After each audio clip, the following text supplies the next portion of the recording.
Hey, this is Captain Lou, producer planner of the amazing annual mastermind vacation known as the Marketers Cruise. Here we are with 445 of our best marketing buddies from 18 countries around the world. This is my fourth. This is my third. Second. First. Ninth annual Marketers Cruise. It really wasn't a hard sell. Go on a cruise for a week and network with some of the top marketing professionals in the industry. It's a vacation combined with a seminar. These are just real extraordinary experts giving you some of their best advice. All you have to do is ask a question. You'll get 30 or 40 people that can answer it. I got phenomenal advice as well as lots of offers of free products, free services, free help. You can't pay for some of this stuff, and that's what this group will do for you. I'd like to think that I spend 90% of my time doing the most important thing, which is probably fun. My wonderful, fun-loving little group, we tore up the dance club in a way that I know is recorded on camera and I fear will reach the internet at some point in my life. We decided to create an atmosphere where it's 30% work, 70% play. Could you imagine partying and going on a cruise with 400 or 500 of your closest friends? You get to meet people maybe in the JV jacuzzi or Pizza and Profits at night. Let me tell you about Pizza and Profits. It's a strange phenomenon. You go up to the pizza place, which is 24 hours. And that starts at midnight. Making new connections. Launching products. Deals are cut. Joint ventures. And just keeps going and going and going and going and going. Some of the people go until you smell bacon. What do you do in your business? Here's what I do in my business. You want a pepperoni pizza? Here's a cheese pizza. I think that the way that they were able to break the ice for all the entrepreneurs there is really just setting the tone of we're here to learn, we're here to share, you're here with your peers, and they really set the right framing for the entire week. And you know what? You don't have to be an internet marketer to be on this cruise. We've got healers, we've got doctors, we've got chiropractors, we've got amazing people doing all kinds of things. Like I said, I've made a lot of connections with people, top people that I would never have access to if I was not on this cruise. We got a white hot party costume, everybody's having fun.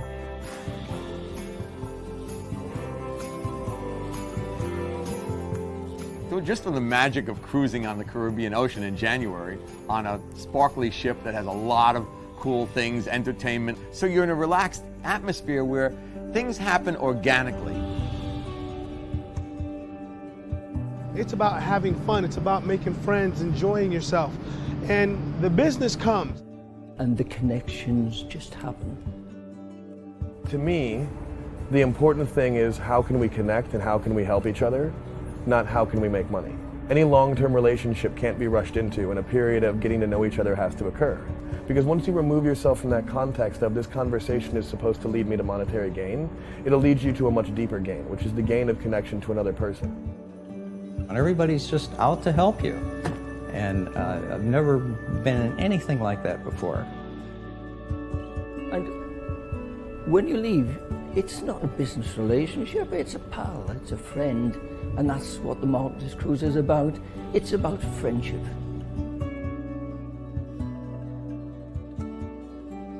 I'm going to use a little cruise metaphor, but I believe that a rising tide raises all ships.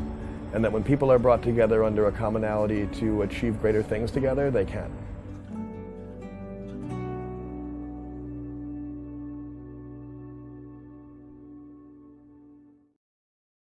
Welcome to the Diva Network. Inspired by our hit foodie and travel national TV shows Dining Divas and Destination Divas, we've created the Diva Network to bring more women into a collaborative environment where we can thrive and elevate together. DIVA stands for Driven, Inspiring, Visionary, Authentic Sisterhood. Join the movement and be part of the positive impact we are creating together around women empowerment. Network with like-minded women, join us for live events, and even be part of our TV filmings. We can't wait to see you at our next virtual meeting. JoinTheDivas.com.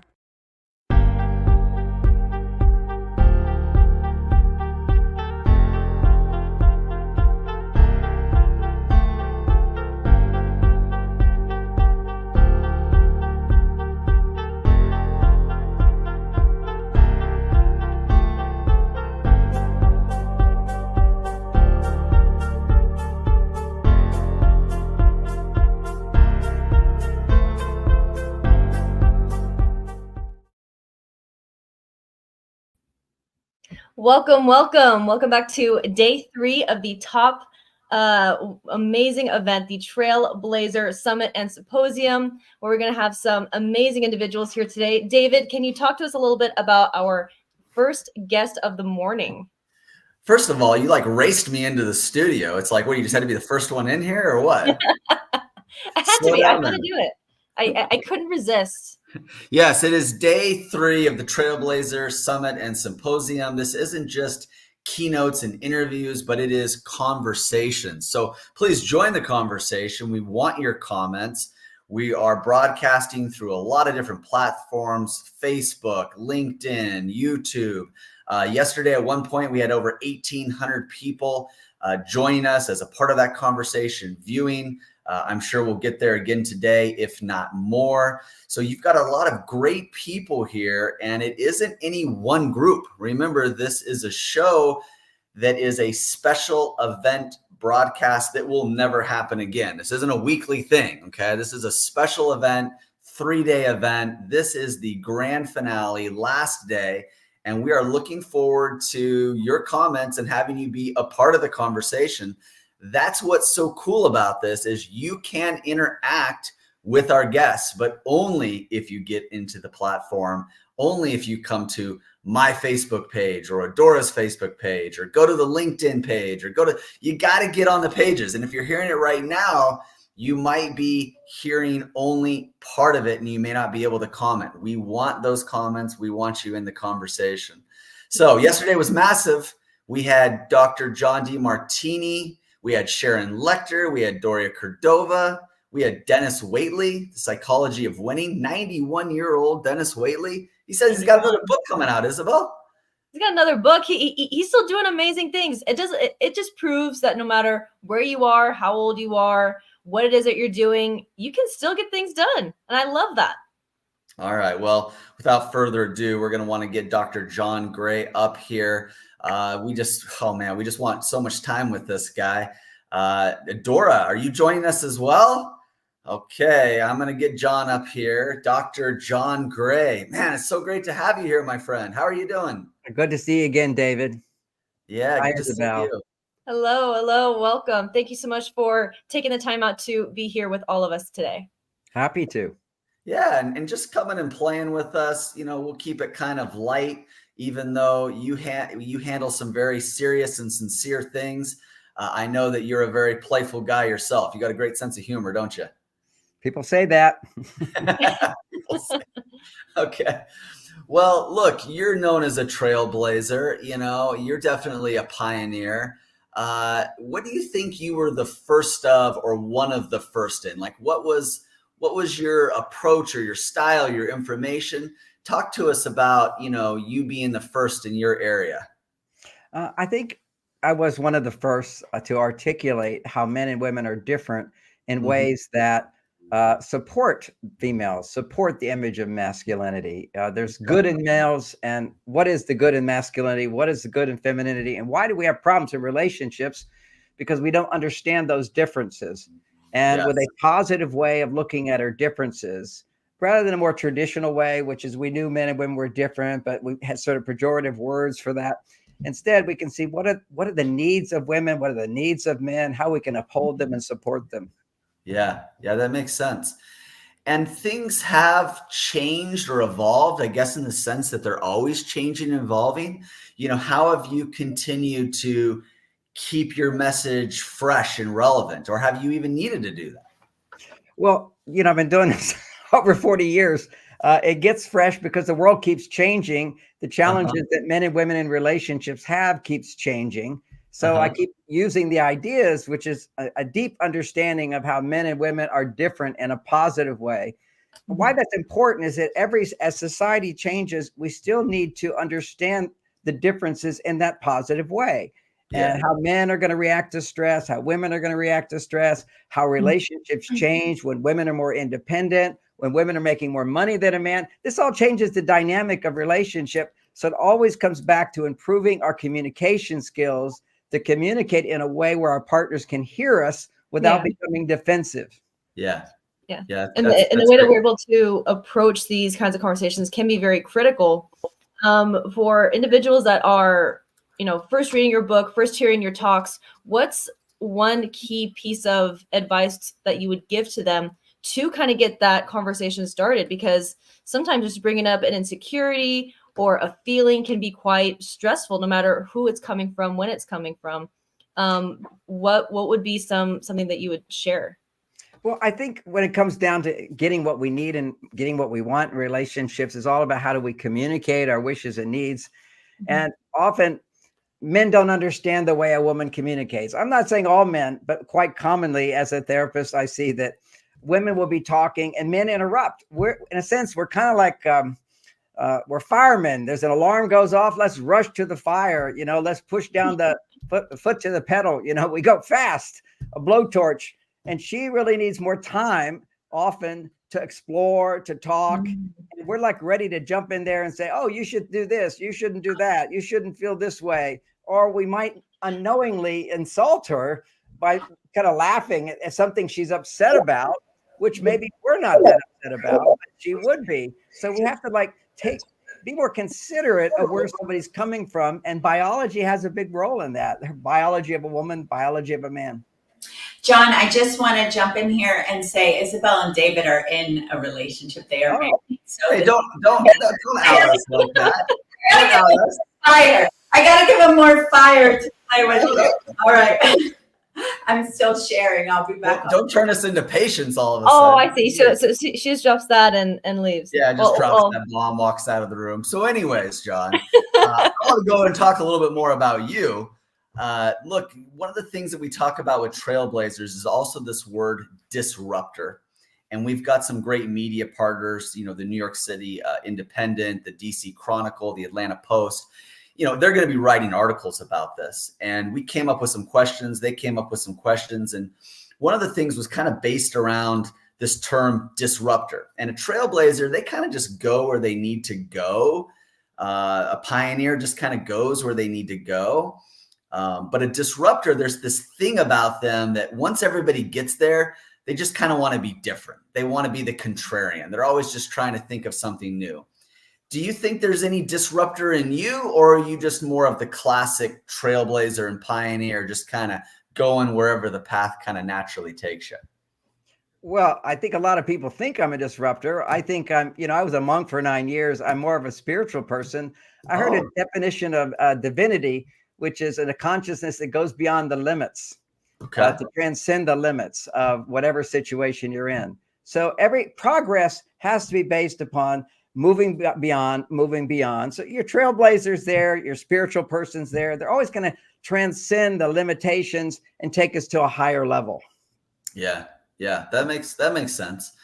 That makes sense. Okay, well, we talked a little bit about you, and you're not done yet. We're going to ask more questions about you, but yeah, well, let's get a little bit into your work. We're definitely, we've already got some questions and some comments for you. But one of the things that comes up that you kind of alluded to a little bit earlier is most men, most women. And I guess we do see some of the lines getting blurred a little bit more, where men are trying to tap into the feminine side. Maybe there's a downside of that. And, women are trying to access that masculine side a little bit more, or, find a better balance. Do you think that it is different today? Do you see a need for you to kind of maybe adjust your teachings at all because the lines are getting a little bit more blurred? Once again, I define how men and women think and feel, react differently in certain situations. Now we have a new situation. The situation is evolution is women moving more to their male side, men moving more to their female side. We don't have a lot of role models or knowledge to assist men in balancing their female side with their male side, for women to be on their male side and come back to their female side. And I think there's a growing awakening of so many women saying, I want to come back to feeling my feminine side. Yeah. And what I do is just give a biological basis for that. It's whenever you're stressed, whether you're a man or woman, your actual male and female hormones are out of balance. So when testosterone goes low, men's estrogen tends to go high. Estrogen's our female hormone. Testosterone's our male hormone. I have both. You have both. Everybody has both. It's just if you have a male body, if your estrogen's too high and your testosterone too low, you tend to have be more irritable, passive, procrastinate, and even have a greater tendency to addiction. Whereas for women, when they're on their male side, more than on their female side. There's nothing wrong with being on the male side, just how to balance it with your female side. The symptoms are quite simply overwhelm, stress, exhaustion. And we know that when women are stressed, these hormones are out of balance. Yeah. So let me ask you this about your work. I would love to get two scenarios. What's one piece of information that you share that people are like, yeah, that just makes sense. I get it. I'm so happy to hear it. And then what's one piece of information that you find that you share that maybe people resist, or they kind of fight against, or they just kind of struggle to get? I think most women will have a similar annoyance with men, which is when they're talking, men will tend to interrupt, which is why I brought that up first, just to gain a little rapport with my audience. Most women can relate to that. Most men can relate to interrupting. So it's a simple one. Simply put, in Men Are From Mars, I talked about when a woman has a problem, men put on their Mr. Fix-It hat. But sometimes solving the problem is not what she's looking for. What she's looking for is somebody to help her explore out loud what's going on inside of her without somebody interrupting. Another idea that's very common is men will withdraw. When men pull away, when they distance themselves, often women misinterpret that. Men are not it's not like he's angry at her, upset with her. He just needs some space. And women often, when they're angry, they do withdraw. So often a woman might think when he pulls away, he's mad at me. And he's not. He just needs to pull away. And it's a bit confusing because sometimes if he is mad at you, he will pull away. Can you say a little bit about, I heard you talk about women and their use of words and feelings versus men, and what you're talking about with the interruption, but how women want to feel certain things and men are, and kind of some of those differences, some more of what you're saying.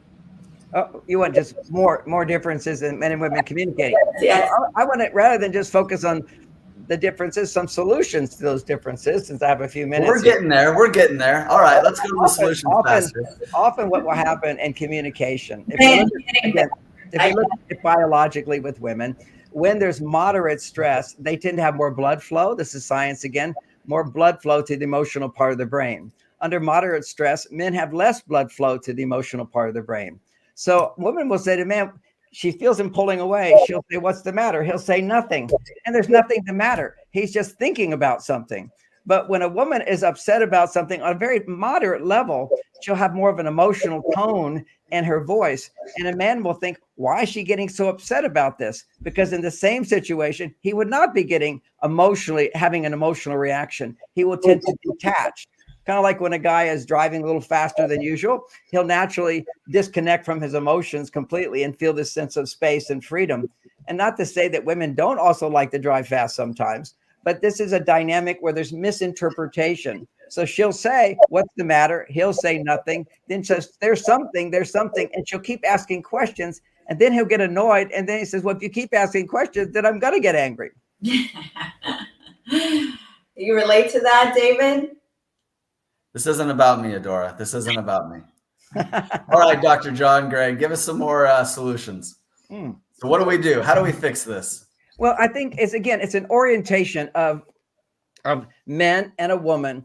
For generally speaking, well, biologically, in all cases, women require estrogen in a certain part of their cycle. As they move towards ovulation, their estrogen levels, if they're to feel good, their estrogen levels have to double. Now, estrogen is emotion. Estrogen is love. Also, estrogen makes us aware of what we want and what we need. So women often need more at that time, and men don't know that. So what I tell men is like, understand her cycle, because 4 or 5 days before her ovulation time, you should be taking her on a date, because that's where it's really going to count. Now, when it comes to doing things for women, when I coach men who are having problems in relationships, they'll often say, John, the frustration is that no matter what I do, it's not enough to make her happy. And now I don't hear women saying that a lot. Women often say, I give so much, I don't get back. Two completely different perspectives. Men are trying to make a woman happy. They just don't know how to in our modern day. Because in our modern day, as women are more independent, what they need most from a man is a new kind of emotional support. So when it comes to emotional support, it's romantic activities. So I analyzed what is behind every romantic activity is when a man provides for a woman in a male-female relationship. A man provides for a woman something that she could do for herself, but she doesn't have to. You see, one of the major stressors for women is feeling too much. I have to do something, produces testosterone, which men need a lot in order to regulate stress. But for women, I get to, or I have support. When a woman feels I have support, her estrogen goes up. When women feels happy and I get to do things, she's doing things that she enjoys, often called me time, her progesterone goes up. Progesterone is important to be balanced with her estrogen after ovulation. So women have a cycle that's going 30 days. Men's cycle is pretty much 24 hours. We need to work, then we need the rest, and then we need intimacy. It's kind of a cycle like that. Yeah. When we work, we use our testosterone. If you use it up, then when you rest, you rebuild it. And now you have high testosterone, and now you can connect with your female side, the intimacy side. Now that's a simple version of it. But one other practical tip that everybody loves from Men Are From Mars is understanding that if imagine women are from Venus. On Venus, every act of love scores equal with every other act of love. So I could give her 24 roses and she's going to have a surge of estrogen. But which means appreciation and acceptance and trust, those kind of feelings.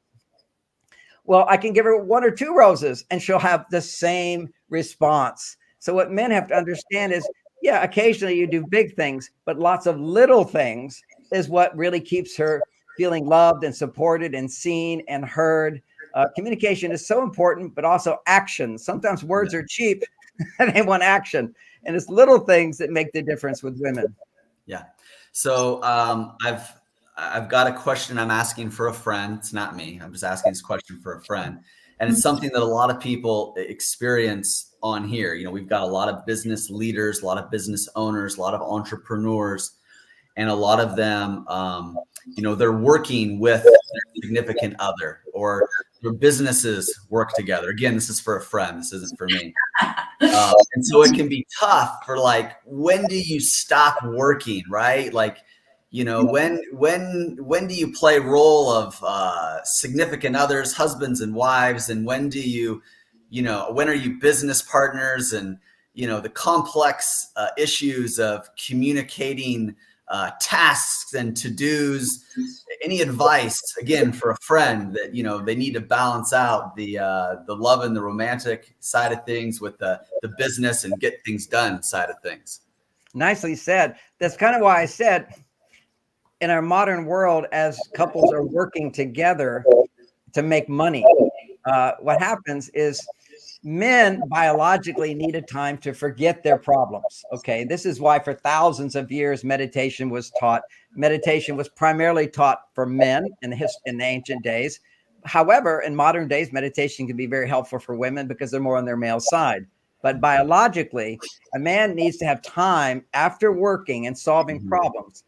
Let me step back for a moment. One of the ways a man keeps his stress levels down is to feel confident that I'm solving problems. I'm solving this problem. I'm solving this problem. I feel good. Everybody knows that experience of overcoming an achievement.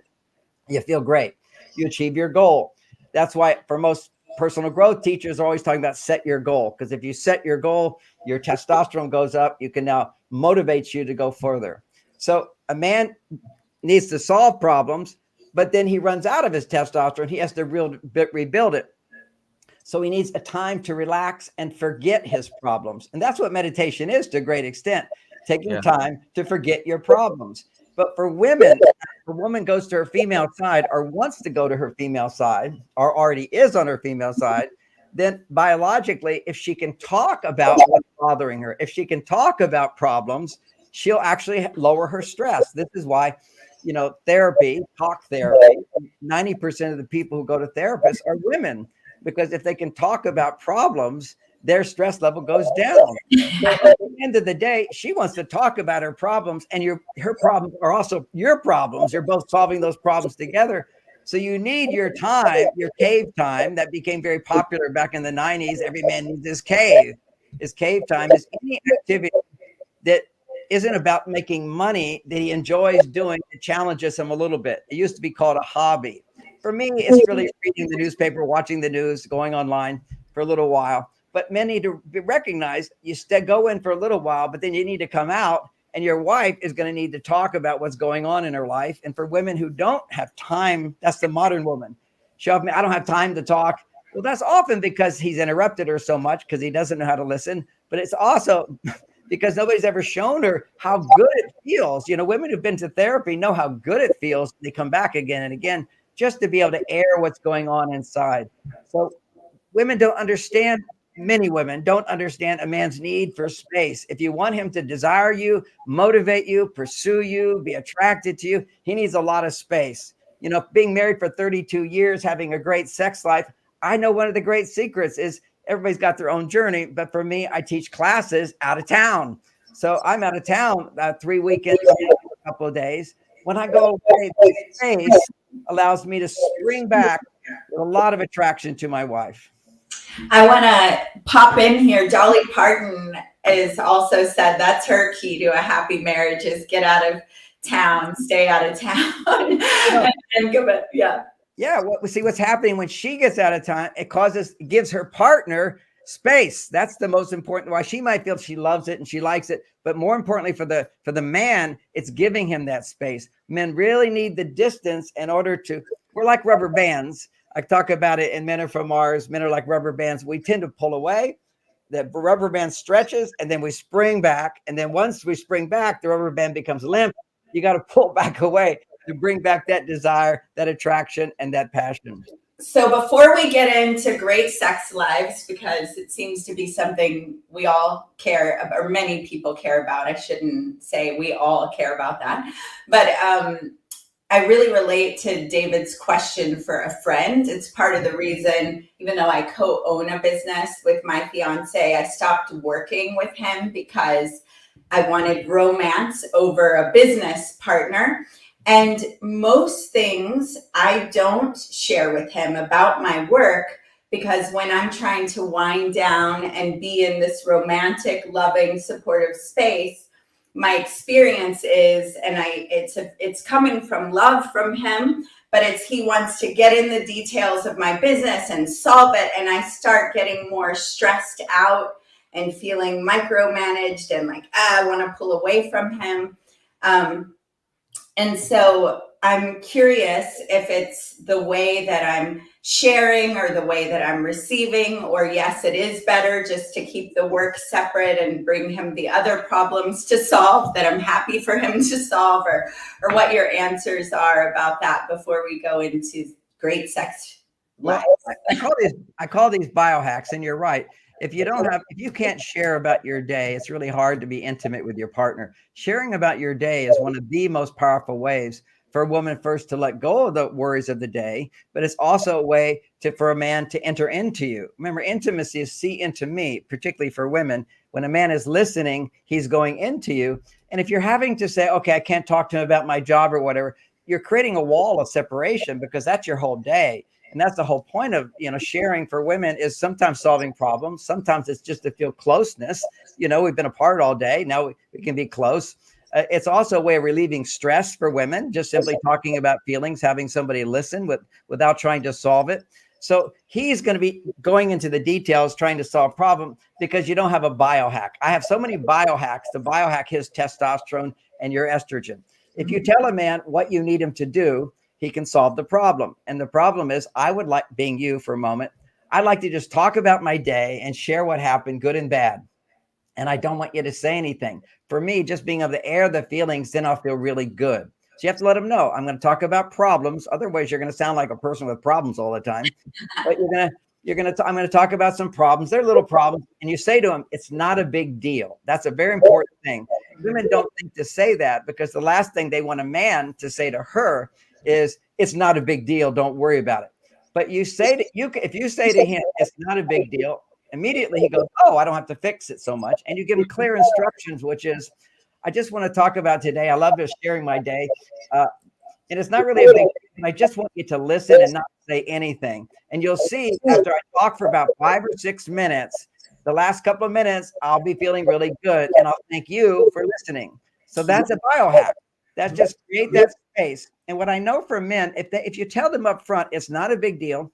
and you tell him it's only going to be about 10 minutes. I'm going to share about my day, and I'm going to share problems, but also I'm going to come back to feeling really good because it's really not a big deal. Then he doesn't feel like I have to save you and fix everything, but you've given him a job. All he has to do is listen, and you can also teach him a few things. And occasionally, while you're not trying to fix anything or solve anything, because that's not what I'm asking for, just occasionally ask these questions, if you can remember. Tell me more about that. Or another one, help me understand that better. Another one is, what else? These are things to draw out a woman, give her the space to express herself. And your estrogen levels will go up. Not only will your stress levels go down, but you will feel closer to him, and he will be inside of you. He will feel closer to you. But again, Adora, it comes to timing. If he needs his cave time, that's not the right time. Okay, so he takes his cave time. But sometimes men go to the cave and they don't come back. So it feels so good. So you need to learn how to pull them out of the cave. There's an art to that. At my website, we have a whole 6-week class for women to learn how to bring out the best in a man. However, what a simple thing you can do right here is while he's maybe watching TV or he's playing his video games or he's doing whatever he does to forget his problems, you just say, oh, honey, when you get a chance, I need your help. And he'll go, oh, what is it? Well, when you have a chance, only take about 10 minutes. Okay, I'll do it now, he'll say. Or, all right, I'll get to it. If he doesn't do it now, then you basically, he says, I'll get to it. Then he's forgotten. So you come back again. You just go, oh, by the way, when you have a chance, I need your help. That magic phrase, you'll learn it's not a big deal. You say, it's not a big deal, but I need your help. It'll take about 10 minutes. Boom. Then when he does it, I just want to talk about my day with your undivided attention for 10 minutes. And it's so interesting. If you put a time limit on, men will stay so focused. And this is for all the women who feel like, oh, why bother talking to a guy? His mind will wander. He just wants to interrupt. He's not that interested. If you tell him, I just need 10 minutes. And then when you share about problems, be positive after you've talked about some problems. Share some emotions like, oh, it was so frustrating today. Or, oh, I was so concerned. I was worried about this. And then you say, but it's not a big deal. And I realized this and this and this. So you show him that as a woman, you can go from focusing on problems to focusing on solving the problems yourself or minimizing the problem to it being no big deal, and always end with a thanks so much for listening and go in for a hug. That's amazing. And those biohacks will help so much. I don't have a problem pulling him out of the cave. He's very interested. The challenge has been in the past, before I got this biohack, is the over interest. That will keep asking me, well, did you do this? Did you do that? Did you? And I'm trying to like get space, breathe. You need that space to just share and open up. Yeah. So that's very helpful, giving it a time. It's no big deal. No big deal. I'm going to feel so much better, and you will have helped because you're listening. All those are really, really great. Isabel, I'm curious if you want to come up, because I get John a lot and I'm loving this. And I know you have a lot. We've had some questions about what if you have a partner that is overly demanding in sex. And then it was a guy who put that up, by the way, and I'm not sure if he was speaking for a friend, for himself, for his wife. There we go. So I think this is a great time to segue into that, because I know you yourself have had very self-proclaimed wonderful sex life and have helped lots of people be able to tap into that. And I know it's something that, especially for monogamous people who choose monogamy, there's one person you're counting on to meet those needs. And if it's not going well, that can be an area of suffering for either partner or both partners. Yeah, it's a big frustration in relationships, the imbalance of sexual desire. And it is a man, but he's asking, what if one person is more demanding than the other? I think he's referring to himself. He wants more sex than he's getting. And that's quite common. There's always the exception to that, where once a man is no longer interested in sex, that's generally when women are saying, I want to have more sex. And even when she's saying it, quite often she's saying, I want to feel this man desiring me again. The passion that he used to have for me, it's not so much I want the sex, I want him desiring me. Whereas a man loses interest in his partner biologically. There's so many reasons for it, but a simple say, all the reasons are things that lower his testosterone levels. So part of my great sex life was always taking space, take my cave time. I'm very good at keeping my cave time, but I'm also very good at coming out of the cave and providing extra support, all these little things, which I call biohacks. I've written a whole book about that. Beyond Mars and Venus is all these things little things that men can do to help a woman open up by raising her estrogen levels. But many times even couples are not having sex because the husband says, you want to have sex tonight? And he says, no, I'm not really in the mood. Well, what he doesn't know is two things. He can say, okay, that's great. Let me know when you are. So he's not sitting around waiting. Simple communication skill. Another one is at least once a week, let's just lie in bed. Let's cuddle. Let's gradually take off each other's clothes. Let the skin come together. Now, without any goals, when the skin comes together, what happens? A polarity starts to happen. Her body, not his body, her body will start making lots and lots of oxytocin. It's a hormone. Non-goal-oriented touching produces oxytocin in a woman. As her oxytocin levels go up and he's touching her and there's some kissing, what will happen is now her hormones change. Literally, her estrogen levels start to rise. It's a biological phenomena. And then you just sort of hug for a while and notice your breath. Notice as your breath starts to change a little bit. And just be slow with it and say some loving things. What I teach is a reassurance exercise, which is so sweet. I tell everyone to do it and they love it.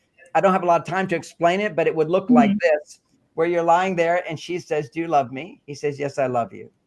It's not, of course, I love you. I work hard for you. None of that. Just simply say the words. She says, do you love me? He says, yes, I love you. She says, how much do you love me? He says, with all my heart. She says, do you still think I'm beautiful? Yes, I think you're so beautiful. He says, and he's not allowed, he has to follow the script. Okay. And when men follow the script, it's not a logical answer. It's just following the script. Feelings will follow. Are you happy you married me? Are you glad you married me? Are you still angry at me about that thing happened the other day? No, I'm not angry about that. I love you. People have to talk more in sex. They don't realize if you just stay in the subconscious, it's not going to last. The passion won't stay there. And there's so many other biohacks I have. That's one of my favorite. It's so sweet. We do that every day. We do 4 hugs a day.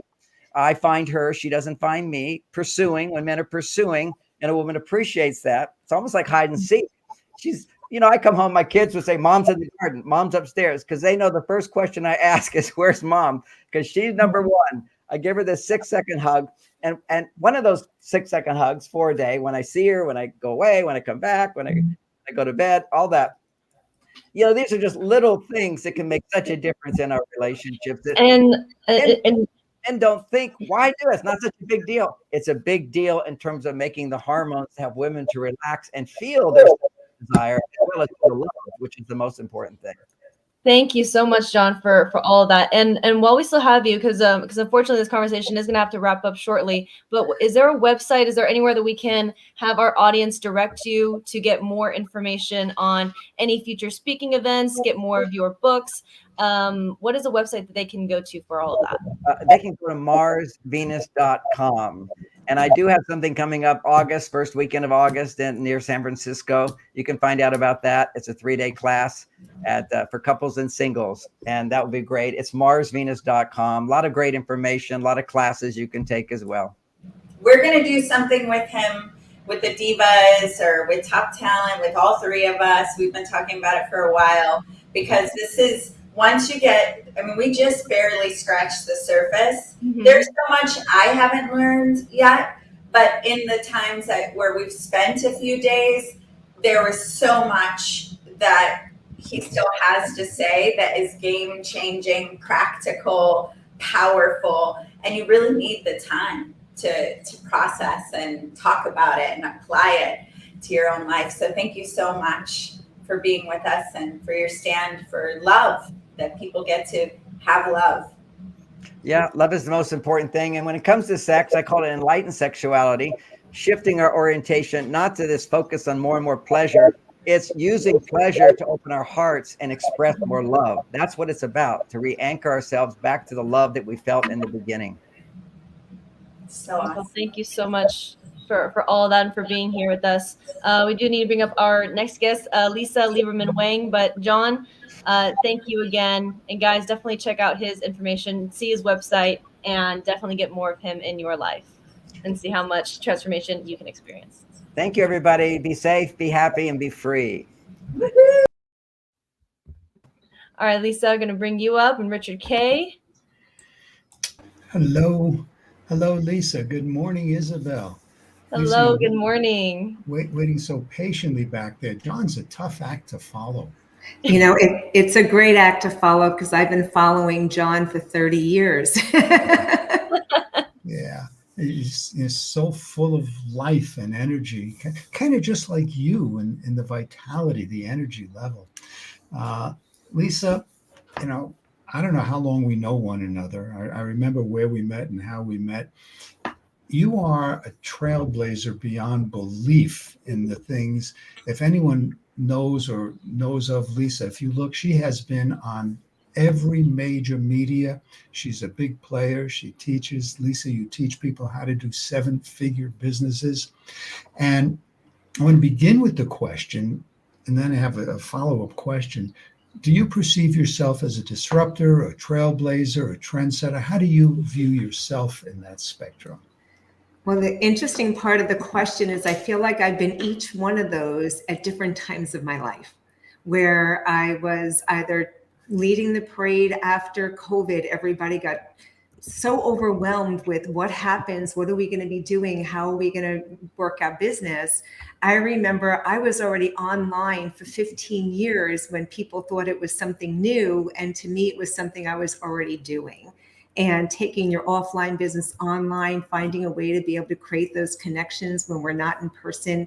Years ago, you know the expression, Richard, if you shake someone's hand, it's worth a 3-hour conversation. We can't shake their hand through the computer. How do we build these relationships that we want to have to be able to have the connections and to build your business and to help people? So I think in every different stage of my journey, I have been one or the other. Yeah, and often at the same time. Yes. And, you know, having followed you and been in communication with you, you went through a really tough spell a couple of years ago. And the question that our sponsors like us to ask is, what wall did you come up against? And there's obviously a whole story that goes with that.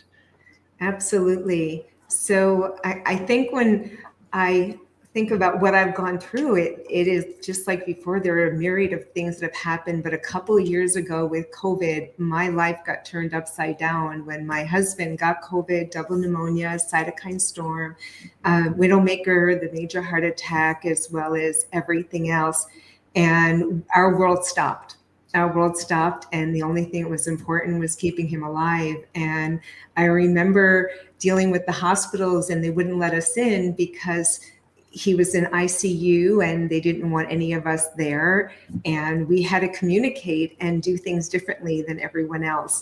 I think in this respect, Richard, I was a disruptor. The doctors weren't doing what I wanted them to do, and I ended up having to go around them. I actually wrote a letter to the president of the hospital because they wouldn't let me in. And then they weren't treating him properly. They wanted to intubate him, and they told us if they did, he wouldn't come out of it. He would die. And I was not going to let that happen. So I literally spent 5 hours a day on Zoom, or not Zoom, whatever it was, FaceTime, waiting for doctors to walk in and say, hi, I'm Lisa, I'm his wife. And each doctor, I would tell them, you know, they say that if you give vitamin C and 25,000 milligrams, and I'm giving them all this stuff. It turned out, long story short, I finally got this amazing pulmonologist to listen to me that was at one time the chief of pulmonology in the hospital, and they helped Yardley, which changed the trajectory of his entire life.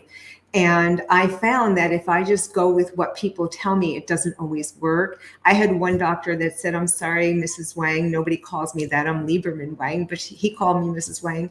He said, there's nothing else I can do. I said, really? There's nothing else you can do? He said, no. I said, okay, you're fired. I'll bring in other cardiologists that can do something.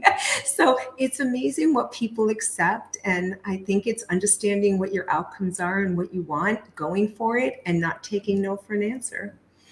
Yeah, and you are to be applauded for having the strength, may not be the right word, but to stand up to the conventional medical community. You know, as they don't always get it right. And when they do, it's awesome. And you've worked with some people who have obviously made some changes. And part of your change, is packing up and moving. Tell us a little bit about that. I didn't know we'd be talking about that. So what happened is Yardley got COVID. My husband's name is Yardley. He got COVID and then he gave it to me. How generous. And I couldn't breathe. Also, I had a challenge, called 911. The police came. It was a snowstorm. They couldn't get the ambulance up the driveway. It's a 300-foot driveway. They called tow trucks. They're cleaning out the driveway. And I turned around and I said, this is no longer safe for us. He has a heart condition. I'm going to die here. We're too far from the hospital. We have to go. So I made a decision. And one day I said, we're going to sell the house and we have to go somewhere safe. And the house got sold in one day. The only challenge is we had nowhere to go.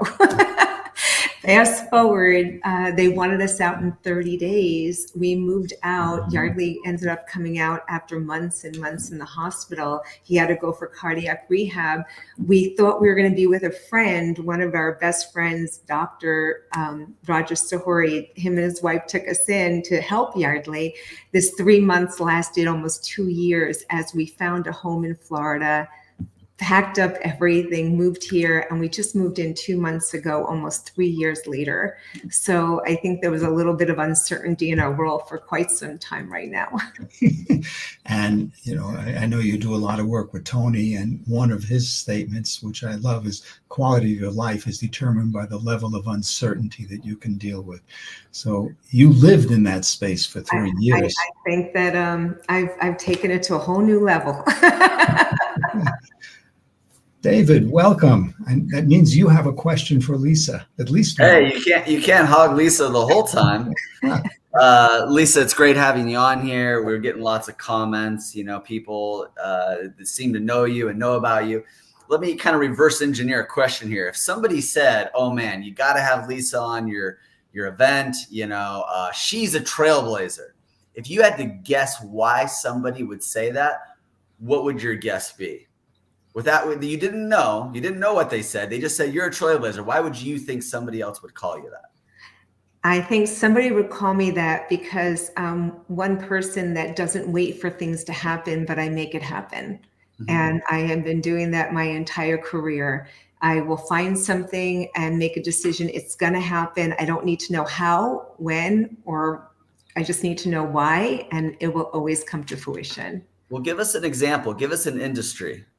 An industry. Well, one industry can be in the coaching industry. I had made a decision that I was going to build a 7-figure business, and I did. And I did it in a year. And the funny thing is, prior to that, I had always built businesses that made high 6 figures. I've been following you for years also, David. You're masterful at doing all this.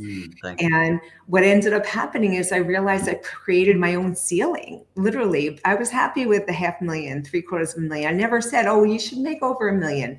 And one day I made a decision, I'm going to make over $1 million a year. And then I did. And then I said, okay, now I could teach other people to do that.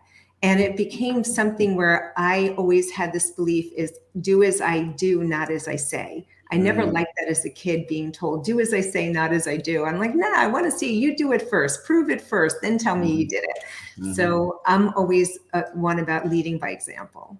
Well, I want to keep pushing you on this because I don't think we got you there just yet. Okay. And I know you like to play. You know, we're almost at the point where I'm like, Your Honor, permission to treat her as a hostile witness. Lisa, I want to know, like, what's something that maybe you were the first to do or one of the first to do, or what's something that like makes you unique? Like, what's something that you're doing to break people into 7 figures, which is pretty rare. Let's be honest, right? You know, 5% of the people are doing 95% of the business, right? So you're in that upper echelons. What's something that's unique that you're giving to these people that they're just not getting other places? Oh, it's a great question. One is the signature talks that sell. And I say that because of the fact that I've done over 165 million in sales between myself and my teams. And that's only within a 10-year period. And what's interesting about it is a lot of people go and say to do something, or they give people instructions and say, do this. I literally put my clients in hot seats and have them present for me. And when they present for me, if I don't see it hitting the marks, I literally have a format what you have to do at what stage, how you have to do it. Everything is formatted SOPs, standard operating procedures, best practices. And I can tell if I can't sell your product, I don't know how you can. So I make sure that their talks can convert. And then once they get the people interested, I literally give them $1 million closed scripts so they can do that. Yes, absolutely, Samara. The signature talks that sell are my secret sauce, but even more so, David, is the fact that I will make sure they get it right. Not just, oh, do this. I'll have them present it, make sure it can convert. One of the people, Jeremy Newsom, is a client of mine, and he is Dr. Crypto. He was doing a talk, absolutely phenomenal. He is so much fun, young guy, young meaning to me in his 30s. I'm older. and he's over there killing it. He's excited. And I said, Jeremy, that's all good, but we need to tweak it a little bit. You're talking about this fun dude, and that's not what people want to hear. This is what they want to hear. And I kept refining it. Within 3 months, we did $1 million in sale on this one talk. Todd Hartley, another one of my clients, wanted to go out there. He's on Tony Robbins stage and all these other stages. He's amazing, video expert. He said, Todd, you're doing this. This is great. And why don't we just make this little tweak? Because this is who we're going to be talking to. This is how we have to offer it. And these little tweaks is the difference that makes the difference that no one else is doing there. They give you a formula. They say do 1, 2, 3, 4, 5. And people think they're doing it when half the time they're not following the direction. They're not actually implementing the difference that makes the difference. And they're not getting the conversion. Yeah. Well, that's good.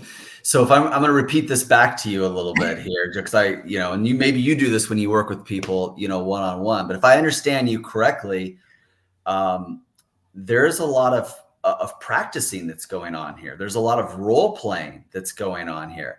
And I do agree with you. What I'm kind of taking out of this and what it makes me think of is there really isn't a lot of coaching training. Right? I mean, people just kind of wake up one day and go, I'm going to be a coach or I'm going to be a speaker, right? And there really isn't that blueprint for it. And so it sounds like you've got the blueprint, you're giving them the personal touch, you're role playing with them, and, the angels are in the details. And that's kind of where you get to sort of implement your genius. In a big way, I like the angels in the details versus our devils. That's awesome. I've been doing this for so long. I have been teaching sales to over 180,000 independent distributors and entrepreneurs for almost 30 years. And I have been blessed to be given that role because I actually became one of the top 1% distributors in a company in direct sales many years ago and was able to retire. And a lot of people couldn't do that. But what I found is people would be given direction, but no one went back to hold their hand and say, let's make sure you're getting this right. I know it sounds like this, but this is not what you're doing. We need to get it right. And when we get it right, we get results. Yeah. Something we talk about during this event is the different ways that the trailblazers sort of manifest themselves. For example, you could be also somewhat of a pioneer, but there's another word, and it's disruptor. And a disruptor is kind of different than a trailblazer. I mean, they are a trailblazer, but a disruptor is somebody who they like to be the contrarian, right? And once everyone kind of starts doing what they're doing, they almost don't like that, and they almost want to change just for the sake of change, right? They got to do it bigger, better, different, and I tell people, like, I don't know if that's a compliment. Like, I think that's me, right? I'm a little bit of a disruptor, and that's not good necessarily to change just for the sake of change. Probably the better thing to do is, to just change because this is the path taking, this is where it's taking you. But do you think there's a little bit of disruptor in you? Do you admit to that? Or do you think you're more of just the true trailblazer? No, I'm a disruptor when, just in the same sense when everything happened with COVID and people didn't know how to be online. I was already doing it differently, but I saw the opportunity. I ended up putting out a webinar, how to take your offline business online. Literally that webinar made 6 figures within 2 days. So it's 48 hours. And it was different. Right now, for me, I ended up writing the book, How to Build a 7-Figure Coaching Business. My disruptor piece, David, was AI. When I heard about AI over a year and a half ago, I think it's 2 years ago already, I spent morning, noon, and night in between clients learning AI. So much so that I threw everything out with the baby out with the bathwater, saying, no, but this is the way to do it now. We have to get rid of this. We don't have to work so hard. We don't need content writers. We don't need this. We don't need that. We're going to do it this way. We're going to create the prompts, get the famous people who we have been following, get the best practices, create what we need, and we're going to do it in a fraction of the time, and we're going to do it even better than we ever did before. So AI for me today is my disruptor. And there isn't anything I do not do with it. I'm even in the middle of a certification program, which I don't need one because I'm already doing it. I could be teaching it, where I'm in a 6-month program with Mindvalley and 2 other companies for certifications for AI and for social media. My husband's like, why are you doing that? I'm like, because I can. Because I can, and because I want to, because I feel like if we don't stay on the leading edge, we're going to just fall into oblivion. We are going to miss the opportunity to do even more with even less than we ever did before. Yeah. No, I can relate to that. You know, we've created a lot of events for people, and everybody's doing events, and it's like, okay, we're going to do international. Other people doing international retreats. Okay, I'm going to take people to Kenya, and I'm going to speak at universities in front of thousands of students. And a few other people kind of did a few things like that. And some of them, even my people, I'm so glad they're kind of continuing that. It's like, okay, now we're going to go back and we're going to do this as a documentary. And we got Bloomberg TV on board. You know, we're going to film in the fall, and then it's going to air in 3 parts. And now we're going to make, I kind of see the same thing with you. It's right. Okay, now we're doing it this way. Well, everyone's kind of using this technology. We got to do it better. We got to do it different. Okay, well, now everybody's bringing in these different celebrities, and we need even bigger people. And well, now we're going to automate it. And now we're going to. So I love seeing that in you. Thanks for letting me push you on some of this too, because I know there's even more in there that you're not giving us. And maybe that's even trade secrets. That's okay too. We're not trying to get all your trade secrets, but when you think of the word pioneer, or when I think of the word pioneer and trailblazer, I think of somebody that hit a dead end. There is no more road there. And now they just start paving their own. They just start blazing their own path. What's a time that you feel like maybe you hit a dead end where the industry and your other peers didn't have an answer? And so you felt like you created your own solution and went someplace no one's gone before. Well, the irony of that is I did that with the direct sales industry. Oh, okay. And I had become one of the top 1% in the world, did what other people didn't do, was able to retire. And I felt like I kept hitting this ceiling. And it was to the point of ridiculous. And I remember I've been with Tony Robbins 30 years now, David, from my first fire walk to becoming a trainer with him and everything else, and a platinum partner. And I went through the platinum partner program, and it turned out that Lauren Slocum, who's been a friend of mine now over 30 years, told me I was playing small. And I was like, Lauren, I don't play small. What are you talking about? She goes, you're playing small. You're supposed to be helping women. I said, no, I teach people how to make money. She says, no, you're supposed to be helping women. And I said, no, I balked. I woke up a year later and I had this vision, and I said to my husband, I'm looking down the stairs, he's there. And I said, Handsome, I call him Handsome.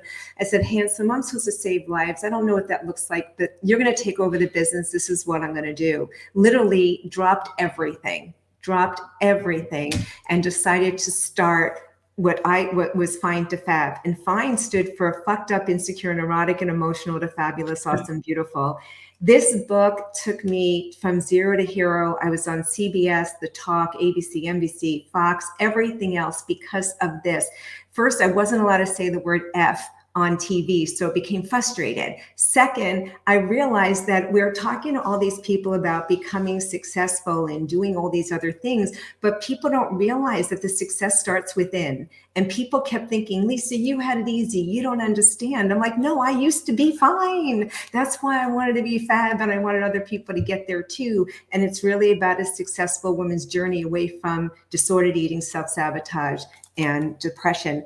And a lot of people think that they're going to become something big. They try to do things and they don't know why it's not working. It's because they don't do the groundwork with themselves first.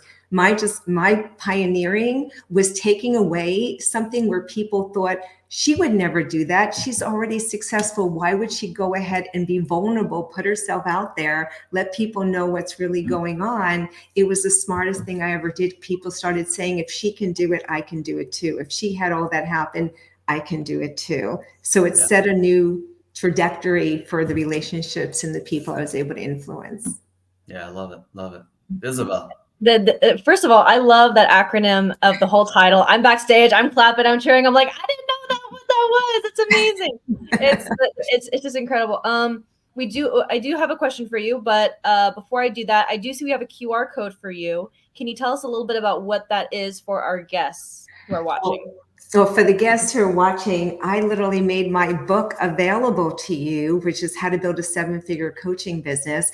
And that book is something, do the QR code. When you get in there, you're going to be super excited because I'm going to share with you how to go from zero to hero, build a business for a proven blueprint to getting high ticket sale clients. Also, I give you an opportunity to learn what David and I were speaking about before, the signature talk that sells, something that is thousands of dollars. I'm just about giving it away and you're going to want to invest. It's literally 6 hours of unbelievable information for you to be able to create your own talk that sells.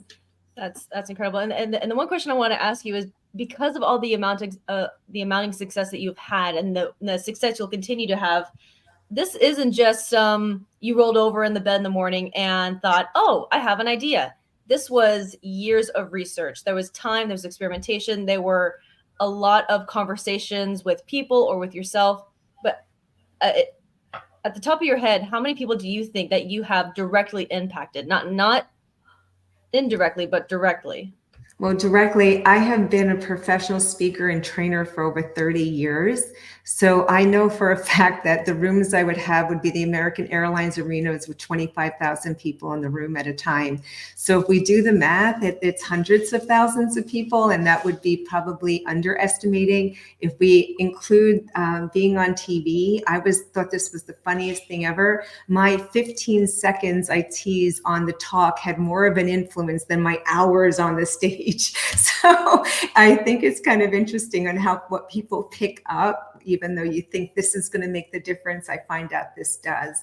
I think all of us make a big impact, and sometimes we'll never know the girth of how many people we actually touch by what we do, just by showing up. And I'm just feeling very blessed every day to have that opportunity to do that. And thank you for having me here too.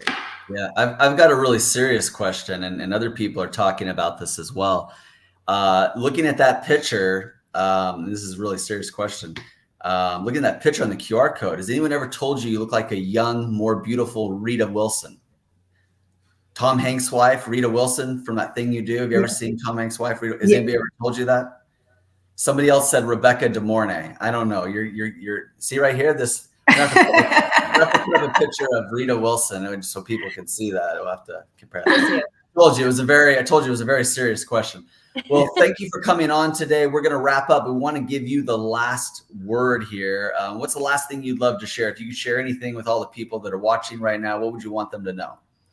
I'd want you to know that it's never too late and that you can be a trailblazer, a pioneer, and a disruptor all at the same time, and that you're blessed. And thank you for having me here. Yeah, thank you. Thank you. Yeah, we'd have you back anytime. And I, of course, we're always very strategic, people like me and you, Lisa. I mean, the reason why I'm telling you about Kenya is because I gotta get you to Kenya sometime. We gotta get you in one of these documentaries. You'd be great. Well, thank you. And thank you for having me here. I appreciate you. And I've been plugging into listening to everyone. Thank you for doing this. All right. Thank you. Thank you. All right. Oh, we both took her off at the same time. Richard, thank you for getting Lisa. I give you lots of accolades. We're all trying to chase her down. You were the one that caught up with her. You're the one who ran fastest or had the inside connection. Way to keep those relationships going, my friend. Yeah, we met in a mutual friend's kitchen probably 15 or 18 years ago and just maintained contact since. You never know. Love it. Love it. Love it. Love it. Love it. Love it.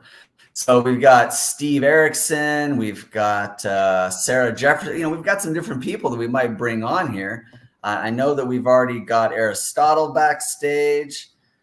He's a little early. You know, we're going to even talk to you a little bit, Richard. What do you think? Should we just bring Aristotle up because he's here? Or I also got you here as well. Maybe we should just talk to you. What do you think? Hey, I love to be spoken to. Whatever works best for the whole program. Since Aristotle's here early, let's have Aristotle come up.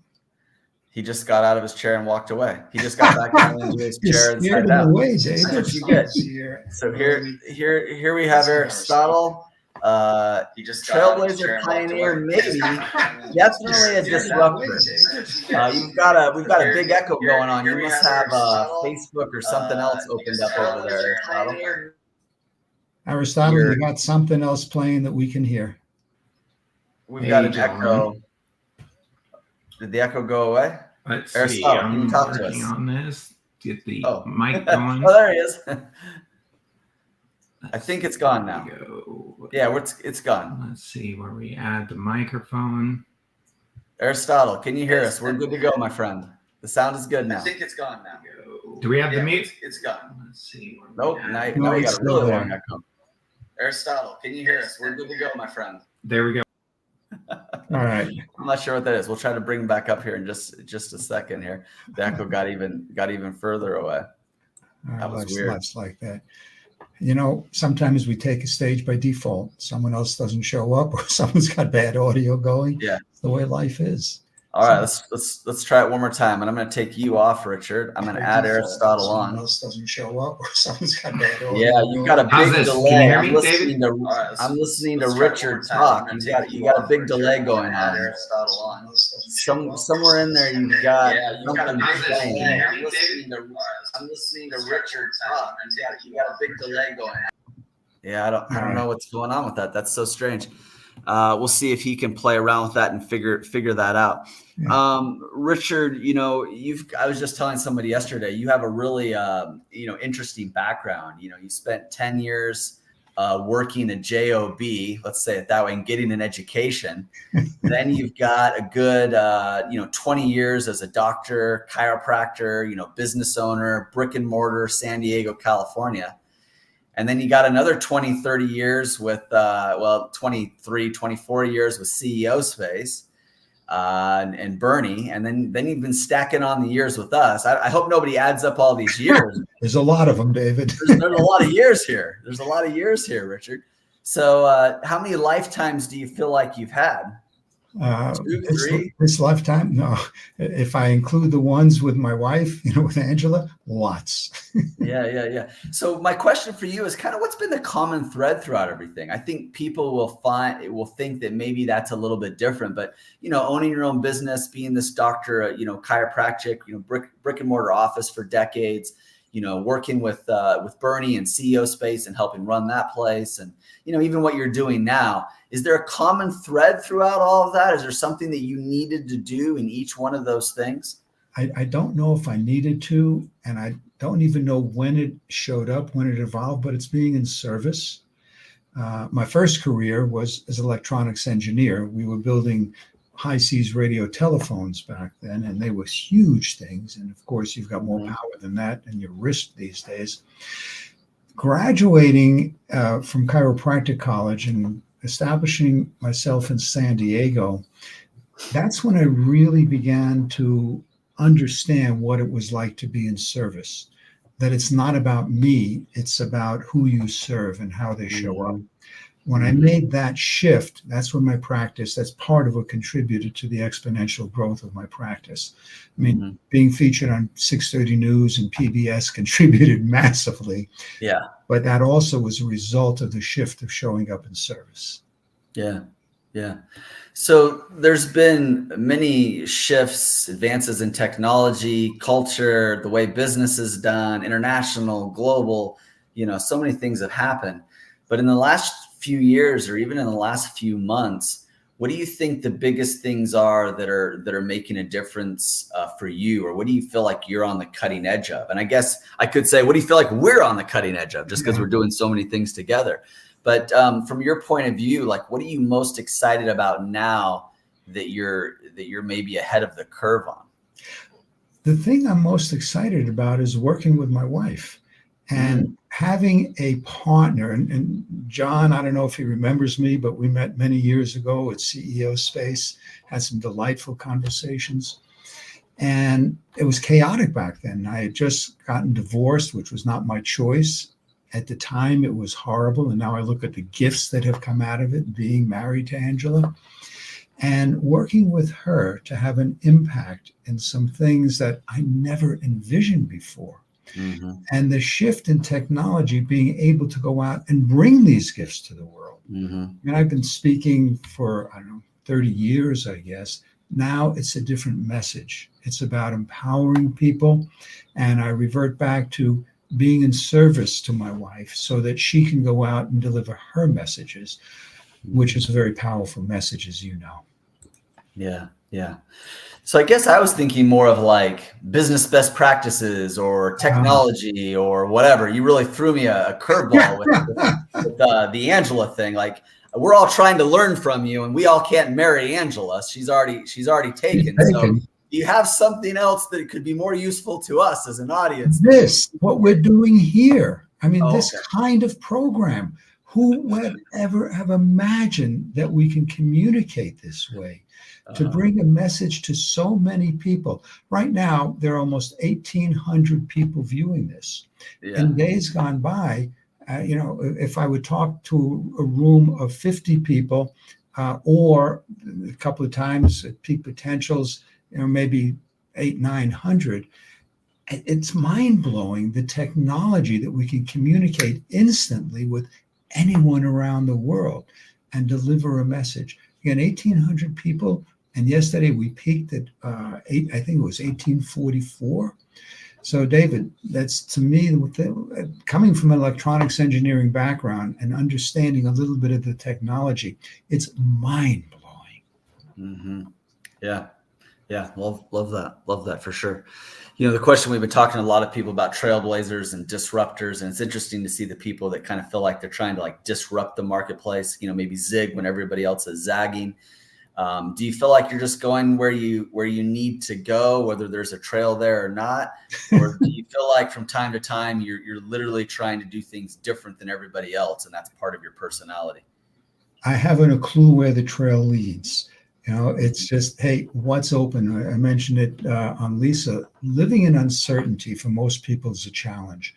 I love certainty. Most of us do. I know what's going to happen. Stretch is, where is the uncertainty? Blazing new things that may never have been done before. Expanding the consciousness and the reach. Can it be scary? Yeah, it can be really scary. And when we embrace it, it's like, oh my God, what was I waiting for? So, yeah, that's great. Well, we've got Steve Erickson backstage. I'm going to bring him up. I met Steve on the Marketers Cruise a few years back. Met some of his whole family there. But Event Raptor, I think I have a pair of socks that just wore through. I need a new pair of socks there, Steve. You got Event Raptor socks that you were giving out there on the cruise. How you doing, my friend? I am doing great, and thank you so much for having me here on your stage. Okay, I'm going to ask you a big question. It's okay for you to say no. There's no pressure in this. Are we going to see you on the Marketers Cruise again sometime? Well, first of all, we went a few months ago, and we are going again in January next year. Okay. So you did Davin Michael's cruise? And I did the Marketer Cruise now back in January. Okay, so you were just on the last one with us? Yes, I was there. I remember that we had done a couple cruises, but I don't even remember seeing you last time. That's crazy. Yeah. Stop by, say hi, man. Stop hiding out. Will do. So you've definitely been a pioneer, trailblazer. You've definitely been on the cutting edge of events. When the world shut down, I think the people that succeeded most are the people that really switched online quickly. For us, it was, creating our Top Talent JV mastermind. And, we did that very fast. And it was very beneficial to us. There was a lot of learning curves. And I've seen you take out the learning curves for people.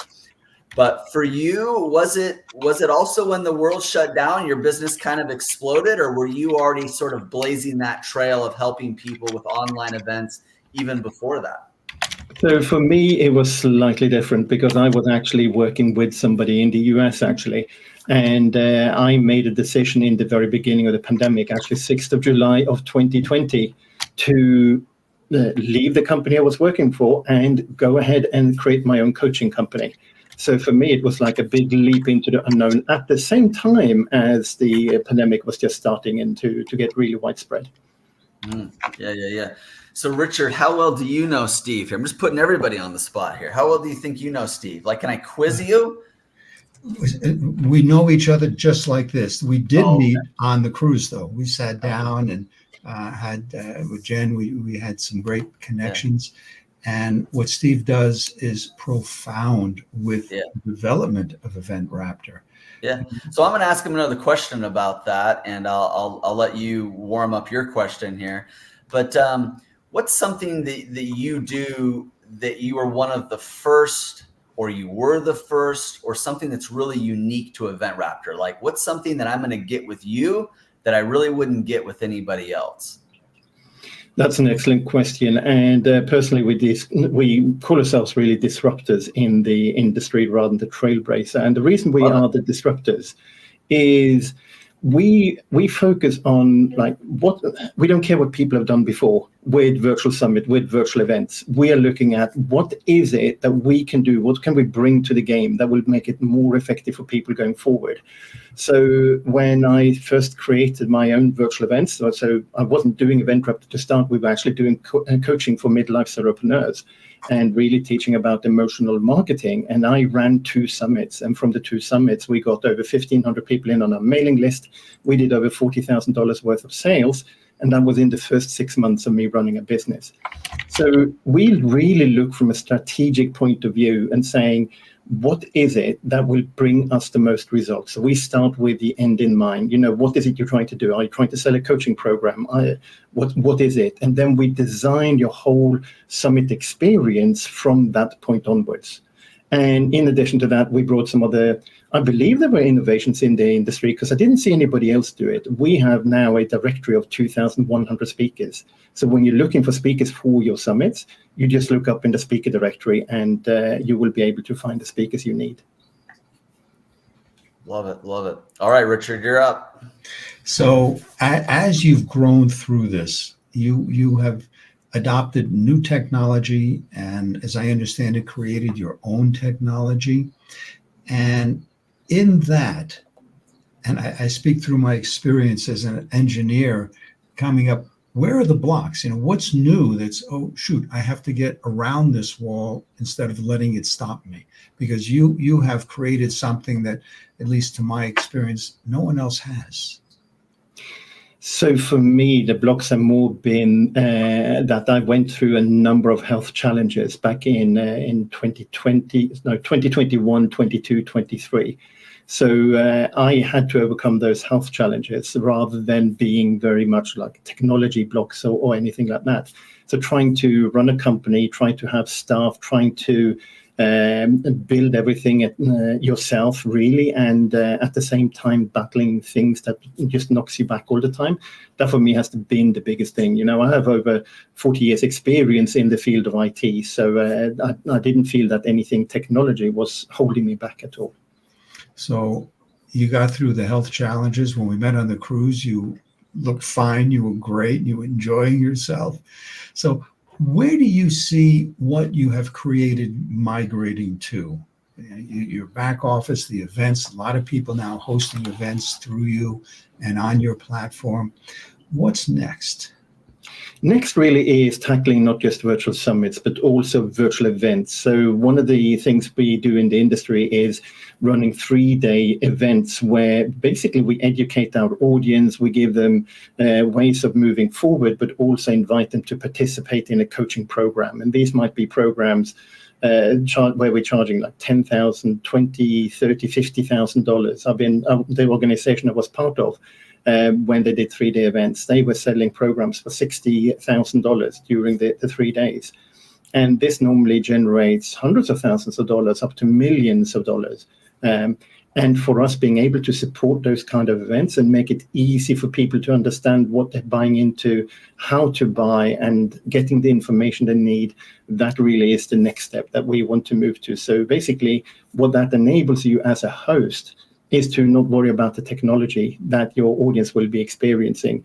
It will just be there in the background and work for you. So that's where we want to move to. And coming off John Gray's talk this morning, I don't know if you heard, you and Jen worked together, your business, you're married, and you just moved. So how does this, all this transition affect you guys? Well, we try to let it affect us as little as possible, but always there's going to be some kind of disruption. So the main disruption is like lack of time when you're trying to do so many different things. But we took a lot of time to do what we need to do. So when we moved, we spent over a month moving. So we didn't let it stop our business, and just work on it. But the biggest thing here is that also Jen and I, so Jen is my wife, Jenny, we have a great relationship. So we do everything together. We work together. We spend our time together. And I'm really grateful to her for the fantastic relationship we have. So really working together in terms of all of the moving and the transitioning and everything we had to do was very, very important. Right. And Steve, as we wind down, what would you want to, as David says, leave you with the last word? Well, let me ask, Jessica, you just came on. You got any questions? Yeah, we needed some more energy. We needed some feminine energy. We Jessica's like, can I answer a question? I'm like, yeah, heck yeah, you can. I was going to try to get Adora up here. She wanted to meet you. She's putting on a lot of events. But yeah, tell us what people are getting when they go to this QR code, Steve. Yeah, so basically, what you're getting is, I call it unlocking the secret to building your business fast. And it's really describing the method that we use to build our business and how we now, mailing list is getting close to 20,000 people. And we've done this predominantly using one specific method. And you will discover how we did it and also the thinking behind what we do and how we actually execute on this. And so you can take that information and go and use it yourself if you want to, or we can have a conversation on how we can help you further. That's excellent. Excellent. And Steve, I recall you from the Marketers Cruise. I was there as well. So it was great to be able to see everyone that was there. And I know that you were popular on the cruise. So it's nice to see you again. And I'm wondering, can you tell us a little bit more about the people that have inspired you, other trailblazers that have inspired you, that you've drawn any kind of wisdom from, or anything that you would share with us? Yeah, so for me, it's really been a journey of studying from, I did an MBA back in 90 to 92, and I realized that in the MBA, I learned like corporate business. I didn't learn how to be a small business person. So I spent a few years really from 1999 onwards, studying direct response marketing, studying marketers. So Dan Kennedy, Jay Abraham, Michelle Fortin, who's a copywriter, and a number of other people. And they're really the ones that inspired me, because they do so much business by tapping into the psychology of people and being able to learn that and utilize that, and seeing the results for myself and for our clients has been really an amazing journey. That makes sense. Yes. It's always nice to know who, as we're meeting with people who are legends in the making, and kind of to hear from them, who do they look to and who has helped them along their journey, so leaving these success leaves clues, right, as they say. And so as you're building everything that you and your wife have created, it's great to hear who you kind of look to and who you continue to draw inspiration. And I think we're just about out of time, but we want to give you the last word. Anything else coming up that you have that you want to share with us? Well, we have a virtual summit coming up. So they call the Solopreneur Accelerator Summit. So if you want to join us and learn strategies for boosting your business, then go to the gift and opt in. And on the thank you page, there's a button for joining the summit as well. And we would be delighted to see you there. Awesome. That's wonderful. Thank you. Thank you for having me. It's been a pleasure. Thanks for saying yes, Steve. It's a joy to come here. And Our next guest has resolved his background noise. He stopped watching us on other platforms, Jessica. Oh, that's excellent. Okay, good. I know this can be a little tricky, and StreamYard is a jealous mistress. She doesn't like it when you've got other things on. So we always try to encourage people to, be wise on the broadcast, but it's a great platform. So we're excited to have our next guest up. Hi, Adora. Hi, I like this. We'll talk more about this. Before we dive into this interview with Aristotle, those of you that are watching on all the different platforms, we're seeing almost 1,800 people live. I just want to celebrate all of you who are vested in the conversation of disrupting, being a pioneer, trailblazing. You wouldn't be hanging around if that wasn't your spirit animal as well, even though I did not describe an animal. I also want to thank you. Say a special thanks to all of our sponsors, DC Chronicle, the Diva Network, which that's partly me, but a ton of women behind that. NASDAQ, New to the Street, Top Talent Agency. Thank you, Richard and Jessica. You're part of that. DC Chronicle, NYC Independent, Atlantic Post, on and on. But yes, we are thankful to our sponsors, thankful to our viewers. If you're loving this, share it, comment, engage in the conversation. And those of you who have not joined VIP yet or have joined VIP, we have very special private Zoom rooms that everyone will get to join next week with some of our guests. And that's where we get to hear from you and you do more of the talking. So if you haven't joined VIP yet, please do that. And guys, I'm going to leave it back to you and I'll come back in a little bit. Thank you, Adora. Just love the energy that Adora brings into this show. Aristotle, thank you for cleaning up. We lost a viewer on Facebook. No, it's all good. You're here live and in person now. So tell us about the hat and the eye patch. Well, I have to say that I'm not going to hold anything back. I could show up in a tuxedo, I could show up in a regular clothes, but I find that I'm a very big disruptor, and so I'm going to disrupt your whole thing and show up in a pirate costume. And then you got to be different.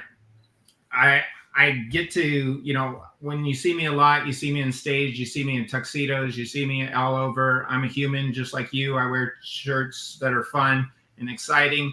And I think that that's something that everybody does. A lot of people idolize you and work to, they only see you in one form or another, like you see on stage and all these things, being an auctioneer and working through all that. So it's kind of like the idea of, putting on different hats, because you got the Indiana Jones look. You got to change your play up a lot. And as entrepreneurs, we have lots and lots of hats that we have to wear. Sometimes they're better than others, and you got to just keep finding one that fits. You just want to make sure that you're going. But I think that the biggest thing that I've been working on lately is, sustainability, Richard. And that's where it hit me in 2020. And I'm working on multiple levels of sustainability. And that's why I took over the Global Unity Foundation. And, after Ryan Long passed away. And that's where a lot of people, have seen me and met me, and all these excellent speakers come from. But you got to be a pirate sometimes. You got to have fun. You got to live it up. So there's the long-winded answer to that one, buddy. I love the fun. That is excellent, Aristotle. And I just want to jump in. I heard you say disruptor. So I know you've been listening to the broadcast. I know you kind of see what we're doing here and kind of some of the questions that our sponsors are wanting to get out of our Trailblazer guests. Sure. So you kind of said disruptor. Tell us more about what you do, though, and how you are blazing a trail, or how you are a disruptor with your work. I know you mentioned the foundation, you mentioned auctioneering. For guests that aren't as familiar with you, Aristotle, tell us more about what you're doing and how it makes you unique as a Trailblazer disruptor. And there's so many different things. I've had multiple careers, and they all kind of stem down to helping people in every one of the careers. And I set the first ever highest record for ever selling real estate at auction. It's $14.63 million. And ironically, that was my first ever auction where I was the auctioneer. And my mentor at the time, he goes, Aristotle, it's really hard when you start at the top where you set the record, because everything else is downhill. You're never going to hit this big high as you just did, because nobody in my entire 70 years of auctioneering started out with a $14 million auction. And right. So I just did it. I just went off and hauled off and did it. And, you know, there's a lot of things that I don't know about, but I think it's because probably being a Capricorn, I just have that perseverance, that stick-to-itness for it. You know, I think one of my favorite quotes was by Steve Jobs that said, if anyone knew how hard it was going to be an entrepreneur, nobody would ever start. And it's just literally doing. I have a lot of things that keep me motivated. I keep a stack of $10,000. Let's see if we can put it on there. Keep a stack of $10,000 on my desk, so it motivates me to just keep going. And then I keep my wife. You know, she gave me, and we get silver coins and gold coins and things like that to keep me, you know, visually motivated. Sorry, pause, Aristotle.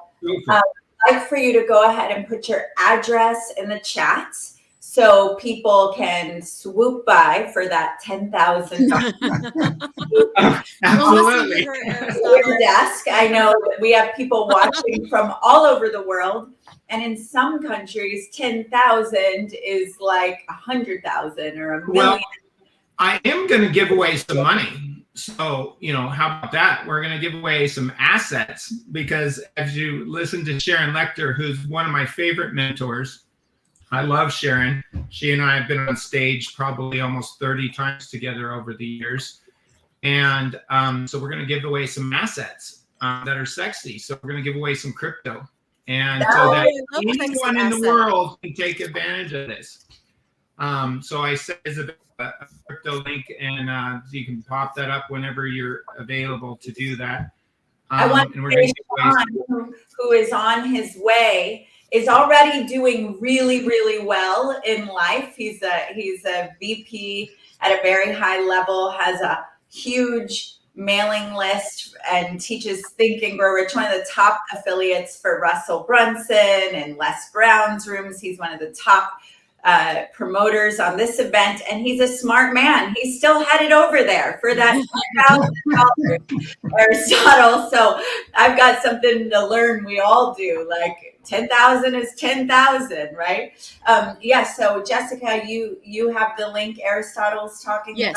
Okay. Awesome. Oh, that's the link to that's a link to our free consultation for looking at your website and turning your website into gold mine, a gold. So we help people build a directory, because people have a lot of contacts, you know, like Richard Kay. He knows almost everybody, you know, from the various industries that he's been in for the century that he's been working. It's up there. So you can use your directory and turn it into cash. So we'll give you, you know, ability to do that, because that's what happened when COVID happened. I was doing events. My income in 3 days went to zero, you know, with completely zero. I had a full calendar of events, and in 3 days I had no money. My cash flow went to no money. So you don't need cash flow, right? So you got to think about these things, and it's pretty good. If you're looking for the code, I emailed it I texted to Richard. I also sent it to Bell, and we're putting up the QR code for. Okay. Yeah, we can get your other site up here as well. Yeah. So the QR code is a different offer than what you're talking we're about. giving away 2 because why not? You know. Yeah, give away 2 I love things. it. I love it when bearing gifts. That's wonderful. Sorry, Jessica. Go ahead. John Gray would say I'm being a man and interrupting. You could also put this in the private chat right here in the room, Aristotle, and we'd have super fast access to it. Okay, let me see if I can drop that in there really fast because men love multitasking. Oh, Doesn't mean we're good at it. It's just that we love it. Yeah, absolutely, absolutely. So I've got multiple screens here. So hang on one moment. And let's see. Live television. It's amazing what happens. I know. And as an auctioneer, I have to say that being in the, let's see if the,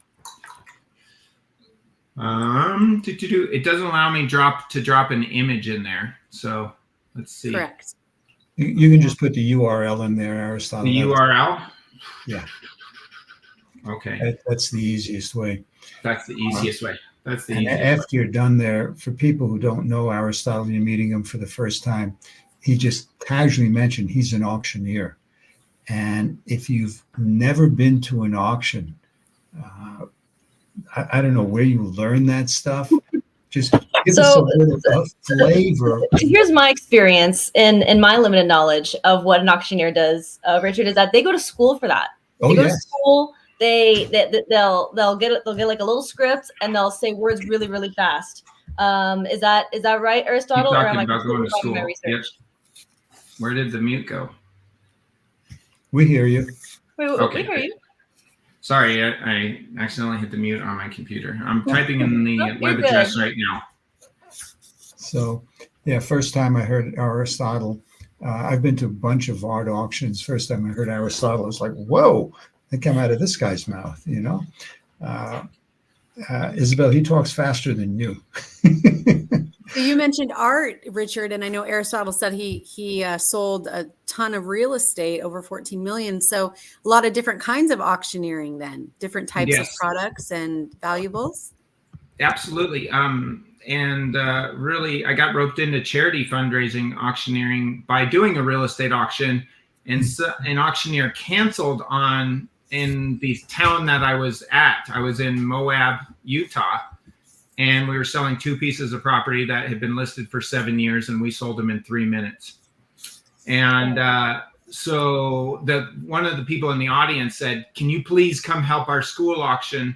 Our auctioneer canceled. He got sick, and can you come save us tonight?" And I was like, I've never done a charity auction. Well, it turned out I did 3 times the amount of money that they did last year, and found out I was good at it. So it's really, really interesting how you get roped into doing things. And one of the favorite things that I personally have sold it at auction was an autographed copy of Think and Grow Rich by Napoleon Hill. Wow. And it went for $14,000. And it was really neat. I got to hold the book, look at it, look at his signature. And I read Think and Grow Rich when I was 24, so just last week, and just you guys didn't get that joke, but that's all right. Got to be fast. Come on, get with it. By the way, real quick, speaking of fast, so I see we have 2 QR codes for you. I see one in pink and one in blue. Which one are we going to show? We'll put them both up. Okay, here's the there's the money. That's the money QR code. All right, everybody, get out your camera. Here we go. Right there. Yep, I'm gonna leave it up for 10 seconds. 10 seconds, and you get $20 of a crypto called Avado. They are a sustainable cryptocurrency, meaning that they don't require mining. So they're not requiring a bunch of computers to continually mine and operate. So it's my favorite crypto for sustainability. I did a 20x return on this when they first got it. this is the second QR code, which takes you to our free consultation of your own website. So we'll help you look at your website, see how we can help you monetize and create a passive income stream, and help you there. I love that. So you are just not only doing a lot of great work with your fast speaking skills and making almost the impossible get sold, but you're also being extremely generous. Thank you very much. Yeah, just think of how many people we're going to give away $20 worth of crypto to every single person that opens a wallet. And now, I want to ask a silly question, and I'll Go just for say it. that I'm not very familiar with crypto, Aristotle. So for those who aren't really sure or maybe a little bit leery about it because they don't understand it, could you give us just a really quick, like, what do you do with the 20 in crypto? Okay, so cryptocurrency is it's a blockchain. It's transparency ledgers, meaning that maybe I won't say these things, but on because we might get taken down off of YouTube or Facebook. But so certain governments have sent money to certain countries, and we have no idea of the accounting of where those monies have gone. Right. So this is the transparency currency. Transparency crypto. So that's there. It's peer to peer. You could send, like, I could send money to Isabel. Isabel could send money to Richard, and you don't need to have a bank. It's you're self-custodying your money. So that's it's digital money, and it's stored on what's called the blockchain. And a blockchain is a huge amount of algorithms so that it can't be hacked and it can't be tampered with. Okay. So it's all there and for history. So if you wanted to see what happened, and it's just transparency about money. And I feel that I don't know if you remember about 2015, the word of the year was transparency and disclosures and honesty. And, I have no idea what the word is this year, but it's definitely interesting. Maybe it's just election year. But it's really a new form of currency. You can travel internationally with it and take it. It sounds like it's very interchangeable. It doesn't matter where you are in the world. It has its own separate value. Yes. It's people like who travel internationally, they'll know the American dollar is different from the peso, it's different from the euro, it's different from the Kenya shilling, all across the board. But with this, it has its own standard. Yeah, so they talk about fungibility. So a gold or a silver coin, you could melt these down and it'll be the same anywhere in the world. Okay, and that's what this allows the crypto to be. It's the same anywhere in the world. The price of something could be different anywhere in the world. If you buy a taco in Mexico versus a taco in New York, they're going to have different values, but they're going to be there. So that's called fungibility, and a little bit education on. You're putting the fun and fungibility right now, Aristotle. So I appreciate you educating us and our viewers. And is there anything else that you're doing right now that you're particularly excited about, that you're trailblazing, that you are setting a new standard of your own in what you're doing in the industry that you're in? And while he's answering, I'm going to put up those QR codes again. Yes. Okay. Wonderful. So the answer is hell yes. I'm working on building my own entire community in an entire city of 5,000 people. So I believe that the education system needs to be redone. Sharon Lechter agrees with how financial literacy is being taught. It's not. The relationship, which is one of my hugest fans, John Gray, and how this needs to be taught in schools, how men and women are different, how they can educate. The money system is broken. The transportation system is broken. The way we do real estate is broken. The housing industry is broken. The mortgage industry is broken. You tell me all of these things. So I've designed and solved in 2020, when I had a little bit more time to think about things, since my entire calendar was freed up, of all these systems that were broken. And so I've been working on literally building my own sustainable city in Southern Colorado. And we have construction where we have 3D printing of homes, where you could print a steel construction, print a home in 6 days and then have it be built in 6 days. Wow. Wow. So talking about building, now the construction's stronger. It's earthquake proof. All of the, can withstand up to 160 mile an hour winds. It's like construction does this. It wastes only 0.05% of the steel when it's built. And normal construction wastes up to 30 to 40% of materials are wasted because you cut off the 2x4 and you don't use that other piece.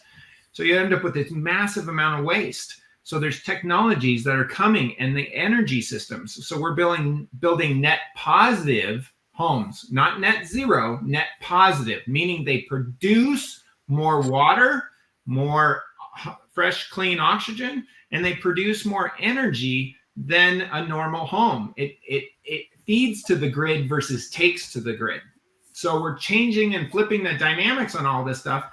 And my talk, is supposed to be about sustainability. So I'm literally working with other people that are creating cities around the world that are called free cities and the new technology of cities. So if anybody's interested in that, you can find me at Aristotle at Global Unity Foundation. Send me an email, send me things. If you want to move there, if you want to help be a part of the organization, we would absolutely love it because I can't build it by myself.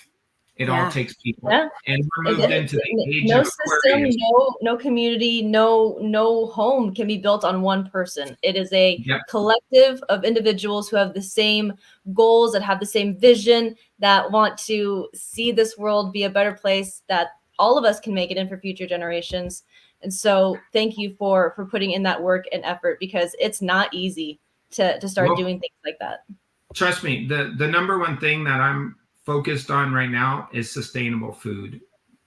Food is the most important thing. And then we want to design and build systems that you could teach people. If you want, Isabel, we could take our food systems to Kenya and feed the people that are out there. Well, you know who you should also connect with? You should connect with our speaker from yesterday, Jim Gale, with his food forest. Jim Gale and I are already friends, and we've already been talking. Wonderful. That's wonderful. Yes. And this is the power of connectedness, everyone. This is the power of connectiveness. When you are in line with your mission and you are surrounding yourselves with the people that want to accomplish the same things, the possibilities are limitless.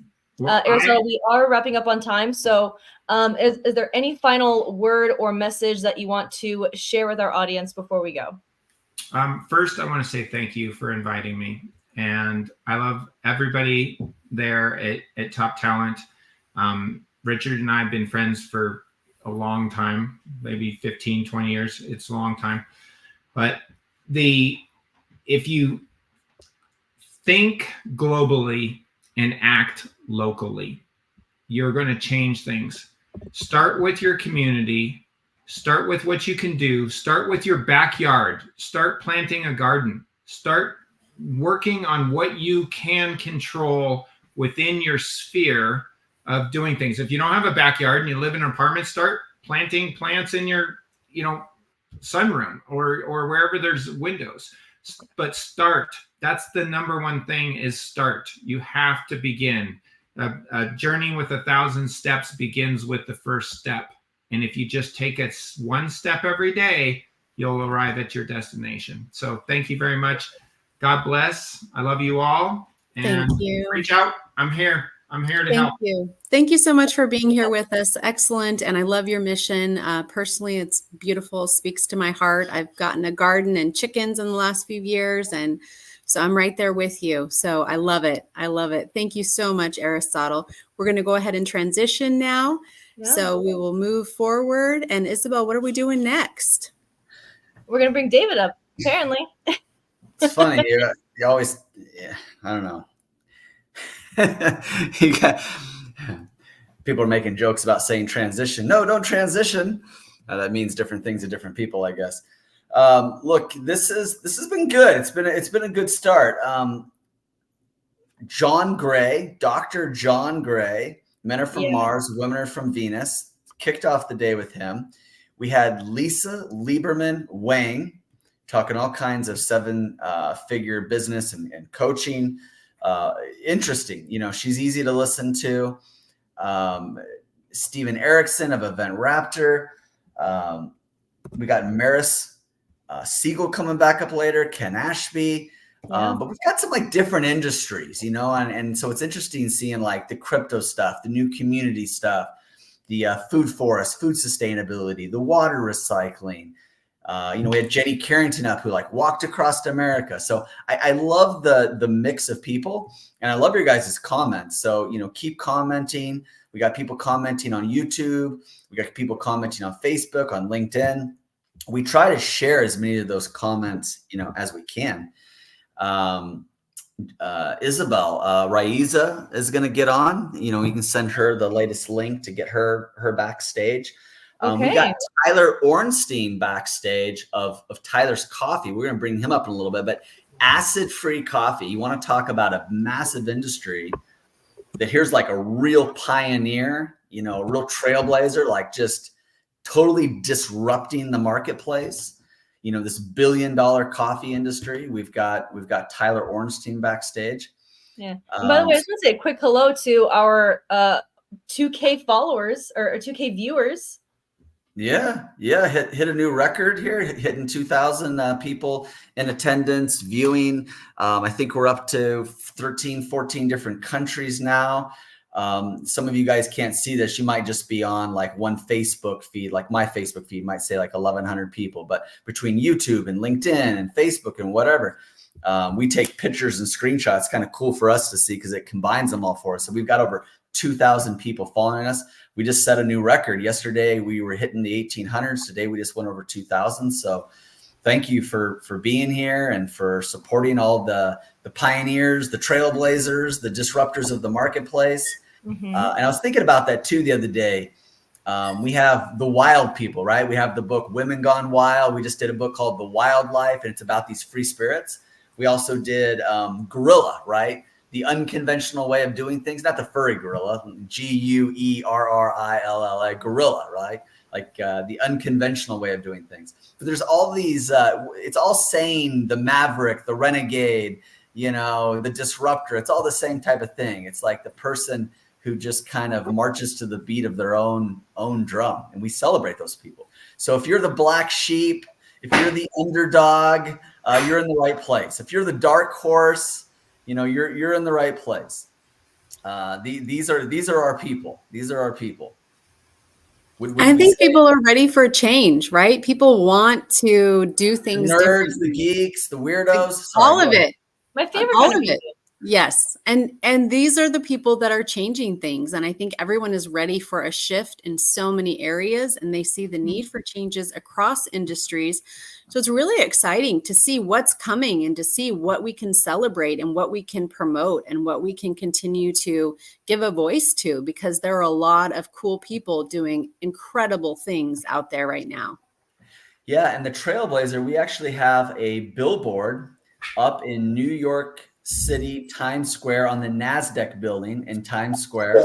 Ooh, you got Tyler's book right there too. Yeah, I have something to say about this. There's a special reason that I've kept this. You just said it's a great book, but I was feeling really cheeky when I met Tyler and I asked him to sign it to the love of my life. Wow. See, he added it in.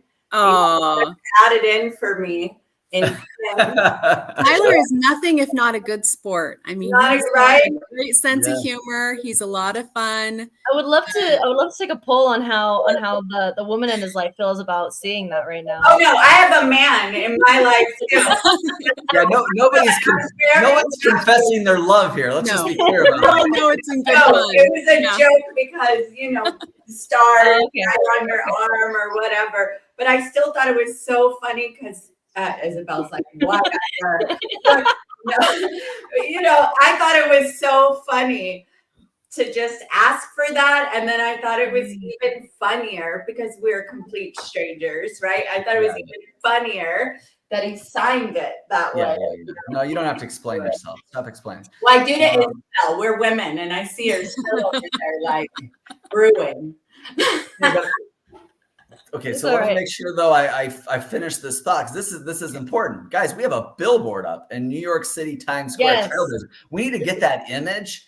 We need to download that, upload that, whatever. We should share that with everyone. But there's a billboard right now for the Trailblazer event. It's on a billboard, David. Is that what you're saying? No, Oh, you mean? I know. Comic relief is important, David. Wait, David, you mean this billboard? This image? That one. Yeah, that's on a massive billboard in New York City Times How many Square. stories The is that Nasdaq building? How many stories is that building, David? I don't know, but Sherry's face is probably huge. like, yeah. Her face yeah. is going to be like 6 stories worth of her beautiful face. Something like that. Something like that. That's exciting. It's, All right, and then it's he really leaves. incredible. I'm so excited for the June 22nd NYC event. And guys, if you still want to come out,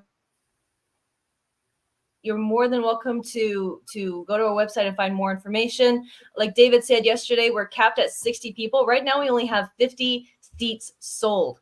So if you want to come out and be a part of this exclusive event, go to trailblazerevent.com and in the navigation bar, click on NYC VIP event, and it'll drop you down on the website where it has all of the information, including tickets. So if you guys want to be a part of that, it's going to be amazing. We're going to do some awards. It's going to be all day from 10 a.m. to 10 p.m. Eastern Standard Time.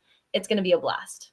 Yes, it's going to be excellent. I'm very excited. I have never been to New York City before, so I am thrilled to be able to go and to celebrate so many amazing people and celebrating this with this billboard. We're going to get some incredible photos and just masterminding together.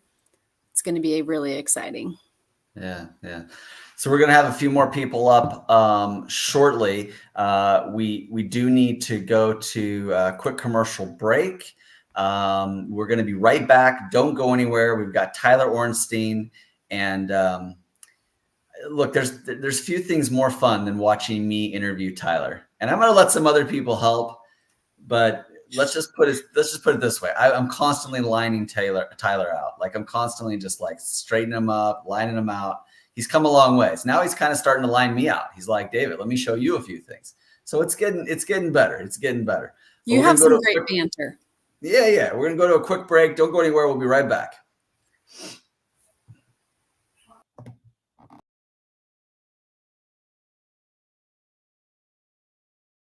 David Fagan, Top Talent Agency, wrapping up another Kenyan keynote tour.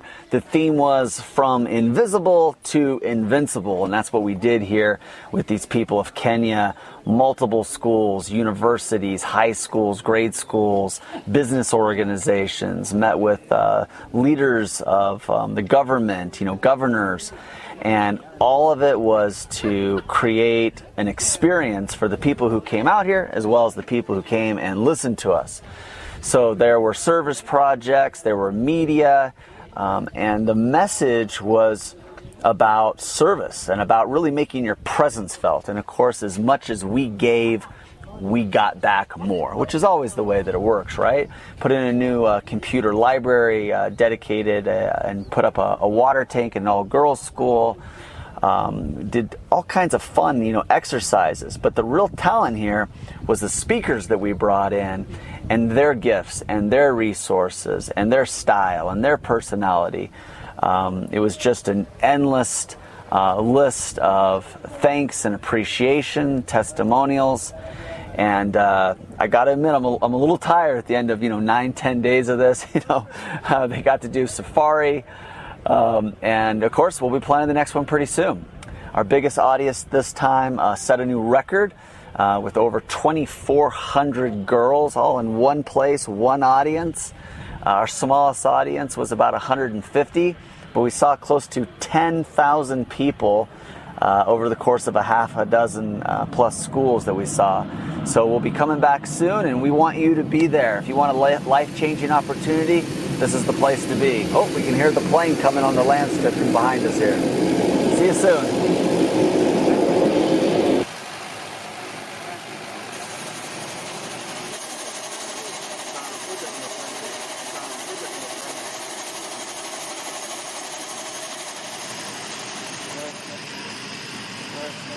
Nasikia. I don't understand. I'm glad we don't need to see the plane like slowly take off. It's kind of a cool effect, but I was like, we can just cut to it here. Guys, welcome back. If you're just now joining us, this is the Trailblazer Summit and Symposium. It's for disruptors. It's for pioneers. We've got a lot of great, sponsors, a lot of great media partners. Thank you to the DC Chronicle, the New York City Independent, the Atlanta Post, NASDAQ's New to the Street. The host, Jane King, show airs on Bloomberg and Fox. She'll be with us in New York City. The Diva Network, of course, our company, Top Talent Agency. I get excited. I love women power. I get excited. So many great sponsors, great co-producers. It's an exciting event. Okay, go ahead. And last but not least, Operation Impact. Well, I'm sure it's Sotelo on a little bit later on. Nonprofit organization, Faces of Illness. Amazing individual, credentialed institution with the President's Lifetime Achievement Award.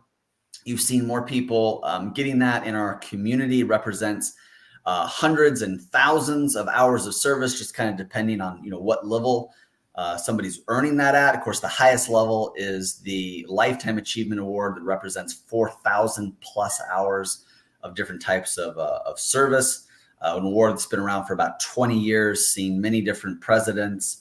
It's not any one president's award. It is just referred to as the President's Lifetime Achievement Award from the White House. Really big deal. She's going to be on a little bit later talking about that, talking about her organization. So that's really important as well. We're going to be bringing up Tyler. We're going to bring him up a little bit early. Raiz is going to be disappointed. She wanted to be on here as well, but there's no time like the present. Tyler, my friend, how you doing? Hey, Tyler. Can you hear us, Tyler? We can't hear you. Okay. He's going to figure it out. He's a smart young man. He's going to figure it out. Young man? What are you talking about? He's a young man. I mean, he's not as young as he used to be. What? What are you, 60? You guys are basically the same age. Yes, you're right. Yes. Let's go with that. We'll bring up Isabel here as Tyler works that out. Yeah, he's going to to get these on here. Now, Tyler might be a little upset with me when he finds out, but I had coffee this morning, but it wasn't Tyler's coffee. Oh, he doesn't care about that. Because I don't have any. Keep telling him to get me some.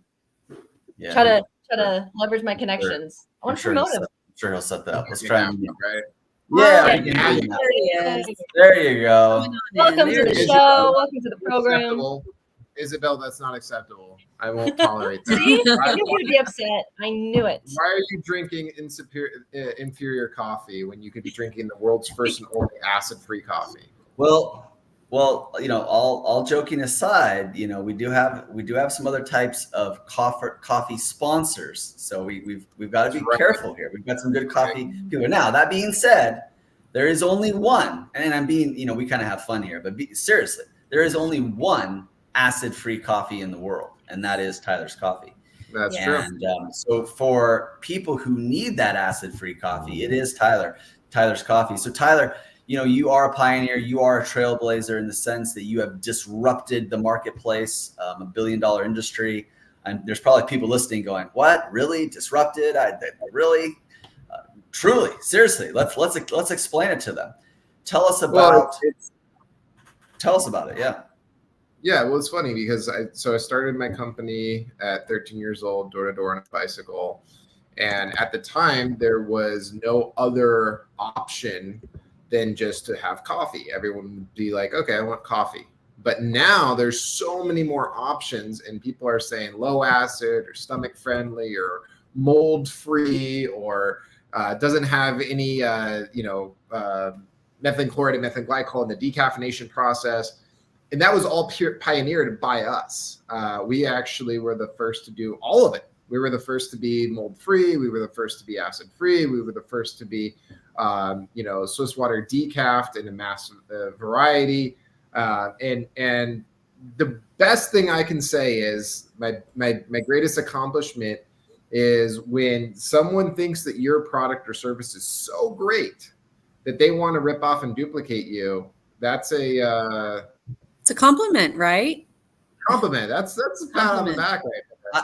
Honestly, I'm surprised it took them so long. I mean, I've been working with you for 11, 12, 13 years, and it's like every year I'm like, surely somebody else is doing this. And every year it'd be like, no one else is doing this. So honestly, I'm surprised it took them as long as he did. Earlier, we were holding up your book. We'll put it up again here, Tyler's Coffee. But it's the story about how you, a 15-year-old kid, went from door to door, bicycle, backpack, door to door, to now in every store. So you're in Amazon, you're in Sprouts, you've been in Whole Foods. Getting a brand and a product into major retail stores and mass produce, that's not easy. Tell us about that. It's a nightmare. Actually, I do have some very good news that I can actually share with all of your viewers. And this news actually was just, this is hot off the press, David. Hot. It's like steaming hot off the press. Hot like coffee. Go. Hot like coffee. We finalized our agreement with Walmart. So we're going to be in Walmart stores now. Wow. Congratulations. Thank you. That's excellent. Okay. So even a broader market.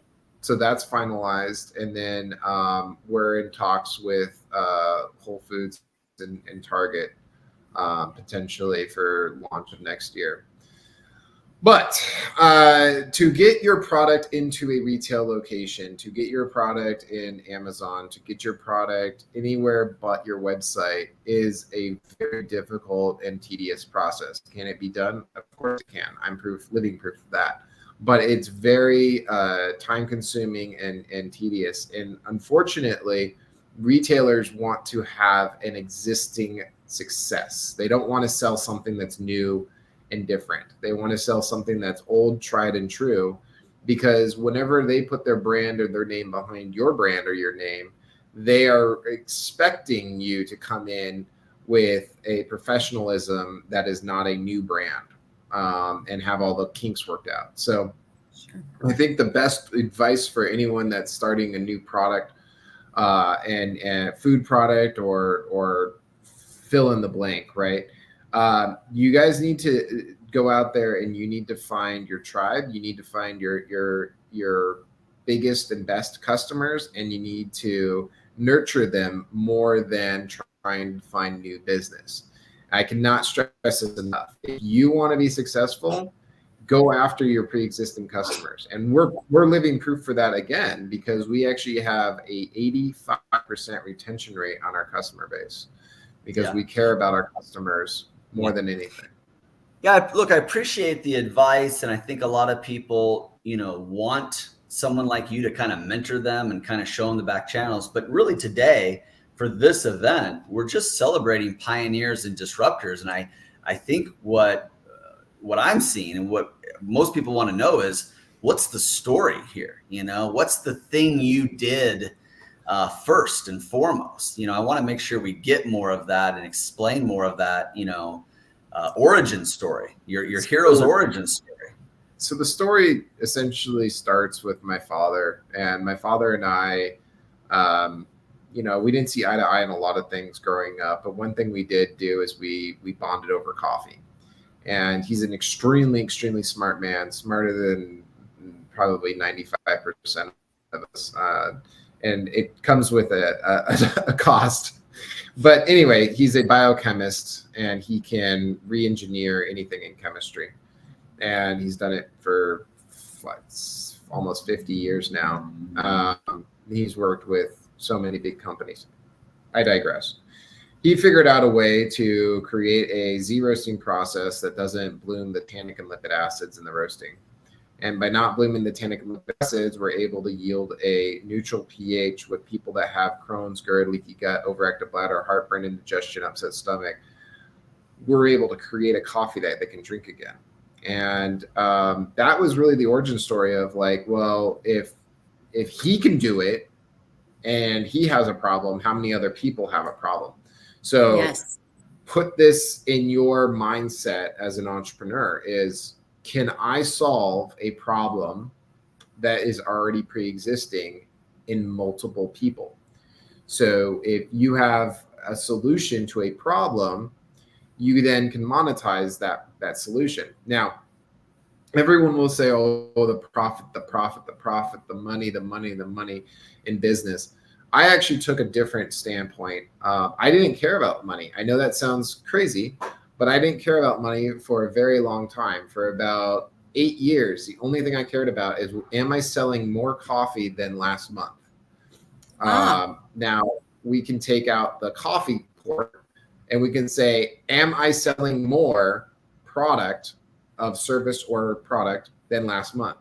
I don't care about the profit. And I know that sounds crazy to a lot of people. They go, well, wait a minute, Tyler, if you don't care about the profit, you can go out of business. Yes, to an extent, as long as my overhead is covered, I can care less about the profit. What I care more about is getting more product and service in the more hands, more people, because people have two things. They have this and they have this. And so if you have a good product or service, they're going to use this. And the people that are entrusted, friends, family, coworkers, will use this, and they'll believe what this is saying. So I want you guys to be very, very, very, very understanding of that. And when you have a product or service that people go out there and they represent your product, like for example,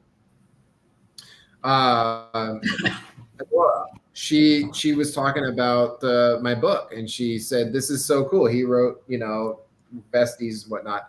And I think it was Love of My Life, but I'm not going to go there. That's okay. But anyway, she went out there and she said, oh, David, blah, blah, blah, blah, Tyler, blah, blah, blah, blah, blah, Tyler, blah, blah, blah, blah, blah, blah, Tyler. And I didn't say anything. I didn't do anything. Yeah. But it made an impression on her. So she's speaking. Yes. Exactly. I could be here. I could not be here. It doesn't matter. It does not. It has no merit on my life. Hey, let me get back to your story. You keep going into advice mode, which, you know, I'm going to make people pay you if they want your advice.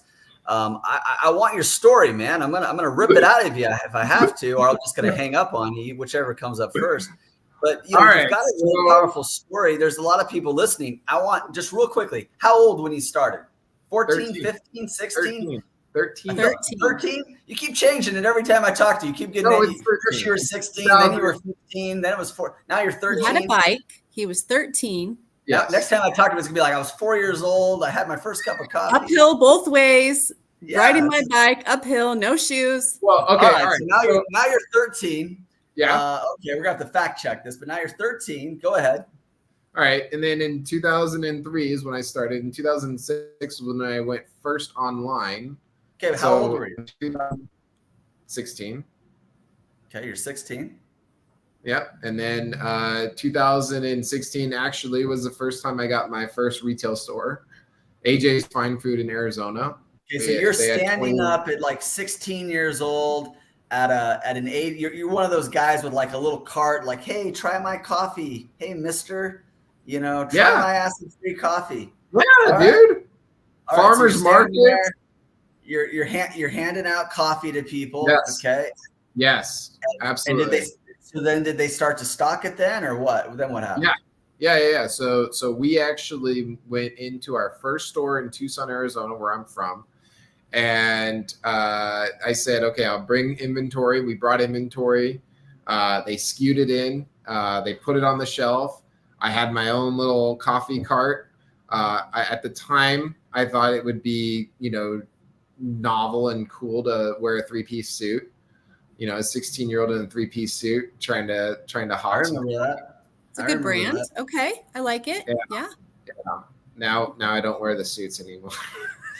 So one of the things that I want to know, and is one of the questions from our sponsors, Tyler, is, you know, was there a time that you got stuck? You felt like there was a roadblock. You felt like you weren't sure where to go next. You're hitting a wall. You needed to kind of blaze your own trail and break on through. He was stuck all the time, Jessica. Every time I turned around, he was stuck. He was calling me up all the time. You know, let's just get an example. He was firing website guys, hiring new website guys, distributor deals, firing distributor deals, hiring people, firing people. He had people embezzling money from him. Yeah. Oh my goodness. He's not. There's a lot of highlights here. Well, you know, this is a big deal because not only is it a cool story and you being so young, but also gut health is such a hot topic. I mean, people are really, and not just a hot topic like a fad, but people are really coming to understand the connection between gut health and the mental health, the overall body health. So this acid-free component is a huge, big deal. So I think that not only is it a really cool story, but this is something that's crucial for people. So I want to hear more about your roadblocks, but I also want to hear you say, what are those things that you said, Crohn's, all these things that people think, I can't drink coffee anymore. Can you run through those a little bit more as well, please? Yeah, absolutely. Okay, so roadblocks, very, very simple. At 34 years old, I have the solution to roadblocks. Push through it. End of story. Okay. If you don't push through it, you will fail, and you will fail very hard, and you'll never be able to recover. If you don't push through it, you're not going to succeed. It's that simple. If you say to yourself, I don't care what it is, I don't care if the world's ending, I don't care who's in office, I don't care what's happening, I'm just going to push through this and make sure that I actually come out the other end, there's no more roadblocks.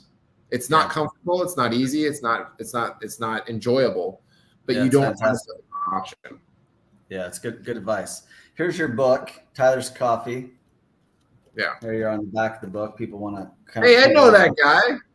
Yeah, but I'm firing everybody off the interview because we're just going into all the wrong things. I'm going to fire myself here in just a second if I can't get the right information out of you. But you've got this. Yeah.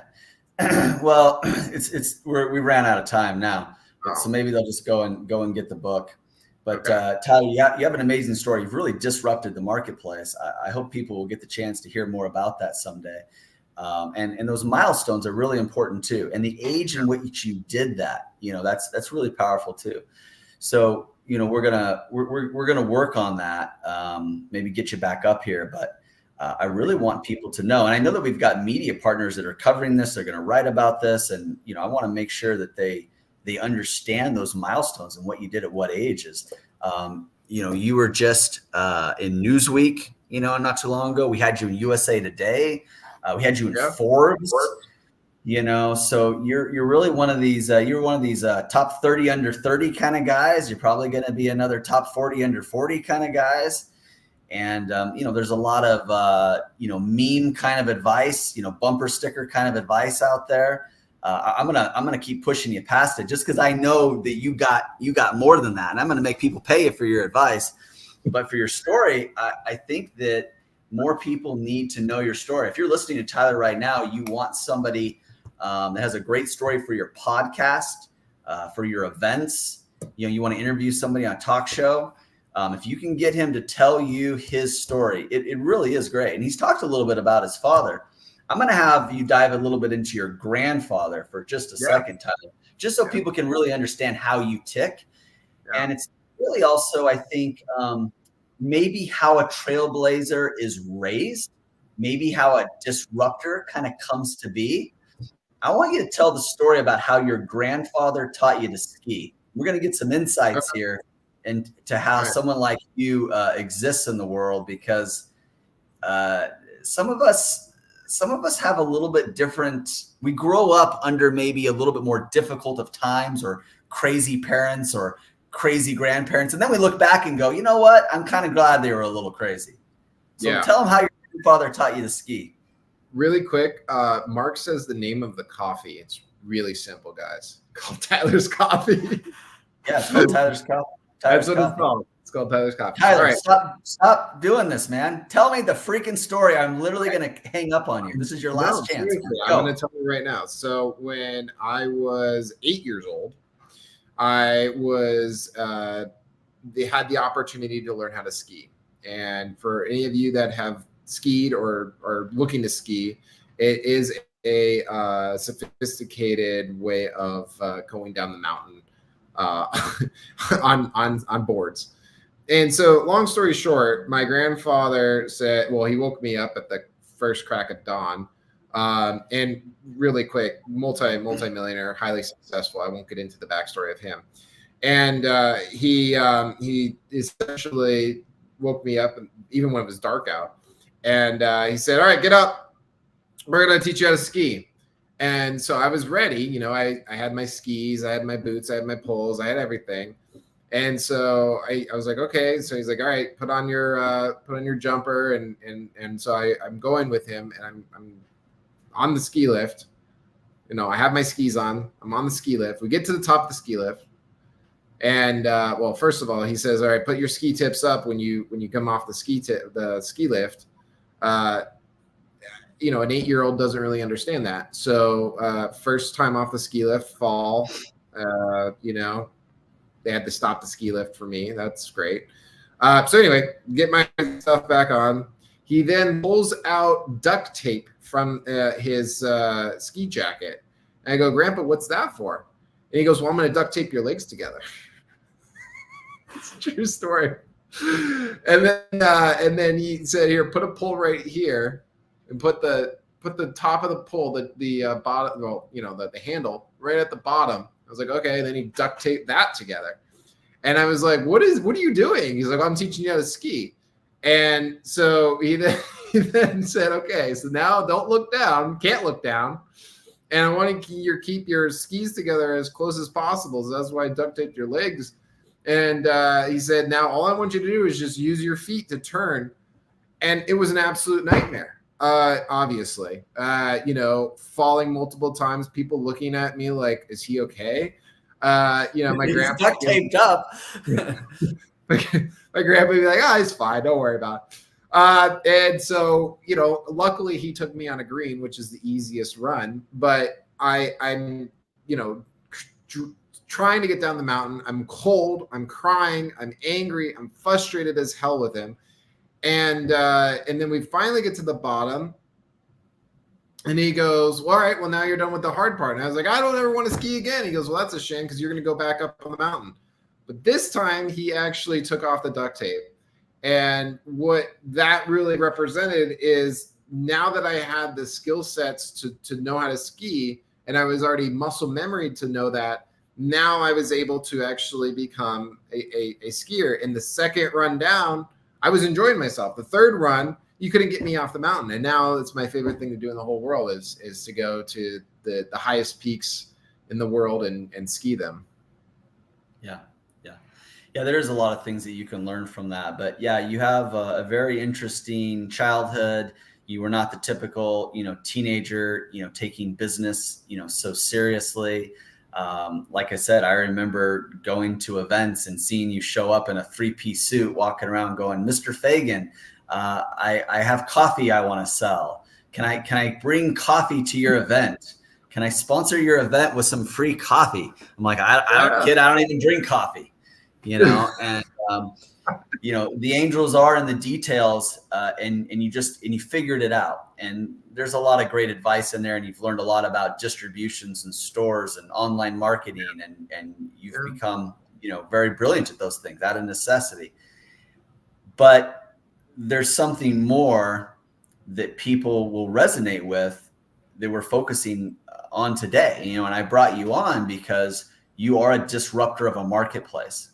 And so my question now that we've got you in the right place is, you know, how have you had to deal with adversity? And I don't want to know thoughts and feelings. I want to know in a specific example, what have other coffee companies done or other stores done where you might be bad for their business? What things have you had to work against? And I'm not talking about forces of nature. I'm talking about real businesses that you've had to push back against because they're all geared a certain way. They're just geared to doing business a certain way. It's always been done a certain way, but you've got this acid-free coffee. You know, how have you found your people, and what have you had to go up against? Just give me one or two things. If you get off topic, I'm gonna stop you. But what do you got? Well, I've been sued 3 times. That was fun.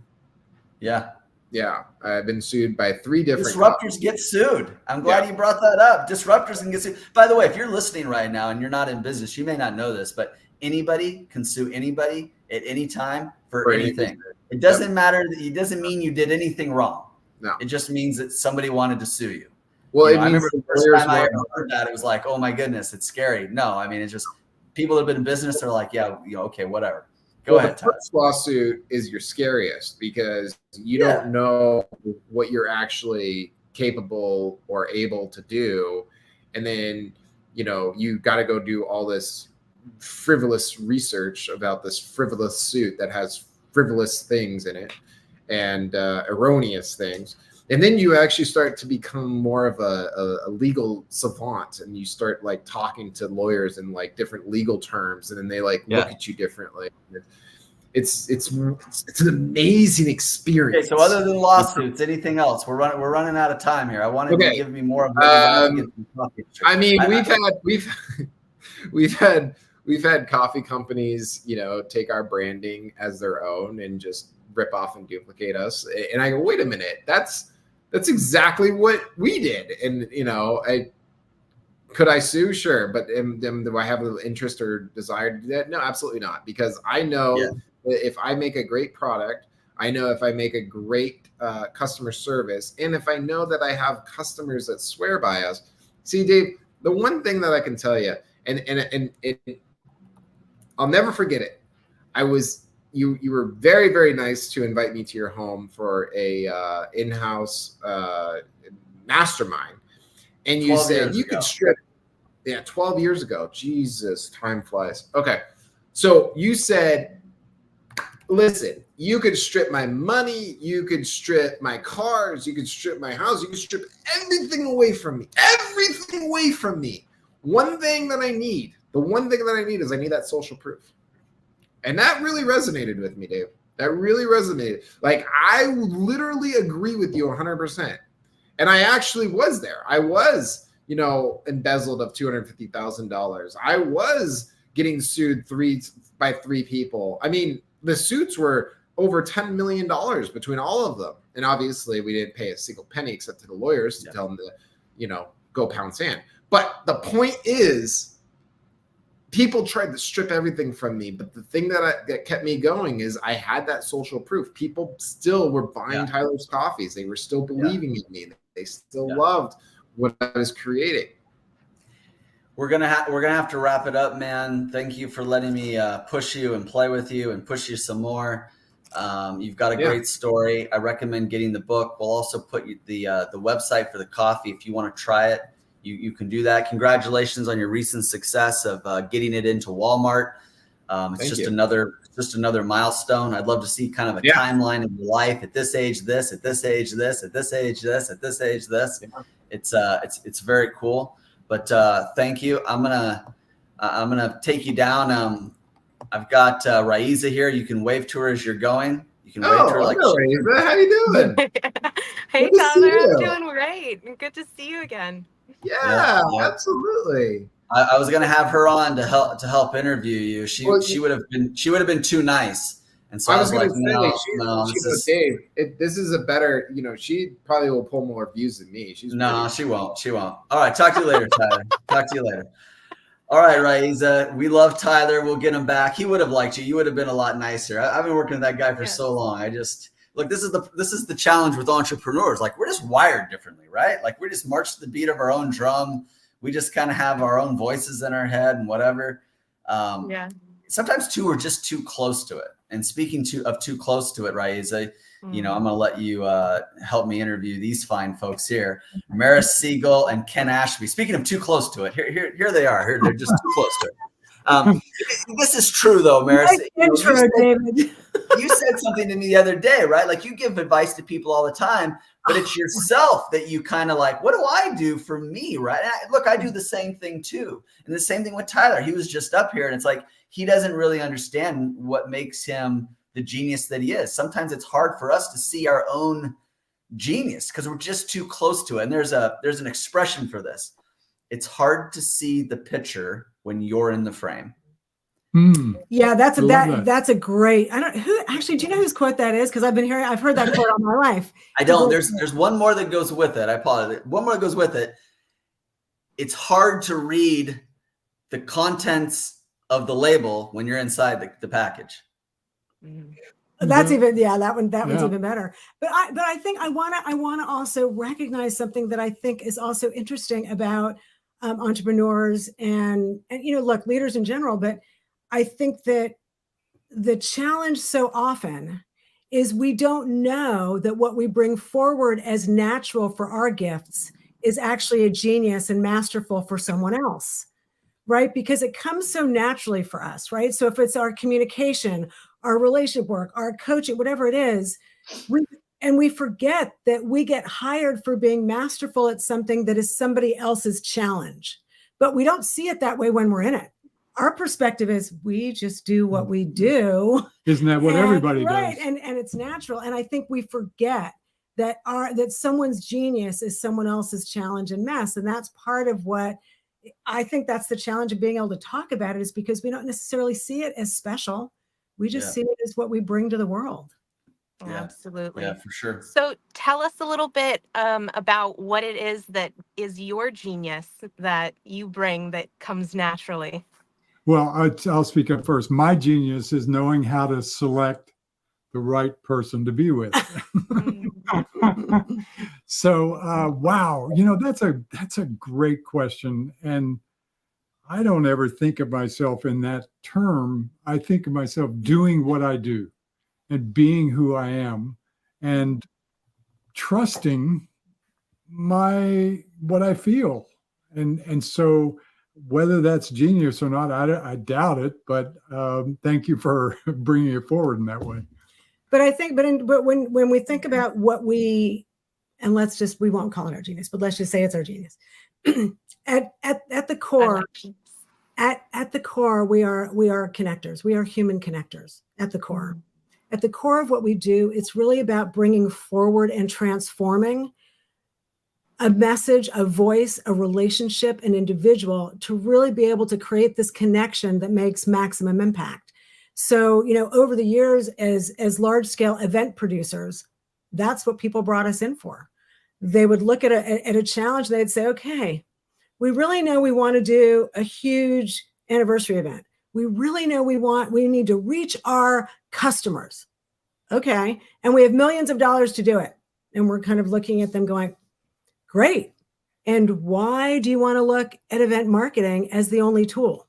So our perspective as we came in as large scale event producers is the first thing people came to us for was, how do we connect to our people, our business? And, we think it should be an event. And very often as large scale event producers in that space, we always came first and said, people first, business and the profits will follow. So unless you're committed first to the people side of this. So we would then turn those questions around and say, okay, our genius is in the connection and the people. Now, how do we get you to be willing to think about it? Yeah. So let me jump in here. You've been on Monday. We had you on a little bit Tuesday. We didn't have you on yesterday. We have you back again. So during this whole event, you're going to be in New York City on Saturday with us. So obviously you're a big part of this event, and you've already been on, several times. But I still want to make sure that we maybe revisit a couple of questions that maybe you've answered before, but new people watching right now may not have heard. And that is a little bit of a conversation about being a trailblazer, being a pioneer. I'd love for you to share some of the things that maybe you were the first doing or one of the first doing. And some of those things might have been 20, 30 years ago, and it may sound very common now, but back then, 5 years ago or 10 years ago, like nobody was doing this, because there's really some things that you started doing with organizations and companies that I don't think anybody else was really doing the way that you did it. So maybe share a few of those things so that people can see you in that light. Tell them about the Pope. So David, thank you for that. And I also really appreciate that you're so good at sort of re-guiding, the conversation and helping to frame, so look, early on in my life, I was a kid who felt like I didn't belong. I didn't belong anywhere. I didn't feel connected. It was a constant struggle. And so over the years, what I recognized was the belonging piece, how to create this connection. What does that look like? And is that something that people do all the time, or is it just something as a kid? Yeah. So, so that notion. And so very early on, as early as, probably, 22 years old, I was hired by the Olympic Torch Relay, by the Olympics, to actually work with them on creating relationships with the Olympics and the local communities in a way they had never done before. And the big word that really is about is trailblazing here is experiential, right? For years, everybody was attending an event, going to something, being at something. But the experience wasn't about living it. It wasn't creating this global connection with people who were living in a common space, right? Who could really feel and experience. And so the experiential part of marketing was a big shift early on, many, many years ago. And one of the things that we had said, that I had said to one of my first bosses was, I don't get why you're putting a bunch of people in the room to just sit and get information. And he kind of looked at me and he said, well, the information is important. I was like, yeah, I'm sorry. I just sat in a classroom for 4 years and I got a degree, but I don't remember much. So what did that do for me? And so I said, what if we created something fun, another way to engage these people? Mind you, this was during the Olympics, and it was the heads of California Highway Patrol, all these other people who were sitting in a room, and we essentially created this brand new experience for them and said, what if we create an experiential program? And so what we did in that meeting was we actually first asked everybody to go around and say why a relationship with the Olympics was a cool thing for them. And I will tell you that the first story that came up was from one of the heads of the California Highway Patrol, who was nearly in tears, who said, I was a kid in my community who never had a television, who could never even watch the Olympics until I was 15 years old.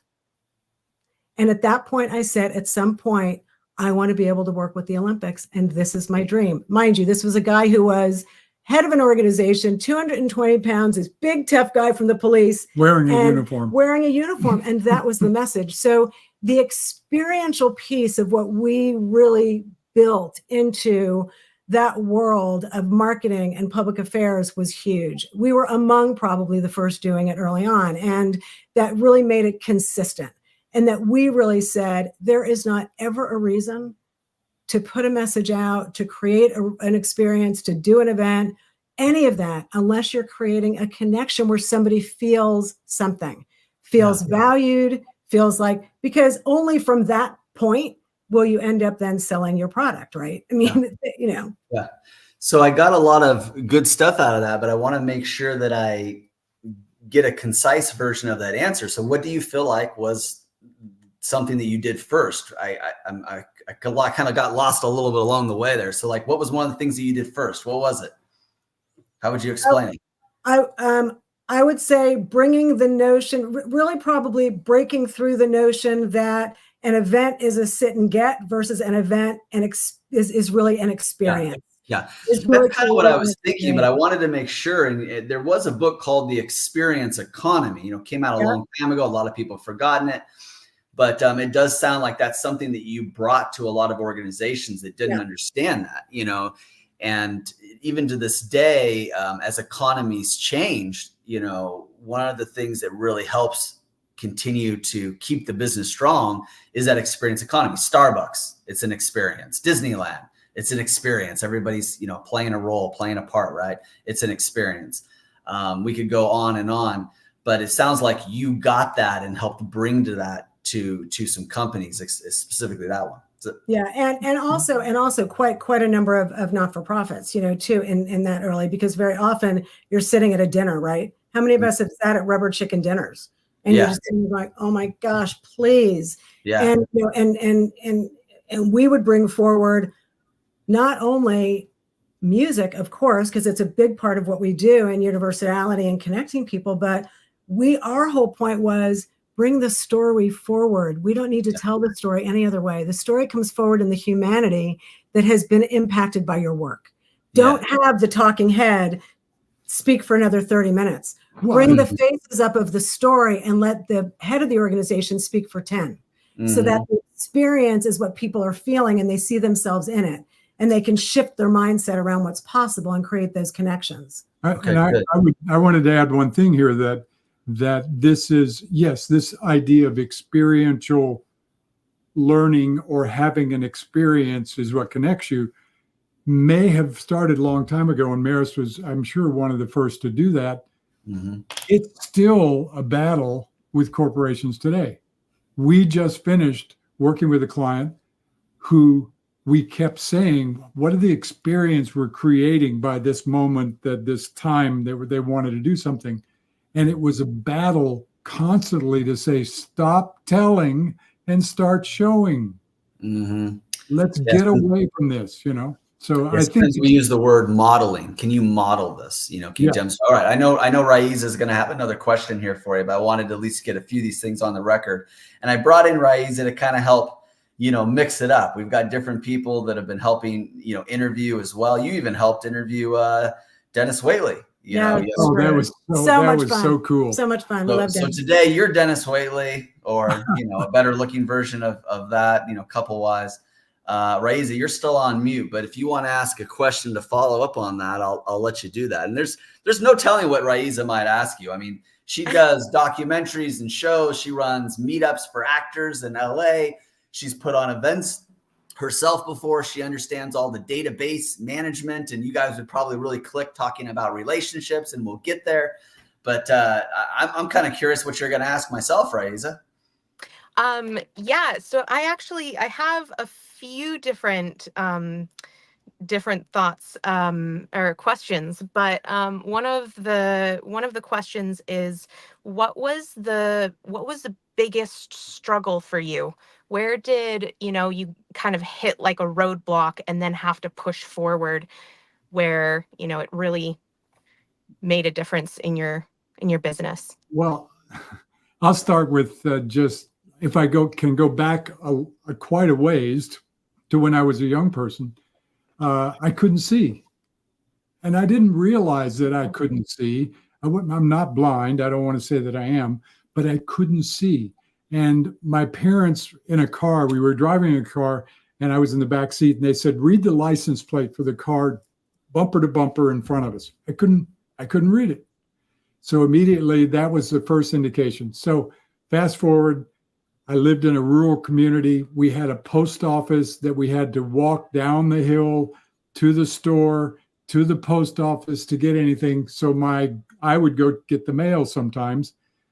And I went that first day and collected my first pair of glasses. And my eyes were 400 and 400. They were just really off the charts instead of 20/20. Wow. So I took them out of the box, walked back up to the hill to our house, and put the glasses on. And I saw things that I'd never seen before. I saw leaves lying on the ground. I'd never seen them.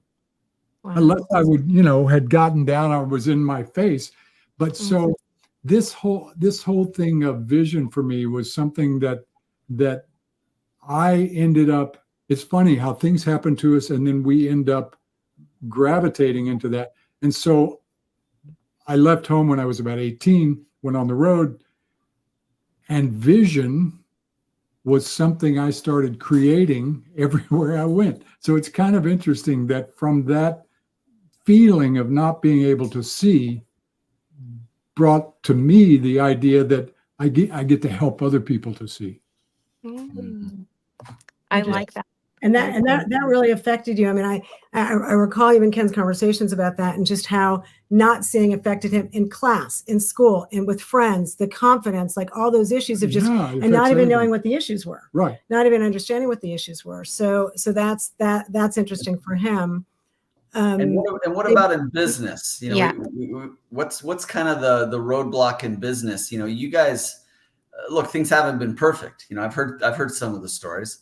So I think one of the things that kind of makes you the trailblazer or pioneer is the fact that, when you ran out of road, you just kind of started laying your own pavement and blazing your own trail. So let me add another quick one here. And I know Maris has got hundreds of these stories, but back during a time when one of the earlier recessions before 2008, I was in the event production business, and I was creating music and that sort of thing because that was my lifestyle. Everything just fell apart. Nobody was buying anything. Nobody was producing anything. Nobody was creating anything. So I said, well, I have to do something. So I became a stockbroker. So I became a licensed Series 7 stockbroker. And I remember the first day when I was training, I opened the book, the big book that you have to study to get the training, to get the certificates. And I read the first paragraph, said, I don't have a clue what they're talking about. I have no idea. But I persevered and I said, I can do this. I can see it. And I went through and basically built a really good business as a stockbroker, and still being creative, still using my creative talents to write music and create events and that sort of thing, because I was selling 30-year tax-free municipal bonds. And once people buy a 30-year tax-free municipal bond, there's not much you have to do every day on that. I mean, it's pretty much, that's going to give you money for 30 years. Okay, now I could go off and do other things. But that for me was, and I still wanted this creative output for me. Always it's been that.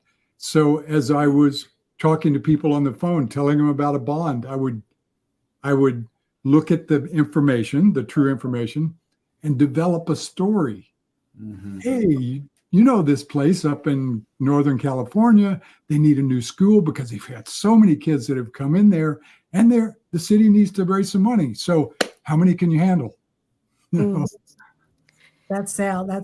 And I we have a number of them together and separately. And one of them, I think that when I think about, it's interesting, Reza, when you asked the question, the first thing that came up for me was, wow, how have we gotten in our own way? And yet still, I mean, literally this kid who never felt like she belonged, who never felt connected, who never understood that feeling of connection, even though I was being raised in a family that was close. And so that for me became a constant battle of feeling connected and creating connection and belonging. And so a number of things happened to me over the years in business that really continued to bring that forward. And that was in one of those situations is I was producing the Pope's visit. Pope John Paul was coming to California, and I was young. I mean, I was a new vice president in the company, had no clue what to do, was completely in over my head. And I looked at the whole experience with the Pope and I thought, okay, nice Jewish girl in a situation with the Pope. I was responsible for overseeing this phenomenal youth teleconference event.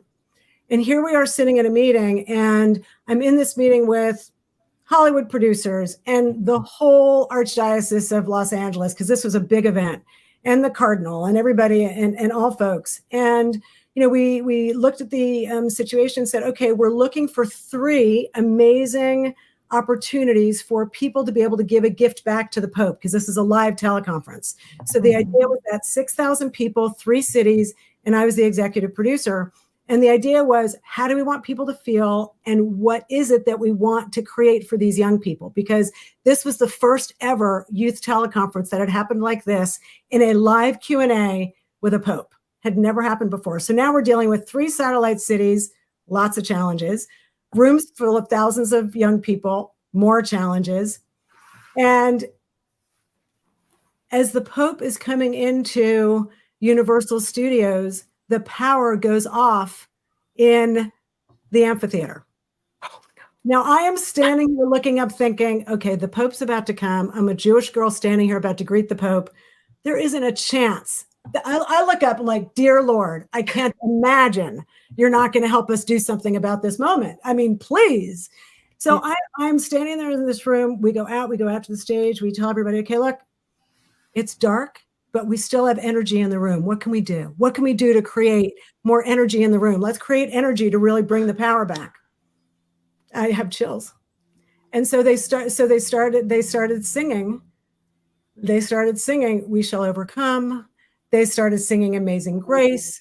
They started connecting the other satellites. So the link had been lost to the other satellite cities because the power went out. So of course we're on the phone going, okay, and what are the other cities doing? Are they ready? What's happening? The Pope pulls in, he gets to the holding room, and still the power is off. And I'm thinking, okay, oh my gosh, you know what? That generator really needs another 2 minutes. And sure enough, we had a backup to the backup, which was my fear because I'm a total control freak. and the backup to the backup came up. And as the Pope came in, the power came back on. But in a moment of pivot of, oh my gosh, what do we do? And had these young people not been connected, that moment would never have happened. And had trust not been at play, that moment would have never happened. And if you don't think I was scared poopless, it was just a remarkable moment. And to this day, that actually is one of the most empowering experiences I've ever had, because we also had this young person coming off this, in this amazing talent. And it was powerful in a way that made me really recognize that belonging is about how we feel in a connected community, and shifts happen when we stand up and ask and take authority of it and trust what's around us. Yeah. So that's one of so many, but that's a fun one. Yeah. So if you're just now joining us, this is the Trailblazer Summit and Symposium. We want to give a big thanks to all of our sponsors, our media partners like the DC Chronicle, the New York City Independent, the Atlanta Post, NASDAQ New to the Street. You were just listening to Maris Siegel. She speaks all over consider it the world stage, if you will. She's done everything from project management to public affairs to philanthropy strategies. She's been called upon by consumer and financial brands, nonprofits and for-profits. She's worked with Olympic organizers, the Harvard Kennedy School, the Archdiocese of Los Angeles, New York, even in New York, organizing the papal visits. You were even there at Ground Zero doing some things in Ground Zero in the early 2000s. Let me switch over to Ken here. You were just hearing Ken for a second, and Raiza, you'll find this very interesting. You've spent quite a bit of time in a musical studio, and you do work with a Sony recording label. Right here, Ken, this guy you're talking to, he was honored and awarded a British Grammy for a chart-topping hit song in the UK. He's written over 200 songs, okay? He's had hundreds of songs that have been performed on television internationally, even at Super Bowl halftimes, and live for millions of people worldwide. How about that? Very cool. So you guys are kind of overachievers, let's just say. Yeah, and we're only together 20 years and have decided we get to have another 50. So if that's overachieving, we'll take it. Yeah, you recently launched One Song, a songwriting workshop series for novices designed to unleash creativity in individuals and working teams. I can see why it's kind of tough with some of these questions, because you're like, which version of yourself do you want to answer them in? Which lifetime, which career? And I think one of the ways that you're a trailblazer, a pioneer, is so many people have tried to kind of be that one thing. And you were pretty early on embracing what more and people are embracing today, which is we are multidimensional beings, right? And we can do lots of things. It used to be, it's like, hey, you're a waitress. All you're ever going to be is a waitress. You're a mechanic. It kind of defines you. But nowadays, you're a painter, you're a songwriter, you're a public speaker. Now I'm coaching people. Raiza, I think these are your role models here, because every time I talk to you, you add in another title or layer of all the things that you do. Yeah, absolutely. Something that has come up just in you saying this is I'm curious to see, because when you redefine yourself, a lot of the time there's a lot of fear and concern about the public's opinion and people's perspective of everything. So what has been, what has come up for you guys as you've shifted to kind of transform, or do something new and shift in that? That's actually perfect pandemic pause question. Yeah, that's actually perfect timing as when we launched our leadership business. Yeah, I think that during the pandemic pause, we'd been doing some things and continuing a lot of things for our whole career and our life together. Maris and I, by the way, I know this is a first. We were married in Colonial Williamsburg, Jewish, Baptist, grew up a preacher's kid, under a huppah that we bought in Mexico married by a Native American chief. So I know that's a first with all the fifes and drums and everything else. But I think for us, the pandemic pause brought up this moment where we had been doing something for a long period of time. We had a great client, and we just wanted to look at what we were doing and say, what's next? How do we It's leverage it? really never been for us. It's never been the moment for us to say, oh, we don't want to do that again. It's just like, what's next? What's next? And next for us was reevaluating what we've experienced, what our experience was, our life, and thinking, how do we use that in a different way? And the songwriting thing was very interesting, because being a singer-songwriter all my life, I love that. I like it. I had great success with it. And so I love the idea of unlocking creativity in people. And I wanted to share the aspect of songwriting, not for the purpose of writing a song, but for the purpose for people to reach inside and bring something out that they thought maybe wasn't there for them. And I was at an event with Coolio, and I was telling Coolio about, I was all excited. I'm creating this program. It's called One Song Lab, and we were teaching people to write songs who've never written songs before. And Coolio said, "Rock that. We want to keep this to ourselves. Don't give that to everybody else." So bless his soul, who's no longer with us. And he was laughing as he told me. But it's this idea of breaking out of your comfort zone. I think that's been a key thing for us all the way along. So an idea, someone comes to us and says, we want to do this. And we look at it and say, how do we do it differently than it's been done before? Yes. It was never an idea like trailblazing, or it was just our own desire to do it differently, to create something new. I don't know if that was an answer. And it was interesting during COVID. So coming up to COVID, Ken and I had spent probably 260 days a year for the last 10 years, let alone the years before. And, we've worked in 40 countries. I mean, our experience. 260 days a year is on the road. So our experience had really been driven in the relationship marketing space. People always came to us with, how do we create? How do we do? How do we have a better relationship with our stakeholders? How do we have a better relationship with our sales folks? And in the end, that always came back to also business coaching, because we were always the people who not only connected the brands and the clients to their stakeholders and to the sales side, but then internally it was, how do we make this work? How do we ensure good communication? How do we ensure everyone's being creative? How do we ensure everybody gets the vision? And what we realized during COVID was, there's a transition here. And so that's how we launched. So we launched our leadership company, got certified in a number of different areas, because that was the transition that took relationships from that space into another space. So now as coaches, we really focus on the relational leadership, the need to be able to communicate clearly, to make our people skills our power tools, right? And because that was because we spent our career doing so much of that. And we recognized that the number one issue that people had when we were always at the table, connecting the dots, creating the synergy, was communication, expectations, and trust. So and that's communication, expectations, and trust. Yes. Yes. And whether or not you're in a love relationship, David always teases me, well, relationships are romance. Like, no, we're in relationship right now. You're in relationship with your brands, with your car, with your everything.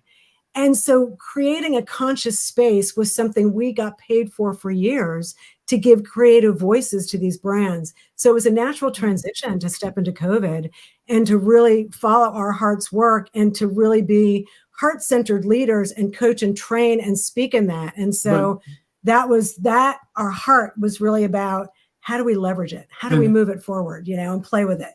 And has it been difficult? Has it been tough? Has it been challenging? Yes, it is, because we were starting something new. We're disrupting the market too, about how people feel about relationships. That's we're breaking through. We had never advertised for the work that we'd done. People came to us, word of mouth, hired us to do amazing things, honored that we were be able to participate in that.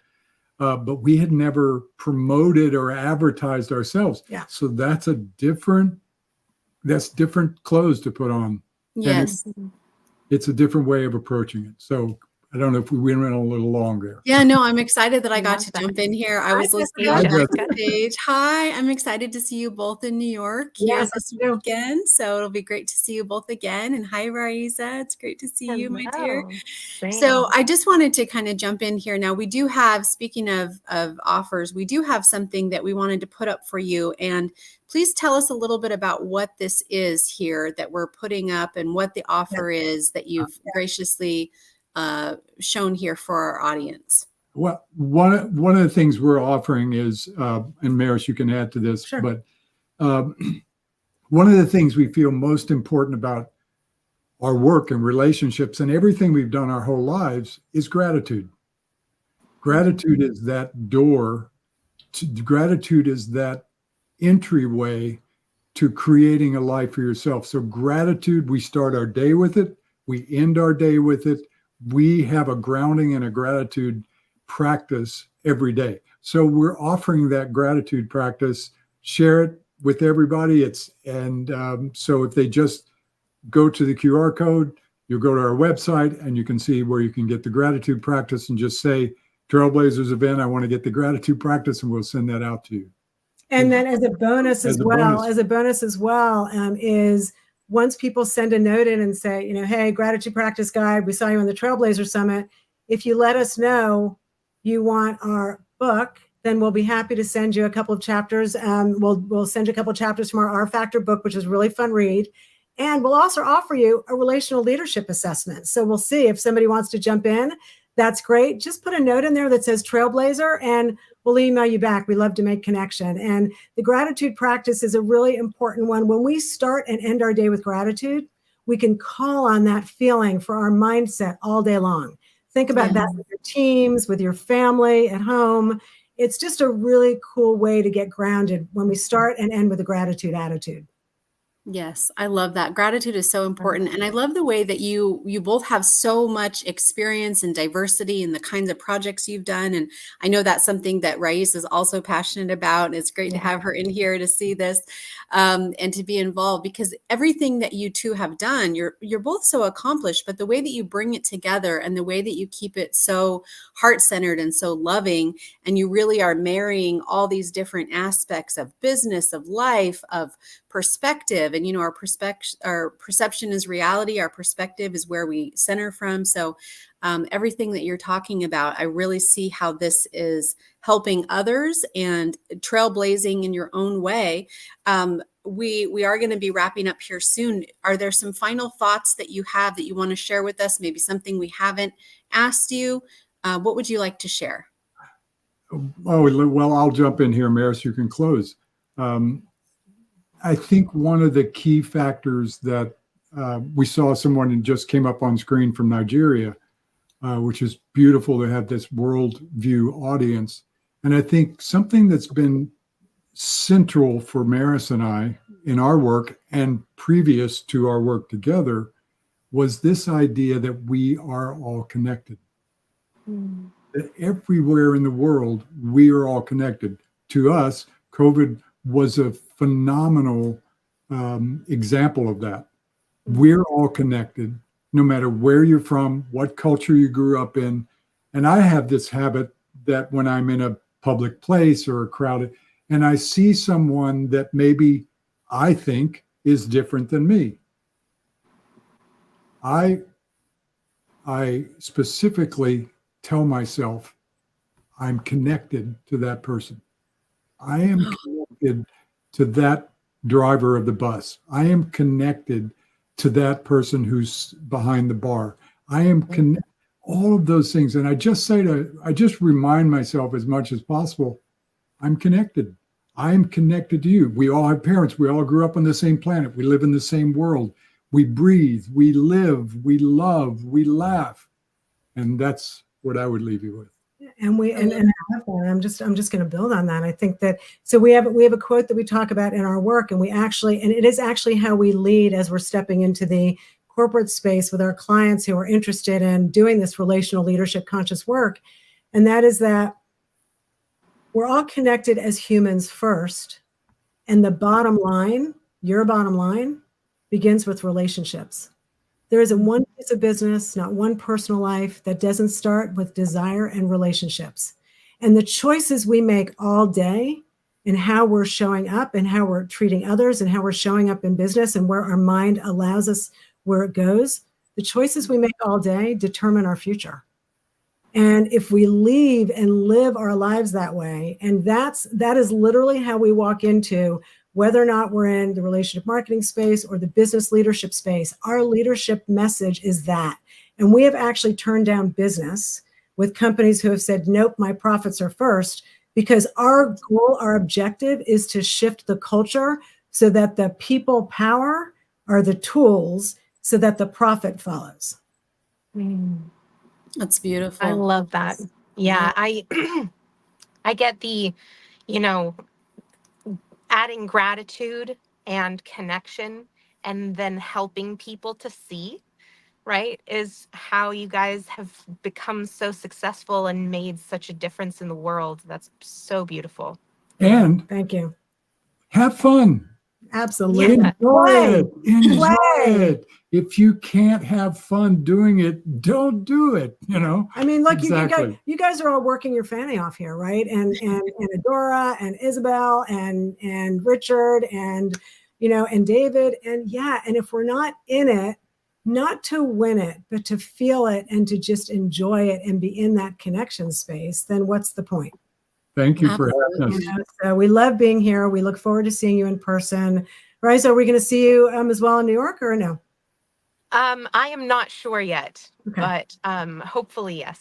Okay. Great. Well, we will look forward to it. And Pleasure to Jessica, I meet look you. forward to seeing you. Yeah, absolutely. I'm going to put up so your much. QR code here one more time and make sure that our audience have a chance to grab that. Of course, we'll be sending that out to everyone as well. Great. So everyone be sure to register for the event if you have not already. And we want to make sure that everyone has a chance to grab this.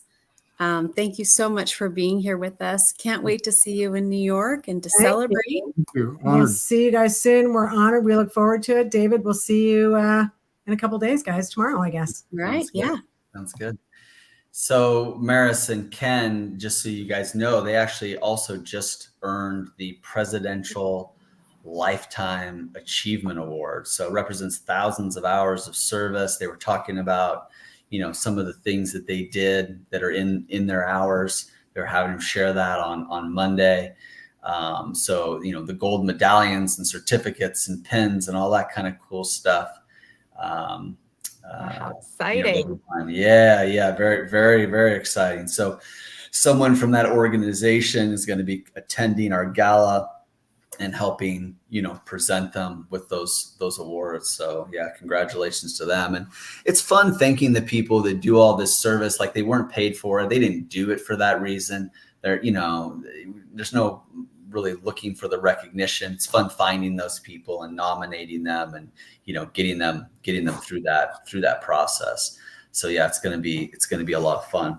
I met them years ago, but then we kind of reconnected, on the cruise, which everybody here was on that marketers cruise. Raiza was there too. And then just kind of back and forth and figuring it out. And it's a great story or a great success story about how things can just evolve more naturally, than some kind of specific offer or some kind of specific program or plan or sell or whatever. When they talk about the relationship, they definitely, practice, what they preach. Jessica, I know you've got some things to do behind the scenes. I'm going to let you go. I'm going to keep you here, Raiza. We're going to interview you just for a few minutes yourself. So, you're a part of something kind of new and interesting. The actor world, it's really changed a lot. Actor, music, all of that's really changed a lot. And it's changed because of AI. It's changing, they were just on strike, because, so many issues for their likeness and, being paid and how they're being paid. And that whole industry is really being shook up. And you are kind of in that world, but you're also helping that world. And it's kind of an interesting dynamic. And you moved from Florida to California, right? You went this great distance. You're like, I'm going to Hollywood, right? I'm going to Hollywood. Yes. And then you get there and Hollywood's like, we're closing down. We're changing everything, and we're closing down, and we're going to reopen, and everything's going to be different. So you're kind of trailblazing right now. You're kind of pioneering right now. Why don't you tell us about the group that you run of actors, and tell us a little bit about some of the challenges they're facing, and how you and other people like you in Hollywood are trying to adapt to the new world. Yeah. So the first thing that really had me the first thing that came to me in this industry when I was moving, I thought to myself, okay, if you have skills, if you have a little bit of experience in film or music, like where do you go? Where do you go when you have something to show and you can go somewhere to get supported in your growth in that field? And I started asking around, and no one really had an answer for me. Yeah. And so I'm like, you know what? That needs to be created. Yeah. We need to create a place where people can come and they have a dream, they have an aspiration, they've got skills, and they want to build their business as a director, a producer, or a actor, or a lighting tech, right? A musician. And we can provide them with resources and opportunities. Yeah. And so basically, you're creating what you wish you would have had. You're like, I came to California, I was like, where do I go? And other than say like casting calls, you can get casting calls and you can show up or whatever. But other than that, you're basically saying, where does somebody go? You want to make movies, you want to create film, you want to record. I mean, I know how to go to a recording studio and record a song.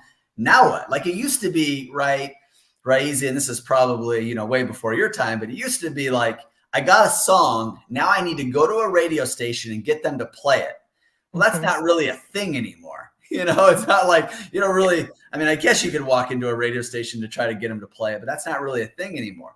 But it's that kind of thing that you yourself ran into. So you're like, okay, for all the future Raizas out there, how do I give them what I wish I would have had?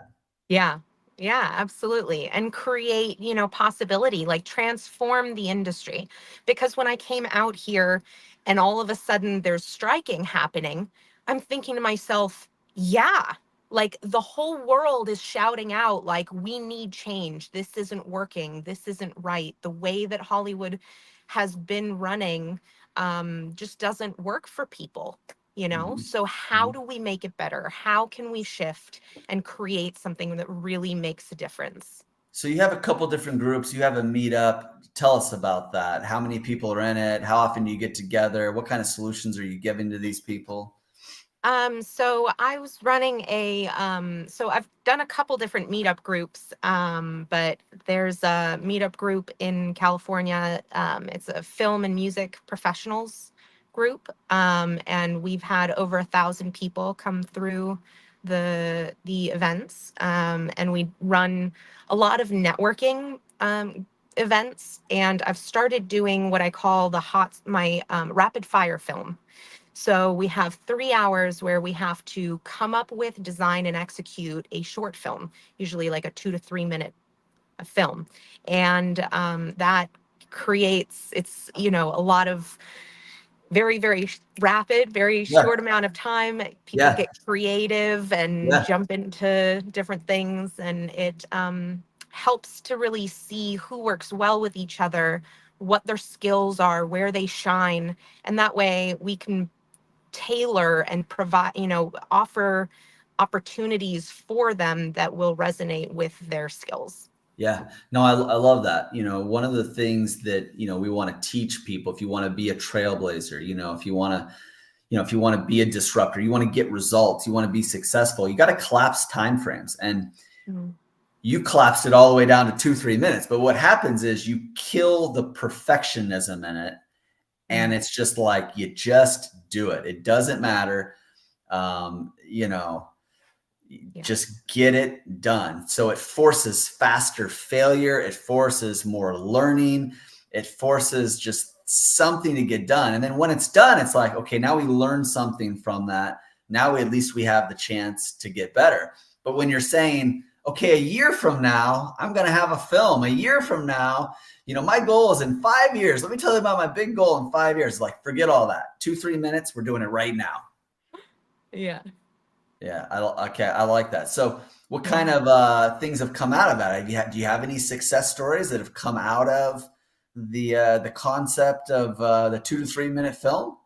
Yeah. So I started a group out in Florida, and we ended up doing we did several different films like this and projects, and it led to me connecting with some really incredible professionals out there, and ended up getting involved in a short film called Susanna that has won a bunch of international awards. I think Michel Jamin was the producer on that, and he said that he's won at least 15 international awards at international film festivals and stuff like that. So that was a ton of fun and very exciting. And then as I've been doing it out here, I've just gotten so connected. We were just talking about connections and relationships, and that's been a huge thing, is being able to get connected to some incredible people out here. I've been working with so Denise, she's owns 360 Studios and doing some big, sorry about that. We've been doing some big productions and setting up future events that we're going to be doing. So now, and I currently have scheduled an event for executives in film and music. So I'm just kind of building and creating and reaching out and, trying to make the biggest difference that I. Yeah, we're losing you there. We got you back. So what do you think that you're doing different with your people that maybe somebody else isn't doing? I mean, I kind of know how I would answer that question for you, but obviously everybody wants to kind of hear that from you. Like, what do you feel like you're doing different? What have you kind of created that really didn't exist before?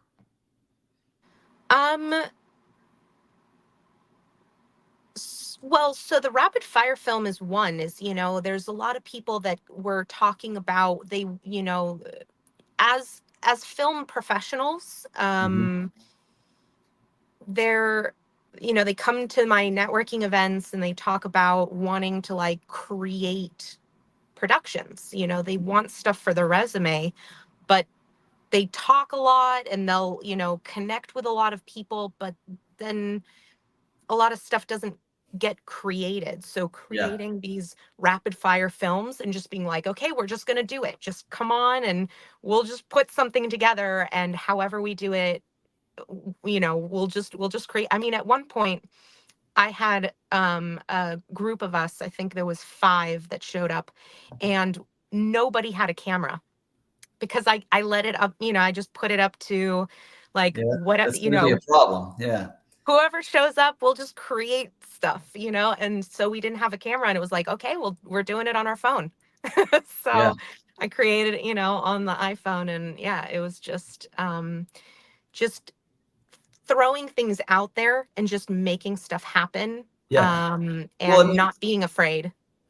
I mean, people are calling it, sorry, I interrupt you. People are calling it, I mean, it sounds like the next evolution of indie films, right? There's all these independent films, there's independent film festivals, and this seems like kind of the next evolution of that. And as you know, we just got approved to do documentaries with Bloomberg, and this next Kenya trip will be a documentary. And they actually want footage from the iPhone. There's kind of this cool factor. It almost feels a little bit like a spinoff of the old Blair Witch kind of style, but more seriously, it's that real raw, news style, like, this is sort of unedited, so it is in demand, isn't it? I mean, there are opportunities that didn't exist before. Absolutely. Yeah, and everything's changing so fast. There's so much, and that brings us to AI, and all of this new technology that's coming out, and it's going to be coming out faster and faster because with AI allows massive growth in all kinds of different technologies. So there's going to be stuff that we have it's going to be incredible, in 10 years what how the industry will change. Well, you're really patient. I think it's going to be more like 10 months, but yeah, that's true. But 10 years, I don't know about world that. in 10. Yeah. So is there a way for people to join your group online? Is there a way people to get into your Hollywood network in terms of, they want, scripts and stories? Like you said, you've got all these people, not just actors and actresses, but, lighting and writers and, whatever. Is there a way to connect with you there? So I'm actually redoing the website, but we have the starsinaction.com. And on there you can reach out to me to get involved. And we're doing some rebranding right now, getting everything restructured. So if anyone's interested. Is that the Stars in Action or Stars in Action? Just starsinaction.com. Awesome. Women in film making moves. I love it. I love it. I've been enjoying listening in the background. Stuff coming. Yeah, you two would be good to connect. Raiza, one of the things that Dora has, just one of them, Dining with Divas, the Diva Network, things they're doing on the Travel Channel, other channels. Dora, you can kind of fill in the blanks, but both of you guys have some very creative pieces. And there's a lot of, we're all looking for people, editors and cameramen and locations. And, and like you said, it's just kind of creating that network. And like, once you have it, once you're in, it just gets so much easier. But it's like you said, Raise, it's just like, where do you start, Yeah. Yes. I would love to connect. And you're in Florida. Absolutely. I know you started a group in Florida, or are you in LA? Because I heard LA. I'm in LA. Yeah, I moved to LA in August of last year. I was trying to do it, in Florida, and I decided, what, my high school dream was to move to Hollywood, and so I finally had an epiphany and was like, what am I doing? I'm just going to do it. No more plan Bs. I'm focusing on plan A. I'm going to burn the ships and just go for it. That's the only way to really make it. So. Well, really good for you. I like Hollywood is a whole vibe, and it's a world, but it's where it's happening, and there's so many resources. I know we have Dining Divas California in pre-production right now. They had Sharon Osbourne on their first episode, and the woman who leads that, she got Forbes 30 under 30, and she sold her medical tourism company to Expedia. So she's a great connection there. Maybe there's, cross collaboration, but the original group, they're in Florida. So Dining Divas has been in Miami for 4 years on TV. So we'll see what wants to emerge when we get together. Women are creative. I mean, people are creative, but when women get together in generosity, it's like, I see that blink over there, David. I see that blink. There is something, just like when men get together, they move in a certain way. I love working with men and women. I think you've been listening to a little too much John Gray and this Mars and Venus stuff. But hey, listen, I know that I'll give you one example, and I know we have Roy Smooth. In the we gotta go. We gotta let Raiza go. But I need to I did a mastermind with Dennis Waitley and a bunch of realtors. So, and he's 91 and awesome, and like a grandfather to me. So half of my suitcase was like conservative, hanging out with pilot, former pilot, clean cut.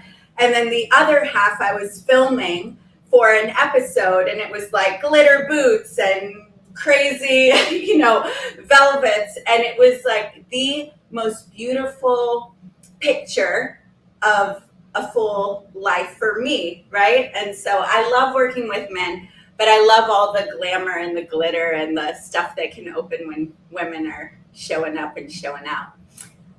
Yes. Yeah. All right. Well, we'll let you Very go, cool. Raiza. Thanks for hopping on and sharing with us. I know there'll be people that want to connect with you.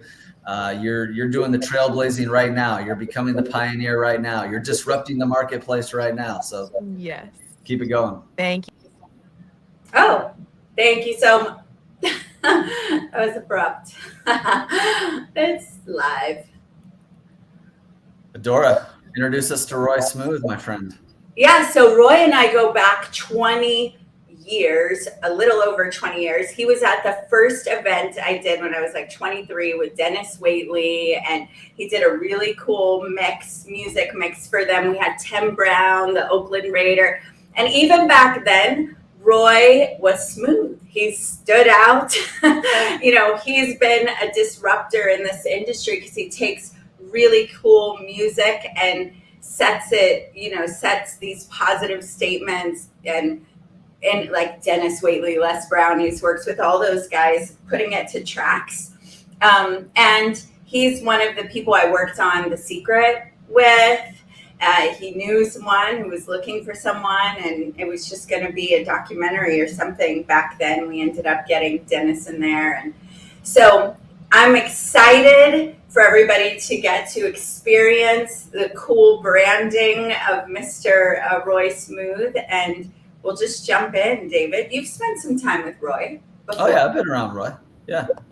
Yeah. I just think that he would rather have you introduce him than me. I mean, Right. You may not enjoy it now that I'm playing with an accent, trying to prepare the way for this guy. All right, let's bring him up. I see someone with Roy. What is up? You guys look like mob bosses. I mean, they look like they're in massage chairs. They look like they're in that massage chair. They start vibrating or something. Well, all right, you're muted, Roy. You guys are muted. You'll have to take yourself off mute there. So, hey guys, who do you have with you? Roy? Oh, we can't hear you. No, we're not hearing you. We'll have to play with a little bit more. Hold on 1 second. Oh, there you go. You there? I heard you when you got up there closer. Camille, I see you looking back there like, what's going on? Yeah, Camille's Right? What's next? You know, like, I was talking to Roy Smooth. Yeah, we don't hear.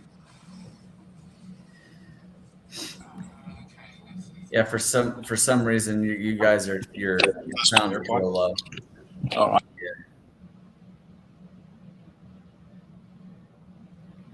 All right, guys, this is imperfect action. It's live. It's authentic. This is what we call working without a net. When it's live, they call working without a net. That's the way theater is. That's always the way like radio was. I don't know if you know this about me, but before any of the TV stuff, I did radio, and I had a syndicated show. You did?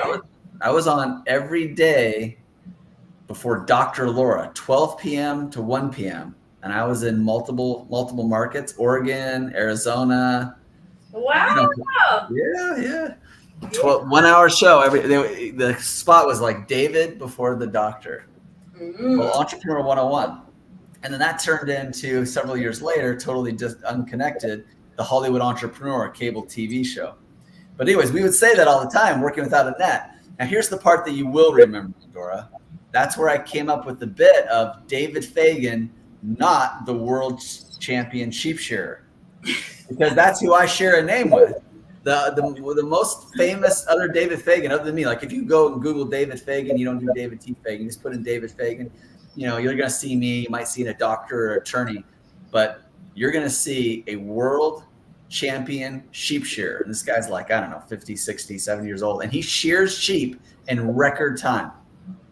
We're gonna have to get one of those videos. But yes, I would get on, be like, David Fagan, not the sheep shearer. I kind of would love to see him giving you a sheep shearing lesson. 2 David Fagans in the same place. I don't know if what the universe could collapse in on itself. We may need to put a fake sheep in there. I don't know if that's your superpower. The sheep may be in. I can't share sheep. We're gonna have to find out. Let's bring Roy back up. Let's try this again here. Is this working now? Can we hear you? Can you hear us now? Oh yeah, I can hear you. Yeah. You can hear me, but not him. Yeah, I can hear you, but not him. Yeah. Sorry, Roy. You're out. Let's switch. Do the switch.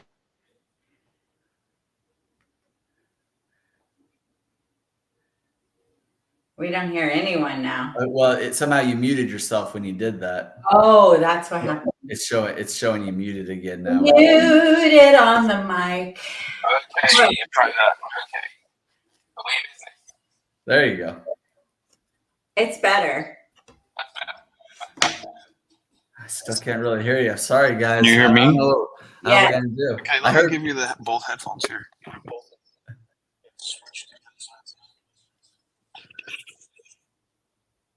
It's muted again, so you know before we do our test. Yeah, every time you move it. Dang. Oh, yeah. Sorry for everyone listening here. This is what happens with live. Usually, Though people are probably going to be like, "What the heck? What's going on there?" No, They can see me, but they can't hear me. Well, now we can hear you. Oh, that's fantastic. Okay, we're good. Yeah. How you doing? How you doing? Good. I can see why you're doing that accent, Adora. I'm gonna let you take it away here. All right. That's awesome. Yeah, good to see you. I know you're going to be with us in New York. I'm super excited about that. Me too. Okay. Yeah. Have you met Isabel before? No, I haven't, Adora. All right. We haven't met yet. But we'll meet in New York. Yeah, looking forward to it, Isabel. So I'm here. You were asking me earlier on, Adora. I'm here with Richard Danby. He's a great friend, and he's a multi-millionaire real estate investor. And now we are joint partners in a new record label called So Smooth Records. So Smooth Records. Okay. You like that? And so we're just in the offices now. We've been working on the office, getting it ready the last few days. And we're getting ready to launch a major project. And you probably see on the screen. So Smooth Records, it's going to be the greatest motivational project of all time. So greatest motivational project. What does that necessarily entail? Because motivation can be like getting up, getting out of bed. It can be starting a project. It can be just going out there and making sales. What part of it is the motivation focusing on solely? So this is pretty cool.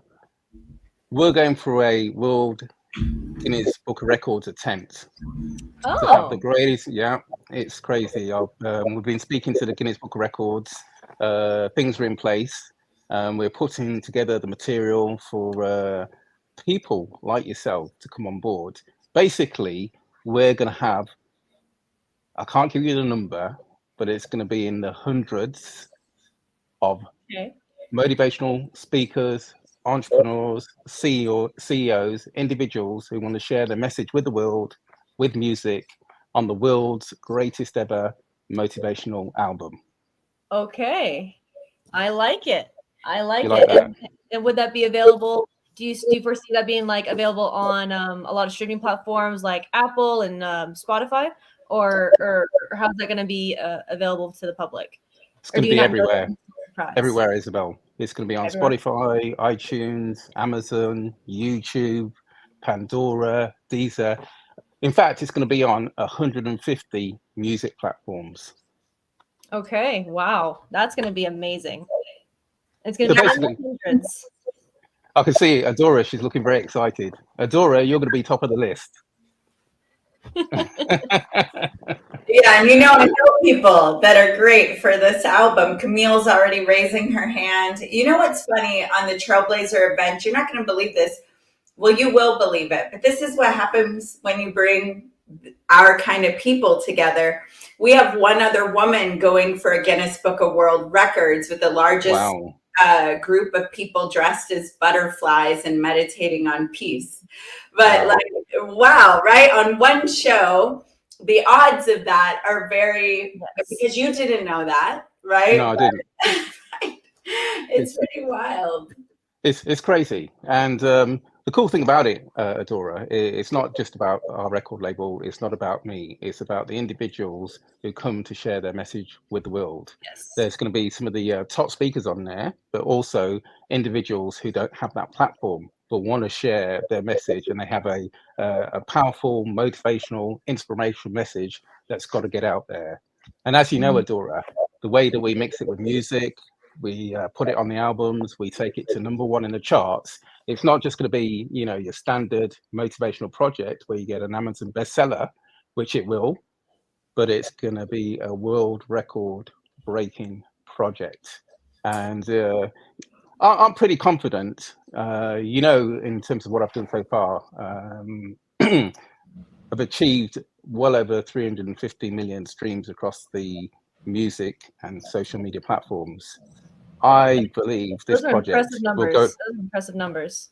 Thanks, Isabel. 70-year-olds be included. Doria Cordova, who is partners with Rich Dad, Poor Dad, and Of course. Robert Kiyosaki. Thank you for bringing the work. Owns the Money and You licensing rights all around the globe. She's awesome and ready to play. So we're getting, you know, what I love about the timing of this, and I am confident that you'll pull it off because you've got a lot of connectors in your field. You're coming to New York. You're going to get even more connected. You got your Dandy, or what is the last name again of your partner right there? Rich Danby. Danby. Yeah. Rich Danby next to you. So Doria says she can also dance. So they take your words, Doria. What I love about the timing is there's music in the background, but it's with like points that you really land and that really resonate. What I love about that more than ever, I mean, music has a way, especially for Isabel, who's the karaoke queen, of like getting in the mind, and you're singing jingles lots of years later. But more than ever, I mean, I'm a massive consumer of self-development work. And because we have so much access these days, I could tolerate, but I will not tolerate when I hear audiobooks that are narrated by another person's voice. You know, it's like we're hit with so much data now that to be able to have it in short snippets that go with how the mind is trained right now is super cool. Yes, Isabel, go ahead. And I love when we take sound bites and segments like what people listen to on the treadmill, listening to E.T., Eric Thompson, or Tony Robbins, things like that is incredibly motivational. But a question I want to ask you guys is, I'm a big component and a believer in, you know, who leads the leader, who mentors the mentor, who coaches the coach. So kind of on your own journey, who has been someone that was kind of in your corner, and but whether they were a direct mentor or indirect mentor, you know, who was that kind of person for you of, this is the kind of person I want to be like, if not better? I'm going to be honest. Adora was one of my first mentors. Yeah. Back in the day, 20 years ago, I was just dreaming about this concept. Yeah. And 20 years Adora, ago? So you were like, what? This is the first time I'm hearing this. I love this. Yeah. Adora, you know, the journey I've been on, I wouldn't have been on this journey if it wasn't for you. Yeah.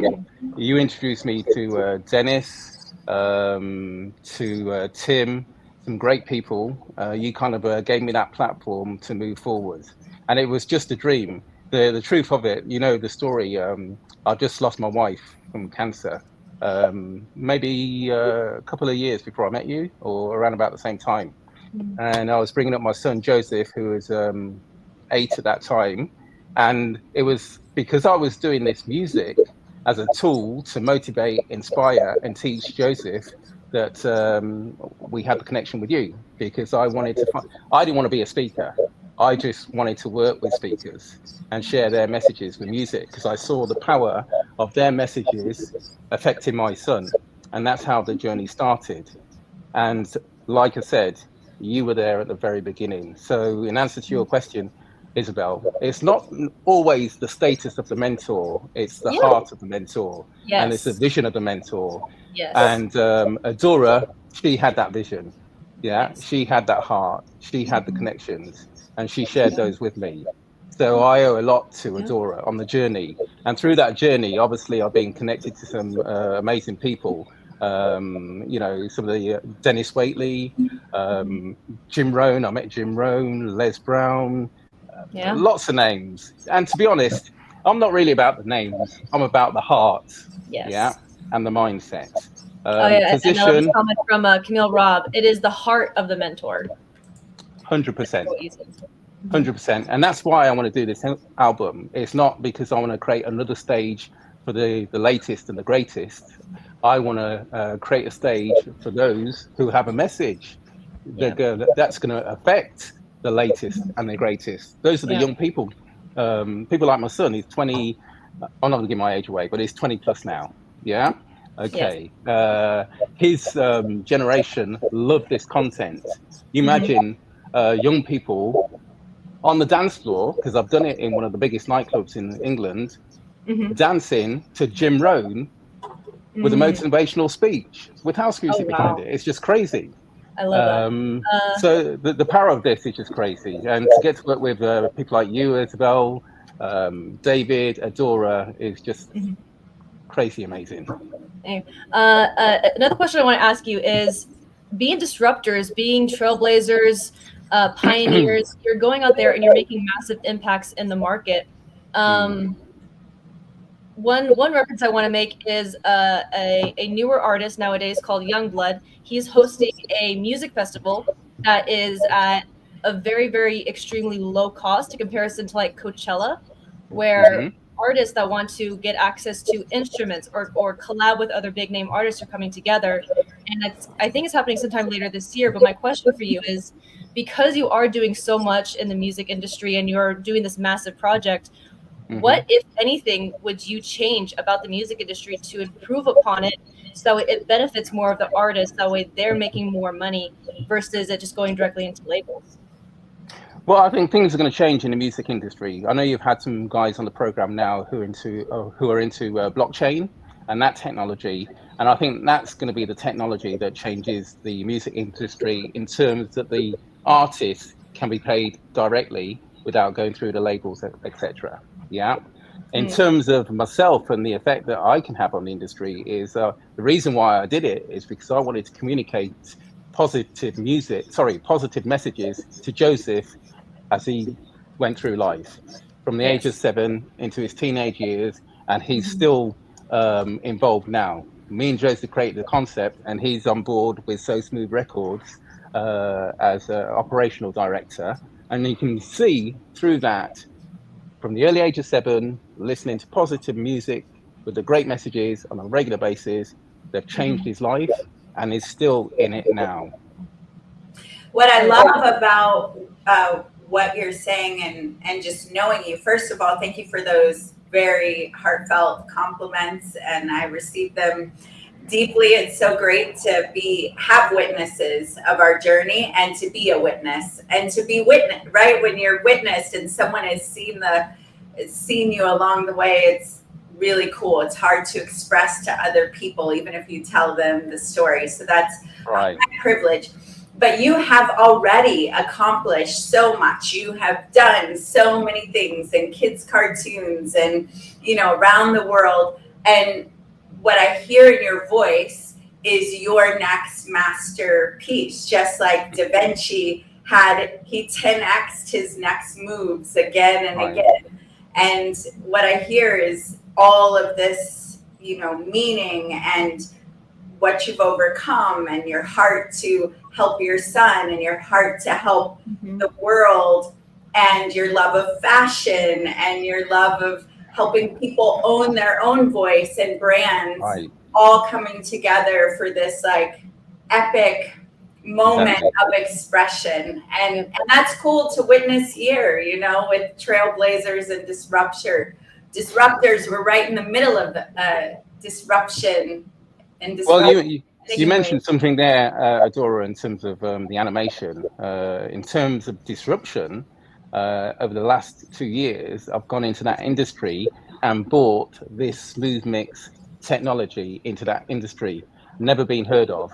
And so I'm now working with two of the biggest companies in animation.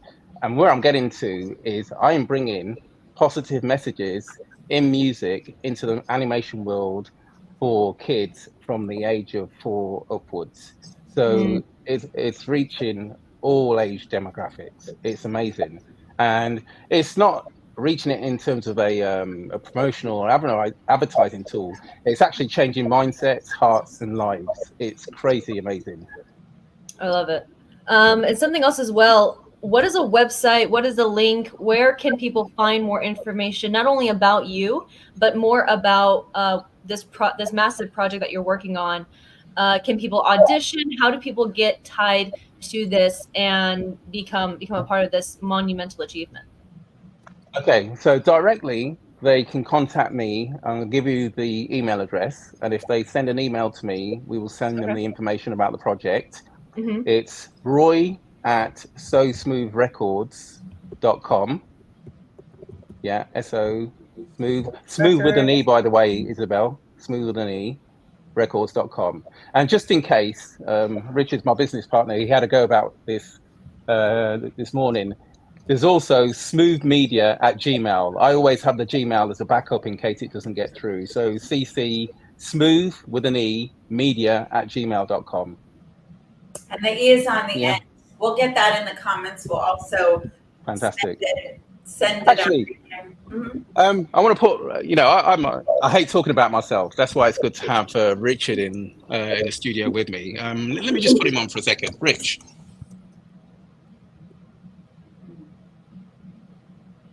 Oh, now we don't hear you. Oh, no, I might have muted it again. You like to hit that mute button.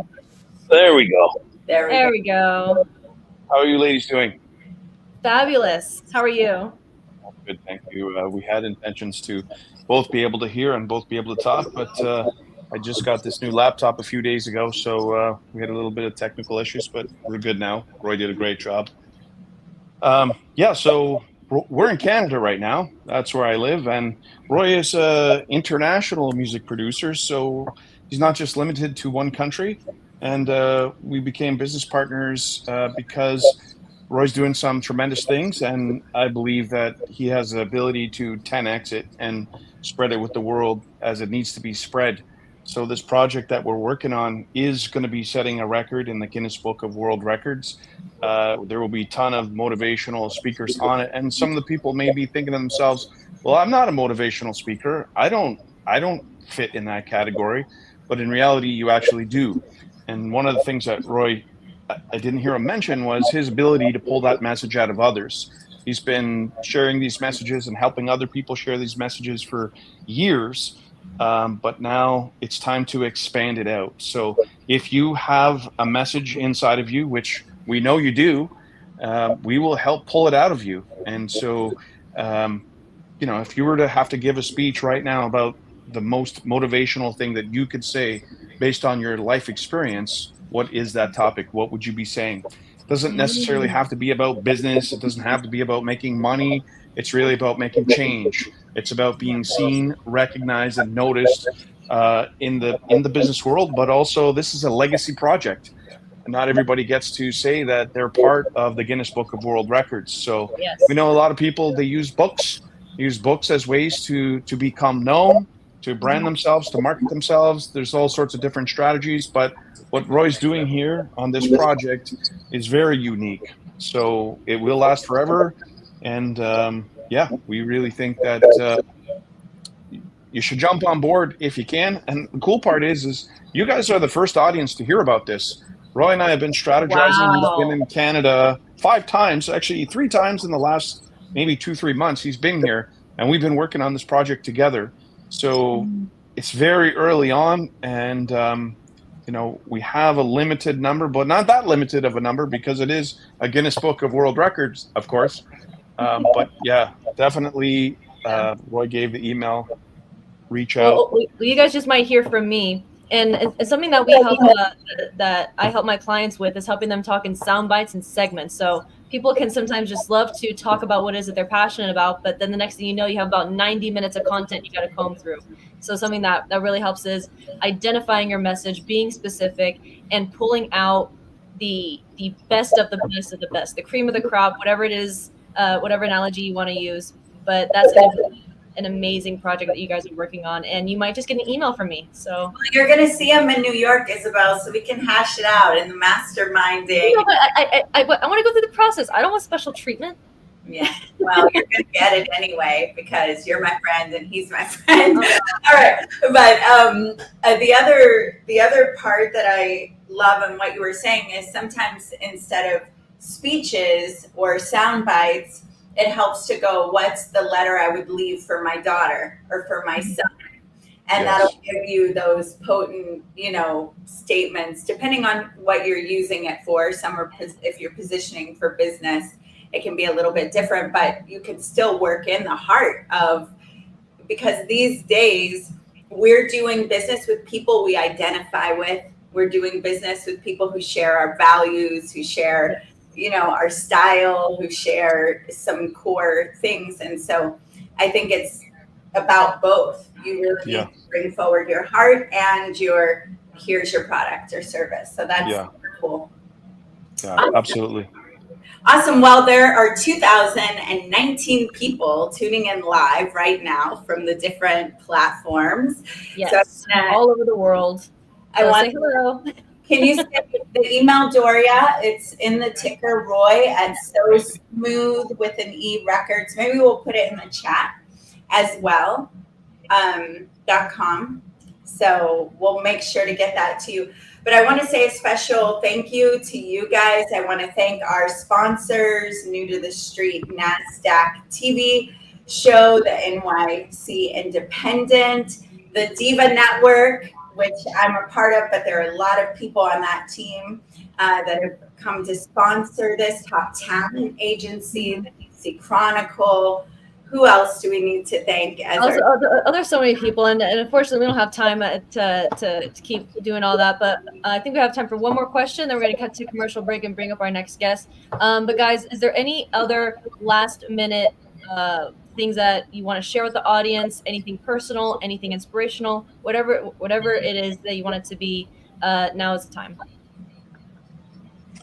I will pass the microphone back to Roy in just a second. Can you hear them? No, you can? Yeah. Okay, great. I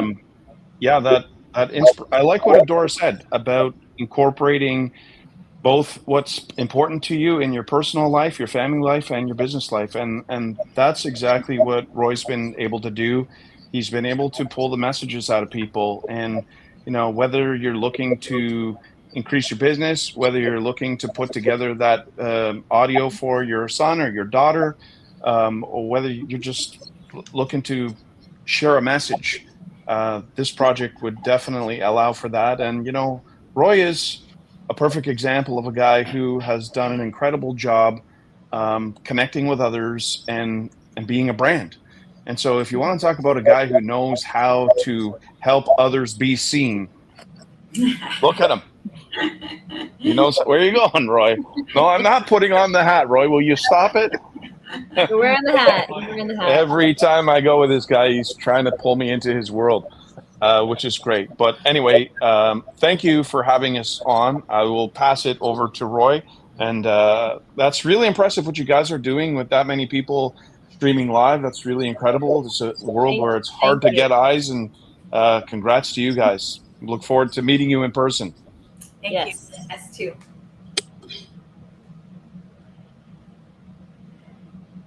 Oh, you're mute. Oh, dang it, the mute. Yeah. Okay. There we go. I'm back. Yes. Okay. Yeah, so all I'd say to anybody out there who wants to be part of this album is don't be frightened to share your message. I'm one of the easiest guys to work with. I'm Mr. Happy, yeah? Communication, relationships, that's what I'm all about. So just reach out to me. I'll make the journey smooth for you to be able to share your message with the world. Awesome. All right. Thank you, guys. I can't wait to see you in New York, right? He's one of the guys we're actually going to be looking at, like, what's he wearing on the red carpet, right? Usually it's all about what is women wearing. But he's one that we're going to be like, what's Roy wearing? We need to add. It's going to be a great time. Bye, guys. Thank you. See you later. Thanks. All right, so we're going to cut to a commercial break from one of our sponsors, but guys, don't go anywhere. This is day 3 of the Trailblazer Summit Symposium.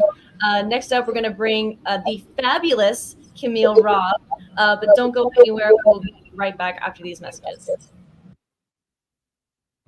Welcome to the Diva Network.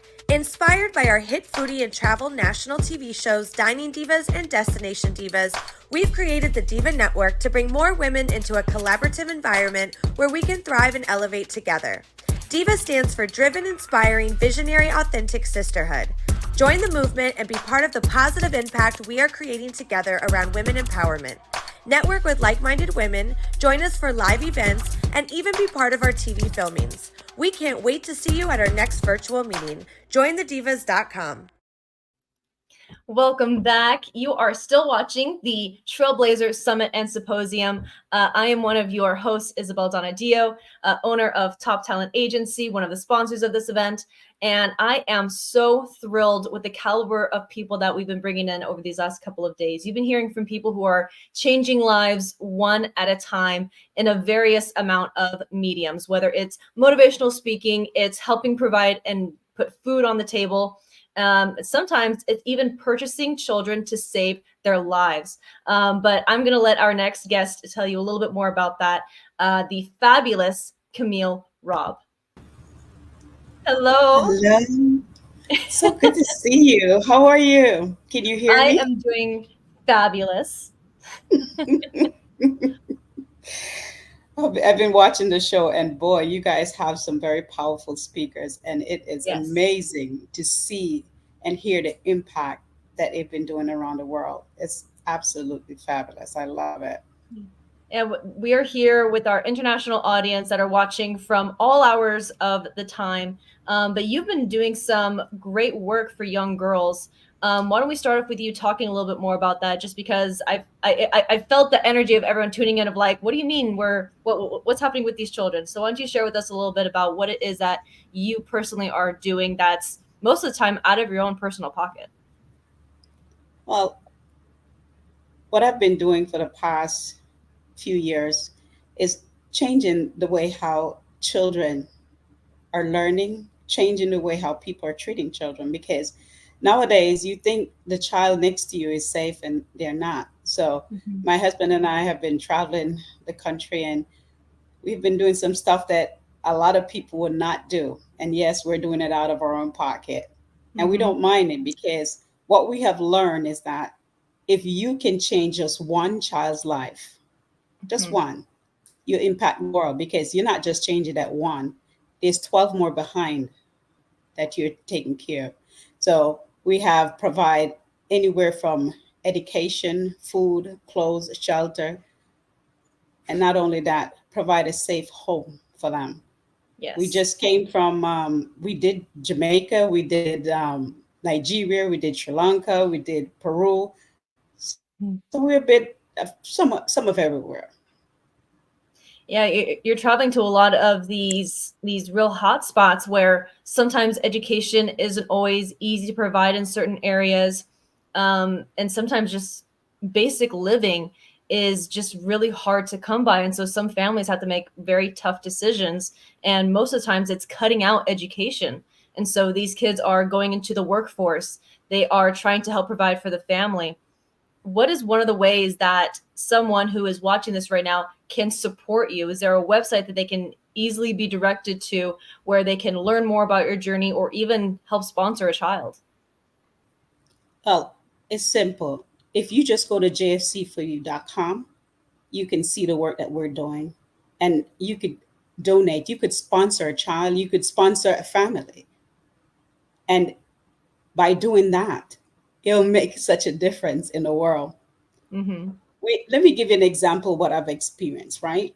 Yeah. We went to Jamaica in December, and we weren't sure what we were going into. Molly House is a place where these girls were taken and abused, left on the side of the road. All these girls wanted to do was had the experience of going shopping in a mall. But because of what they've been through and they're under the government watch, they can't go anywhere. Right. So when I found out about it, my husband and I said, okay, so let's go. Of course, he's always saying, let's go. So we went there. He says let go like it's easy. Like, oh yeah, just hop on a bus. No. Yes, that's my husband. Let's go. I said, we can't just let's go. We have to set this up. He said, let's go. Just let's go, because it's December. Usually we have our own children that we buy stuff for. I'm like, our kids don't need anything. So we get a group of our organization together, and Pastor Dorothy said, all right, I love shopping. What are we going to shop for? I said, these girls need clothes. They want, a pocketbook. They want, jewelry. They wanted to experience that. So if the five of us got together, and we did, we put into a pot of our own money. We bought clothes, their favorite color, shorts, dress, jewelry. And we got a few jewelry donated from a couple of friends of mine.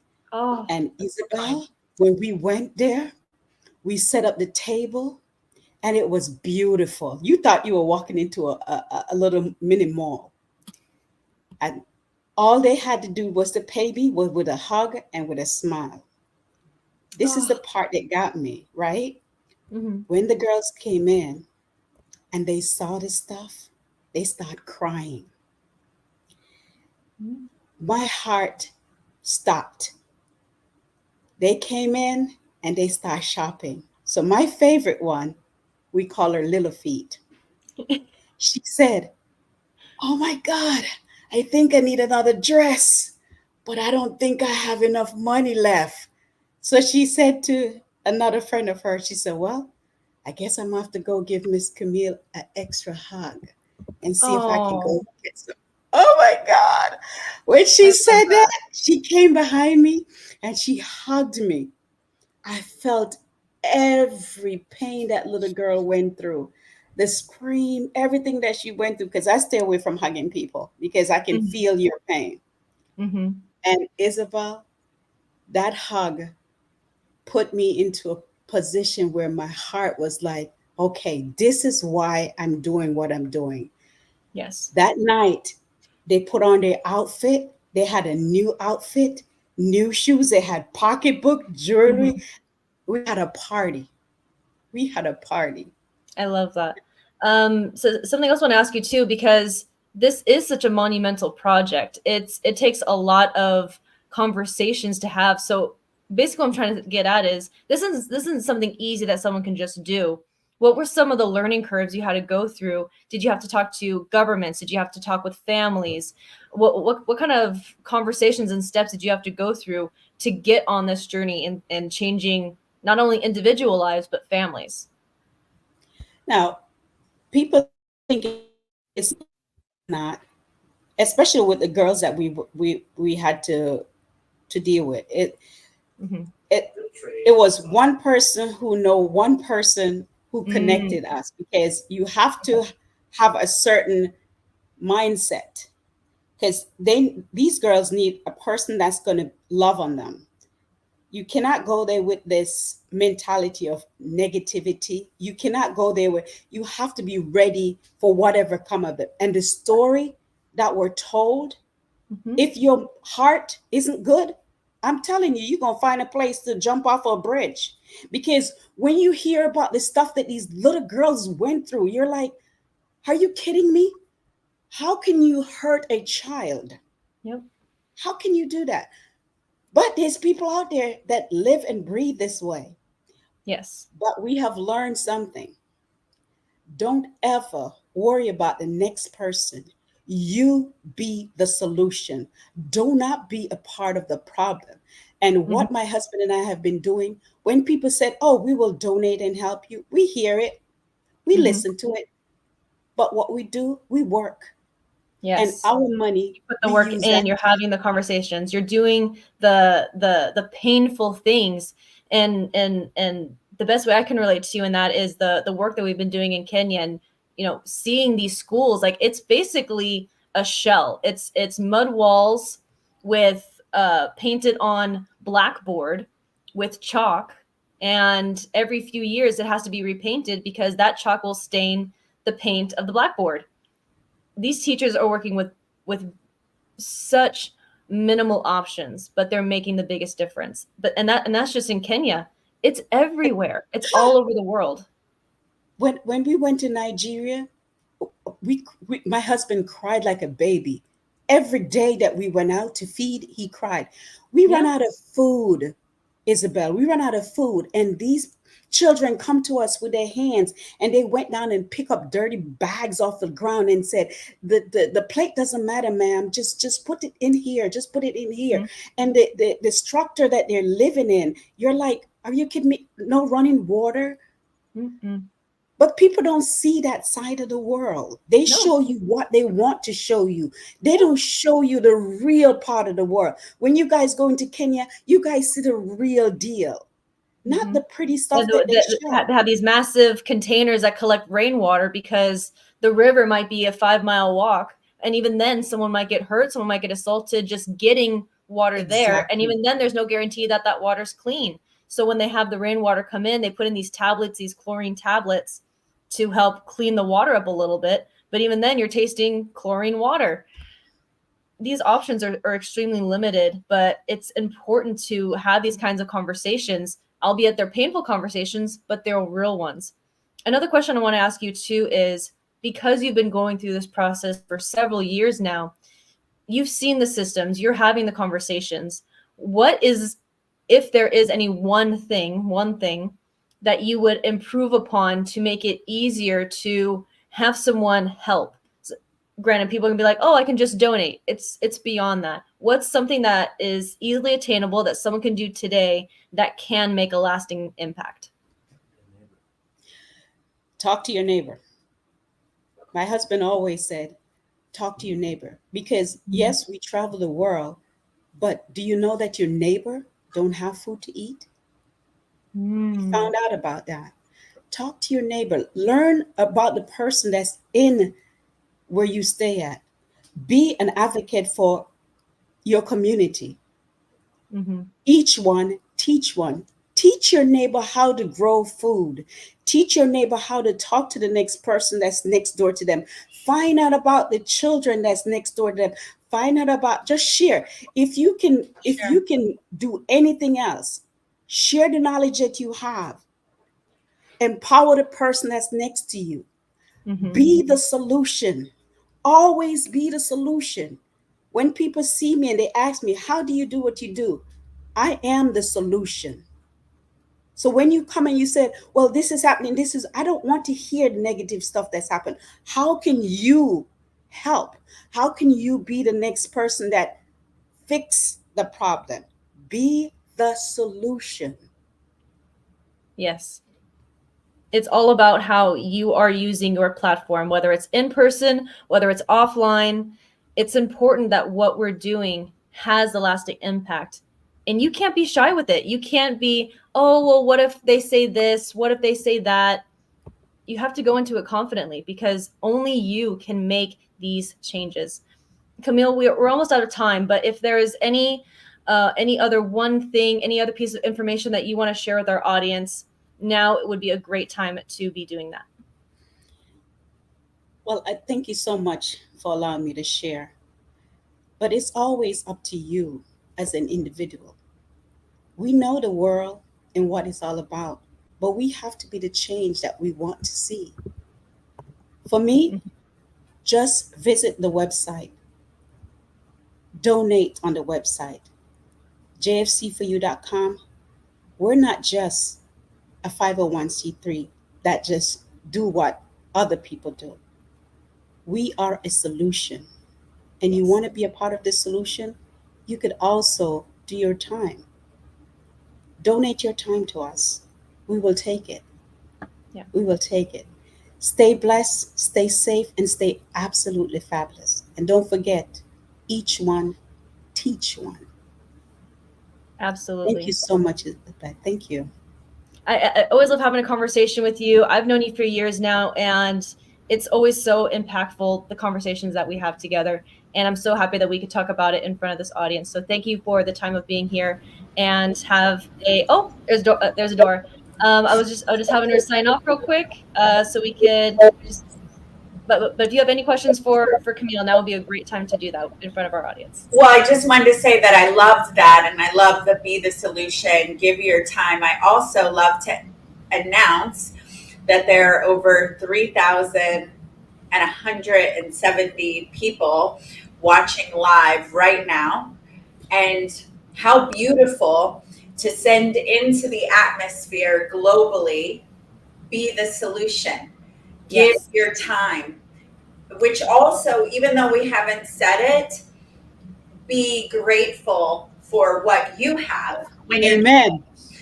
You said it without saying it when you said people with dirty bags and rivers that aren't nearby and they could be assaulted and all those things. I remember when I first moved to Egypt and I saw poor women with their children laying on the concrete while they're trying to sell something, where I know it's all relative, but here in America, many of our homeless people have electric wheelchairs, they have things, and I know it's relative, and but when you experience poverty at that level in another country, so I'm celebrating you. I'm celebrating you being the solution. I'm celebrating David Fagan and Isabel for the work they've been doing in Kenya, because it's one thing to talk, to aspire. Most of us start our businesses so we can make a difference one day, but one day it doesn't come if you don't do it now. And you all give people opportunities to be who they say they're here to be now, which is powerful. And that's David's word. David said, get it done now. Don't wait. Get it now. We need to do it today. Get it done Not now. next week, today. Ever since I've known David had pushed me and shoved me. And he's like, no, Camille, not next week, not 2 years, now. And that still is in my soul. Okay. Thank you, David. Camille's like, David, I want to talk to you about cell phones. I'm like, Camille, we can talk about cell phones, but we have a much bigger message than cell phones, my friend. Let's stop playing around here. Let's get serious. No, me and Camille both inspire each other. You know, I've been just as inspired by Camille, and I was listening in, kind of prepping some more things for the show, and I might not have caught all of it, but Camille, did you talk about Congo yet? Yes, just a little. You talked about what you're doing with the girls in Congo? Yes, we talked about Congo. We talked about Jamaica. You better, because you know what? I'm just going to talk shake about you. Congo, David. I just talk about different places. I talk a little bit about Congo, and yes, I'm sending girls to school in Congo. Good. How's everything going with the English schools? Because I know things were slow when the world shut down, and now you're kind of ramping back up again. How's everything going with those schools? It's getting way better. Way better. Getting way better. Okay. I'm just covering all old ground then, huh? You guys got all this? All right. Just making sure. It's good. The biggest like an arm wrestling match, but the biggest thing we're having now, David, is here in the United States. We're finding more homeless than anything else. Every Saturday morning and Saturday night, we're under the bridge feeding people, and it's more than everything else. This is her right here. This is Camille. Women Gone Wild. She wrote a chapter in this book, The Feminine Guide to Fearless Living. That's Camille. Yeah. Here we go. Another one, Guerrilla Education, the unconventional way to learn, profit, and grow. Yes. That's Camille. These are two of the books that we've had Camille in. There's two of them. So Camille, where's your book at? I'm coming, David. I'm coming with the book. All right. You're gonna do it, David. You're gonna take care of it for me, David. I know you will. Camille have been on cruises. She's been out, to my place. I've done photo shoots with her, marketing photo shoots with her. We had her in training, speaker training. She's working with some of the best people out there. In addition to us, James Dentley. James Dentley stole her away for next week. I wasn't happy about that. We were trying to honor her for the presidential. I'm like, Camille, I need to nominate you and get you through for the President's Lifetime Achievement Award. She's like, David, you're too slow. It's already done. I'm like, all right, well, shoot. Okay. I'm so Guess sorry, what? David. People that I nominated, I'm having them up on a New York City billboard, NASDAQ billboard. So you should have waited for me. You should have come to New York City, but you're going to go to Chicago. He didn't. You didn't know who was nominating you. You was accepted. But one thing I do know is it's either you, Camille. It's probably a combination of you and David going away for rest. Man, he came back energized, swinging, lively. I'm loving more of that. David always swinging on me. David is always swinging on me. Camille, we need you for that like 2 hours. The slump, keep that push. You know, when the slump comes in, because you get him jacked up. I haven't seen him like this the whole freaking time. David see Camille and David say, yep, time to swing. I was like, Camille, we got a good show today, but we need a great show today. Get on this thing, would you please? She's like, David, you only got me till 4:30 Eastern at tops, and she has to take off. So otherwise, we would just run the rest of the show through the end of the day. Me and Camille. It'd just be the David and Camille show. Obviously, David. All right, Camille, I need lessons. I don't know what you're That's the power of the global mom right there. I had to pop on and say hello to the fabulous Camille Robb as well. Hello, global mom. Hi, Jessica. How are you? I'm so well, thank you. It's great to have you on here today and to hear everything that you are doing. Our viewers need to know about what you're doing because we need these massive action takers and the example that you're setting to continue to improve this world. Thank you so much. And David, as always, thank you for always being there for me. You've always shine a light on what I'm doing, and you always pull me into the light, and I appreciate that. Camille, I just want to share a few words of wisdom. And it's just something I came up with that I want you to hear. Each one, teach one. That's just something I feel like you need to know. I just came up with it. It sounds good. It sounds catchy. I think it's going to catch on. You can use it if you want, but each one, teach one. What do you think, Camille? I love it, David. Thank you. Okay. Thank you for the advice. I love it.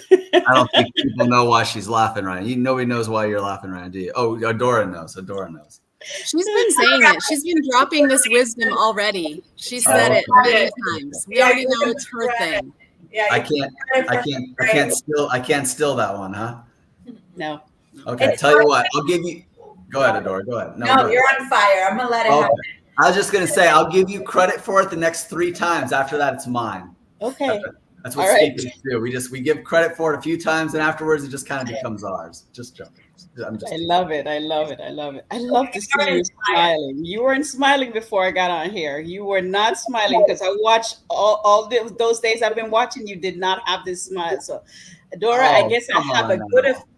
I love it. I am doing it. He's brought the wild out of him. He's like pumped. He's animated. He's like, I don't even know this David. I mean, I haven't spent enough time, but Camille comes in the space and dang, it's like, turn it up. Yeah. This is the real David, guys. This is the real David. Only Isabel and you know. No, I'm just kidding. I'm just kidding. His whole team knows. I've been pumped lots of time. Me and Stephen Memel had a lot of fun yesterday. Me and Stephen Memel, we had a lot of fun yesterday. But Camille, there's you brought something special. You brought something special.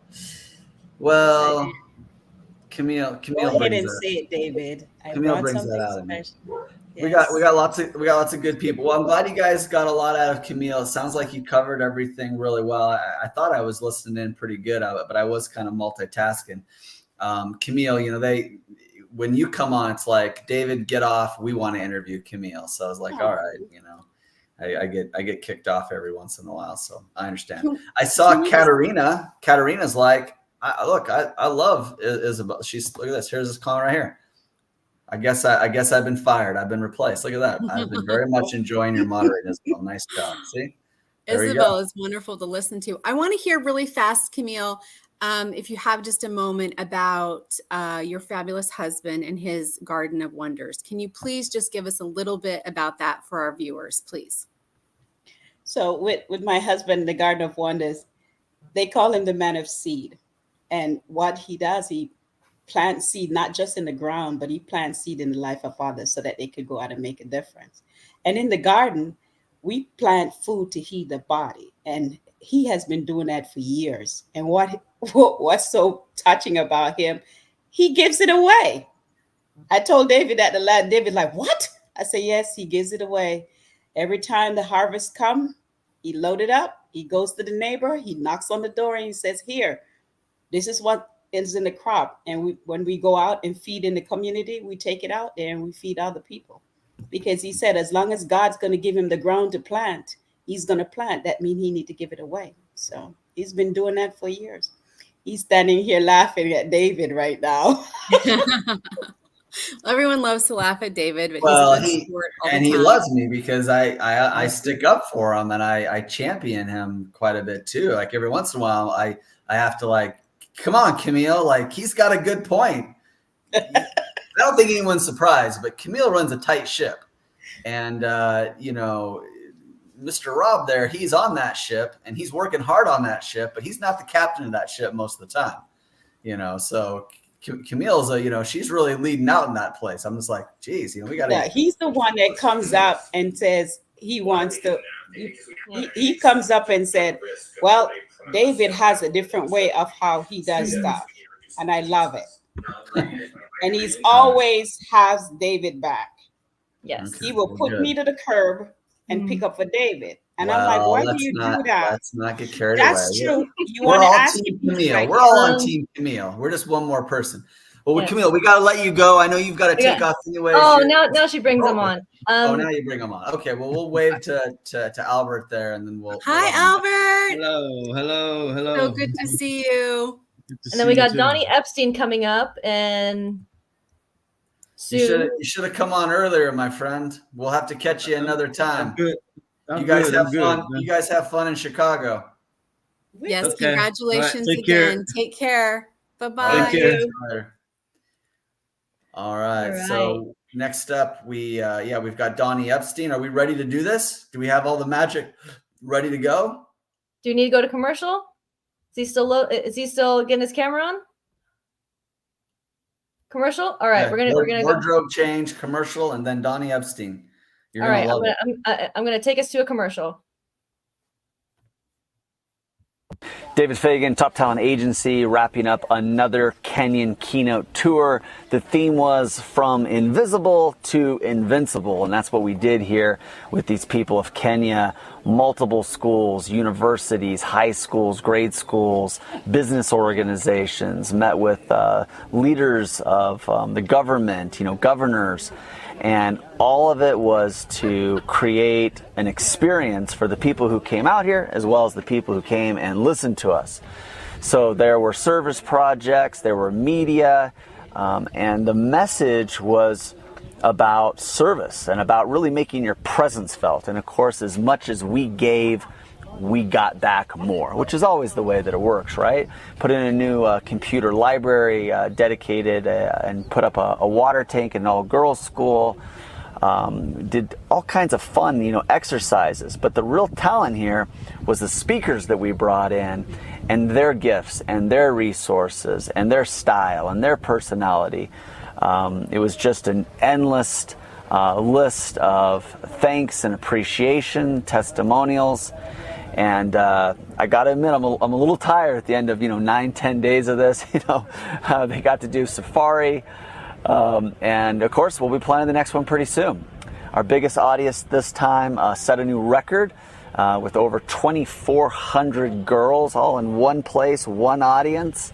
Our smallest audience was about 150, but we saw close to 10,000 people over the course of a half a dozen plus schools that we saw.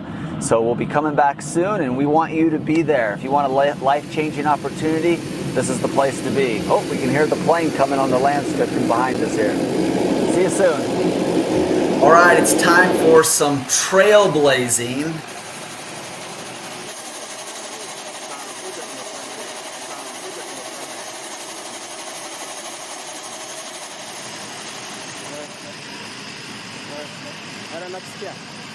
Hara nakusikia.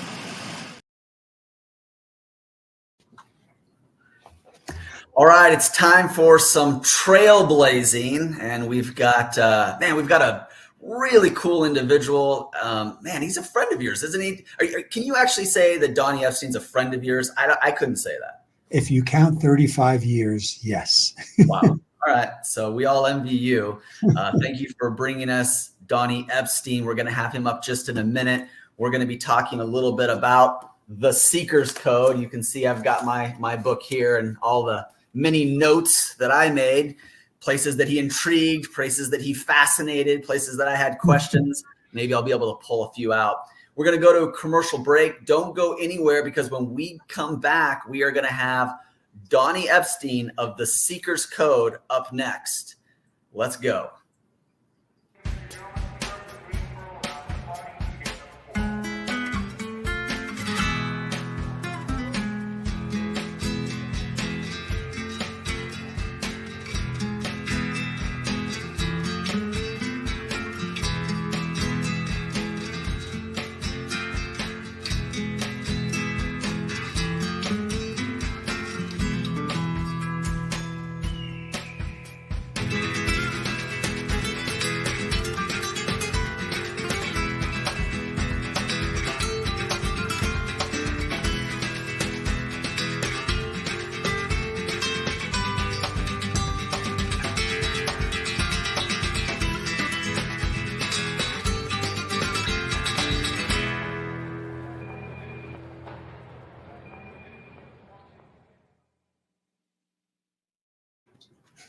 All right, we're back. This is Trailblazer 2024. Thank you to all of our sponsors: NASDAQ, New on the Street, the DC Chronicle newspaper, the New York City Independent newspaper, so many more, Bloomberg. Thank you for everybody supporting this. We've got some really cool people. We've been talking to everyone from Mark Victor Hansen to Lisa Nichols, John Gray, and today we have special guest Donnie Epstein. Now, Richard, I'm going to let you introduce him. You just said you've known him for 35 years now. I only know him through you. So how do you sum up a man's life in 35 that you've had 35 years of a friendship with? Good luck. Well, I will say that Donnie and I have been the closest of friends. We met a week after he and Jackie got married. He said, "Hey, we're going out to Disneyland for a honeymoon." And he was in East Coast. I was in San Diego. We drove up and just fell in love. Donnie is an agent of change. There are a couple of people who are known globally. Donnie has influenced literally hundreds and hundreds of thousands of people through his transformational work. Some people know about network spinal analysis. Epi-energetics is the latest evolution transformation. Ladies and gentlemen, you're in, I don't know whether to tell you to buckle your seatbelt or unbuckle it, but we're going to have fun. Yeah, it is a little mind-bending. As somebody who's gone through the latest book, brain-bending, mind-bending, he definitely uses some play on words. And, you hear people, Tony Robbins, other people say things like proximity is power, right? And Donnie runs with some pretty cool people like Tony Robbins. All right, let's just bring him up here. You guys get it. I think we've teased it enough. All right, Donnie, there you are. Mr. Epstein. Glad to have you here, Donnie. It's great to be here. Such a joy. We've been talking about agents of change and transformation and trailblazing and pioneers. How would you fit yourself into those different categories? And as a disruptor, absolutely. I would see myself as a cultural creator. Okay. And I create maps and models that apply and approaches to every aspect of humanity. And most people have a little niche. Okay. Just like God is too small for one religion. Okay. What I present as a map of reality, means of achieving, it's really, really big. So I say first, I'm a creative. Okay. I'm a pioneer in different systems. In the chiropractic professors, Dr. Chiropractic, in 1980s, I said that's a lot more than physical healing. The original principle of chiropractic, which started my journey, is that a universal force, is a vibrational wisdom of the universe. It's transferred through the nervous system. If you stretch the neuroskeleton and change the tension of the nerves and the morphology, the shape of the cells, and of your life. And the idea was to connect a person to the self-organizing wisdom. That was the idea. And around 1900, that was really big to be talking about that. And like you and I, Richard, in school, that's what we learned, and that was the basis of it. It wasn't to make conditions go away, it's to make the person line up with their organizing wisdom, and health is one aspect of that. Yeah. So I started saying, if a person has whatever condition they have, and they're still a nasty SOB, they're still ill. The conditions don't heal, the person heals. You see, there's a circumstance that people want to change. I have to have more money, I have to have more health, my blood pressure has to change. There's a concern of meaning they have it. The meaning they have it actually is what they react to. But if you can have a more coherent you, more energy efficient you, it changes the meaning. And the circumstance either changes or is irrelevant or becomes a pathway. Yeah. So yeah, go ahead. Let me interject something a little bit here. We've got a lot of the general public listening, and a lot of this is very new to them, right? And I'm going to kind of give some terms that they'll understand. You're going to be much more clever about this, and you have very sophisticated terminology. But just to make this a little bit more understandable to the general public, I would put you somewhat in self-help, personal development, self-improvement industries. Well, actually, it's where personal development ends. Okay. And that's where I want to get to. I want you to explain, how have you been a disruptor to the industries of self-help, self-improvement, personal development? I don't see myself as disrupting anything. I think creating something new. When something new is better, the other stuff falls apart. So the system is already disrupted. We're at the end right now of humanity, the way we've been seeing things, where we want to consume our environment. If we control access to energy information, politically, economically, socially, and we control that, we win. Who finds the most energy wins. That's over. The dragon is dead, stay away the tail. My systems are preparing people for a new world where there's more available energy, information, access to, where each person has access to what spiritual traditions are spoken about without having to spend their life meditating or praying. What if you get access to what the masses had years ago? The system developed thousands of years ago, worked thousands, and brought us to what we are now. We don't have time in the world right now to make spirituality, emotion, and physical separate. They're all one. We don't see the way we don't see the world the way it is. We see it as we are. All my systems, from health to every other aspect, have said, how do we change the me who's seeing the world? You see, personal development is extraordinary. With Tony Robbins for 20 years, taking care of him, he's the single most influential person in my path of development. And at some point, no matter what role you have, no matter how much money you have, no matter what goal you achieve, you say, is that all? What I'm about is when someone's followed the rules of the culture, when they've gotten the healing treatments, when they got the therapies, when they meet some money and they finally got what they would sacrifice their life for, suddenly go, is that all there is? And there's so much more. And the more is experiencing what spiritualists have spoken about.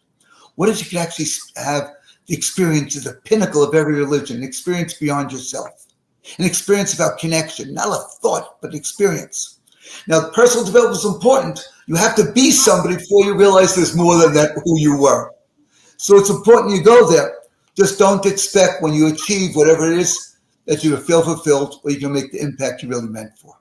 Because impact is beyond your role. It's beyond your discipline. So we're looking at is everything is energy. Everything is energy and information. Every thought you have, every action you have, every emotion you have, whether it be in relationship or money, anything business, anything you try to achieve occurs at a level of energy. What if you could access to energy physically, emotionally, spiritually in a second? Instead of having to be ripped apart with divorce or bankruptcy to finally be opened, what if you get humbled in a moment by just having that available energy? So in answering it, I'm a pioneer. I added in the healing system, the largest health reported quality of life study ever done, University of California, Irvine, developed a means of asking people, how are you doing? Physically, emotionally, mentally, socially, spiritually. The largest question I ever had, well, you ask the person who they're doing, because I said 20 years from now, in 1990s, people would speak to their social network, and they're going to find out, how do you think I'm doing? How you believe you're doing is a whole different picture.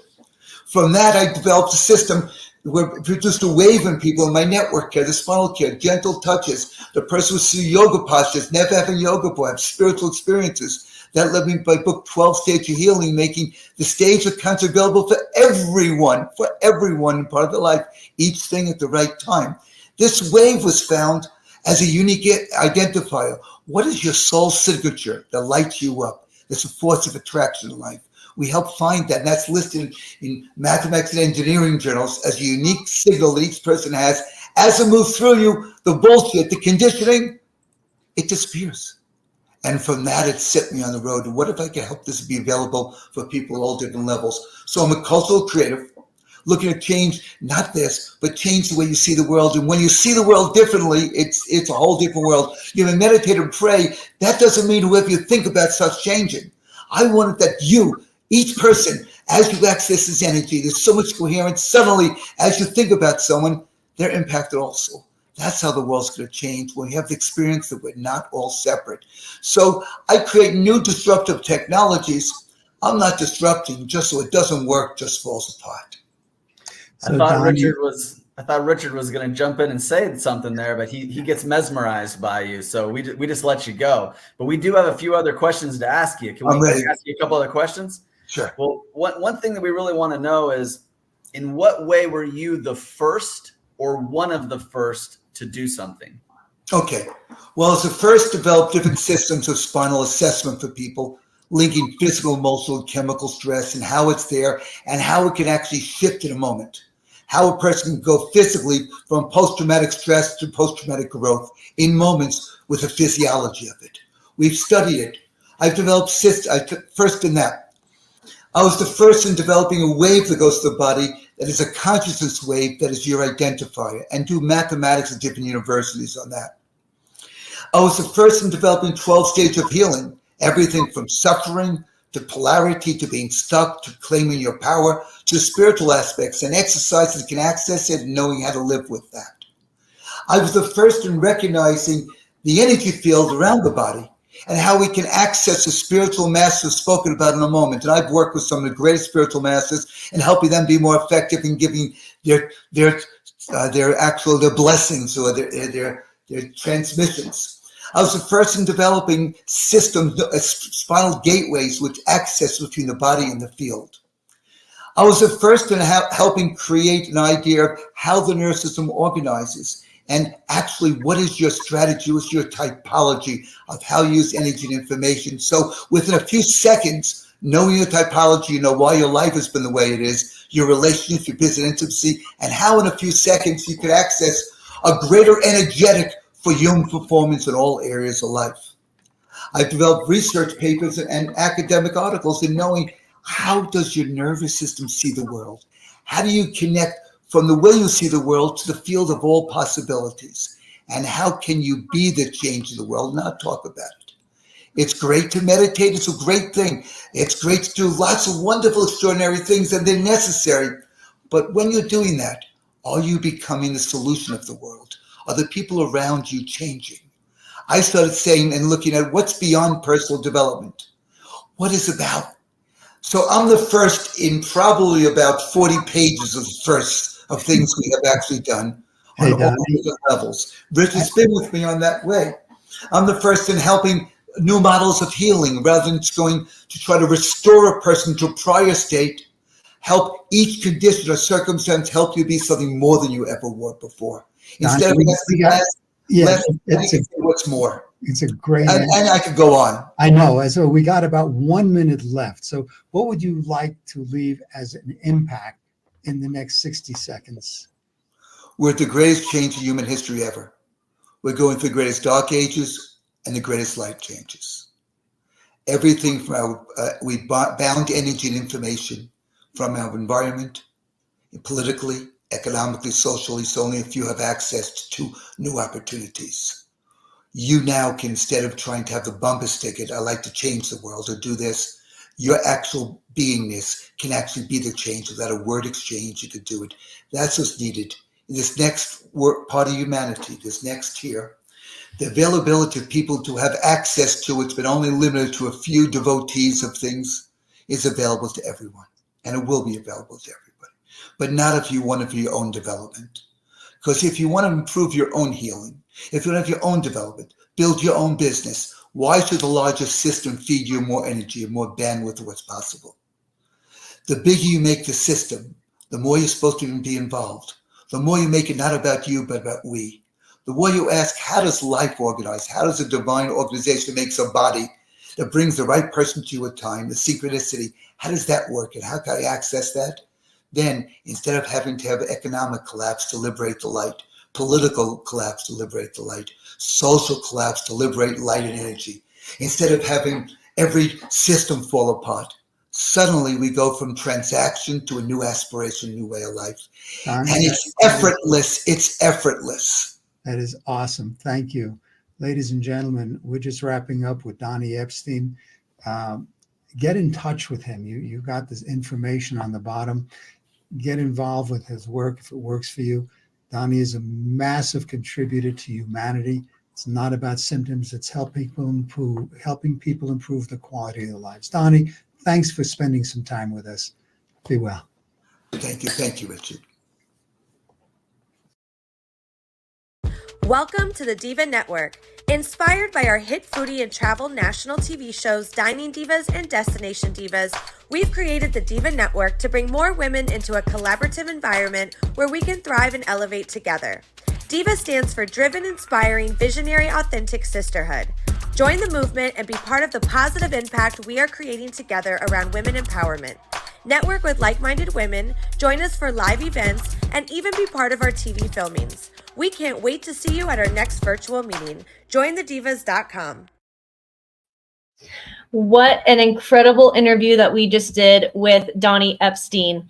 Such valuable information that is going around during the Trailblazer Summit and Symposium. But don't go anywhere. We still have so many more wonderful people to connect with. Up next, we are having a conversation with Mark Younger. And I cannot wait to have this conversation because I have a few questions for our next interviewee.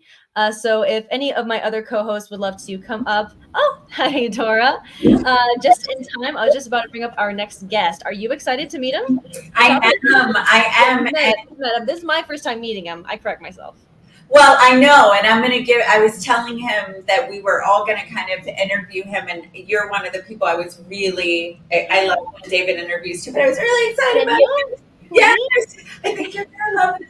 So Mark is someone that we had on one of our Diva episodes, the one that is going on the Travel Channel. Okay. He has his own story that we'll bring up and share, but he has a very unique way and has disrupted vacation homes and Airbnb investments. And I'm just going to give you a clue. Like, he rethemes a whole house so that it feels like there are escape rooms. There are like Harry Potter themed. Okay, first of all, I'm going to have to stop you right there because I love escape rooms. Well, I am obsessed with escape rooms. A gift I got for Christmas was passes to escape rooms. So I'm already sold. I'm already so excited. Well, then he has to tell you he's like the captain of the escape room committee or something like that. He'll have to. Oh my goodness. Okay, can we bring him up now? Hi, Mark. Come on down. Hey. I like that shirt. How you doing? Good. That's a cool shirt. Okay, talk to me about escape rooms. Well, one of the things that we're bringing to these, we're trying to bring new experiences to people that are kind of come down for a Disney vacation. But wait, Mark, before you go there, tell her what committee with escape rooms. Let's bond there first. Right. Tell her. So basically I ran on meetup.com, I ran the Orlando Escape Room Enthusiasts for 3 or 4 years there until COVID happened. And then we kind of just broke off into our own little group. And to this day, we still do 2 escape rooms every 2 weeks with my group of 5. So we're called the Escape Mugs, the meetup group, Escape MUGs. So yeah, I've been signed up for Meetup for I think before COVID. I hadn't really fully utilized it, so I guess someone cracked the code, and you're making, you're here, you're talking about it, you're doing great things with it. Yeah. Okay, and what we're doing, yes. Yeah, and then what we're doing is kind of integrating that into our vacation homes. Is we're taking the garages in these vacation homes and turning them into escape rooms. We're taking even the whole house and turning it into a scavenger hunt. So we're doing a lot of fun things that are trailblazing in our world because nobody else is doing that.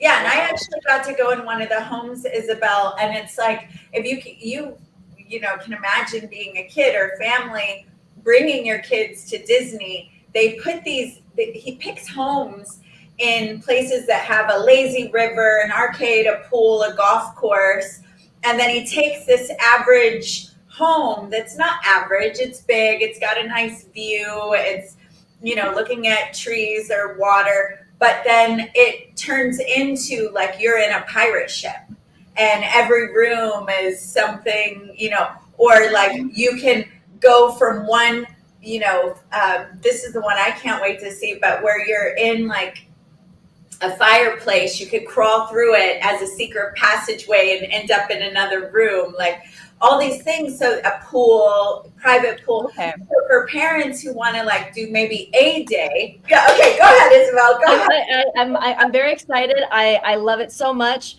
Where does one go to book a whole day of this? Because oh my Lanta. So Storybook Vacation Homes is my property management company. Okay. And we specialize in themed homes in the Disney area. Specialize in themes home in the Disney area. Okay. And so was this a partnership that you started with someone? Did you just kind of find these meetup groups and it all just kind of brainstormed into what it is today? What was the pebble that kind of snowballed into this whole thing? Great question. So I was struggling as a realtor, and just selling regular realty homes. But there's so many realtors out there. There's a joke in Florida, like what's the difference between having somebody with a driver's license and a real estate license in Florida? Not everybody has a driver's license. So, so essentially, I was just kind of the run-of-the-mill realtor, and I happened upon these homes. We stayed in one. And that was just like the it moment. I was like, oh my God, like I got to get into this. Wow. And, so I created a theming studio with just one carpenter and one muralist. And it was just the three of us back in the day, 4 years ago. And we just grew and grew, and our reputation grew to the point where now we're doing, 2 homes at a time. And we're doing, 24 homes a year. And we're doing bigger and better and more innovative things, and we've got close to 15 employees now, so really exciting.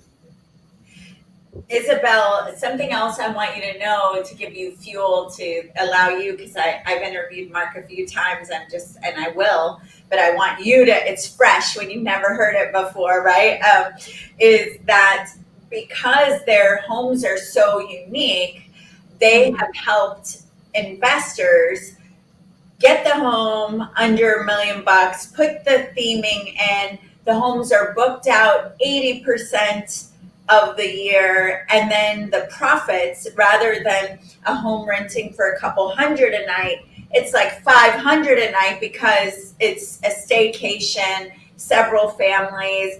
And so for investors, and not to mention, this guy's a former financial planner who spent most of his life in the winter of Montreal, Canada, and then like found his freedom in Orlando. Yeah. Wow. Okay. Does this present button work? Because just showing some of these houses would probably give you a better Let idea. me see. I mean, we could keep looking at my face. No, it doesn't seem to be working. But can you pull up his site if you put the site in the private chat just to see some of the homes? Yeah, because we can talk about it, but yeah. If you put the URL in the chat, I can have it up on the ticker so everyone can go and check it out. And while you're doing that, Mark, I see it. Look at that. Yeah, you see it down there. You must be seeing something I don't. Right here. Oh. Okay. have it take up the whole thing? There we go. There we go. Wow. So we just want to help families have an amazing time down here. A lot of families that we like to help, a lot of families can't afford to go to Disney every day. So having an 8-bedroom home with, all these themed rooms and all these arcade games for the kids, you can have your own family vacation without having to go to Disney every day or go to Universal or SeaWorld every single day.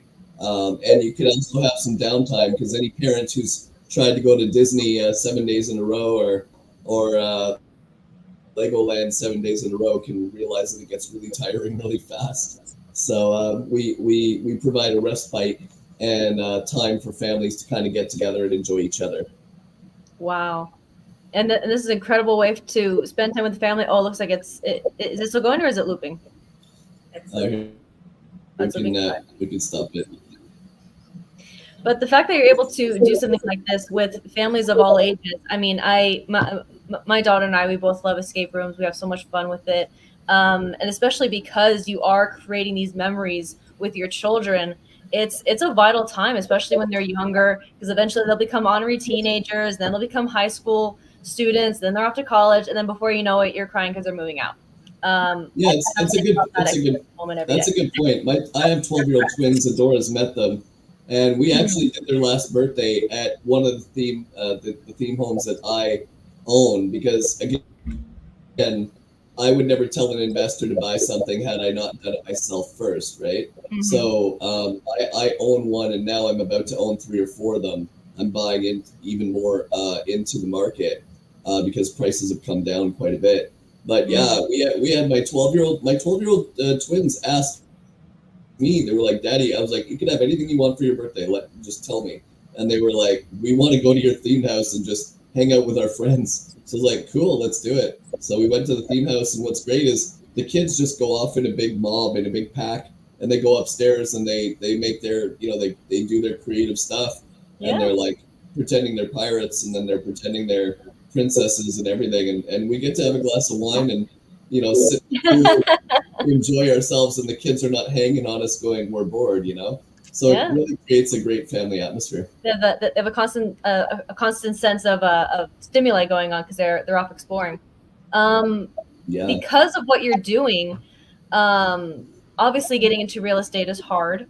But what were some of the challenges that you had to kind of overcome to do these things? I'm assuming there would be, permits necessary possibly for some of the structures that needed to go into it, but I'm not sure. So what were some of the obstacles that kind of came up along the way? I would say that the obstacles for us was like finding our niche. Finding this niche was the obstacle. I was stuck in regular real estate for a while, and some people succeed very highly in it. I was kind of treading water. So for me I wanted to be the king of a niche rather than be a small fish in a big pond. So for me, being the king of theming now, and I guess the Trailblazer moment for me is putting together that you can be a realtor, theme the properties for your investors, and then property manage those same properties for them. That was really the revelation for us, and that's been the revelation for our investors, because they want a one-stop shop. They don't want to have to go and find all these different people in a market they don't know. If I was investing in Chicago, I would have no idea who to call and what to do. So I'd want somebody that I can trust over there. But then a realtor can only do the real estate. But having somebody who can do everything for you is fantastic. So I'm like a realtor, themer, property manager, all in one. I was talking with one of my guy friends about what you do, Mark, and I was saying we want to do an investor, we're talking about an investor mastermind, bring a bunch of people to some of his houses and have this experience. And he was like, Adora, I want you to do a diva house and I'll go in on it. And then you guys will use it sometimes, and then we'll rent it out other times. I'm like, and he's a very serious guy, does military contracts. He's, high level. But it speaks to people want more fun. We want to connect to something unique, and we want that for for our children. I mean, I remember being a child, and as an adult, I couldn't figure out why I could never get the bubbles in the bubble bath, a young adult, okay? Like above my head, no matter what. And then I realized, oh, it's because I was very tiny and the bubbles seemed like a mountain, you know? I just thought like they're slipping on the bubble bath mix these days. Yeah. But as a kid, those rooms look bigger than life. I mean, they really etch in to like this outrageous experience that is unforgettable. Like I've been in them, and even as an adult, it feels like that. But for our children who we want to make these lasting impressions with, it's really cool. I love it. Another question I have for you, Mark, is because you are doing something that's so new, that's so groundbreaking, would you consider yourself more of a trailblazer, a pioneer, or a disruptor? I consider myself a trailblazer, and I would say not just myself, but the team that I've put around me. And having a unique system where we basically get investors from all over the world to come and discover this area and, you know, invest in these homes, theme them so that they make money and they become cash cows, and then take care of them so that they don't have to do that themselves. I think that is to this day something nobody else has done. Even after I did it, nobody else has kind of caught on, which is great. Don't let them know. So, you know, we've been doing great. You know, 4 years later after I created the theming studio, there's still in my market, despite having multiple property managers, a few theming companies, and a massive amount of realtors. Nobody's kind of put those 3 steps together like we have. Love it. I like that you called on your team as well. Most people who end up scaling the trail, it's with a team. It's not alone, right?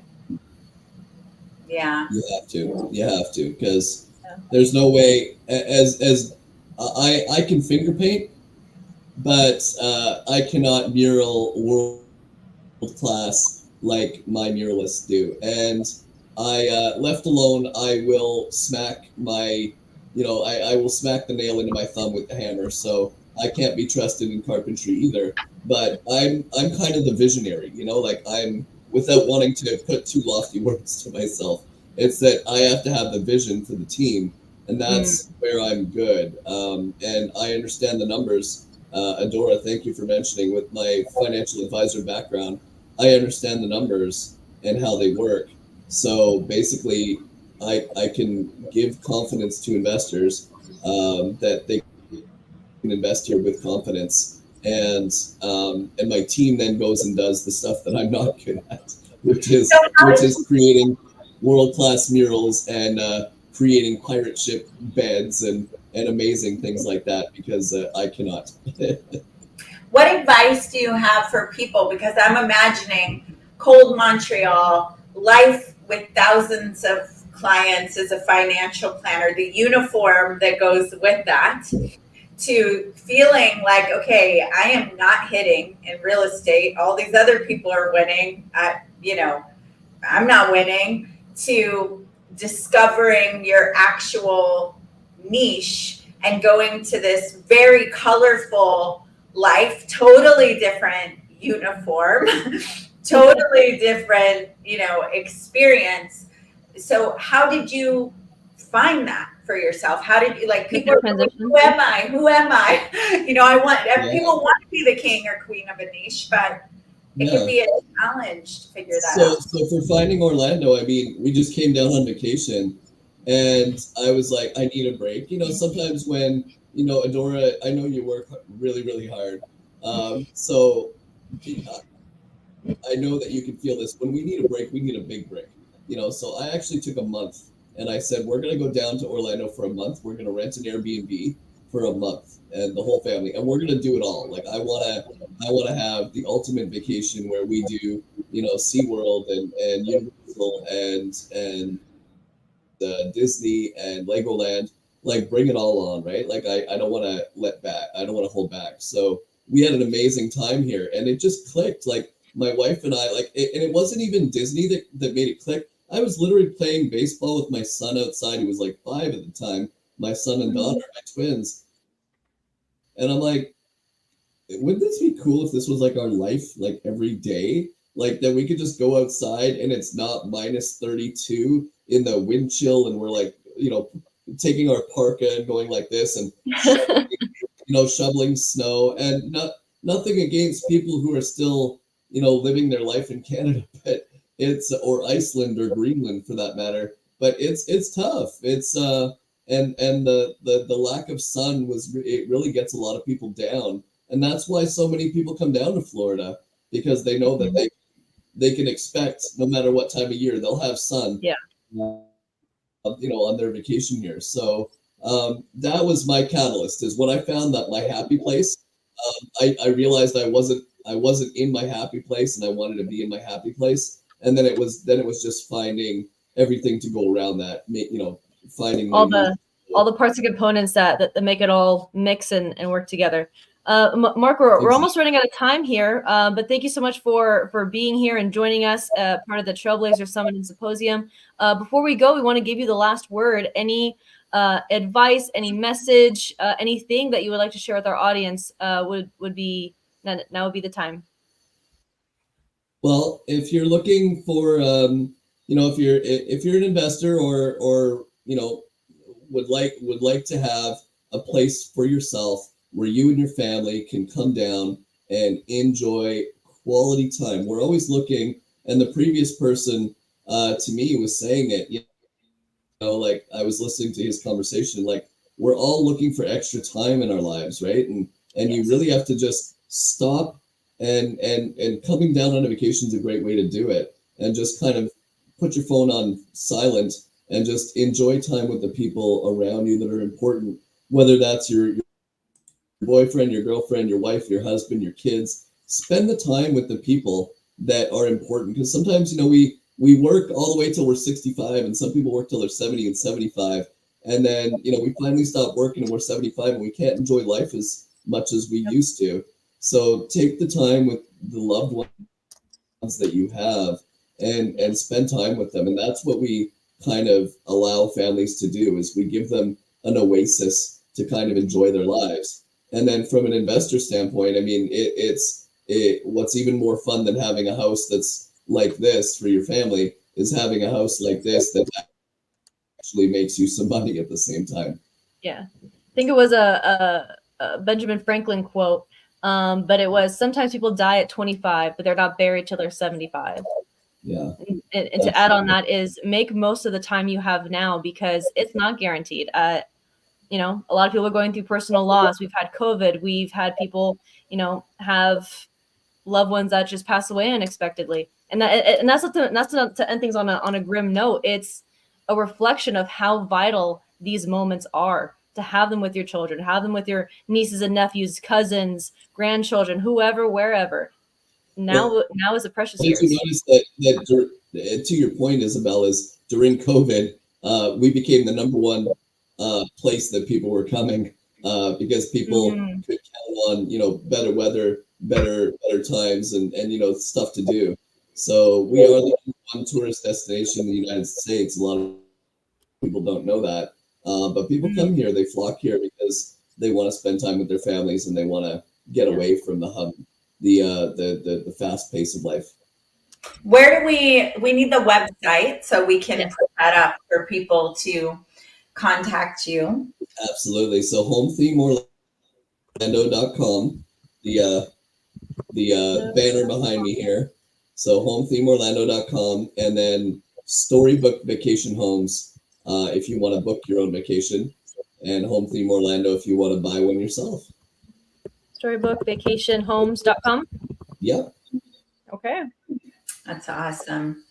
I'm excited you're going to be with us in New York. And now that I'm seeing your shirt, I will also be like, what are Roy and Mark wearing on the red carpet? It's not all about the women this time. Yes, finally. I was in shorts last time you saw me, Dora. I'm going to step it up in New York. So, I'm not trying to even get into your aura because you are an extremely beautiful woman, but I will try I will try with my shirts just to take that glimmer, send that glimmer of looking my way. That's so sweet and so awesome. Yeah, your family is amazing. Your story is inspiring, and what I love is a lot of pioneers, trailblazers. It came with I'm done with one experience, and then an experience of joy or freedom or happiness that just wouldn't let go of them. And I'm so glad you allowed yourself boldly to create this. I'm confident hundreds of families have had wild, unexpected experiences because you created your homes. So thank you. Yeah, it's a great feeling. There's worse jobs in life than making pirate ships for a living. Well, Mark, thank you so much for being here. Our next guest is going to be Sean Osborne. We're going to cut to commercial, but thank you again so much for being here. Guys, check it out, because now is the time to start making memories with our families, especially our children. Thank you again. Thank you, Isabel, so much. Have a great time, and can't wait to see you real soon, Adora. Yes. Now we're going to see you, both of us. Yep. We'll you're going to be there too. Great. Well, I'm on a 7 o'clock flight tomorrow morning, so. Okay. We'll, race you there. We'll over the next couple of days. Awesome. Bye. Bye.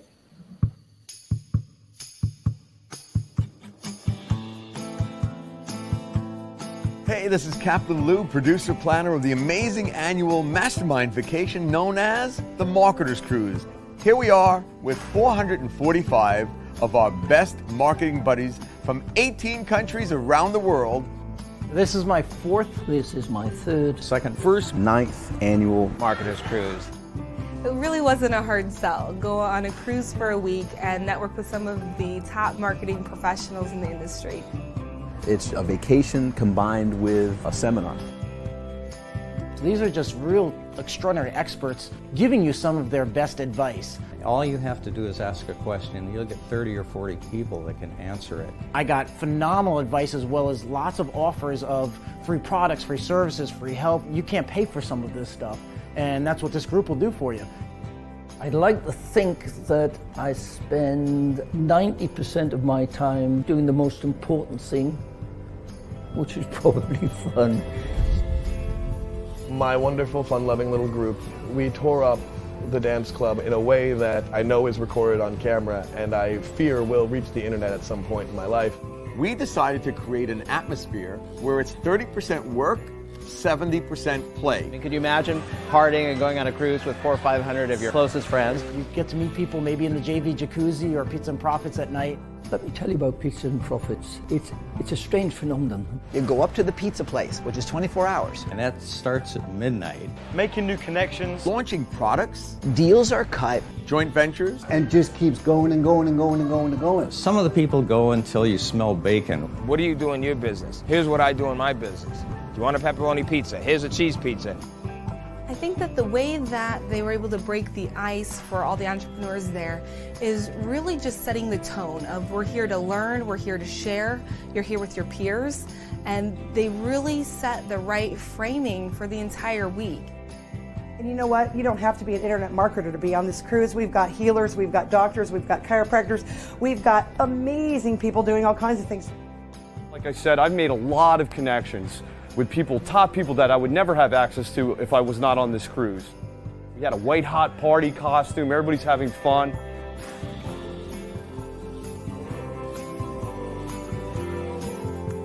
So just from the magic of cruising on the Caribbean Ocean in January on a sparkly ship that has a lot of cool things, entertainment, so you're in a relaxed atmosphere where things happen organically.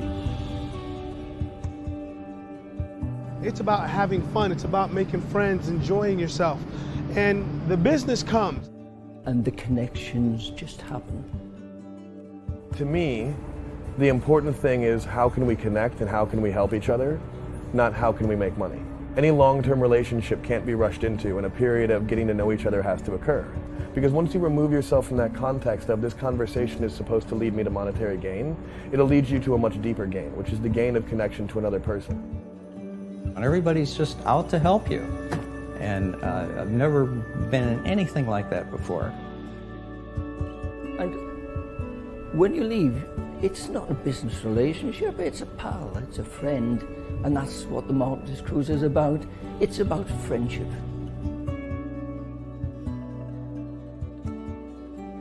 I'm going to use a little cruise metaphor, but I believe that a rising tide raises all ships, and that when people are brought together under a commonality to achieve greater things together, they can.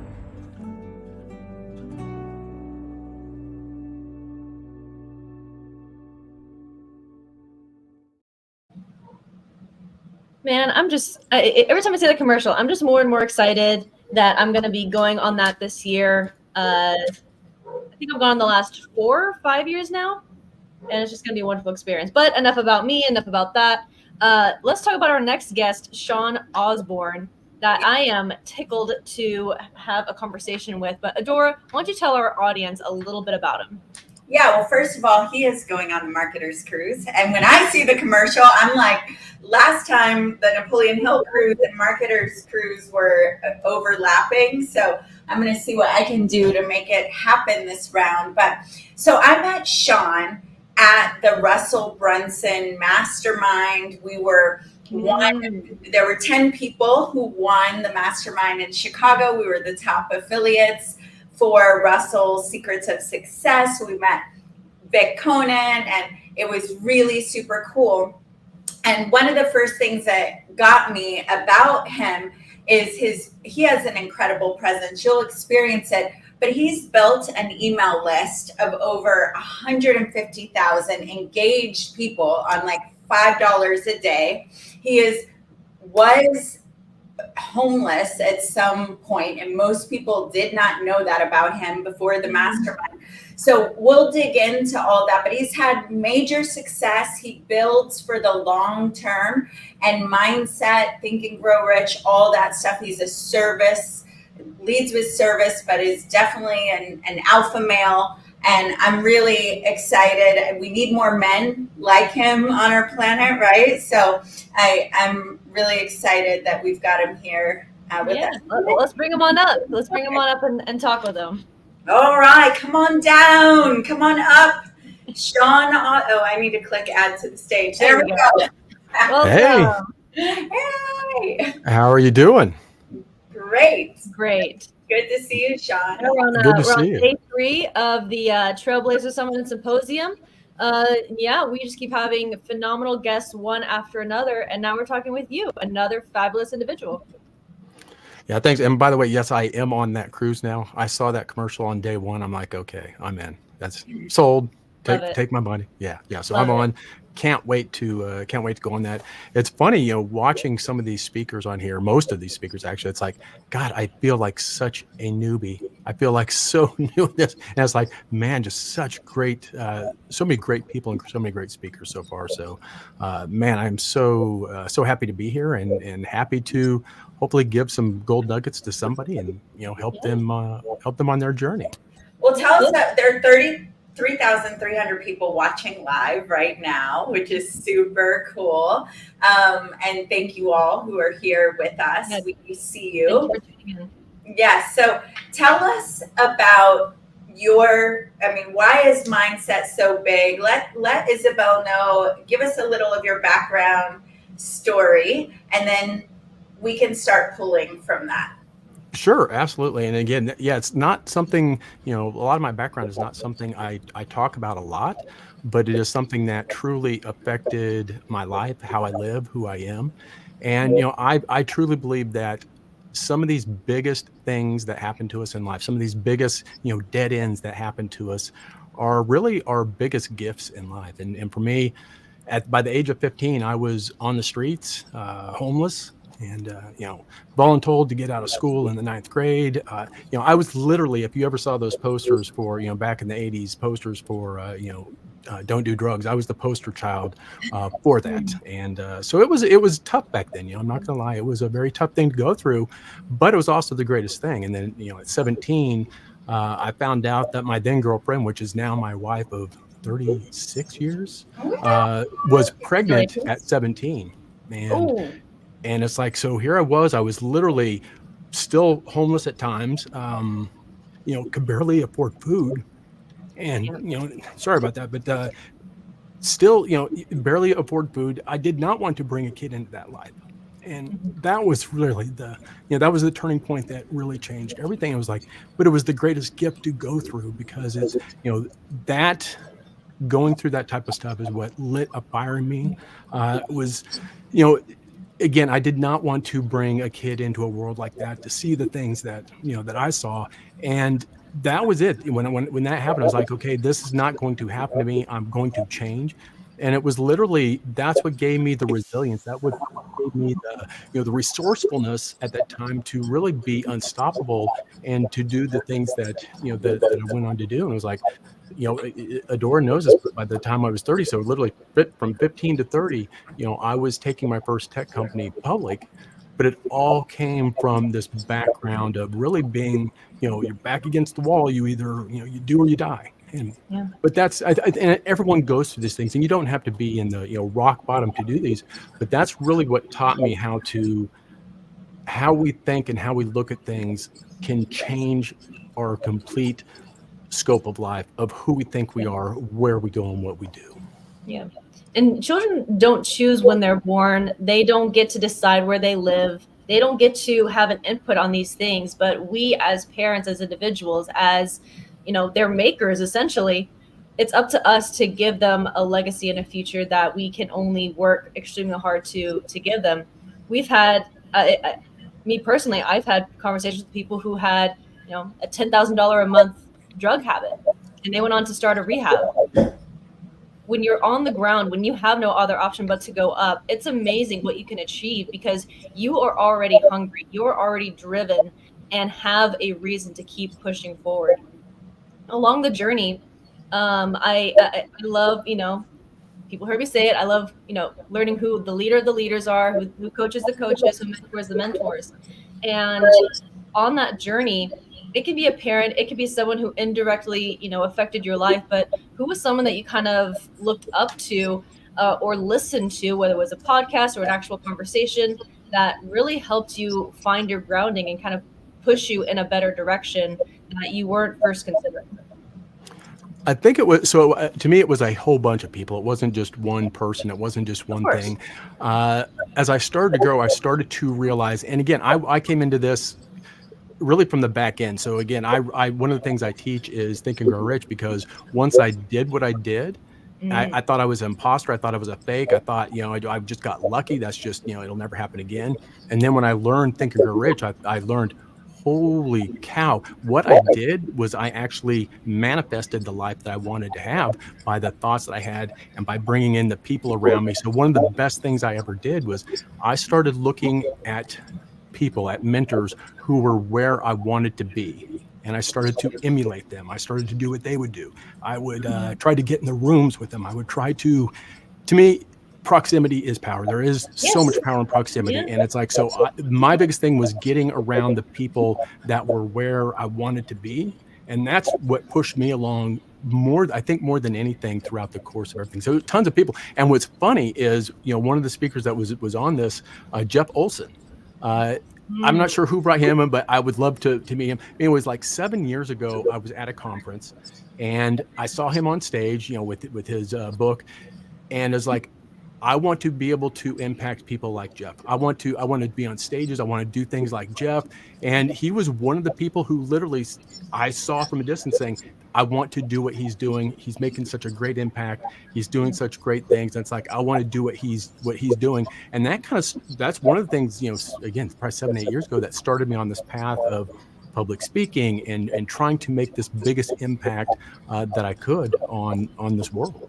So I want to bring something up there, because knowing Jeff and then knowing your story of super success, and we're going to go into how you trailblazed and created a path there where there wasn't a path and took that company public. It makes sense to me that Jeff is one of those mentors, because he is a business guy with a lot of like, some people are speakers and that's what they do and it's all they do, but Jeff is still running a business empire while also speaking. And that's your makeup too. Like, I can see, we resonate with people like us. So, so the audience can hear, because I love some of your beginning stories of being unstoppable and relentless. Where do you think you've been kind of a pioneer or disruptor or trailblazer? We'll come back to a separate question, but where is that in your world? So for me, I think I've been all three, but I totally think I'm a disruptor. I absolutely love, and it irritates some people, but I love taking things that people are doing, shake the crap out of them, and just see what falls out, see what can come with it. So I totally am a disruptor in that sense. But as far as a trailblazer, I don't care, how someone else did it. If I want to do something, I don't care how someone else did it. I don't care if what is considered appropriate, what's considered not. I just do it. I don't care. I just do it. As a matter of fact, when I started my first company, again, this was back when I was, let's say, I think I was 23 at the time. Starting my tech company. Again, I was a ninth grade dropout. I was still, out of my league, going to these investors saying, "Hey, you need to give me money to start my company, and you're going to regret it if you don't give me money." It's like, so I actually received a lot of money to start my company, started the company, and people would come to me afterwards and say, "How do you did that?" It's like, you can't do it that way. That's not how it's done. You can't do that. I'm like, I did. That's just how I did it. That's that's how you do it. And you took it public when you were 30. Yeah. So what's an area that I can hear you shifted your legacy big time, but what's an area that you think you've kind of trailblazed, done differently, pioneered, and it may be this way of being, it may be, but if someone said, here's why Sean's a trailblazer, or what would you think why would they be saying that? Well, I think that, I look at things, but I'm going to date myself here a little bit. Yeah, but do you remember a company? They're still around, BASF. It's a chemical company. It's a chemical company, and they used to have a commercial, and their whole thing was, we don't build many of the things that you have. We make the things that you have better. And it's like, I try to BASF everything. That has been my goal. I want to take what someone else has done, put my imagination to it, and see what I can come up with. And that's really, my company was done that way. That's what I'm doing now. All of that was built around this whole BASF. If this is going, I'm going to take it. I'm going to do it. I'm going to make it better and use my imagination and see where we can go with that. Yeah. When you were first starting out, what was kind of the first move that you kind of did to really cement yourself in the tech industry? Now, I'm not talking like, buying your first computer, but your first big business move that you kind of did to establish yourself. Yeah, so my company was actually built, it was in Dallas, and this was back in the mid 80s. Again, I look at things and I see things, and I try to, again, how can I make that better? How can I use it differently? How can I, implement that in a way that no one else has done? And back in the mid 80s, I started working with, at the time, GTE, which is now Verizon, and Southwestern Bell, which is now, I think, AT&T. And I started to roll out the first DSL and ADSL, especially in Texas. So started that was my tech company. I was like, but I would see these things going on. And again, I would BASF, I would look at it and say, okay, well, if this is good for here, how can I make that even better and use it in a way that nobody else is doing it? And that's what that company was actually built on, was DSL. And then obviously we went to take it public and sold. That's so cool because it's tech and it's stuff the whole world knows. And then we're sitting here going, Napoleon Hill, mindset, think and grow rich, make things better. Go ahead, Isabel. Well, because, we kind of went in the beginning, now I kind of want to go towards the end. What's something massive that you're working on right now that our audience can get behind? If there's a website, if there is an event you're going to be speaking at, what's the next thing that you're working on right now? So one of the things that I'm going to be offering is a community building a workshop. And so one of the things that I've done in the past 4 or 5 years is I built a very large list. I think we're at almost 180,000 for what I call an email community. And I don't call it an email list because I really treat it as a community, not as a list. So starting to teach people how to build these communities, because again, we could have the best products, we can have the best service, we could have the best coaching, but if we can't effectively get it to the people who need it and let them know about it, it doesn't matter. You're not going to sell it. And by building a community is the biggest thing that I've done. And again, it is a community. at our mastermind in New York, we're going to be going in on that, if that's all right, because there are people in the room that really are doing impactful, powerful things, and your perspective and the way you've done it, I'm ready to take notes. It'll be beautiful for all of us. But do you have a landing page? So come to New York. We still have like, what, 7 tickets left or something. But other than that, how can people join your email community or get registered for that masterclass? The best thing is just going to thinkingbigcoaching.com. Everything's there. You can register for that upcoming workshop.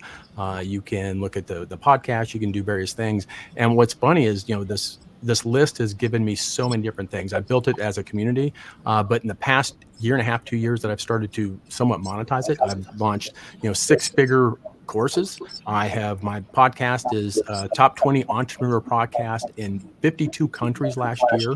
I did the stuff with Russell Brunson. I don't do any affiliate stuff. The only reason I got with Russell Brunson was because he was doing Think and Grow Rich. It's something I'm very passionate about. And again, as Adora said, I got second in that one. And then I think this last one, I just got first place in it. I don't have any affiliates. This is not what I do. I'm not an affiliate, but I've got a very powerful list. And that's what I want to teach, especially with AI now. That's the biggest game changer for entrepreneurs is all the AI that can do all this stuff for us, but they can't build your community. You've got to, it can build us all the best content in the world, but if we can't get it to the people who need it, it's of no good. Yeah. AI is, I definitely use it for inspiration, but I definitely don't use it for duplication. It can take any information, copy, emails that you've written before and turn it into something, but it still needs your voice that needs to be added to it. Yeah. Another question I have for you, Sean, was because you've had a lot of these growths, every business owner and every entrepreneur knows the growth pains in which you have to pivot to either match the market or to keep up with your competitors. Can you tell us of a time when you had, hit a little bit of a dead end and you had to do such a pivot? I think that's life. And I think we're always going to be running up to it. And I think those pivot spots are happening more and more often now. So we have got to keep our eyes open, whether it's with AI, whether it's with the market, whether it's with, who's, the financial, whatever it is, we're always going to be running into it. So it's, to me, I am always looking at how I can do it better and faster. How I can make the process better. And again, I pivot on a daily basis. It's like we always have to be aware of what's going on because it's going to change. And again, it's getting faster and faster that we have to pivot, we have to move and have to change. BAF, better and faster. And what was the other initial you said earlier at the end? Is that it? BAF, better and faster? Yeah, better, faster, quicker. I mean, it's happening fast. Yeah. One thing I want to appreciate about you right here is I love the emotion that came back when you're talking about the choice that you made, because I'm certain you're very aware now of what that has meant for your children, for you, for the world. And sometimes it takes being really far along the path and on an event where 3,000 plus people are watching you to really acknowledge that. Yeah. And it's important because people who are new on the path, they see you and go, maybe I can. Yeah, my back is against the wall right now, but maybe that doesn't count me out because they heard your story. And people further along the path go, I see you. We're right there with you. It's really incredible. So I love the heart and the inspiration with the success and the generosity. You lead with generosity. You could be keeping these secrets for yourself and just teaching, thinking big, but you're pulling back the curtain for all the people who are out there making an impact. And I love that. Oh, thank you. And you guys are just reminding me a second ago from the new Captain Marvel movie. It's higher, further, faster. So that's what was my faster. We're learning more and more about you, Isabel. She's going to sing in New York, by the way, and I'm going to dance. What are you going to do? I will watch. Okay. He's going to hold the lighting. He's he does the tech. It's completely inspiring the fact that you have had all these challenges that you needed to overcome, and it proves the spirit of, you know, what it means to be human. It's hard to do things alone. COVID definitely showed us that when we're stuck inside all day, our brain just eats away at itself. Our bodies will just collapse on themselves unless we keep pushing forward, unless we find a community, a friend, a family member to really find a jumping point to push towards your future. Sorry. I was going to tell you, Sean, you just shared with your children. They never knew about your childhood. You just shared with them recently. Yeah. No, I just for the longest time and I talk about this sometimes now, but it's like, to me, being homeless and being a dropout, that was like, you remember the movie Fight Club? Do you remember the first rule of Fight Club? You don't talk about being homeless. You don't talk about being a dropout. It's like, you don't talk about those things. So yeah, my best friends, my kids, nobody, obviously my wife did, but nobody knew about that. I just never ever talked about it. Wow. Yeah, so we have a 5 minutes left on this, which is unfortunate because this is a really crazy conversation to be having, because you can start from nowhere. You can start from the bottom, and yet you can take your company public. You can be on the same stage as someone that you idolized for years. Sean, what is something that people don't know yet about you? Whether it's a project that you're working on, or just something that you have been just doing in the background that you would like to share, give you that vulnerable moment. Well, I mean, there's several things. One is, you know, obviously for the last couple of years, probably the last 5 years, I've done Think and Grow Rich stuff, which is, you know, how I met Adora. Was again, once I learned about this, what it was, and the book and the philosophies of it, I was like, holy cow, what I did was not by luck. It was on purpose. It was like, I manifested that stuff. I actually did it. I saw my path. I was like, so that means I can do it again and again and again. And that's what I'm doing now. It's like, you know, right now, the company I'm building it in a way to where I could be on a beach. I can be traveling wherever I want. I can live my life the way I want to live it. As a matter of fact, this last thing with Russell Brunson, I launched that while I was on the beach in Turkey like 4 weeks ago. I spent 10 days in Turkey with a good friend of mine. We traveled. And I was on the beach. I set up some emails, sent them out to my community, did a few little things. And again, I took first place on that. For me, that wasn't the goal. It was providing for my list. But it's like, that's the way I'm building my company. That's the way I'm doing things. And that's what got me into building my list. Again, I think that's one of the biggest things that people, especially online businesses, can actually do, is because when you have your own list, you basically have your own platform. You're not worried about, the algorithm of Instagram or Facebook, or you're not having to pay for ads for a whole bunch of stuff for your product that you're trying to sell. You literally just go to all I do is tap into my network. And it's like, the stuff with Russell Brunson, the stuff with my launches, I don't run ads for my paid stuff. I literally just go to my list and say, here's what I'm offering. Here's what I'm doing right now. But the biggest thing I teach, I think, on building a community, building an email community, is you have to treat it like a bank account. And Yes. what I mean by that is you can never withdraw more than you deposit. Yes. And I love so many people will build a list and they just spam the crap out of their list. And it's like that. You can't do that. If you did that with your bank account, they would close your account, right? You're done. It's gone. Yep. So never withdraw. Always provide value. I grew my list for 2 years before I ever started to monetize it. I grew it to like 70, I think at the point, 75, 80,000 people, where I was just adding value every week to my list, adding value and adding content to them before I ever monetized it. And I think that is the biggest thing, to have a engaged list. I mean, my list, I think I don't necessarily look at what other people are doing, but I have a very good open rate. I have very good communication with them. So it is a very engaged list and a very engaged community. To me, that's one of the biggest things that we can do as service providers, as content providers, as, obviously brick and mortar is a little bit different, but from an online standpoint, it's the best thing that we can do. We need to put his link up again. It's what, thinkbigcoaching.com. Yes. Thinkbigcoaching.com. There it is. I'm really excited. I'm going to join your community because I've been a witness of that. And I love that.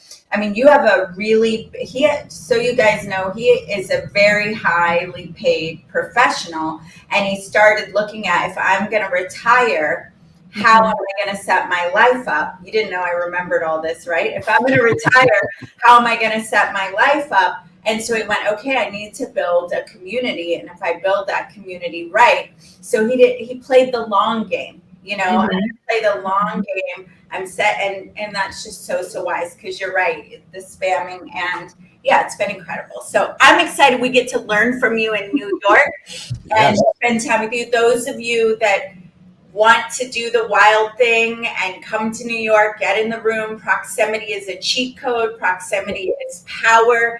Proximity is where you learn about these things. It's also where you see outrageous outfits, and your network is your net worth. That's right. Some people say Absolutely. Right. Yeah. So those of you who want to do that, we still have tickets left. We have less than 10, and they're what, $900 or something like that. They can see the information on the website. Okay, cool. So go to well, I'm just saying, if I've the things that have happened, it was in a small room of 30 people in an event that I did that Justin met Don Green, and the Russell Brunson thing happened, which is why we even know each other.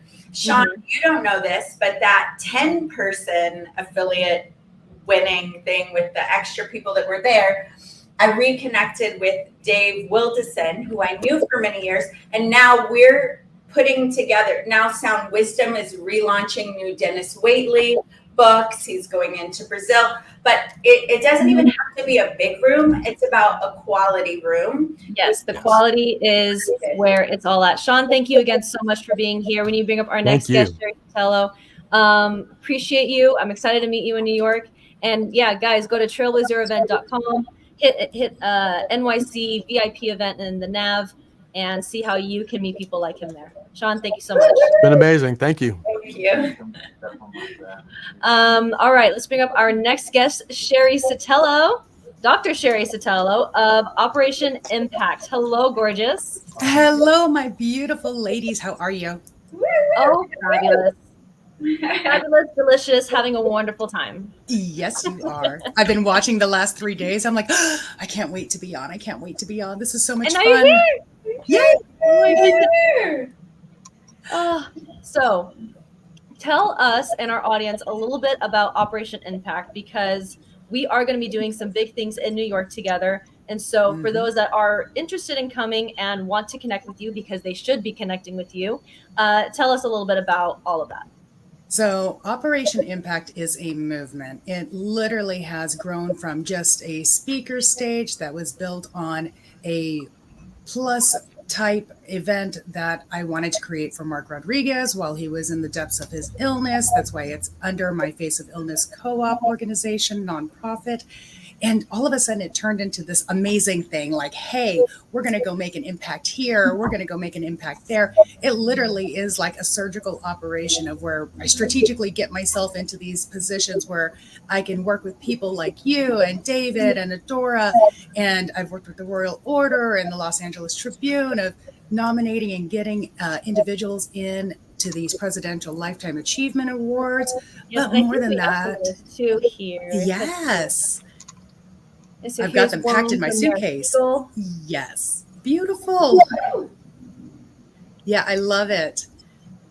And it all is a testament to how your network is your net worth, because you don't know who you're going to be connecting with until you're in the room with them. And ever since I met you, Sherry, I've made a friend for life, and I just know that. Oh, absolutely. Yes. I don't know how David feels about that. You know, he has to separate us, put us in our own corners. Move it. All right. We know tuning in. You're here for the dance party of the Trailblazer Summit. Hey, David, how are you? Come on. Let's get it. Come on, we're ready to do it. Right down to disruptive fashion.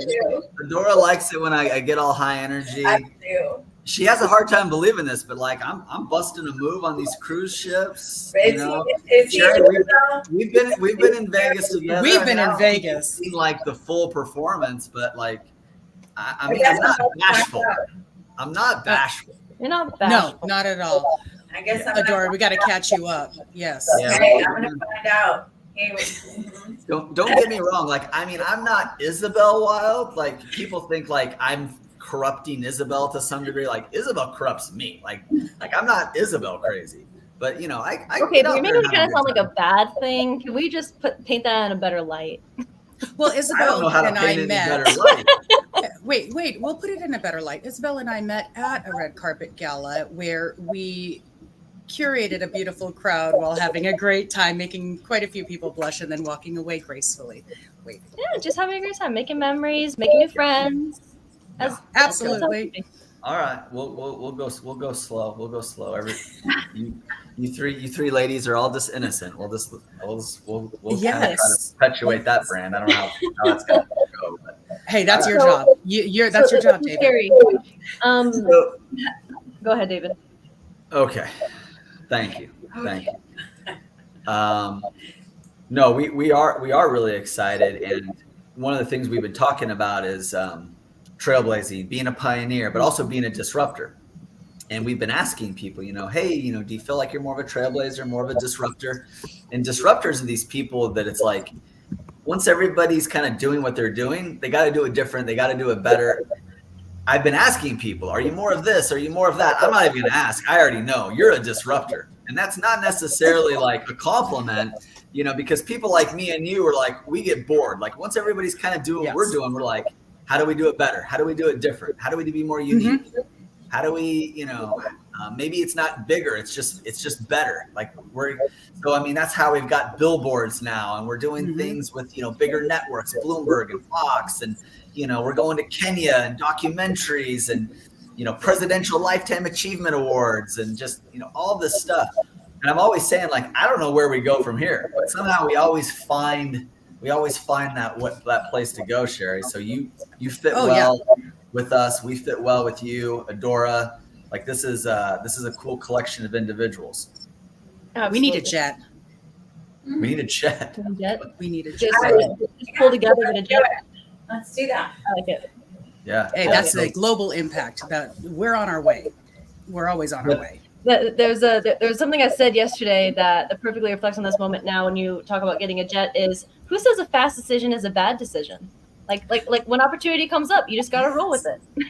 Yeah, sometimes I get Isabel to slow down. I'm like, let's just slow down. Let's think this through. She's like, no. She's like, let's think on it. I'm like, I thought on it. Let's go. Sometimes I'm looking to give her an option, and it's like I just tell her the first thing, and usually the first thing might be like the fun thing or maybe the unhealthy thing, and she just hears that and it's like done. I'm like, or you know, bye. She's already packed.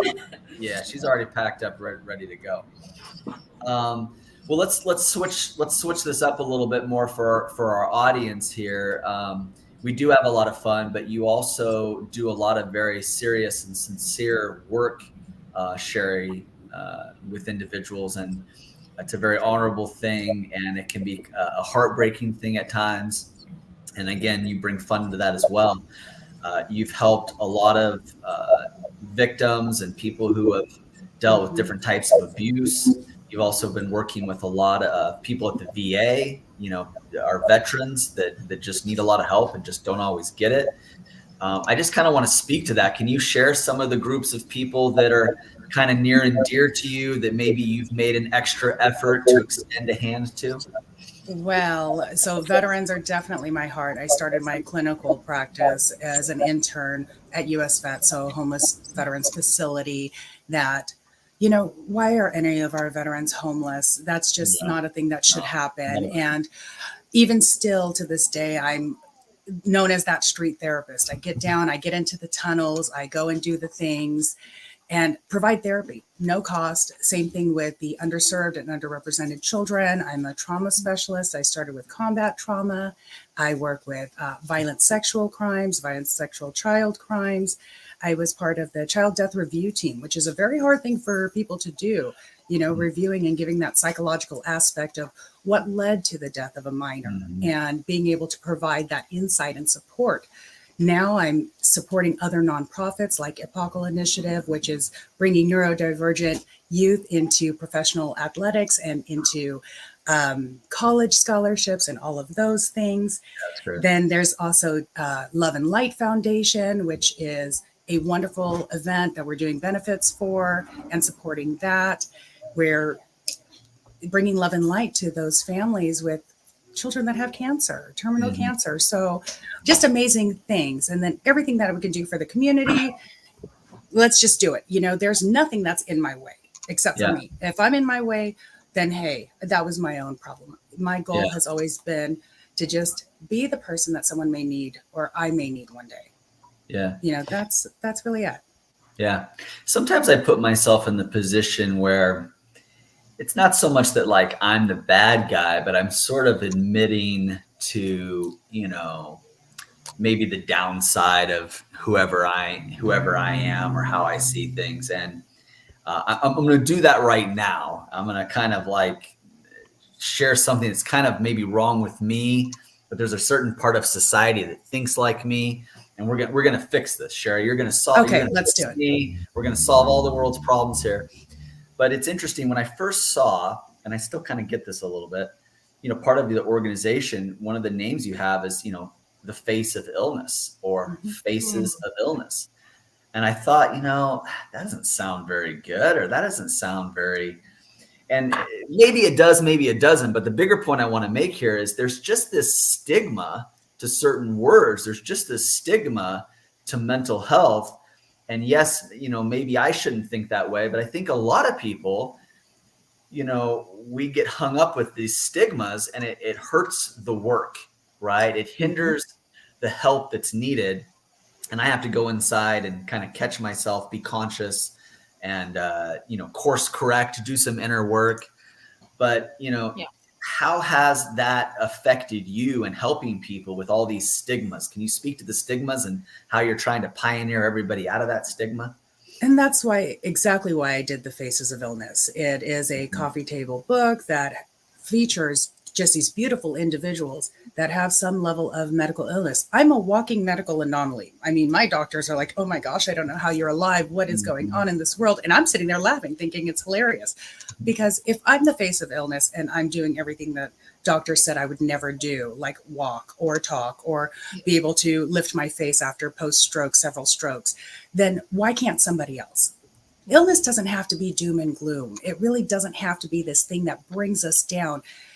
Just like other individuals, Mark Rodriguez laying on his deathbed, having his lungs removed and new ones put in, going, hey, I'm not done here yet. This is what illness is for us. It's a way to say, I'm going to make it through. I'm going to be everything that you said I could never be. And so that's why giving a different face to illness is important. A very touching story is when my little 4-year-old sister, yes, I said 4-year-old sister, go Team Dad, turned around and asked my dad, hey, is our uncle sick? And my dad's like, no, why? Well, because he's bald. Does he have cancer? And it's like, no 4-year-old child, no individual should ever have to think that an illness has a look. And so I was out to change that. And that's really where Operation Impact also makes changes is we don't have to stop if something is ailing our body. We don't have to stop if something is ailing our mind. Isabel and I are ADHD billboards, walking billboards of you can just do everything and anything. We don't stop. Like literally, we don't stop. No, we don't. We don't sleep. Coffee stops me. Yes, coffee is great for sleep. I put that in my clinics. And it's why I had clinics that did the whole 8 dimensions of wellness in treatment. I was one that did something that nobody else did. Gyms were connected to, I cut a door out between my clinic and my gym. Kids, go run. This is what we need to do. I had dance studios. I had other private training studios. I taught cooking. I went in the homes, taught organizational skills, social skills. We went out and we played every weekend. Do the things that say society says or our culture has said we're not supposed to be able to do efficiently, effectively, and successfully. Yeah. Yeah. Yeah, no, I appreciate you saying that. Isabel, I know you might have a question as well, so I'm not going to hog Sherry right now. It's okay. I know I'm going to get so much of her in New York. Okay. But I mean, I am going to ask a question. Sherry, when you are having these conversations, no, not Siri, my phone went off. You said Sherry, and I thought you said Siri. Yes, stop saying that. My phone away.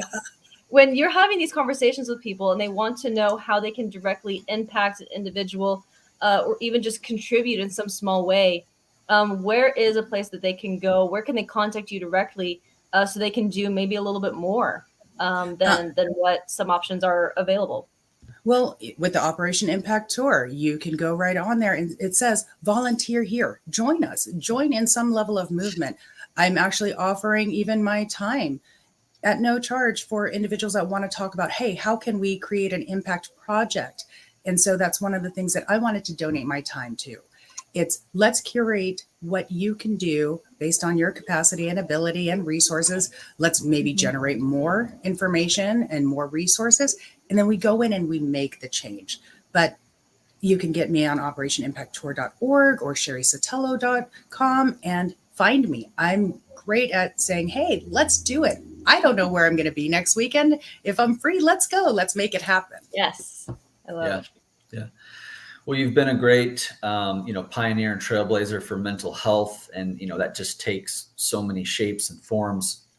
And you've had a lot of lives yourself, in different careers, aspects. But yeah, one thing that's been maybe a common thread is helping people, serving humanity.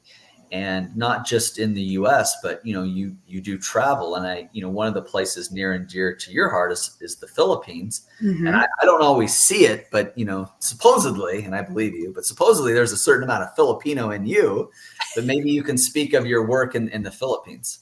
Well, actually, I just got an invite to go and speak for a TED Talk there, and then also present different options of educational reform, talking about addictions and mental health and mental illness over there. How can we better serve the communities, increasing the opportunities by just giving back? One of the things that I've done here in the States is also something that I plan on bringing there is I taught every child in my clinic to farm.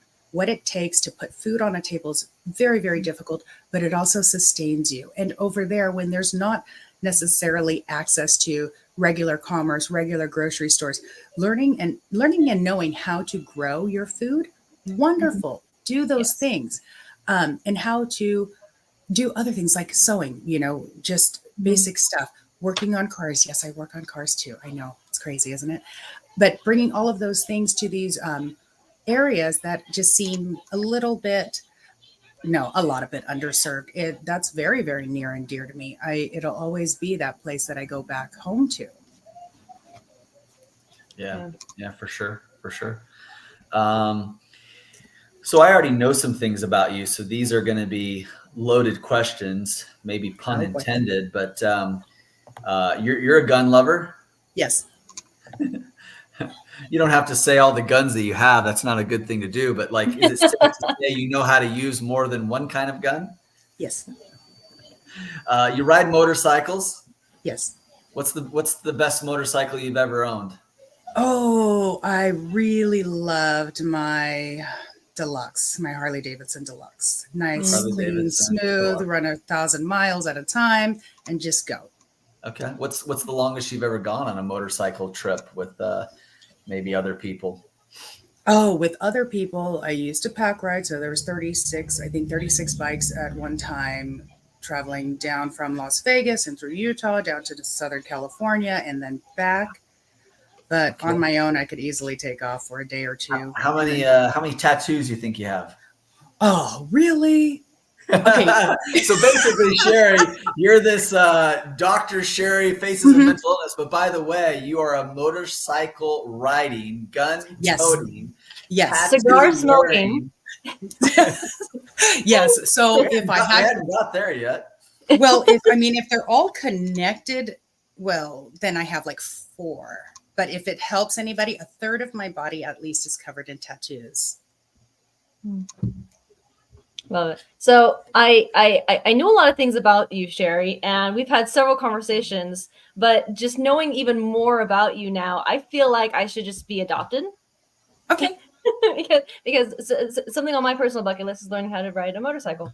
But the fact that we're doing and having these kinds of conversations, that you're changing people's lives, you're helping veterans, you have been the face of illness, and you're still doing all these things, you're living life to the fullest. So basically there's no excuse is what I'm getting at. There's no excuse of why people shouldn't be able to go out and do what it is that they have always wanted to do. Right. And make every minute count. We don't get that minute back. If it didn't go the way we wanted it, hey, guess what? The next minute's coming. The only thing we can't stop is time. So what's it going to hurt to try? Why not? It's a great way to live. Yes. It's living, not existing. It's living, not existing. I like it. Yeah. Yeah. It reminds me of that quote, some people die at 25 and they're not buried until they're 75. That Benjamin Franklin quote, it's like they never really lived, after a certain point. You've definitely lived more than a few lives for all of us, I suppose. Yes. So I have a question for you guys. If you're going to live on the edge with me. Wait, no. Yes. All right, try it. Go ahead. Go ahead. Okay. So will you guys come shark diving with me? I would. I don't know. Are we going to be in a tank? No. It's just open water. Yes. They have to be the right. We'll find Nemo, obviously, but we'll find Nemo. Okay. We've done a lot of sailing, and for years we had a sailboat. I got rid of it not too long ago. We've been looking at new ones, which is a whole new other conversation. But we would get Isabel to jump off the sailboat, into the water and stuff. Her not being able to see what's below the water really does a number on her. And you get like the porpoise, not just the dolphins, but the porpoise, as in the Pacific Ocean. And, from a distance, you can't really tell. You just see this thing out of the water. And even that is like, what are they going to do? So when Isabel's in the water and she can't see the bottom, and then you've got the dolphins coming to play, but she doesn't, all she sees is fins in the water. It's definitely a mental exercise. It's an exercise. I mean, I'm not saying I want to go out in a blaze of glory, but I mean, it sounds fun. Okay, well, here, I'll do this from a treatment stance. So I had a huge phobia of yes, Isabel, here we are in treatment for a second, just a minute. So I had a huge phobia of open water, period. Even sometimes the pool that was too deep. So what I do on one of my annual trips to Maui, I went and got scuba certified. Trust me, there's nothing like getting over a phobia when you realize I have 150-foot visibility. And actually, this is kind of cool. There's no cell phones going off. Nobody can talk to you. You get to take pictures. I mean, hey, selfies with the turtle. You can't go wrong with that. But if we need to, gradually bring you in, there's places in the Philippines where we'll go with whale sharks. Big, beautiful things, no teeth, and 200-foot visibility, crystal clear water, nothing like it. And you get pampered, and we just go and have a good time. Okay, treatment I'm sold. in vivo. Yeah, see, there you go. Great. Go back to my earlier quote. Who says fast decisions are bad decisions?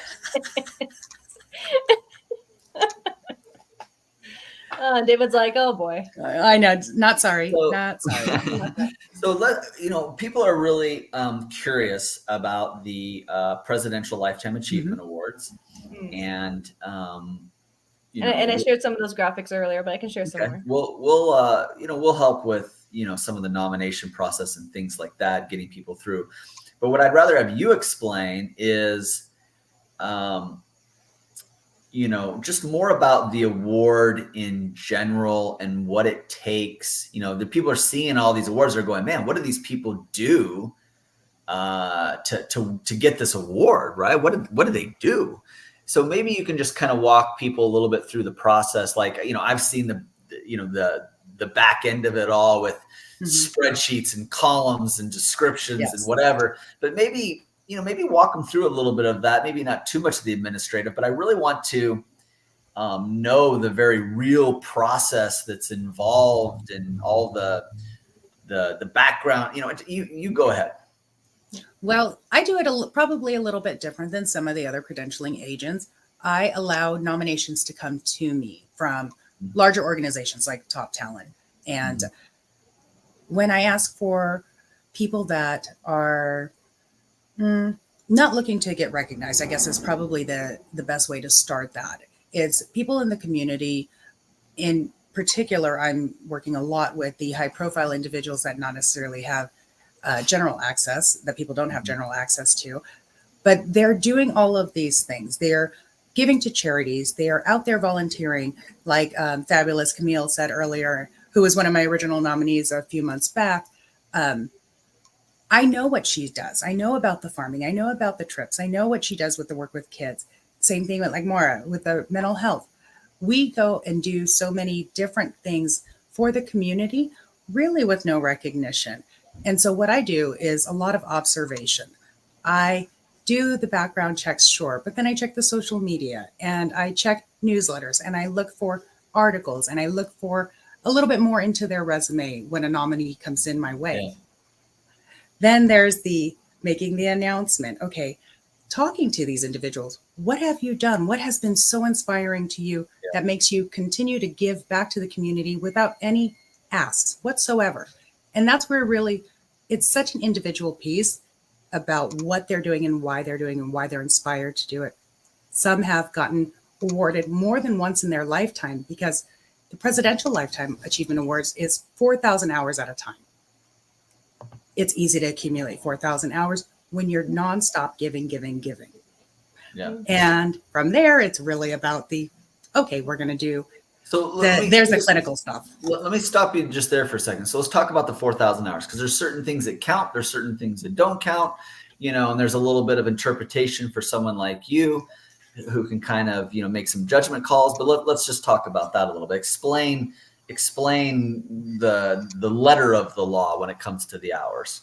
Okay, so no paid position, period. That disqualifies it from ever being volunteer service, right? Mm-hmm. Then there is the no religious only organization. So if you're doing church work and you're performing for the church, that's a service to the church as opposed to a service to the community.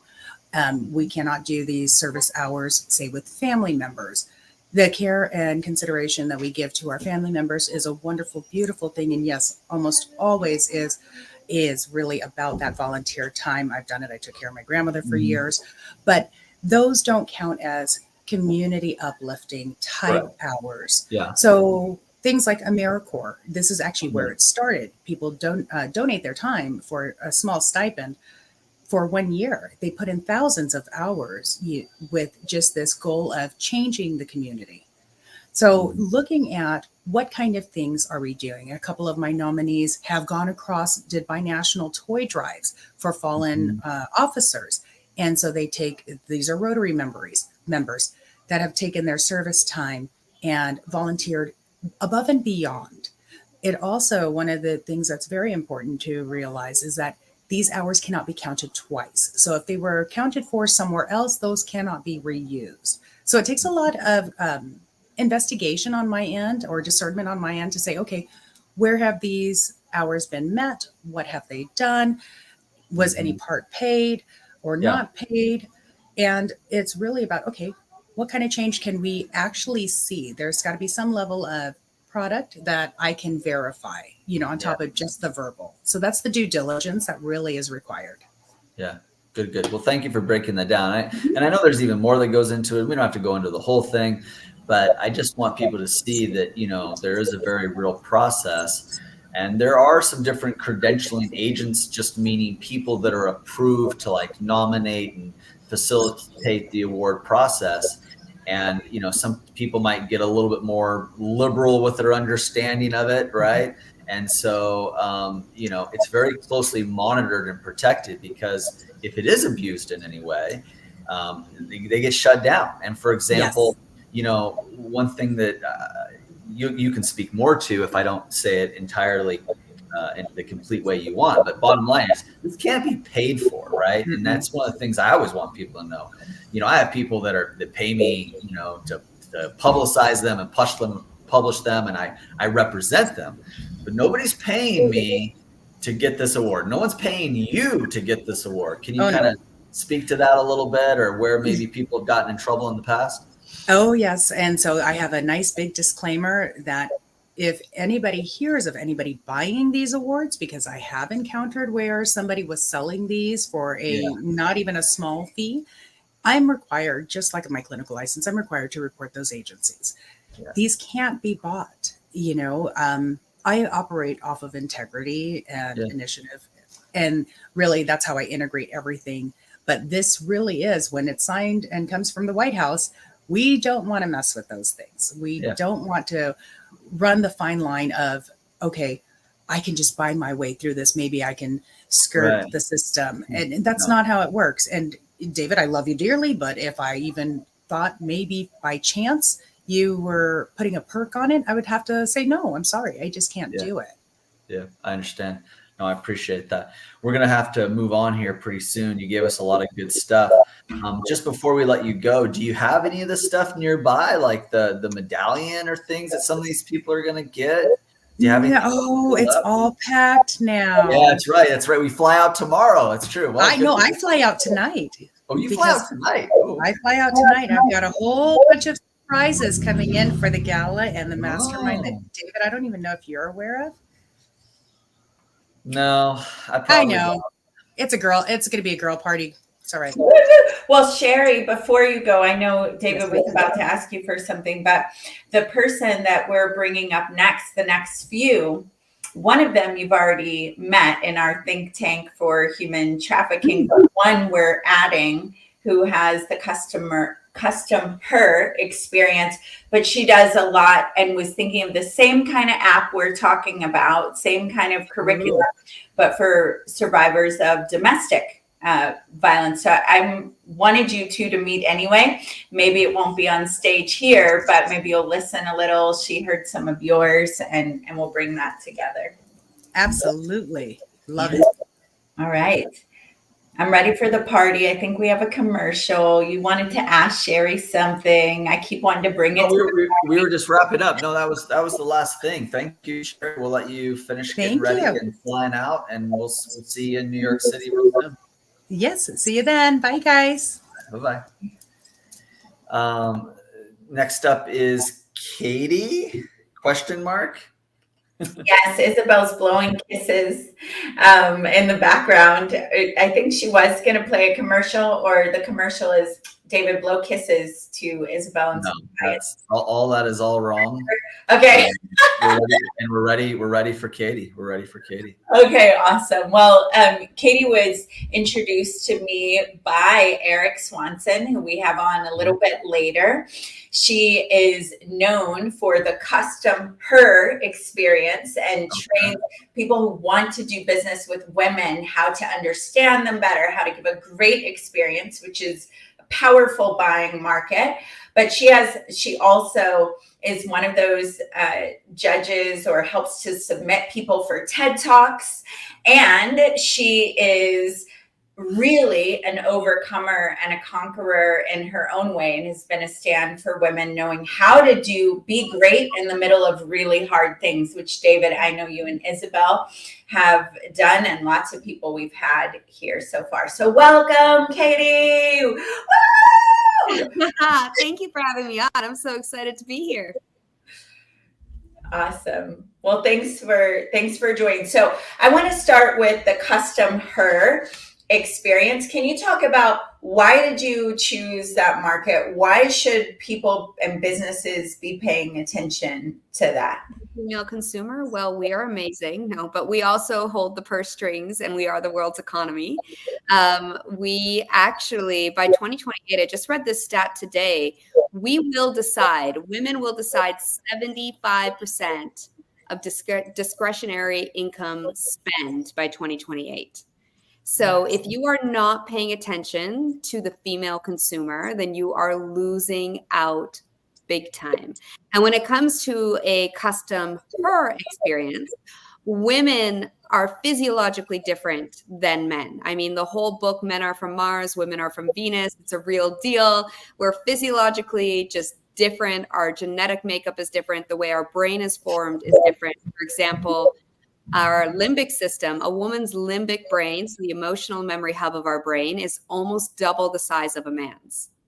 Women will also communicate. I'm starting to feel really uncomfortable just sitting here now. I feel like if I disappear, I don't want you to think that, I walked off with my tail between my legs, but I am starting to feel a little uncomfortable. So women are everything. They're doing everything. You're smarter. Okay. I'm taking this in. Smarter, I better, agree with wiser, it. and we hold the purse strings of the world. Yes, you're right on there. Yes, but we also, here's one, and you might exit with this one. But women communicate with both sides of our brain, both creative and logic. Men, I'm sorry, David, you only communicate with one side of your brain, and that is logic. So the way we want to be interacted with is different than men, and unfortunately, the world's executives, 85% of the world's executives, now that's an average number depending on industry. I work heavily in the automotive space, and the automotive, executives are more like 91, 92, 93 men. 92, 93% are men. And that means the experiences are being designed by men, for men, and being delivered by men, yet women are the ones making the purchase decisions. They are the world's most influential consumer.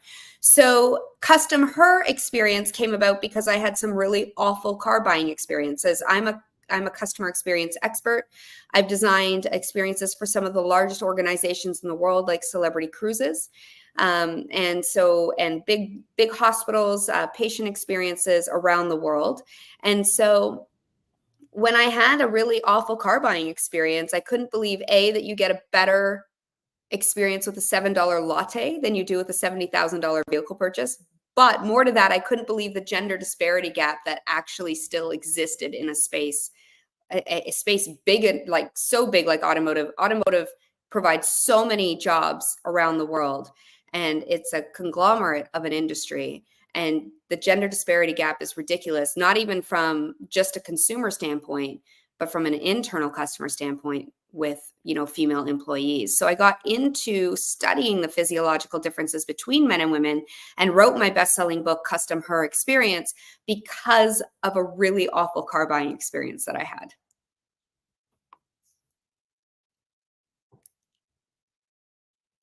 No one puts baby in the corner. And guess what? We don't put Katie in the corner, and we don't put Carolyn Hart in the corner very long either. She's in the green room, and I'm going to be bringing her up. It's wild the way that this happened, and I want to thank all of these, the next few ladies, for playing team and jumping on.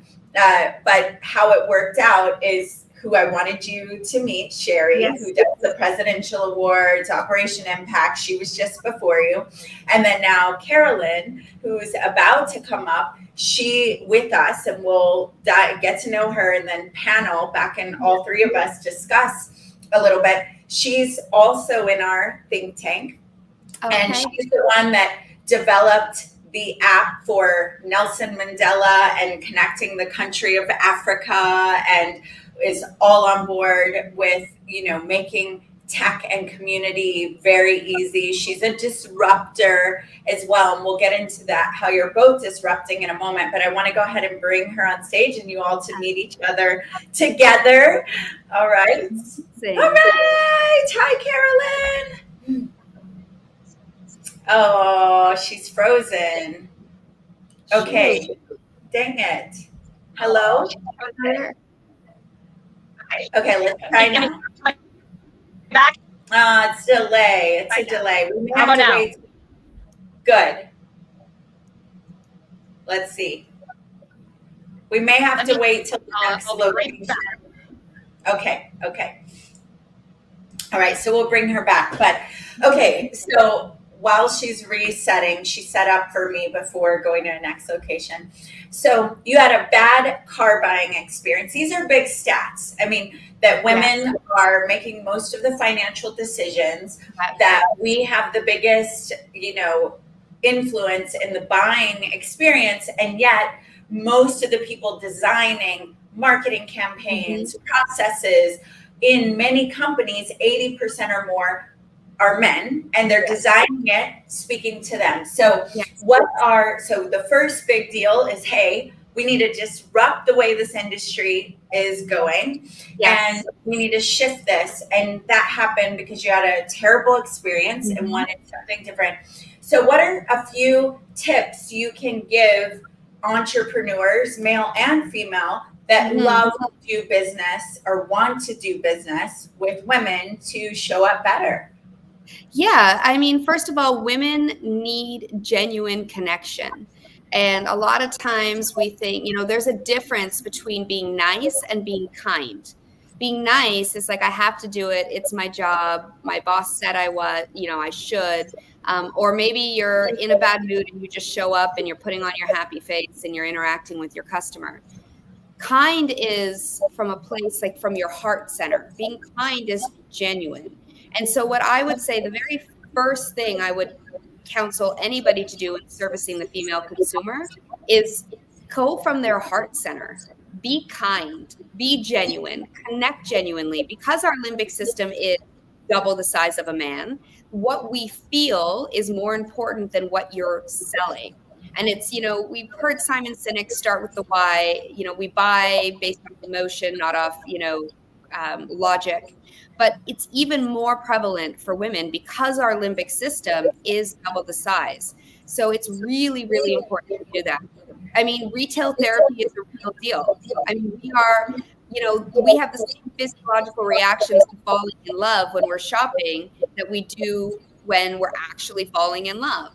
So the release of serotonin, oxytocin, dopamine, all those hormones, those feel-good hormones get released while we fall in love, but they also get released while we're shopping with brands. And it's about the chase, it's not about the product. Because let's be real, we're in the era, I call it the experience competition era, because you can go online and find everybody's product. You can find 20 of them in 20 seconds. So the only thing separating you from your competition is the experience you provide.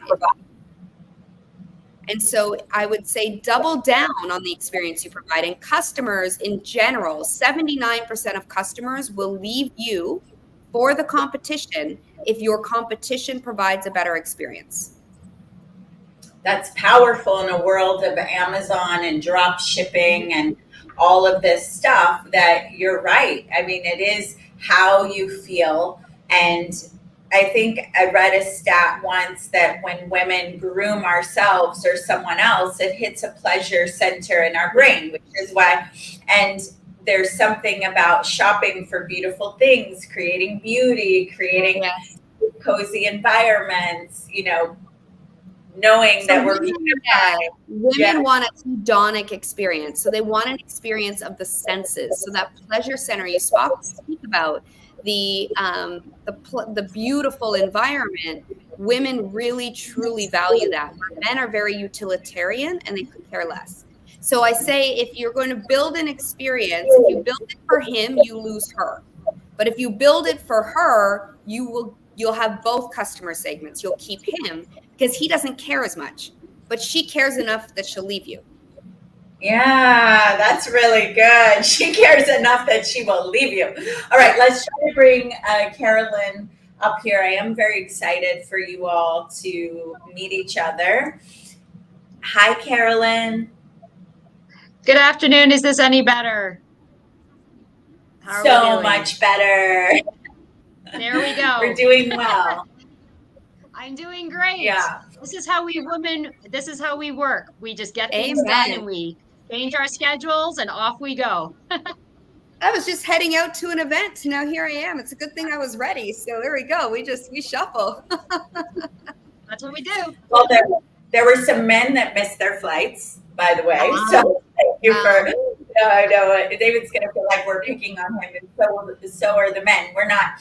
So let me just prep again. Part of why I wanted you two to meet even offline is we all have this shared love of helping women who've been rescued from human trafficking, helping people, and you both have done big things already, are doing things, have it in your prayer journals, have it in your vision. So we will meet offline about that.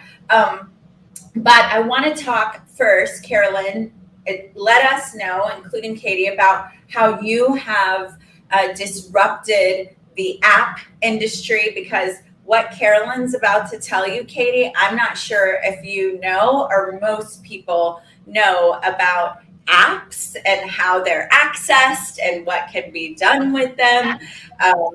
Yeah, so Carolyn, let's go.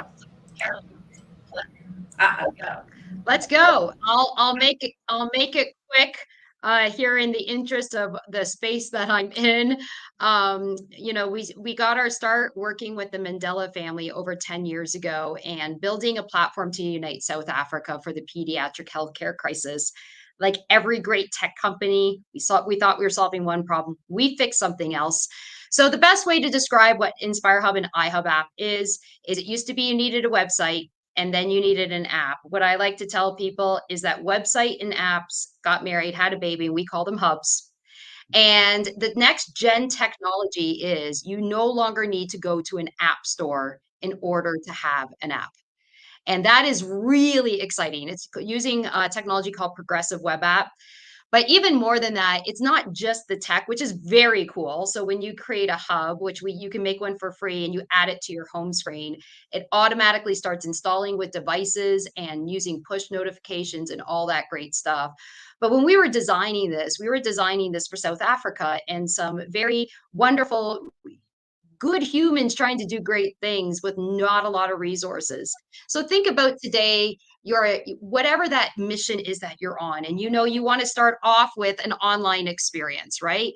So you got to get a website, and then you got to get hosting, and then you got to go find that email server provider for your newsletters, and then there's event tickets that you want to sell. So now you're using that, and then you want to maybe do paid subscription channels. So you're going to go use another service for that, and it's just all a lot. Well, we did something in addition to the next gen app technology. We brought it all together. And at the heart of the hub is really about just engaging with your audience so that you can do good things. Of course, we were doing this in South Africa for fundraising, but now you can do things for a lot of other reasons. And one of the best things that I love is our newsletter functionality.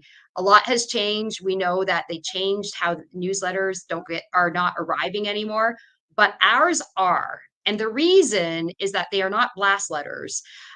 When you create a hub, you can create any category you want, any channel you want.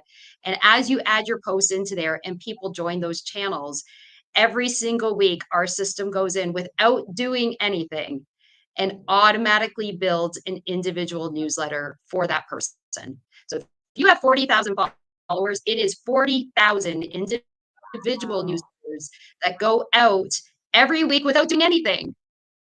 And it's just completely automated. And yeah, and we are, it's been thrilling to see women coming in and saying, "You've changed my life." We have so many wonderful opportunities. We're doing free training, free certifications. You can get accredited if you're looking to upskill. That's probably the biggest passion for me, is saying to women, listen, if you're looking for something, we'll do that. But the tech and how we are saving and we have everybody using our platform. We have private investigators, we have skincare product influence, we've got influencers, we've got networks, we've got everything, and everyone's coming in and building here. So it's great. Yeah, I want to add a couple things to that and then bring it together. So once we get back from New York, I have a weird feedback. It's still going on. You guys hear it? A little bit. Once we get back, okay, thank you, Carolyn. I think it stopped when you muted. Okay, once we get back from New York, I know Carolyn built a hub in like a quick minute. I haven't learned how to use it, but even in an example, when we're posting content online or whatever, it auto-populates all this stuff and then sends these individualized newsletters. So we'll do some kind of training. Yes. The other part is, Katie, for your vision of women who are going through things, these certifications that she does, there's a need for hub masters. Yes. They get a free certification. Now they've got an income, and a skill, and they can do it from their home. So for that community touch, that individualized touch, and then getting past the spam filters. And then what she hasn't shared yet is it's totally safe and cannot be hacked. It's got super high level security and all that. So really cool to have all of us together here. I'm so grateful. Yeah, and Katie, just so you know, I came out of automotive too. Oh, so well then, I did we are automotive so- tech. I did automotive tech for a number of years behind the scenes. I was a solutions consultant back in the day, helping advise large automotive, companies on, their websites and their builds and the infrastructure and all of that. And it's interesting. It's very much needed what you do. But it's like when you meet people and you're like, oh, you're in automotive. I understand. You understand, that right? book is Yes. very much needed. Yeah, absolutely. You totally get it. Absolutely. I'm picking it up. Yeah, I got it. I want to know from each of you, because we have different media covering this as well, and they have certain questions. But do you consider yourself more a disruptor, a pioneer, or a trailblazer, and why? So Katie, you first. Oh gosh. I would say more. I mean, it depends on what area of my business that you're talking about. I think from a customer experience perspective, I'm a disruptor because customer experience exists. It will always exist. We'll always have customers, but I'm daring to look at it from a different point of view. But from a female empowerment perspective, from a domestic abuse, from a survivor to a thriving woman, I would say I'm more of a trailblazer. 77% of women stay silent, and I refuse to stay silent because I want to ensure that the women that can't speak up are heard, even if it's silently, that they see themselves in my story or in the stories of those that do come forward, because it's so lonely. Like, it's so lonely. So I would think I would be a disruptor in one area and maybe a trailblazer in the other. Okay, that was a good answer. Brought tears to my eyes a little bit there. Thank you. Okay, so Carolyn, trailblazer, disruptor, pioneer, and why? Pioneer. It's interesting because I think it depends. I asked some illustrious woman how they would claim, and they said, yeah, just say all three. And I was like, that I guess it's true for all of us, right? When I think about, trailblazer, pioneer, I think at the end of the day, it's like if you're pioneering anything by that nature, the byproduct is disruption, right? Mm-hmm. So I don't think I didn't set out to be a trailblazer or a disruptor. I have been named a disruptor, and I appreciate all the acknowledgement. And it's always a surreal experience, when people do that. I think that I guess if I'm going to choose, because those ladies who were being very lovely and complimentary to me, I like to go where nobody else has gone before. And not just because I'm a Star Trek fan. I didn't mean to say it like that. I really do like doing pioneering things. Like, let's go figure out, I know we do it this way right now, but why can't we go figure out a new way to do things? And, our product is patent pending, and that's definitely pioneering. You don't get a patent that's pending without being a pioneer. Like, you just don't. And so I would have to say pioneer, and then by accident, it disrupts things. So love it. Very good. Okay, and then when is the moment? Oh, Carolyn, do you mind mute, or I can mute, or maybe production team in the back just for a moment? Okay, so when is a time that you face something hard? And I know we could do long versions of this, but our kind of highlight reel or low light reel, depending on how you look at it. But when you faced a really tough time, but you got through that, and there are a lot of people that face tough times along this path and go isolate themselves, feeling that somehow they're inadequate or not enough. But when you get together, you find it's par for the course in being a pioneer or a trailblazer. So Katie, we'll go to you on this. So, I mean, I'm in it, like currently, like I got, for lack of better words, thrown away 7, almost 8 months ago. And I was left with debt. And I was told to go sell my body for groceries. I gave up my career. I didn't have a penny to my name. And so 8 months ago, I had a choice to make. Do I hide and, isolate myself from the world, or do I put one foot in front of the other and keep trying every single day? And so, I mean, that's how Ladies Take Control was conceived, was because I just decided that the only person coming to rescue me is me. And and literally at that point, I'm on an island all by myself. And don't get me wrong, I have a community. I have, my sister has been incredible, and I have a few best friends that are there for me for emotional support. And my kids have been amazing through all of this. I mean, God sent me some beautiful angel children, like, let me tell you. But I would say I'm still in it. So, when I look at getting out of tough times, I would say to anybody listening to celebrate every single win, even if it's like the tiniest thing, like brushing your teeth, because that's a win if that's where you are, and to feel that win and that excitement in your body, because it really helps you take that next step forward. Resilience isn't a big ribbon cutting ceremony that we all see on social media with the white picket fence. Resilience is not the rags to riches story, and then you have this big moment where, aha, I'm on this huge stage and I made it, and I'm making multi-millions of dollars. Resilience is all the little quiet moments of celebration and step forward that nobody sees. All the sloshing through the mud and decisions and choices made every single day to keep moving forward. That's resilience. So for you listening, if you're in it and it's hard, or you're going through it, or you just got out of it, whatever that it is, whether it's a job situation, a family situation, a relationship situation, just know that you are so good where you are right now.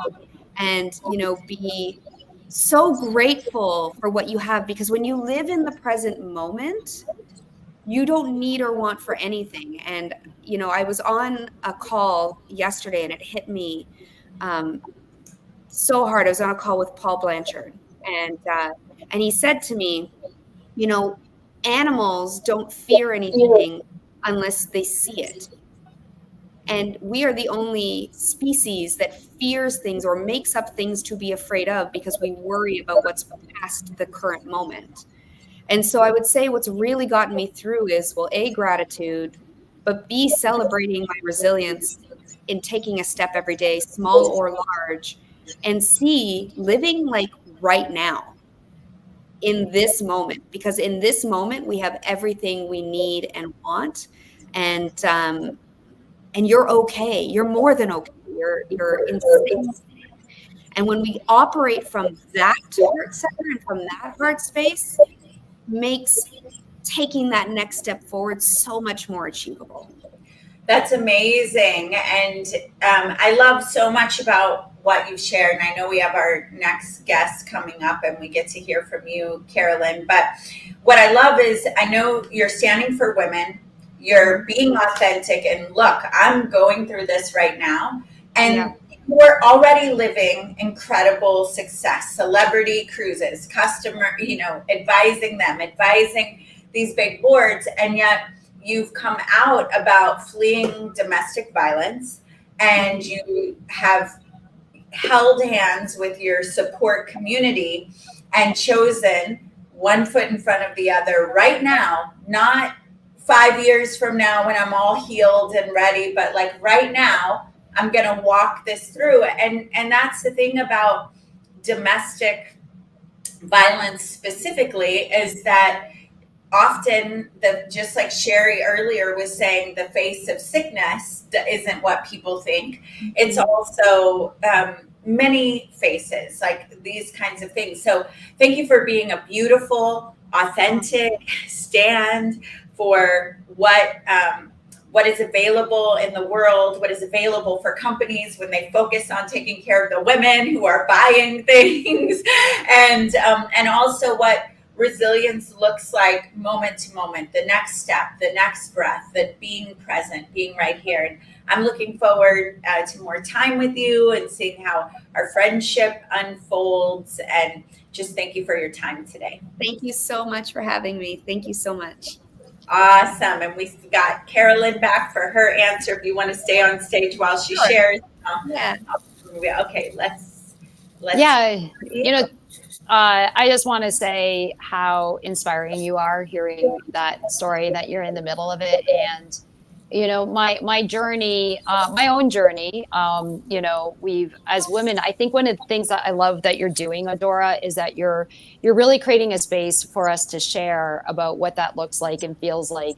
And not just for women, but for men as well, to talk about what does resilience look like? What does it mean to have faith, to go forward? And I can say that I went through a season, I refer to them as the dark years. And I almost lost my faith during that time, which is my identity even today. And, you know, when I talk about like, what does that years look like? And, you know, there's things that are going on, and I'm in a place of healing, and, you know, God bless things that have gone on. But I think, you know, one of the things, the hardest times, and I share this because it's really important, is you're going after these dreams, you're trying to do these things, and then life happens, you know? And there's things going on, even at a boardroom table, even when you might think that there's things successful going on, and you may not realize, and this is my story, and I can say I've never shared this story publicly before. I've shared parts of it, but not this part, that I held a strategy session while I was miscarrying. Oh. And I've never shared that publicly, and that was a long time ago now. And I knew what was happening. And, you know, we women are incredibly resilient, right? And I had a room filled that had taken me months to get everybody in there. And while I'm experiencing pain, I'm taking deep breaths in and out to ask the next question, to facilitate this, knowing that something was very wrong. And I finished the meeting, and I texted a girlfriend while I was going through it, and she said, "How did you just do that?" Mm-hmm. And I said, I said to her, if I ever say to you that I am not strong, I want you to remind me of this moment. Mm-hmm. Because my dreams, I had tried, you know, we were trying to have children for a decade. And I was in the middle of it, and I was and none of the men in the room or anybody else at that table had any idea about we can do really hard things. And one of the things that experience taught me, and even in the days, because it was so early, I hadn't told anybody except a few key people, in the days that were after that, nobody knew. And you're grieving, and you're having loss, and your dreams are dead. You know, it's not just the loss of a baby, which is devastating. You know, I know how old my child would be. You know, ask any woman who's lost a child, they will tell you how old their child would be. But it's also in those moments of just realizing that we are so remarkably resilient, right? Mm-hmm. Now, you know, there's some things that I look back and I think I probably would have done. I would have been more kind and patient with myself back then. But you're also just in the middle of dealing with grief, the sadness. You know, you're dealing with a traumatic, whether it's you know, maybe it's a traumatic moment, a loss of a loved one, and you wake up. And I want to share this because I think it's important. The day after you've had a significant loss, right, and you wake up the next morning and it seems cruel that the sun shines. Mm-hmm. Right? We've all been there. And one of the things that I think is incredibly empowering, that changes everything. I can talk to you about all the difficult business things I've done. Let me tell you, there's stories about the last 10 years building a platform that's an invention that people don't understand, and now people get it. Sure, absolutely. But I also think these stories, like what you just shared, and Adora, I know a little bit about yours as well. Those stories where we find that inner strength And it's not about just the grind and the hustle. It's about the beautiful lessons that we learn about, yes, the next morning with the sun shining seems cruel, but then a year later, the sun shines and you realize you're blessed. Mm-hmm. Despite the loss, despite the trauma, despite the fact that, you know, you're in it right now. I know you're in it right now. And I know in a year from now, you and I are going to be like, I'm so grateful that happened. Things changed, you know. That's resilience. For you versus to you, right? It's a mindset. And I'm actually ridiculously grateful for what has happened to me because it's for me. And now I'm able to help women. And I know you're on, I'm going to tell a real quick story, but I was speaking on stage last week and I had a gentleman come up to me and he said, I saw myself in your story.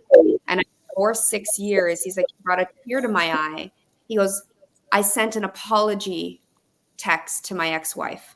And that, so that woman finally felt vindicated. And I'm like, that's why I'm like, so it happened for me, for all these women that are going to finally be heard. And so I'm already at a point where I feel completely blessed.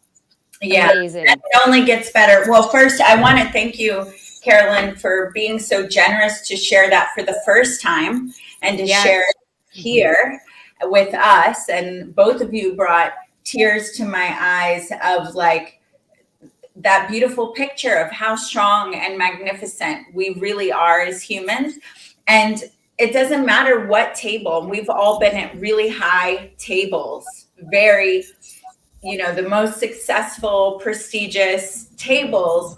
But when you peel back the curtain and you see someone who's a jerk or kind or has everything, there's always these stories behind those actions, behind those behaviors, moments of not feeling loved, not feeling. So I just love so much that you two are here, that you're in my world, that you're representing to women and men what's possible when we go into gratitude, share our stories with one another, lock arms and keep going, you know, and keep going, one foot in front of the other. So I'm really happy. I would like you both to share.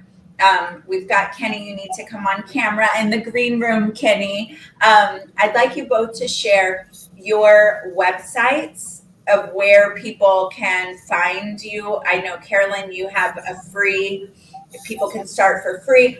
And not only for apps, you guys, she is going to give, if you're using Wiki page or Wix, or you're using one of these little WordPress things, what she does is going to eliminate that. Newsletter builders, like even if you don't have a vision for an app yet, you want to get in the mix, and we'll do a training. So you let us know that you're getting this, and we'll do a special VIP session training where we all go in our free hubs. Okay, Carolyn, where can they go? Go to inspirehub.com and click the big button to start building your hub today. There's some templates in there that are for free, and get started. And feel free to message our team on chat, just letting us know that you were with Adora, and we will definitely set up that special training just for everybody as a thank you. Oh, awesome. Thank you so much. All right, Katie, how do they find you? Yeah, so ladiestakecontrol.com is for all the ladies out there that want to be inspired and find the courage to do hard things. Join our community. I do free mentoring circles, so get on there, sign up, and then also katiemares.com for the power of experience. If there are corporations out there that want to finally focus on the female consumer, check me out. Awesome. Okay, ladies, thank you so much. I'm not sure if we have a commercial break, but I will be seeing you both very soon. And thank you. Welcome to the Diva Network. Inspired by our hit foodie and travel national TV shows Dining Divas and Destination Divas, we've created the Diva Network to bring more women into a collaborative environment where we can thrive and elevate together. Diva stands for Driven, Inspiring, Visionary, Authentic Sisterhood. Join the movement and be part of the positive impact we are creating together around women empowerment. network with like-minded women, join us for live events, and even be part of our TV filmings. We can't wait to see you at our next virtual meeting. JoinTheDivas.com. Oh my goodness, what a phenomenal group of people. And I'm gonna keep saying it because it is so great to see like-minded people who are coming together and sharing powerful, life-changing insights. Yeah, baby. Yes. And it's been so wild. Like, on what event do you have two people that bring people onto TED Talks? That you have someone who's worked with Nelson Mandela and just patented a whole program, that you've got presidential award, like the level of people who have come to this, it's like so cool. We still have over 3,000 people watching live. Thank you for staying tuned. Thank you for tuning in. And our next guest is in the green room waiting to join us, Kenny Davis. Let's bring him up. Them both, because I met Kenny through Christine. Oh, okay. Kenny Davis and Christine Curran. Woo-woo!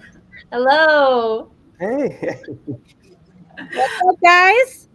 All right. Awesome. Oh my goodness. We're having such a party. We're having awesome conversations. How are you guys doing? I'm good. Yeah. Good. Yeah, really, really good. Excited. Okay. Yeah. So let me give you a little heads up on each of these, and then you can help me because I know them and you know what I mean. So Kenny, I first met because I was doing this Les Brown event, and Christine put out Adore's doing this event. Kenny showed up, and Kenny now is the financial advisor for Dining Divas. He's all in the mix. He's a great stand for people getting financially free. So we're going to pull on some of his trailblazing wisdom.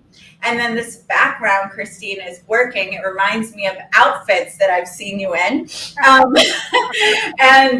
Christine, many of you have heard about, started the dining empire. She made over $1 million cash in her 20s with having a Jello shot girl company with over 800 models all over Miami. Then started seeing all these guys come on and do food and dining, and went, that's boring. And instead of going, I want, to see a beautiful woman on, she went, I want to see beautiful women enjoying these experiences, because she's a gal's gal. So they're both trailblazers in their own way. Before we start asking you individual questions, Christina, is there anything you want to say about Kenny and his expertise? Because I know you guys have been working together. Absolutely. No, Kenny is great. I met him at an event and we just totally clicked, and he has been so insightful and helpful on so many different things when it comes to data, financial data, and how to put it together. And he does these awesome graphs, and he's just really, really wonderful to work with. And a lot of times when you don't understand that stuff, it's not for you. It's like sometimes people don't really mesh well when you're trying to speak to them about what you need, and he kind of explains it in ABC terms for me, which is really nice. So it's been a pleasure. Awesome. So we're going to dive in.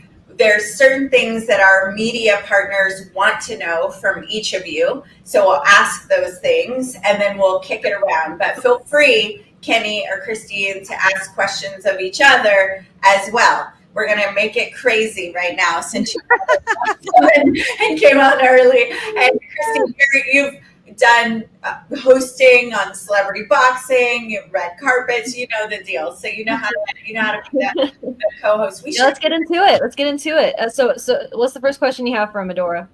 Okay, so if someone were to say, okay, you're a trailblazer, which we've said, that's why we're having you here. Would you say that, one, you're either a trailblazer, a disruptor, or a pioneer?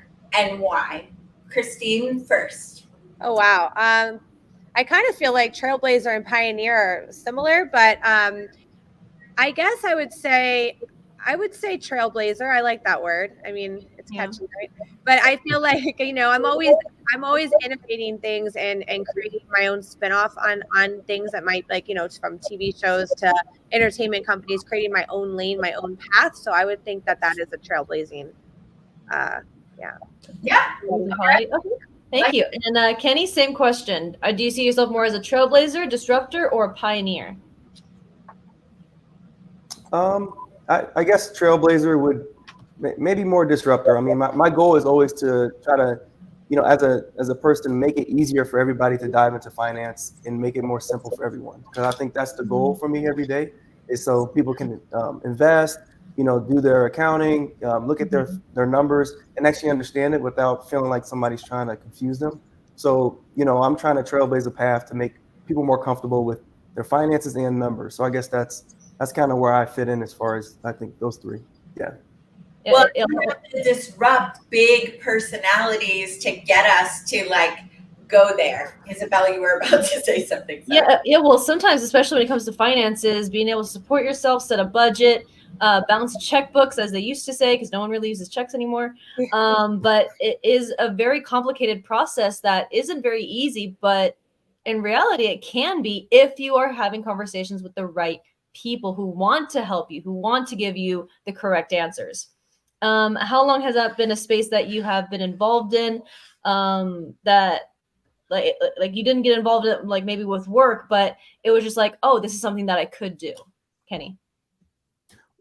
Well, actually, I've been a financial accountant for almost a decade now. So I've been working for Fortune 500 companies, investment firms, family offices. So I've done a lot of different accounting and finance for different corporations as well. So my experience does come also from work and, working with clients. So I've been able to kind of take what people do every day in a profession and try to translate it to make it easy for the everyday person to be able to do the same. And I think the goal is to not try to make somebody feel bad for not understanding and walk them through the process and try to simplify the process for them. I think most people are scared of it, and the people that can do it, they don't give them an opportunity to learn. And they just expect you to know. So I think my goal is to just, take my professional experience and kind of give it to people so that they can actually utilize it with their everyday life.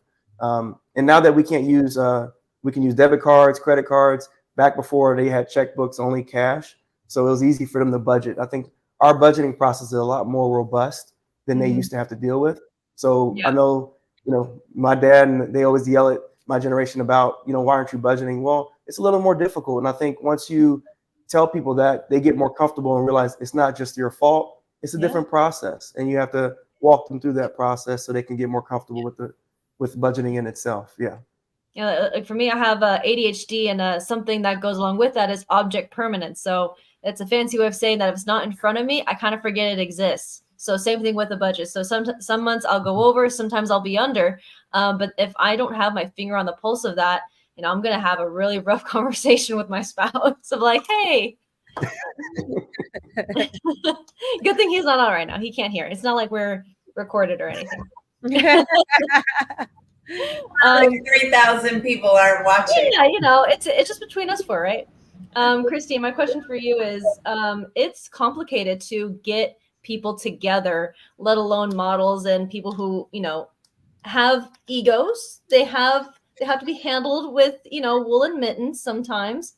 What has been your secret sauce, your secret to success on getting these people together so that way you can do the promotion, you can do the work, and you can have a successful event? Yeah, that's a great question. I get asked how I build teams all the time. I've been building teams my whole life since I was really young. In school, I was band captain, like the youngest band captain at my high school that ever graduated. I was soccer captain. I just danced, I always led teams. And I think that one of the things that's really important is to understand who the people are on the team and like what is important to them, and make sure that you're giving value so you can get the value that you want in return.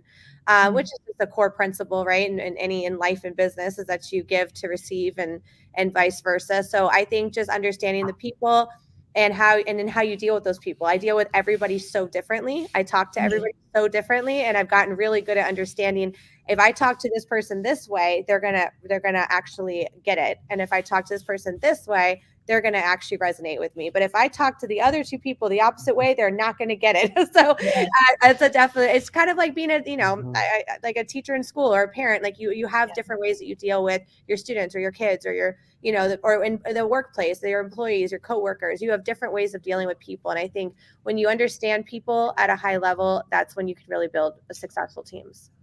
Absolutely.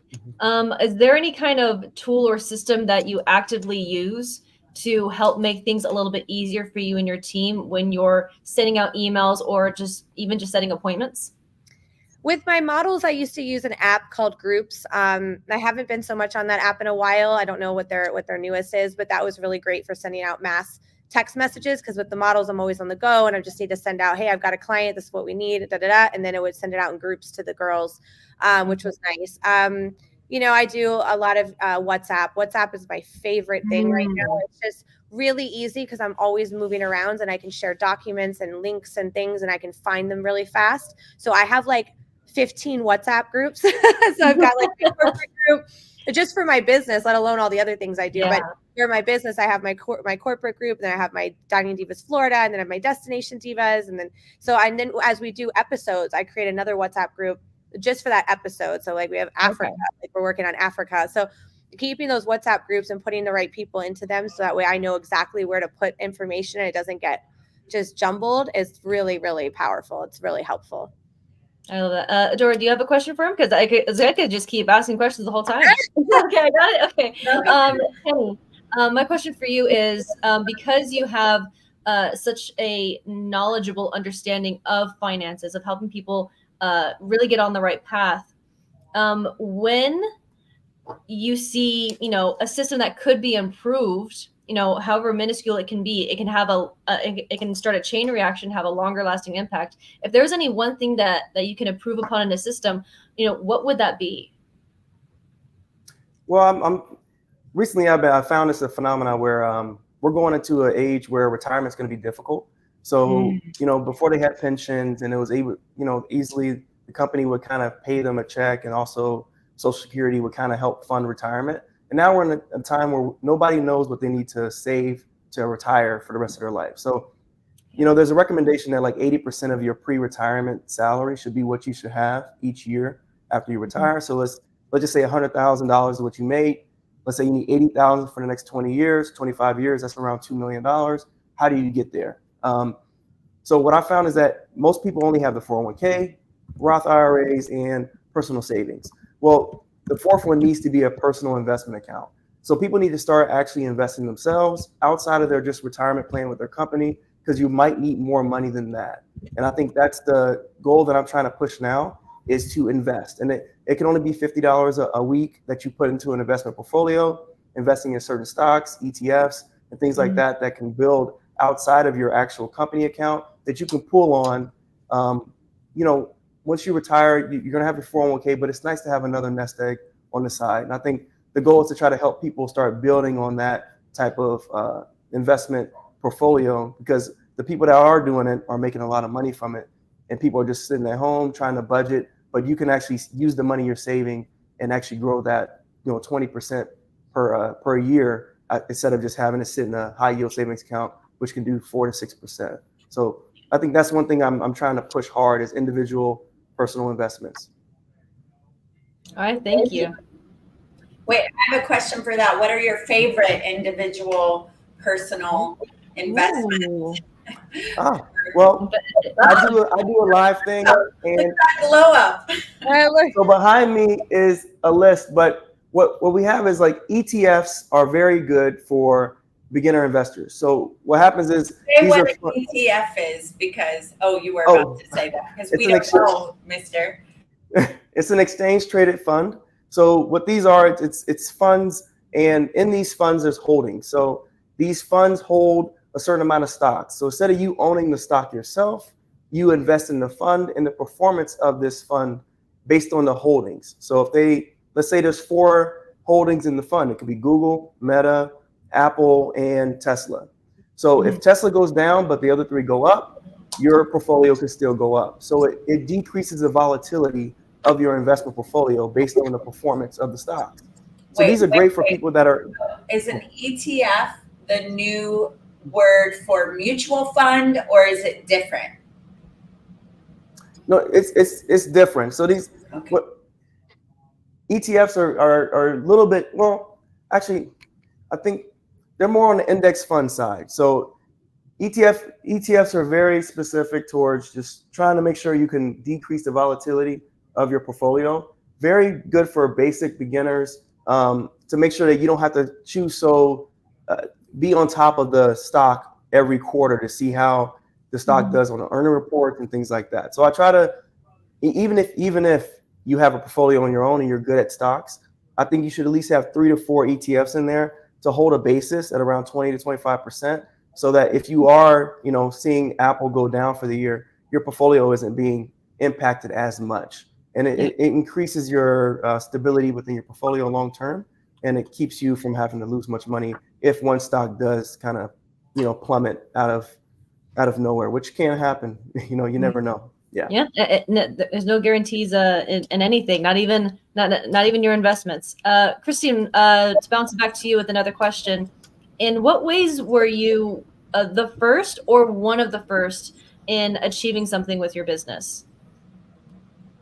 Well, I pretty much everything that I've done, because I've never worked for anybody. So I've always just come up with these ideas and then I figure out how to monetize them. So it's nothing that I ever walked into or someone taught me, or even with production, I didn't even go to school for production, but I've done so much production, and now I'm an executive producer on shows like Travel Channel. So it's just, you don't really have to go to school for everything in life. I think a lot of the school is actually hands-on.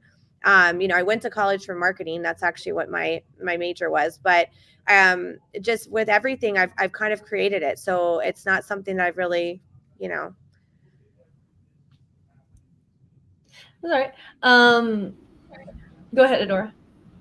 Oh, no. Question? Isabel, do you have a question? Because No. Okay, cool. Yeah, so and I've been a witness to your magnificence and your ability to pull all these teams together and to pull a vision together and to keep things going while production is happening. And like Isabel said, you've got all these different egos. I mean, we bring very powerful women together. We bring entrepreneurs onto the show that have accomplished big things. Where do you think these visions come from? Is it like just joy? Is it that something you just see it and you start to follow it? Like, how did you just...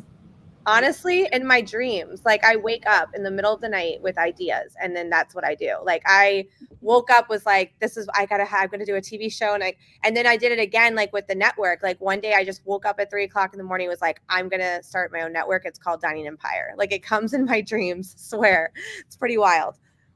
So it sounds like you're really in touch with your intuition, and it's so strongly intertwined that it doesn't matter what hour of the day it is, you are tapped into your genius. Would you agree with that statement?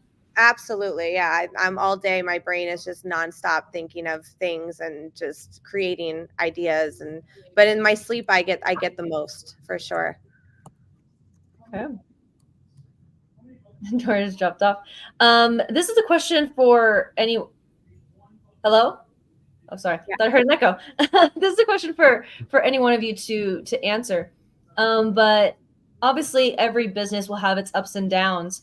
But when was a time that you had to kind of pivot just because you realized you're hitting a little bit of a dead end, you're kind of banging your head against the wall, you're repeating and constantly having the same conversations. So can you name a time in which you just kind of had to pivot and make a shift? Yeah, go ahead, Kenny. I'll let you go first. I guess the biggest thing for me was changing my network. I think at one point, it was hard to find clients that would pay a reasonable fee, or to find a good group of clients based on the work that I'm doing. So I had to kind of, reshift who I'm hanging around, what events I'm going to, the people that I'm working with, and kind of just start it new. I think it was like 3 years ago, I just decided to, I'm going to meet new people, different clients, and just try to do different experiences. Obviously, around 4 years ago, I moved down to Florida, and I just decided to say, hey, this is my opportunity to, take my talents from where I was to here and just freely go and meet people without any expectations. And it allowed me to be open to different experiences, different people. Obviously, meeting Christine, and a lot of other things that have been beneficial. So I think always being open to change and different people and different experiences is definitely helpful, because a lot of us get stuck in our ways. We have our head down, grinding forward, and we kind of miss out on things that could be great for us long term. Absolutely. I agree with that for sure. Pivoting's my middle name. So when it comes to pivoting, I do it all the time. I mean, in the creative space, nothing goes the way you want it to go, and you have ups and downs, and, we're balancing our creative genius with the financial side of it, right? And always trying to find the money. That's one of the things in the arts that it's always challenging. So sometimes we have to pivot because it's financial. Sometimes we have to pivot because of weather. Sometimes we have to pivot for, like, I've changed productions like last minute on set. We've had to move locations. So pivoting is just a really big part of building a brand. I'm building a brand that there's no blueprint for. I'm creating the blueprint. So it's definitely something that I stick to a lot. Just being ready and willing to change on a dime when you have to. Yeah, being able to shift, being able to move forward, everything is going to have its ups and downs. You're going to have your bumps and bruises. Sometimes even during a show, someone's going to be like, okay, we're queuing up a commercial. And then you just have dead air. And so I just kind of call that a pattern interrupt. So if someone is not really paying attention, they've kind of tuned out, that those little silences could just be like, oh, great, now you're tuning back in, because you're like, did something happen? Did it end? And you just kind of have to roll with the punches no matter what's going on. Hi, Dora. Hi, I know I'm talking about rolling with the punches. I'm grabbing all of our people and they're all excited. So I'd love to know what each of you are excited about next, and how people can find you and find what we're doing. So Kenny, let's go ahead and start with you. Yeah, absolutely. And, so I've been big on Instagram recently, and I want to give a shout out to Christine, because about a year ago, she told me, Kenny, you need to get on Instagram, get your face out there. And, I've only been out there about a little over a year now. And, I've been able to grow my account to a little over around 4,200 followers now. Yeah, I only had like 300 a year ago. So it's been beneficial. It's been exciting and also rewarding, just on the fact that I'm growing as a individual, because you're figuring out who you are a little bit more as you start showing people who you are at the same time. So big ups to Christine for that. But you can find me on Instagram at Kenny Davis_invest. And I also do have a website. It's www.kennydavisfinancialservices.com. Very simple, and you can find me in either way, and you can reach out to me on either or. And I'll definitely answer any questions. I do lives once a week. These are all free things. I have a free newsletter as well. So I'm all up. I don't only do for, payment stuff. I like to just give back and help people, because I know, especially right now, money is hard to hold on to, just due to how things are expensive. So if you have any questions about investments or anything, please reach out. I'm excited to help you. I posted that on YouTube. Oh, good. And they brought it up there. But there's not an empty space like that, obviously. Just asking Christine. I got to tell you, though, you got to watch Kenny's content, because he's getting really good at it. I told him the other day, I'm like, he's funny. He's got some really great stuff. It's educational and funny. I love it. That's awesome. Yeah, I've seen a few too. I'm like, all right. And Christine, what are you most excited about that we have coming up next? The Diva Network. No, everything. I mean, it's a beautiful year. We've got so much happening. It's such an exciting time, because all of the hard work and, and struggling through and powering through and pivoting, right?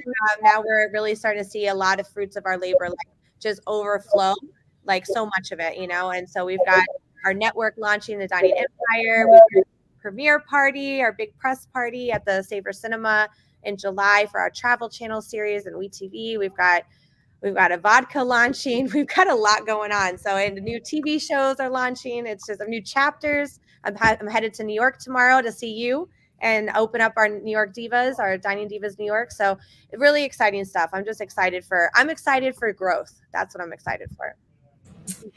Yeah, it's been cool how not only the vision comes together, but even though you weren't in the self-development space. You've been living so many of the principles, but now that, kind of like Sean, who was on earlier, but now that you've dialed it in of like, okay, I know these principles now, seeing the level of all that you did before and the women and the teams and the people that are winning and rising together is really powerful. So I'm super excited to be part of your vision and locking arms with you and all of this. And just thank you for thank you. I know we give, we receive. I know you always give to me, I give to you. I love it. It's a beautiful friendship. So it's a beautiful flow. That's right. That's right. Isabel and David, every time I go into an accent, they're not used to it yet, Christine. Oh, yeah. Yeah, it was the end of a 9-hour day one, and I heard it. I'm like, where did this come from? So we have a few minutes left, and I want to give you guys, the final words on what it is that anything else that you guys want to share, anything that you really wanted to get out that you didn't have the opportunity to, that our audience should definitely know about. Okay, I guess I'll go first. Okay. Yeah. I again, please try to start investing. I mean, I know people are scared about it or they're confused about it, but just reach out. You're smarter than you think you are. You can at least conceptually get it down. Some of these ETFs are doing over 20% a year in gains, and I think we're missing out on a lot of opportunities. As everyday people out here, we work hard for our money, and you can definitely grow these accounts. In 5 years, they're over 100%, 150%. So, stop sitting in a savings bank account because you're scared to lose it. It really won't go away. These are very risk adverse type of things that can safely, most likely, keep your money and grow it. So I say, everybody get comfortable with your money, stay away from credit cards, and please start saving and budgeting the right way, and think about your retirement today. No matter what your age is, you need time to save. So yeah. Yes. Thank you, Kenny. All right, Christine, what's your final word? I would say, really tap into the network. That's our next big movement. It really ties into everything that we've been doing and showcasing on TV, and allowing other women and other people to join what we're doing at a high level is just really special. And I'm excited to see where it goes, and, how many lives we're changing and how many people we get to interact with. And it's just a beautiful thing. So definitely tap in with Adora on the Diva Network. And I'm excited to see you all at our next event. Woo, woo, woo, woo. Thank you guys so much for being here. Up next we have Jacob Lotfis that's going to be joining us. Thank you guys again. As well, who we know through. I just saw her enter the green room. All right, so we're just going to keep this party going. But you guys, thank you so much. I'm going to take you guys off screen. Yeah. All right, thank you. Bye. Bye. Love you guys. All right. So, I love the panels at the end because it's like we've been going a while, and it mixes it up when you bring in different voices and different, So next we're going to have Jacob and Caitlin. Then we'll bring over Matt. And Matt is founder of AWS. And he has, so we've got. And Caitlin and Matt, while you guys are waiting to be brought up, please put in the private chat what website you guys want us to have up on the ticker. That's going to go along the bottom of the screen. So I'm going to bring up Jacob first because he had his already put in. So welcome to the stage, Jacob. Hello. Hey, how are you? I am doing fabulous. I'm doing well. I like just hanging out with people. My mother told me when I was young that the only times I ever stopped talking was when I was sleeping and or eating. So I'm just having fun. I'm living out my childhood dream, just talking to people all day. Right up your alley then. Awesome. Jacob, welcome. And first of all, thank you for your service. I know you just completed a military career, and now you've opened a business. You're a stand for leadership because you understand leadership and teamwork at a level most of us have not experienced or will ever experience unless you've served in the military.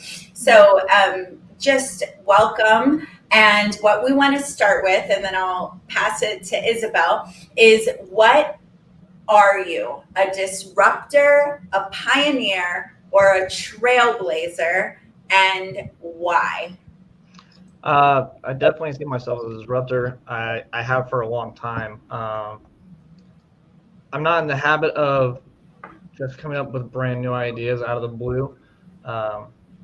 More so finding where things can be done better and then making them better in a way that people either didn't think of or they were scared to or whatever the case may be.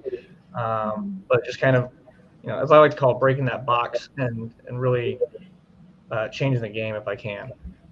Awesome. All right, so we're going to bring Caitlin up as well to answer the same question, but I'm going to tell you, Caitlin, it's very loud there, Caitlin. Very loud. Sounds like she's in a car. Yeah, very loud there, Caitlin. So we may have to, I don't know, we're going to try, but it has a lot of wind and sound behind you. So I've got you muted right now. But so Caitlin got Forbes 30 under 30. She's had a career as a reporter. And one thing that I love, I'll have you tell this story, Caitlin, as long as it's not too loud. But she sold her company, her medical tourism company, to Expedia. And she has 2 travel shows. So she has Dining Divas California, as well as her new show Flyaways that will be on the Travel Channel. So Caitlin, welcome. And are you a disruptor, trailblazer, or pioneer? And why? I'm going to unmute you and hope for better sound. All right. How do I sound right now? It's a lot of wind, like you're on the back of an airplane. That's how I am. That's my place. And very crunchy. It's hard to hear. Is there any way for you to get into better sound and come back to us? Yes. We pull over for a second. Just like on the side of the All right, we'll just bring that down right now until she gets pulled over and gets situated. But Jacob, I also want to just commend you for your service. My brother, my oldest brother, is a retired Marine after 20 years. Did 3 tours. So thank you for your service and what you've done. Thank you. I appreciate that. It's it really means a lot whenever people support it, because there are some people that just really look down on it. It's a crazy world we live in. It's like pro-war, against war, and this isn't the conversation to be neither here nor there on it. But the fact that all of us as individuals are going out there and trying to actively change people's lives, that is what we're here for. These are the conversations that we're having. It doesn't matter what it is you're doing, whether it's a true business, whether you're going out there, whether you're in the ground and having conversations with the people of the land. That's why we're gathering, to have these conversations, to spotlight these individuals. So I applaud you and thank you so much for your time and service and efforts. Okay, can I get a thumbs up from Caitlin as well? See if we're ready. It looks like thumbs up. Okay, thumbs up from her. Let's bring her back up. Thank you. All right, Caitlin, pioneer. Yes. Right. Yes, that's much better. Actually, disruptor 100%.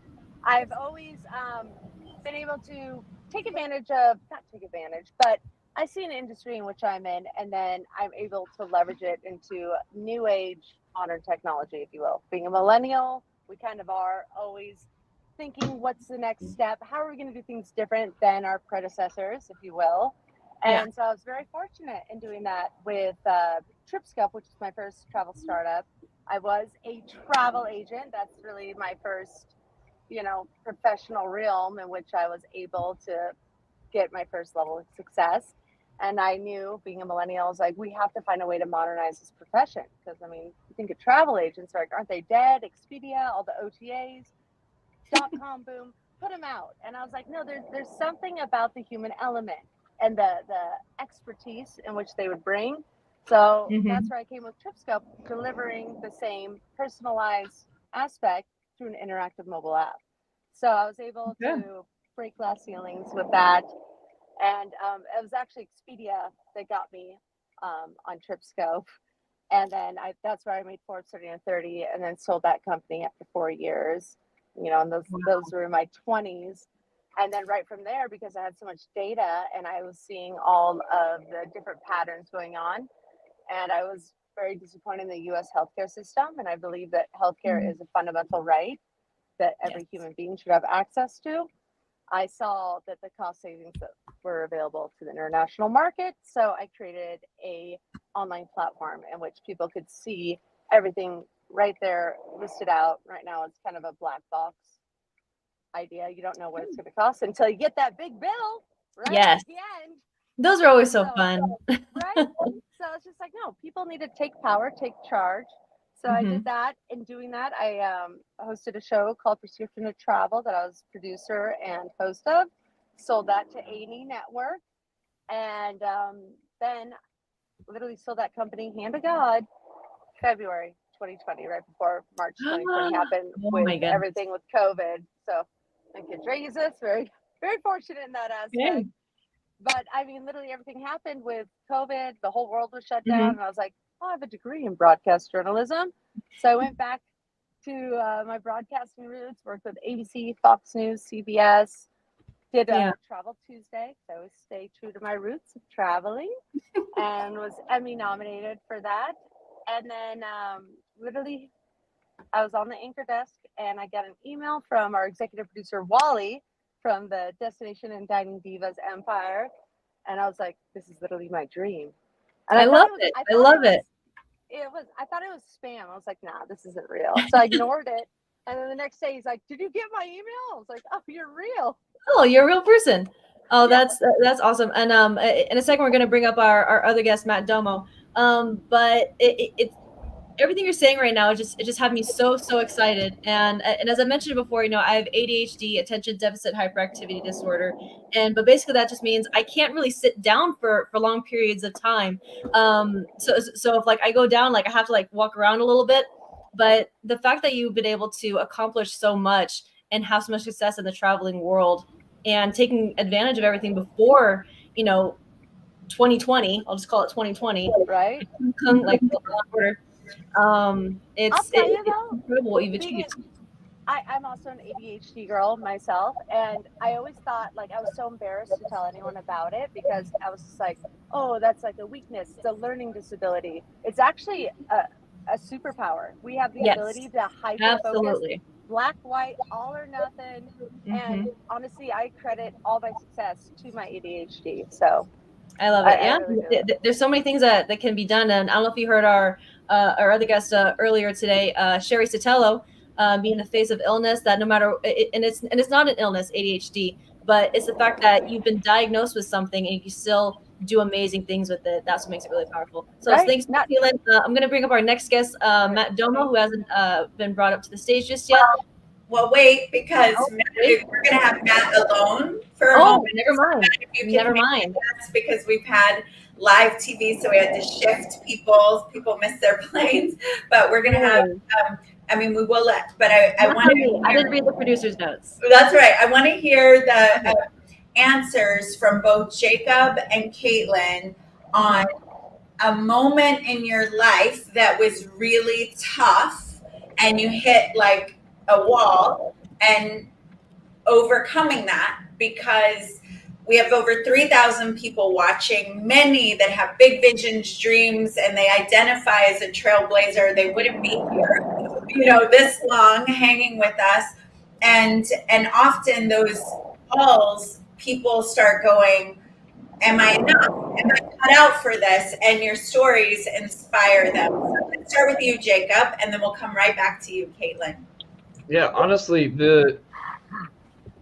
what's crazy about the whole journey that I've gone on is that my biggest wall is probably actually leaving the military. I did it for 12 years, and to leave it and know that I want to do this without having years of a foundation set up for it and going into something totally new.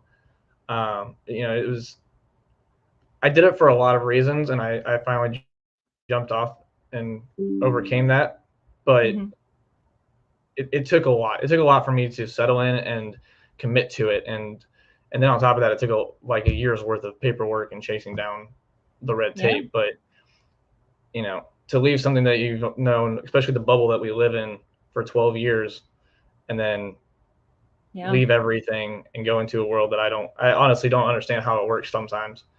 It was it was a journey. It still is every day. Like every day, I'm still learning new things. Yeah. When you enter the armed forces, you're literally trained and morphed into something different to develop a very specific set of skills.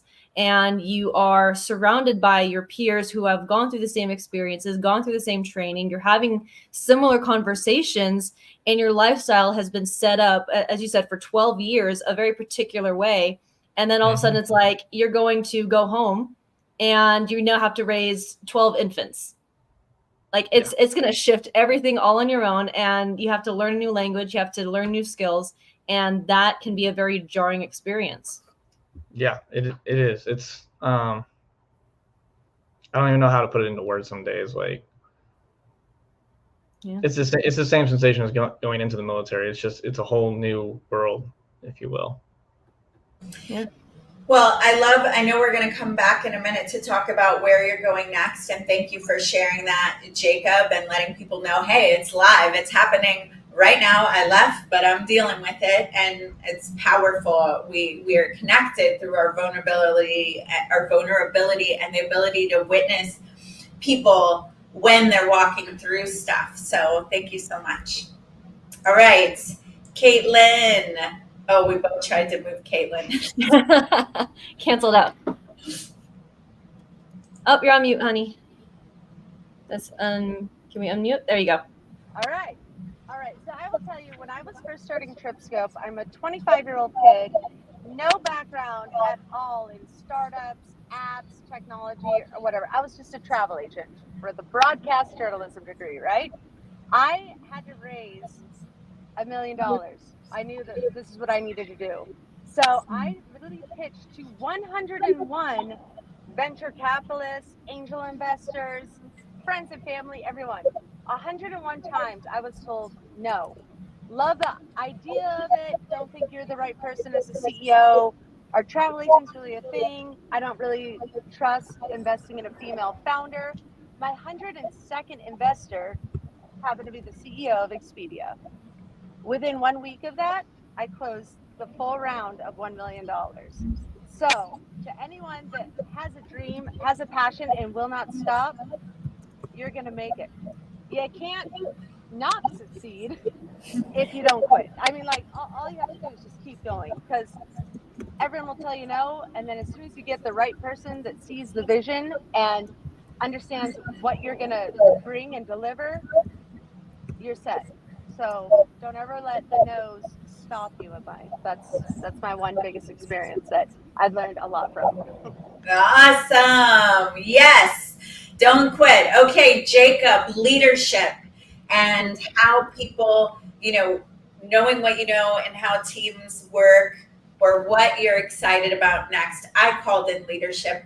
What's your answer? It may not be leadership training. No, it is the leadership training. I've got a lot of projects on my plate right now, but the one that I'm most excited about is the development of these leadership handbooks in a very simple step-by-step format, and the whole framework that goes with it.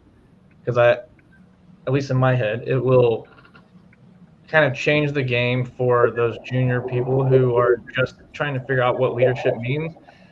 And it's going to stop them from having to read 20 or 30 books to learn the 30 lessons that they need to kind of figure their goal and figure out where they fit into the whole puzzle. Awesome. And you have a link. Do we have a link we want to put up now? Yes, it's on the bottom of the screen. It's the bestbiznow.com. bestbiznow.com. Jacob, we'll give you another word, a final word in a minute. But Caitlin, what are you excited about that's next? I am so excited. I've been a part now, very fortunate to be part of the Destination Divas that airs on Travel Channel, as well as the Dining Divas. I saw Christine was just on here. She's been amazing. Like, I can't believe her leadership, her quality. We're both like the same birthday. We're both Capricorns. We're born one day and 1 year apart. And we are very, very similar. And so we definitely had, that same kind of A-type personality. And I thought the coolest thing about Christine was she was like, I see your passion. I see your vision. And she's like, let me allow you to do that. So she gave me my own show on Travel Channel called Flyaways. that I'm now filming. And I was just like, wow, like that takes a big person. Like that's a true leader to help elevate other people to get their dreams while still being part of the network. And like seeing, like, I was like, my whole dream in life is like, I want to be Anthony Bourdain. I've been watching him forever. I got to be on Travel Channel. That's my dream. That's my destiny. And she's like, I see that. And she's like, here, let me grant this to you. Let me open that door for you after years of her already doing the hustle to get to that point. And so I'm so grateful and excited, and I'm so blessed to have the right people around me right now to pursue my dream, but still know that I have that network and we're building this amazing, tangible goal together. And it's all about female empowerment and everything that I stand for. So super, super excited about that. I love that. Love that. Awesome. Okay, so Isabel, how do you want to close this out? Oh, your diningdivastv.com is down there for Caitlin. Isabel, yes. How do we close this round out? I mean, aside from a final word or any other kind of call to action that you want our audience to do, you know, what is a great way for us to be able to support you and what it is that you're doing, not just in the short run, but especially in the long run, because we do have media sponsors here. We have, you know, we're having big conversations with them. We're going to be meeting up in New York and we're going to have our posters up on the NASDAQ billboard above Times Square. So what is a great way for us to support you? We'll start with Jacob. Honestly, the best way for anybody to support me from the outside is if you go to that bestbiznow.com, and if you can, send me businesses that want to get qualified as a best business. The whole idea behind it is it's an extreme transparent community of businesses for the consumers to find. And also to do business back and forth with each other.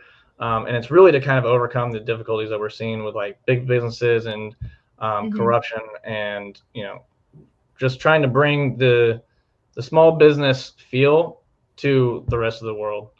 Yeah, so it's really closing that gap between, you know, the big media sponsors or the big businesses with the smaller ones. So there is, it sounds like an open dialogue.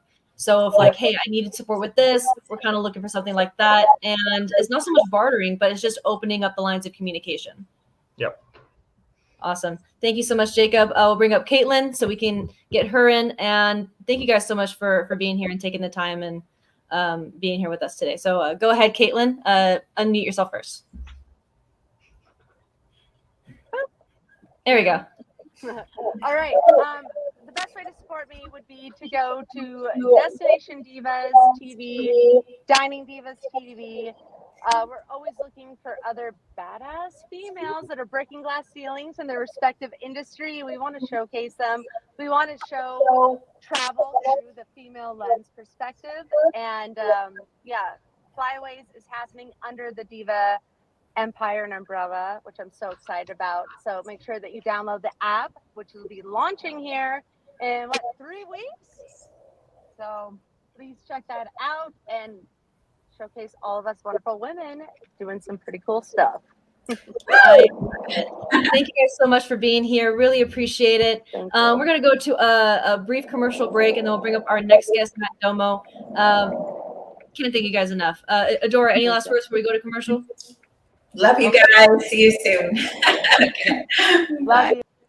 Welcome to the Diva Network. Inspired by our hit foodie and travel national TV shows Dining Divas and Destination Divas, we've created the Diva Network to bring more women into a collaborative environment where we can thrive and elevate together. Diva stands for Driven, Inspiring, Visionary, Authentic Sisterhood. Join the movement and be part of the positive impact we are creating together around women empowerment. Network with like-minded women, join us for live events, and even be part of our TV filmings. We can't wait to see you at our next virtual meeting. JoinTheDivas.com. Hi! I was trying to quickly drink water and then put it down. I know, and I was our next guest. Okay, I want to go ahead and bring up Matt right now while our audience is live. Let's do it. Let's do it. All right. Matt, welcome to the stage, Matt. Hey, everybody. Hey. So Matt is the co-founder of AWS.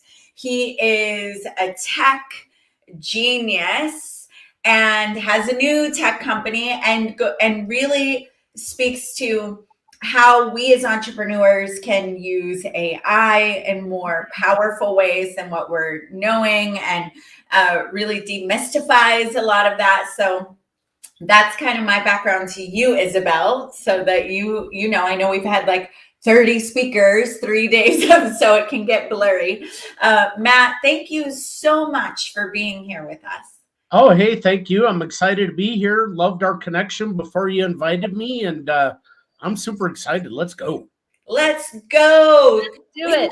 129 people watching live. Hello, everyone. Matt, my first question to you, my first question to you is, how did you first get involved in this space? Because it's not easy to get involved in something of this magnitude. And so my first question is, how are you introduced to it? Who kind of opened the door for you, kind of opened your eyes to that this was a possibility or an option? Technology in general, you mean? Yeah. Wow. Hey, well, and I'll clarify the question, because anyone can use technology, but it takes a certain kind of special genius to be able to master it. Yeah. Okay. Well, I started when I was in high school. I was always interested in kind of building stuff, and I'd come home after football practice. You can't see me, but I'm a relatively decent sized dude. I started tinkering around, and I was kind of entrepreneurial. My parents, I grew up from humble beginnings, and my parents said you had to, get your own stuff, go earn it. I shoveled snow, mowed lawns. Anyways, bought my first computer, and a high school teacher inspired me. It's like, hey, you're kind of interested in this, and he kind of threw programming language stuff at me when I was in high school, and I started playing around with it, and I really enjoyed it, and that became my calling, and I went into become in computer science, and along the way, I didn't think I was going to be here. I grew up from humble beginnings. My dad was a general's bodyguard in the Korean War and a police chief, and we lived modestly, and I never envisioned that I'd go on to create products that are used by hundreds of millions of people and power like uncountable number of applications, and that I'd work hand in glove with Jeff Bezos and Bill Gates. Growing up in the southeast side of Cleveland, I didn't think that was going to happen, but it did, and I learned quite a bit. And along the way, I had some mentors, and that makes all the difference. Yeah, having a powerful mentor can change a lot of things. Mr. Bailey was mine. He was my English teacher. Every morning we would start with a quote, and everyone was quiet for 5 minutes, and we would journal and be deep in thought of what we thought of this quote, and it would be a different one every day. But thank you for sharing that. Adora, did you have a question? Yeah, well, I do, but Isabel's one of her favorite questions this whole time has been, who are some of your mentors? I'd love to hear that. Oh yeah, sure. I have a handful. When I first got to Microsoft, I was working as a developer on our database product, and the sales folks kept coming up and they kept asking, "Hey, how does this work?" And developers we're kind of cynical folks and don't necessarily jive with that. And I said, "Hey, if you understand this, will we sell and will the stock go up?" And they said yes. And so I started helping as much as I could. Lo and behold, the VP of marketing kind of took me under her wing, and she said, "Look, you don't realize that you're talented and you have skills, and in a couple of years, you're going to manage a huge percentage of this team." I wasn't managing anybody. Along the way, she kind of told me how to act the part, how to dress the part, which still helps me to this day. And kind of encouraged me. And she was right. Within a few years, I went from managing nobody to 18 people to 50 people to 250 people. And it was a challenge. Another was David Treadwell. He now leads all of Amazon retail. At the time we were together at Microsoft, my boss was Satya Nadella, who's now the CEO of Microsoft. And I said, "Love you, Satya, but I kind of need a safe space. Can you? And I went and talked to David, and I just needed a safe space to talk to people because, like, look, here's the deal. Anybody that tells you they haven't faced imposter syndrome is lying to your face. The first time you've done something, nobody knows what to do. Or you just have a delusional amount of confidence. Well, you got to. There's a difference between confidence and cockiness. Remember that. Confidence, cool. Cockiness, not cool. He challenged me. He's like, hey, what are your strengths? What are you really good at? Because you can't beat everything. Yeah. And so really hammered that home, and I drilled in on, like, what are my superpowers? And then I started to figure out, how do I surround myself with people who compliment me and make and handle the things that I can't or are not great at, and empower them to go world class at it. And then finally, my wife. We've been together for 25 years. I always chase the bleeding edge stuff. And I'm not afraid of it at all. And my wife's like, hey, do you really want to do this? And I'm like, yeah, if I fail, we'll go back to Ohio or go wherever. But I think there's something here. And she's like, look, if you really want to do it, then I support you. We'll do it. And she's been there with the ups and downs and everywhere in between. And I admire about her most is she also sees those people. She goes, hello. And when she says that, I know I've done something wrong and I got to pay attention. And it's just been great. So hope that helps you. Yeah, so for 8, that's really great. And we always love hearing about wives and great long marriages. So AWS, is that the area that you were first? Talk to us about that, about being a co-founder of that, because that sounds to me like pioneering, trailblazing. Let's talk about that. Yeah, well, I actually built quite a few brand new products that went on to a large size, but that's one that also built, like, speaking to your computer.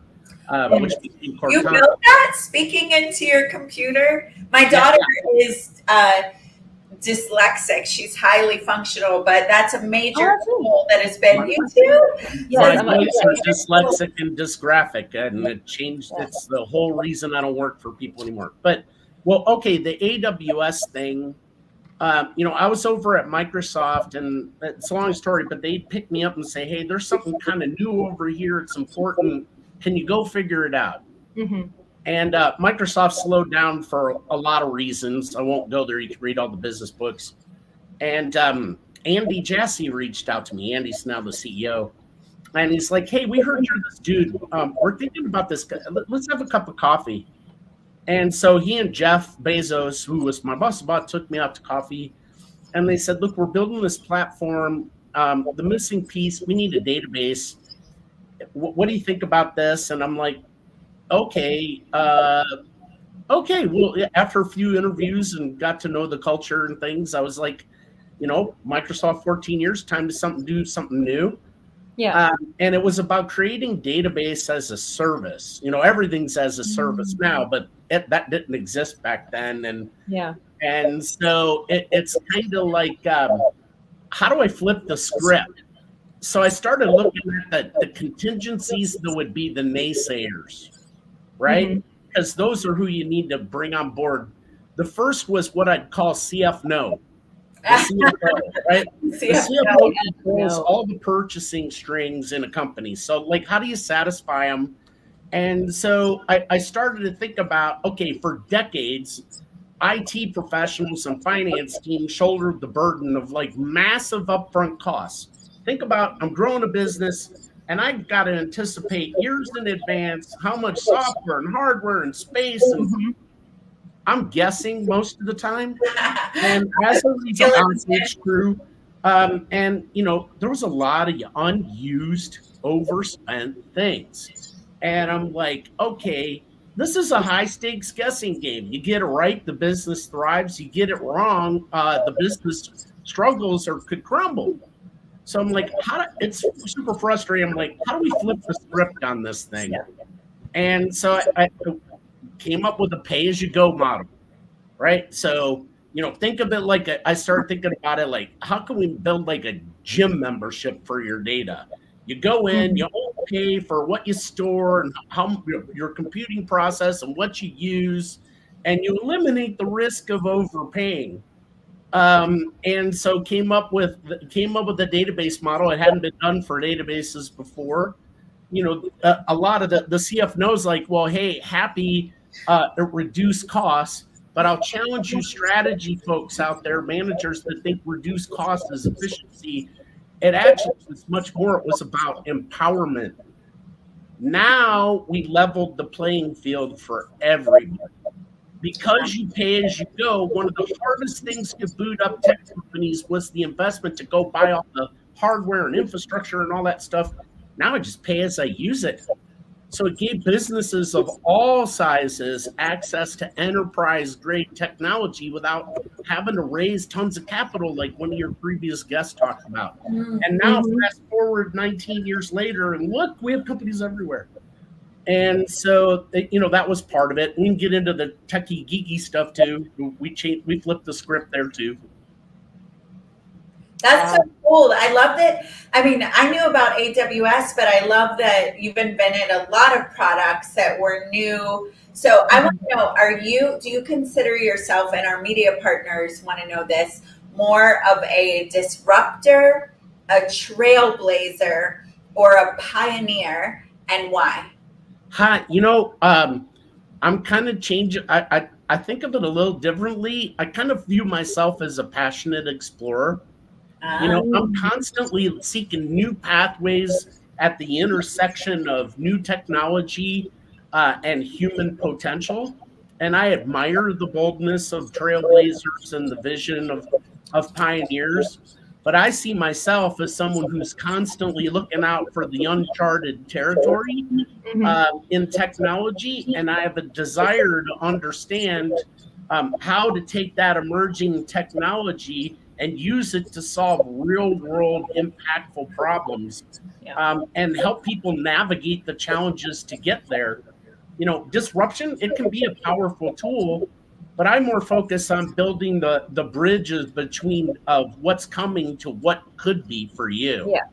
And charting how you innovate that way. And I love the idea of discovery. I love the idea of collaborating with people and bringing them along the journey. Often forging new paths it's a collection of ideas and forging them forward that makes the game-changing breakthrough. Hope that answers.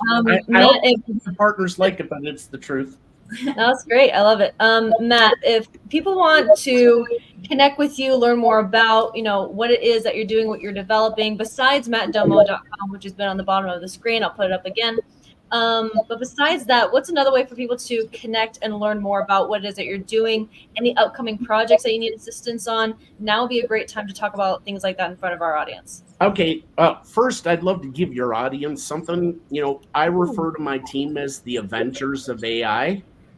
And, I like it. Our mission is to help as many people as possible be successful with AI technologies. And, we created a checklist from all of our adventures, and I'll give it away for free. So if you text AI to 33777, I'll give you the checklist for free. Text AI to, what was the number? Text AI to... AI, the letters AI to 33777. I'm all about giving. Adora and I talked about that before. There's a whole another arm of stuff I do that's not even related to business. And so if you check that, the checklist will help you pick the first project, because that's one of the hardest things to do. So how do you follow me? One, I'm very active on LinkedIn. I'm a top voice on AI and soon to be digital transformation. I publish 4 times a week. So you can follow me on LinkedIn, and my team and I will connect with you. I write on Fast Company and Newsweek, and I've been approached by a few others about technology trends and things to think about. But I do keynote speaking. I've spoken in front of the United Nations. I've trained the heads of research for our government. I work with top end university entrepreneur programs. We have a consulting, back to the Avengers of AI. I thought about, like, how can we help as many people as possible? Yeah. And I took my teenagers, I retired, from working for people because, like you said, I have dyslexic and dysgraphic kids, so I needed to be dad. And so I took my kids to the Avengers, and it clicked. They come in, they have a collection of people with superpowers. They help you get onto the path to success, ensure you can do it, and then they move on. And again, I use the flip the script. We are the anti-consulting model. We want to get you moving in days or weeks, not months. We champion alternative technologies and creative problem solving. We create actionable results quickly and not voluminous reports. And we juice you up with the skills so you're not dependent on us or anybody else. And then we move on. Okay. We help people like electric utilities, to farmers, to manufacturers, to governments. And, you can follow that and on fifthvantage.com. Hopefully that helps you. I love that. Thank you so much, Matt. And unfortunately, our time is coming to an end, so we have enough time for you to get in a final word of anything else that you wanted to share that we didn't have time to cover today. Now will be a great time to do that. But thank you so much for being here and sharing all this wonderful knowledge and your gift of having the checklist available to our audience. And we're going to have you back another time. Go ahead, Matt. Oh, well, thank you, Adora. I appreciate it. Hey, look, you brought up the mentor piece, and I brought up the imposter syndrome. Look, it's super powerful. Go build your personal board of directors. It's super important. Don't surround yourself with people like you. Find the people that aren't. And you guys and ladies that are going to be mentors, it's not about beating people up. It's about helping people raise the game. Do it collaboratively. Help them see what they can't and give them the tools to help them. And then smart, motivated people, they'll figure it out, and super cool stuff's going to happen. And so whether you need a mentor or you have some gifts to give, go be a mentor, because you can change the world just one kind act at a time. Go make it happen. That's really good. So good. One thing I miss in StreamYard is I don't have fire and emojis to be like fire, dancing. But yeah, there we go. Well, if we had too much fire, I'm kind of short on hair and I'd worry it'd go away. Yeah, we don't want that. We don't want that. Matt, so great spending time with you. Thank you. We're looking forward to more time. I know we have a mutual friend, Nelson, and we'll share more space soon. Thank you for your generosity. Well, thank you all. I really appreciate it. And I've been listening to some really inspiring guests. And Isabel, you have a superpower. Make sure you kick ass with it. Oh, I am. Don't worry about that. I understand the world. So keep on keeping on. Thanks a lot. Have a great evening. Thank you so much. And guys, don't go anywhere. We'll be right back after this message. You are tuning into the Trailblazer Summit and Symposium. Woo, woo, woo.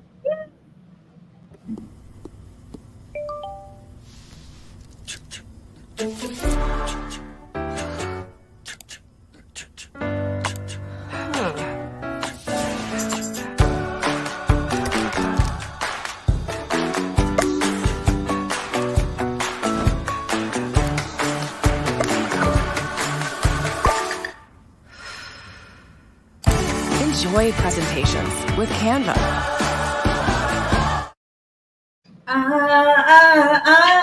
Debbie, I need you to come on camera, please, so that we know that you're ready. I see Bev Jennings in the green room, like they're ready to go.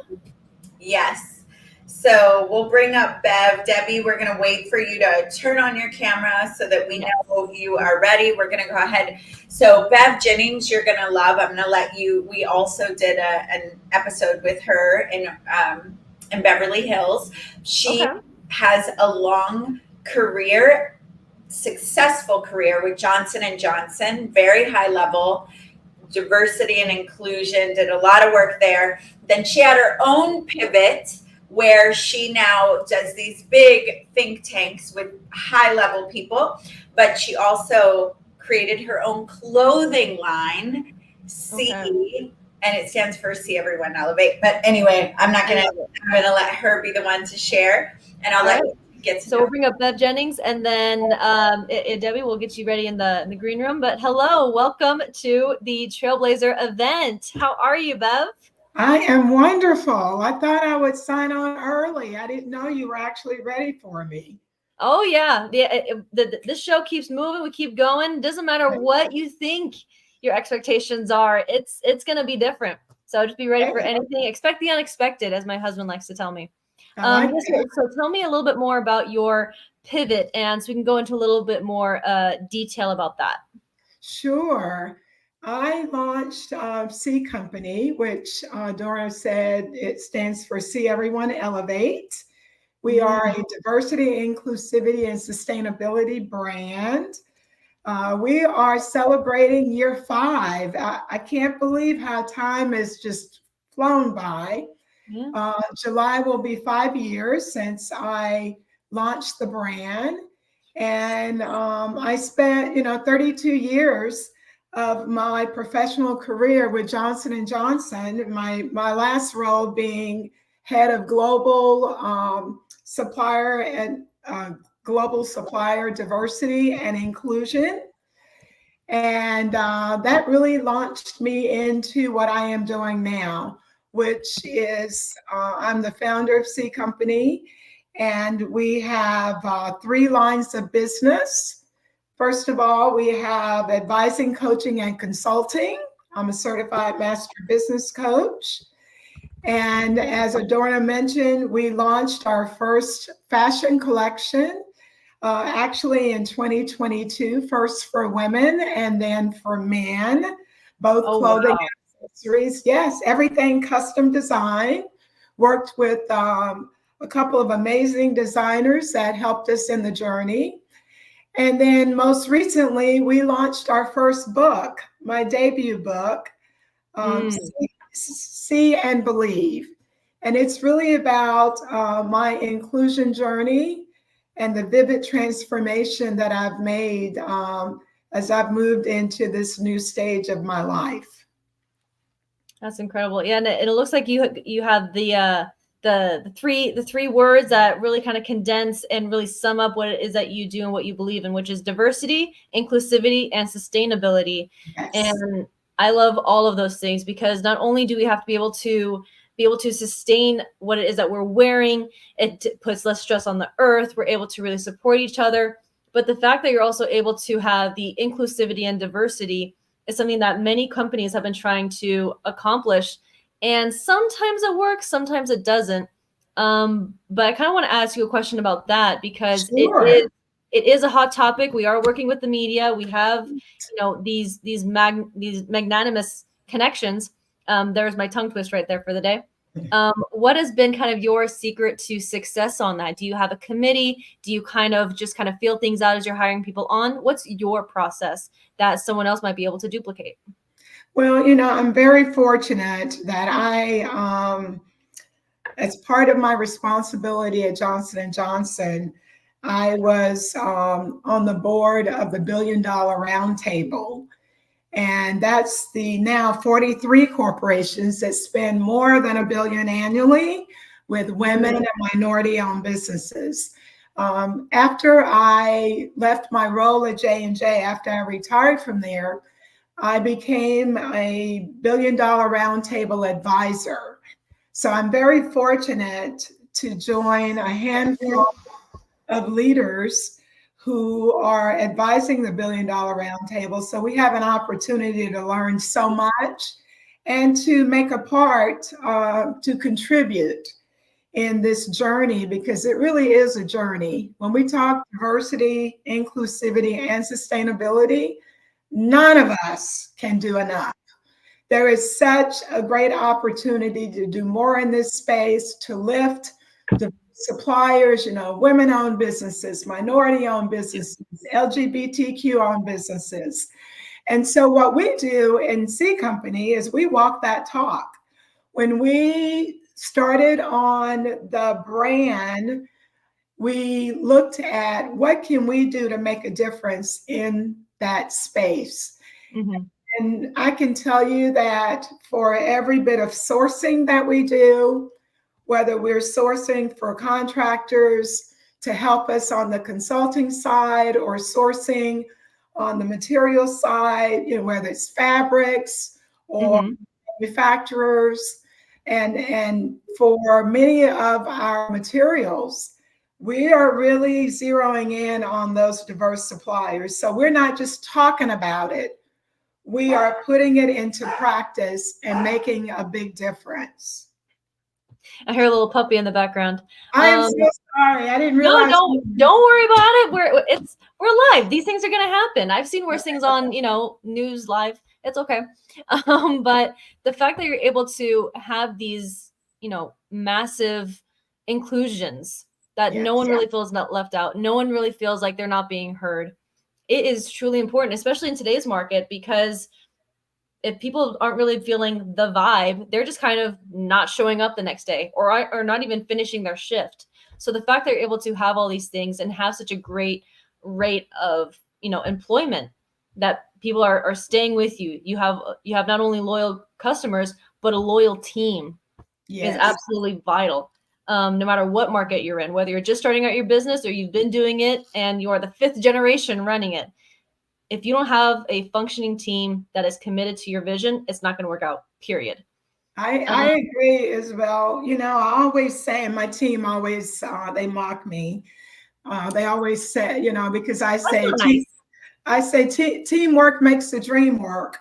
But it's so true. I can tell you, and even in my past career, where, there was a point in my career where I was responsible for 1,200 employees. And we were making, AccuView disposable contact lenses, right? And talk about the spirit of teamwork to handle something of that magnitude. And then when you move to your own business and you're building your own team, and you want to make sure that your team represents the customers you serve, it is an intentional act.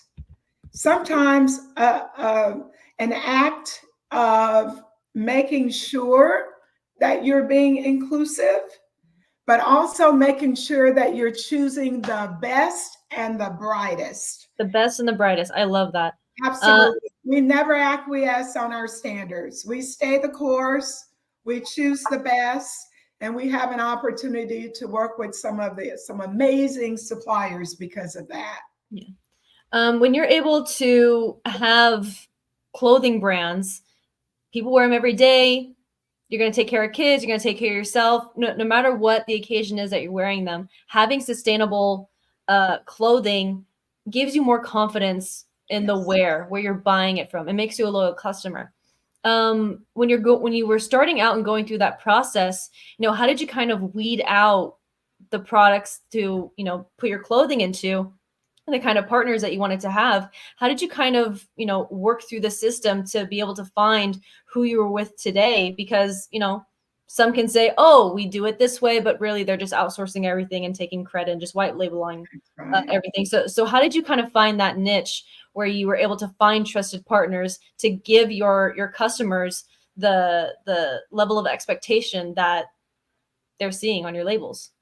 Yeah, well, I'll tell you, early on when we first started looking at fashion, I'll be very transparent. I explored to see if there were manufacturers out there that we could work with, and we can do private label, but they would have sustainable options.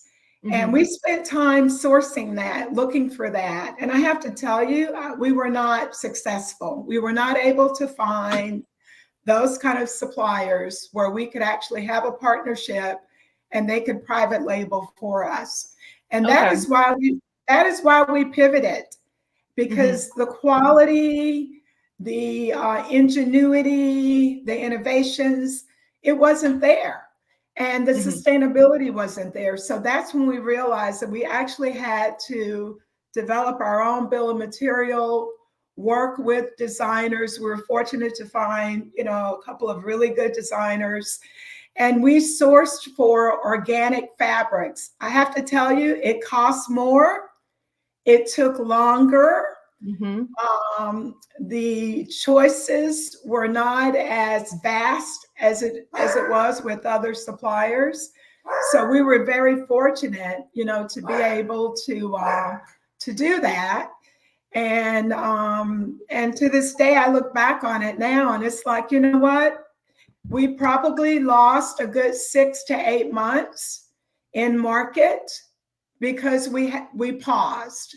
But I look back now and I'm so proud that we did. So it just goes to show you that sometimes as leaders, we have to step in, step up, make those tough decisions, even if it means that it affects the way we go to market and the speed of market. If you put your customers first and you believe in your values and you walk that talk in your choices, then it makes a world of difference. Yeah. Another question I have for you too, and I kind of want to point, I kind of want you to point the finger at the competition, not in a mean way, but just so we can kind of understand, because this is your world and not many people can really understand it. It's like, oh, running a restaurant, that's so easy. Just hire a chef, get a building, get a couple chairs, put out an ad. Easy peasy. No, it's not. So what I want you to point out very specifically is, why is it so hard to find sustainable options? We have companies like Levi's that are being celebrated because they're making sustainable clothing. But now I'm asking myself as a regular customer, and I would say daily clothes wearer, why hasn't sustainability always been an option for us? Well, I have to tell you, when I think of my J&J career, which, obviously J&J didn't make clothing, but they've been at sustainability for well over 60 years. So you have corporations out there who are true champions of this, who really get it. Then you have others where it's just taking longer, because if you have background in sourcing or background in manufacturing, you really understand what it takes to not only create a bill of material, but to be able to deliver on that. And oh, by the way, still create innovative designs. So you've got a number of attributes that you're trying to fulfill. And while some may look at it and think it's easy, it's not. When you really venture into that and start going down that road and in that path, you will find in many ways that you're in the wilderness. You really are. And you're trying to figure out who to use, how to use them, how to get to them. It's almost like this secret world. Yeah. You have to explore to be able to find that. So it's, it's not an easy thing. Yeah. Well, thank you so much, Bev, for your time and being here. This is the end of day 3 of the Trailblazer Summit and Symposium. So thank you so much for joining us. I do want to give you time to have a final word of anything else that you want to share, anything that you didn't have an opportunity to, get out that you really wanted to hone in on, or even just a piece of advice for people that are trying to kind of get into your field and achieve the level of success that you have. Yeah, I would say, particularly for those who are thinking about new careers, whether you're, in your 20s or whether you're, retiree that's looking to start your next gig, whatever it is. First of all, what I say to you is to do what you love. Yes. That means more than anything. Once you have a good understanding of doing what you love, really just take a moment to reflect, and to reflect on your purpose, to understand why you're here at this time and what kind of contribution are you supposed to make in the world. So take the time and invest the time, energy, and the heart in understanding what that is, because I can tell you that when you do that, it will serve you well. I found when I went through my journey of purpose, so that I could get to not only do what I love, but to be able to just enjoy life every day, it was very clear to me what was important. And my 3 things, I pass this on to you as I passed it on to some of my colleagues, when I had my big retirement event at J&J 5 years ago. I said, what I have discovered for me, for my purpose, is to give love, enjoy life, do the highest good. And those values have served me well as I moved into C Company and into the brand and created my own values, which are believe, that you will find in my book, See and Believe. Believe stands for be your best self, enrich well-being, live your purpose, inspire and innovate, elevate through challenges, because you certainly will have challenges, value everyone, and everyone, I say to you, give and grow. Thank you so much for this time. Sorry for the Rubbles interruption. No worries. We love it. It's great. You know, these things happen. But thank you again so much for being here and for your words of wisdom. It's impactful what it is that we're trying to achieve here. So the fact that you're here is just another testimony to the level of success that you have achieved. So thank you so much for being here. So I will say bye to you for now. We're going to go to a commercial break as we bring up our next guest. Thank you again. All right. Thank you, Isabel. David Fagan, Top Talent Agency, wrapping up another Kenyan keynote tour. The theme was from invisible to invincible, and that's what we did here with these people of Kenya. Multiple schools, universities, high schools, grade schools, business organizations, met with leaders of the government, governors. And all of it was to create an experience for the people who came out here, as well as the people who came and listened to us. So there were service projects, there were media, and the message was about service and about really making your presence felt. And of course, as much as we gave, we got back more, which is always the way that it works, right? Put in a new computer library dedicated and put up a water tank in an all-girls school. Did all kinds of fun, exercises. But the real talent here was the speakers that we brought in and their gifts and their resources and their style and their personality. It was just an endless list of thanks and appreciation, testimonials. And I got to admit, I'm a little tired at the end of 9-10 days of this. They got to do safari, and of course we'll be planning the next one pretty soon. Our biggest audience this time set a new record with over 2,400 girls all in one place, one audience. Our smallest audience was about 150, but we saw close to 10,000 people over the course of a half a dozen plus schools that we saw. So we'll be coming back soon, and we want you to be there. If you want a life-changing opportunity, this is the place to be. Oh, we can hear the plane coming on the land strip behind us here. See you soon. Thank you so much for inviting me onto the amazing Trailblazer Summit. Oh my gosh, what an honor. I have to say, well, first of all, my name's Eric Swanson, and yes, my nickname is Mr. Awesome, and yes, Brian Tracy and Les Brown nicknamed me Mr. Awesome because together we are making this world awesome. So first off, I got to say thank you to the Trailblazer team. Oh my gosh, it's such an honor to be on this summit. And with all the amazing speakers and thought leaders that are, well, trailblazers that are changing the world one day at an awesome time. So I love that.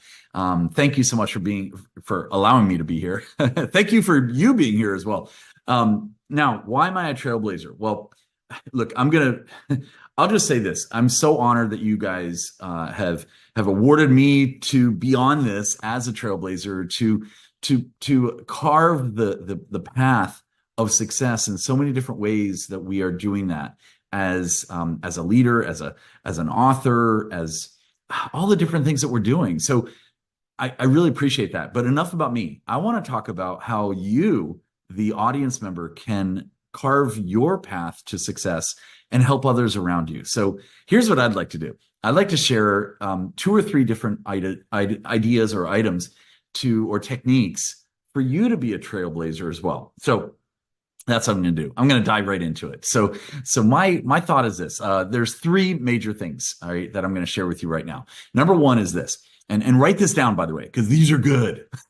So the first thing is I would suggest using what I call the what the heck calls. Okay, what the heck calls? Yes, write that down. What the heck calls? Now, have you guys ever heard of a phone like a this thing?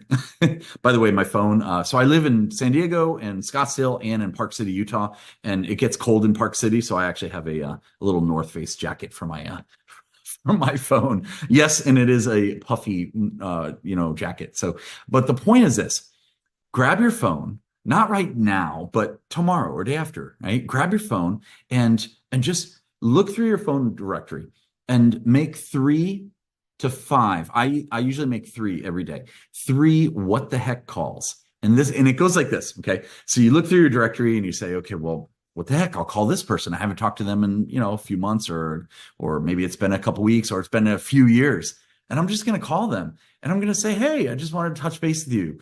And they're going to say, wow, I haven't heard from you in a couple months. Great to hear from you. And they're always going to say something like this. They're going to say, what do you call, can I help you? What are you calling me for? Now, here's the secret. The secret is go ahead and just make sure you're connecting with them just to connect with them. That's it. You don't have to have any agenda. And that's the key to the what the heck calls. It is literally just to touch base, from your heart to their heart. I run something called Speaker Hearts. In fact, here, check it out. Oof, look at that. Speaker Hearts. Oh, if you're looking at more stages, I'm telling you, Speaker Hearts is one stage that you want to be on. And what this is all about is speaking from the heart. So I totally encourage you to make those what the heck calls and do it every day. Maybe it's in the morning, early in the morning for you. Maybe it's in the afternoon. But do it every day, 5 days a week at least. So that's the first technique. The second technique is it's called the lucky duck theory. Okay. Lucky duck. Okay. Yes. Have you ever heard of a duck before? Like a quack, quack, duck, duck, right? So here's what I do. I have 3. In fact, I have them right in front of me as well. I have 3 little tiny ducks. Here's one of them right here. I don't know if you can see this. Can you see this? Yeah, I'm sure you can. So it's tiny. Look how little it is. I don't know if you there we go. Oh, wait. We're going to make sure it sits upright. There we go. Okay. So it's a little, whoops, I dropped it again. So it's a little tiny duck that I get. And if you guys want some of these, let me know. But it's a little duck that I order these specially. I get thousands at a time. And what I do is this: I grab 3 ducks. They glow in the dark, by the way. Now I get 3 of them at a time and I put them in my pocket and I go out during the day. And it just sits in my pocket. And I will see or have that opportunity come to me where I feel like this person inspired me. Maybe it's the barista making your coffee. Maybe it's someone having a tough day and you notice somebody, you see in the parking lot of somewhere, or maybe it's somebody that you're going to meet. And you just, what I do is I create these lucky ducks. So I give it out. And I give 3 out every single day. Now, I'm not saying that you should go get a duck and give them out, but what are you doing to spread love around the world? Find out what that is for you. Maybe it's maybe it's a bottle of wine. Every day you give out a bottle of wine. It's a pretty cool idea, actually. I don't drink, but it's kind of a cool idea. Find out what's good for you to have on a daily basis. A bottle of wine could be fun though. You just put a case of wine in the back of your trunk or something, and just give them out. What is it? $10 for a bottle of wine? Okay wine, not. I mean, you know what I'm saying. Not like don't get the $100 bottles, but maybe it's that. Maybe it's it could be just a nice thank you card every day that you find somebody to give that out to. And that brings me to my third technique. And I'll share this with you real quick. My third technique is write a thank you card to yourself every day. I do it every night. Okay. And this will make you a trailblazer in the world of self-development. Trust me. I do this every day, every night, actually. And here's the way it looks like. Okay. So I grab a blank card like this, and this is blank, right? So this would be for tomorrow, but I already wrote this one last night and I put it somewhere. I put it like in my kitchen or my living room or my office. I put it somewhere that I'm going to find it. And I put it in different places. every night. Okay. And then the next day I find it. And guess what? It's a thank you card, a physical thank you card that I wrote from me to me. So can you see that? Let me see. There we go. Eric, you are so awesome. Keep changing the world. It's working. Love you. It's a great way to be a trailblazer. My name is Eric Swanson. They call me Mr. Awesome. If you want to connect with me, let's follow each other. Let's work together. Let's build this trailblazing awesome world together. And you can find me at followmrawesome.com. Thanks so much. Welcome to the Diva Network. Inspired by our hit foodie and travel national TV shows Dining Divas and Destination Divas, we've created the Diva Network to bring more women into a collaborative environment where we can thrive and elevate together. Diva stands for Driven, Inspiring, Visionary, Authentic Sisterhood. Join the movement and be part of the positive impact we are creating together around women empowerment. Network with like-minded women, join us for live events, and even be part of our TV filmings. We can't wait to see you at our next virtual meeting. JoinTheDivas.com. Oh my goodness, welcome back. So I'm really excited for our next guest and our final finale of this 3-day event of Trailblazers.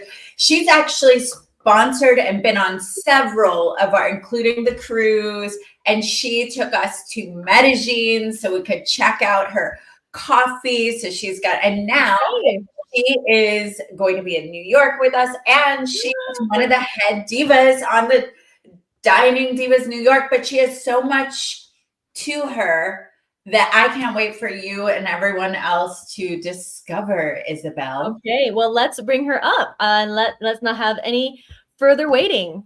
Right, let's go. Hello. Hi. Hello, Welcome, everyone. Debbie. Welcome to the Trailblazer Summit and Symposium, day 3. How are you doing?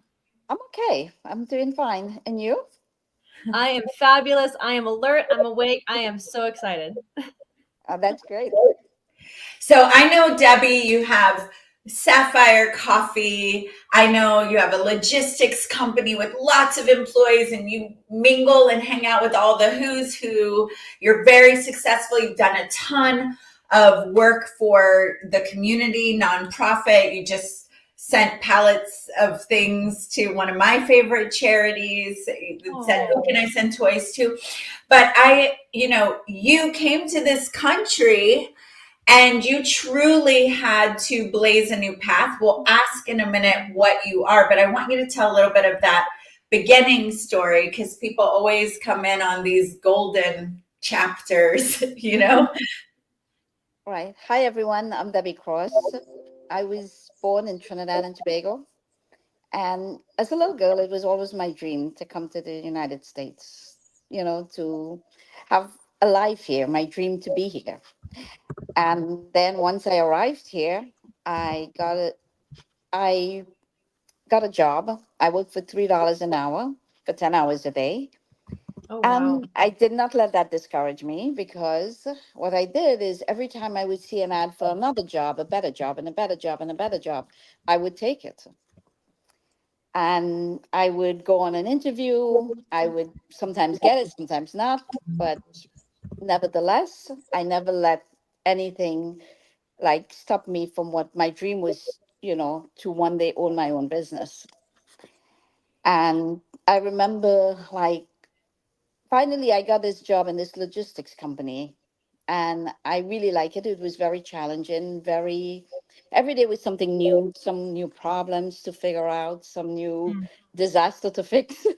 So I really liked it. And I one day dreamt of owning my own business. And then a couple of years later, I did. And that was back in 1994. And I have to say, I've been very successful. And a lot of it I owe to my ex-boss, who's now passed away. But so, yeah. Yeah, a commonality that I'm seeing in all of these speakers that we're having is that when a challenge arises, you have the option to either keep pushing forward or let it define you. But the fact that you actively kept pushing forward, you kept wanting to have better for yourself, better for your family, and you had a clear vision and executed it is absolutely phenomenal. So congratulations on all of your success. Thank you. Well, and before I ask the infamous question, I can tell you that everywhere we went, whether it was Medellin or when we went into New York and we're with, I mean, Bubble Cosmetics, all the top industry leaders that you see their brands in Sephora or whatever, people were coming up and telling Debbie how grateful they are for her, how she is such a kind person, how she's so easy to work with. So, and it's one thing to do one show with people. I know, because you guys go 10 days at a time to Kenya, 10 days, travel, long days. You can only like put on a face so long, right? But Debbie, we've done multiple trips. She is generous, fun, happy, and powerfully successful. So I love who you are on stage, but you know, I know and have witnessed what's going on off stage, and we've heard that a lot with our Trailblazers. So, oh, absolutely. Do you consider yourself more a pioneer, a disruptor, or a trailblazer, and why? I would say a trailblazer, and it's like always, you know, I'm a person that takes no for an answer. I do not take no for an answer. I always say no does not exist in my vocabulary. It's a negative. It's no.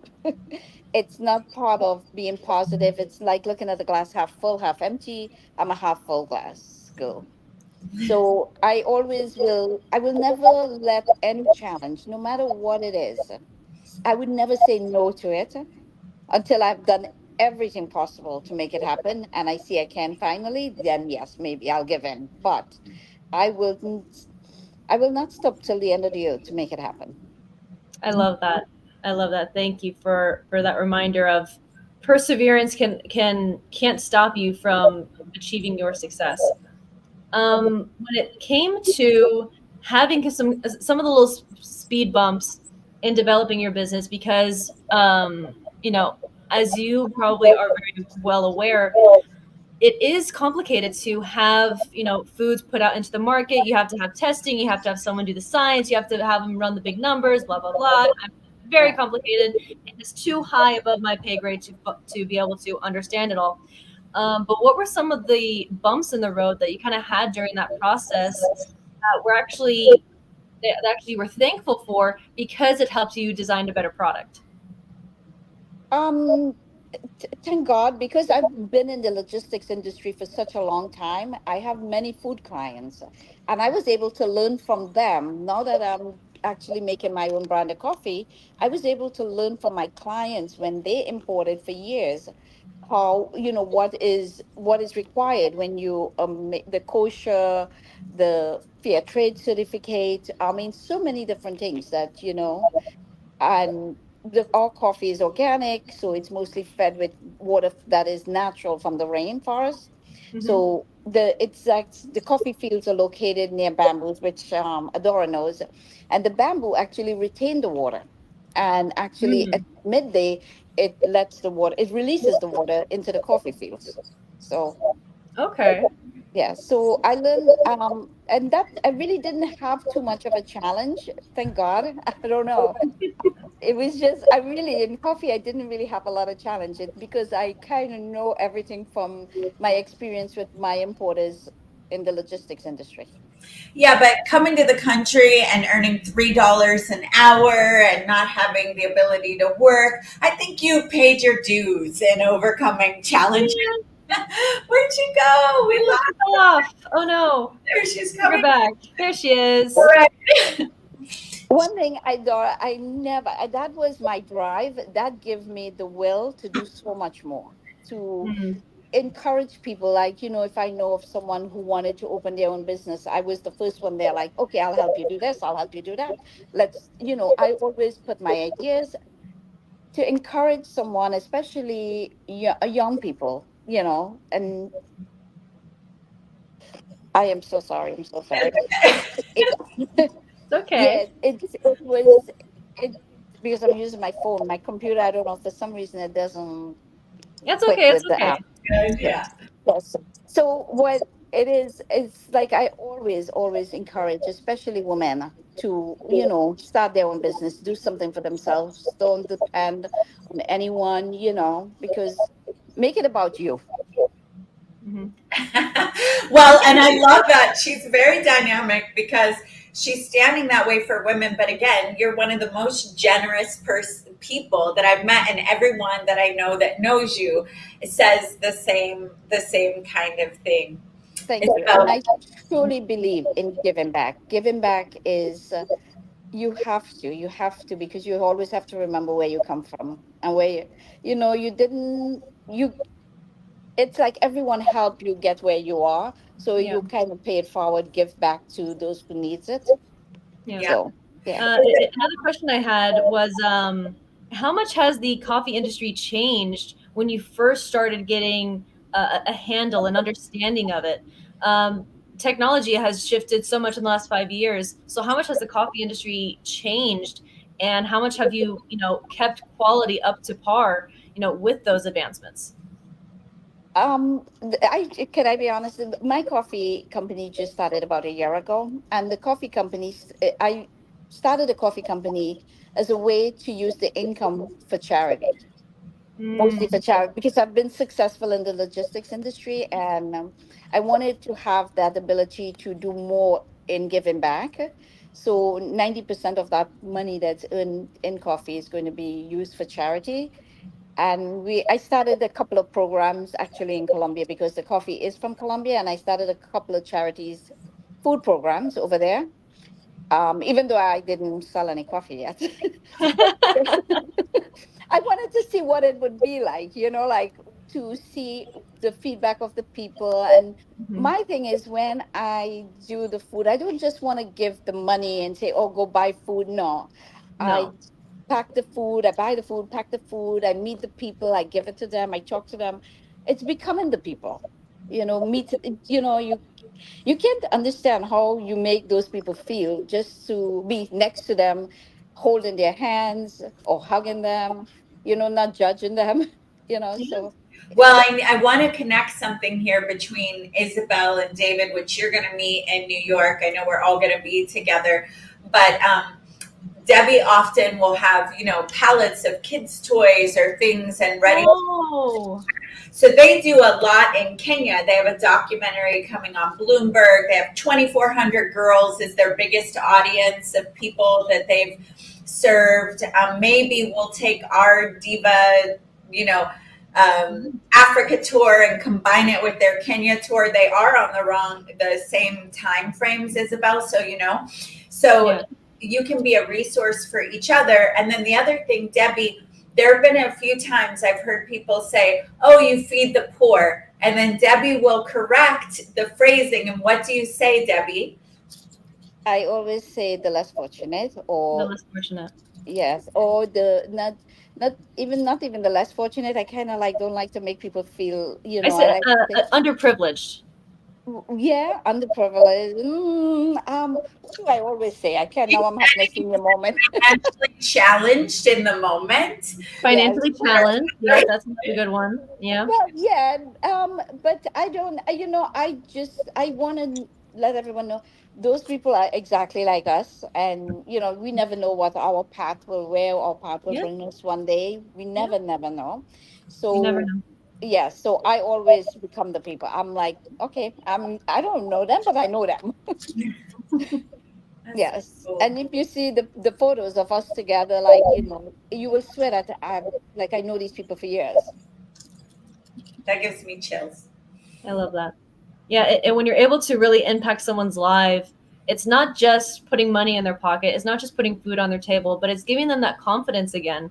And sometimes we even try to go a step further and not just giving money to these students so they can afford their books and their clothing and housing. But what sometimes we'll also do is we'll give them jobs. Like if they have a certain skill set that we can pay for, we'll do that. And so sometimes we'll hire 2 to 3 um, Kenyan college students, graduates at a time, because the job market's extremely dense. Sometimes students will work, 2 to 3 part-time jobs just to be able to afford schools. So the fact that you're able to do those things, I truly admire, and thank you so much for doing that for this next generation of children and young adults. Yeah, and if there's anyone who needs, we in my logistics company, we are always looking for help. We're always hiring, actually. And I truly believe, because I came to this country and worked for $3 an hour, I swear that one day when I own my own company, I would never pay my employees underpay them. So some of them, like I'm very, very, very extremely fair when I pay my employees. I love that. Dora, do you have any other questions for Debbie before we have final thoughts? Well, sapphirecoffee.com. I think you just launched the subscription, or will be launching soon. Is that right? Yes, sapphire-coffee.com. It has a dash in the between, yes. Yeah, it's sapphire-coffee.com. Got it. Yes. Going across the ticker. Yeah, sorry, Dora. yes, we just launched it, and hopefully it's a success, because I can't wait to do so much more to, everywhere to giving back. I love the branding. And if anyone wants to partner with me, I would gladly get stuff to them. Like, we have toys, we have clothes, we have, we do food. So, and I love partnering. And right now in New York, there's an ad for your company on the NASDAQ billboard above Times Square right now. Yeah, thank you. Thank you. I am so excited to see it, but I haven't been to the city yet. But I'm very excited to see it. Yes, it's gonna be a wonderful time. June 22nd, one day. It's gonna be a phenomenal gathering of powerful individuals. I can already feel the vibrations already gonna be picking up on that day. Yes. Oh, she can dance too. Debbie can dance.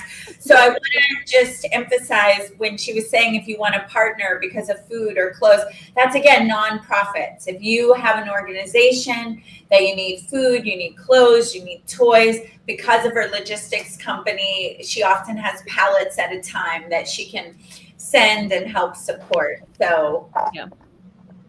Yes. And also with the logistics company, we can arrange transportation country to country within the United States, trucks, so I am gladly to offer my services. Awesome. Awesome. All right. Final words, Debbie, as we wrap out this 3-day wrap it out. I feel like I need to wrap it out. Final words. Always remember to be kind. It's a good feeling. Yes, absolutely. Yeah. So Debbie, thank you. And thank you, so ladies. much. Thank you, ladies, for giving me this opportunity to say these few words. I really appreciate it. David Fagan wanted to know who are past partners or any other examples of people that you've worked with. I know Ulta is one of your clients, right? Yeah, but we work with the River Fund. I don't know if you ever heard the River Fund. They're located in Queens. I remember when they first started, I started with them, and they have grown tremendously in giving back. They have really, really grown. And now, like when I buy the groceries in Colombia, I found out it's really expensive because they import it, and then they don't care that they don't understand that it's for charity, the grocery stores. So Yeah. now I partner with the River Fund to buy the food through the food bank, and I will ship it there, and I'll pay the taxes. It will be even cheaper. So now if I spend, let's just say I spend $25,000 worth of buying groceries in Colombia, I get 25,000. If I spend 25,000 here, I can get $40,000 worth of groceries. So you see the dollar goes a long way here. Yeah. So it goes a longer way.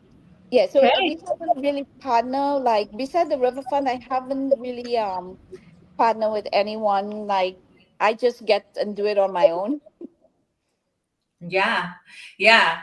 Well, we've got some great partnerships already, and we are going to create more because what's going to happen in New York, we don't even know yet. But when you bring people like yourself and the other people that we have there, I mean, I'm just so excited. Thank you for being with us and being our grand finale again. Grand finale. Saturday to meet all these great people and looking forward to it. Thank you, ladies. Thank you. Oh my goodness. What a fantastic end to 3 days. How many speakers do we even have? I don't even know anymore. I've lost count. I may have gone cross-eyed. I'm pretty sure I went dyslexic in there every now and then, but what a beautiful gathering of souls. Yeah. And you know what I love? We had not just pioneers, trailblazers, but there was a common thread of kindness, of heart-centeredness, of contribution, and collaboration, which birds of a feather flock together. So I'm feeling good. I'm feeling good about life right now. Feeling good about getting some sleep before that 4 a.m. flight. Sleep? What's that? Is that a vitamin? Never heard of it. And thank you guys for tuning in and watching. And if you got this on the recording, then good job for watching this again, because why wouldn't you do it twice? And if you're just watching this just to hang out, thank you for being here. It truly means a lot to all of us to put in the hard work of gathering these affluent people traveling all over the world, literally sometimes doing it in an airport, about to catch a flight. So thank you for being here with us. Any final words before we end it? Peace. No. Bye, guys. Bye, guys.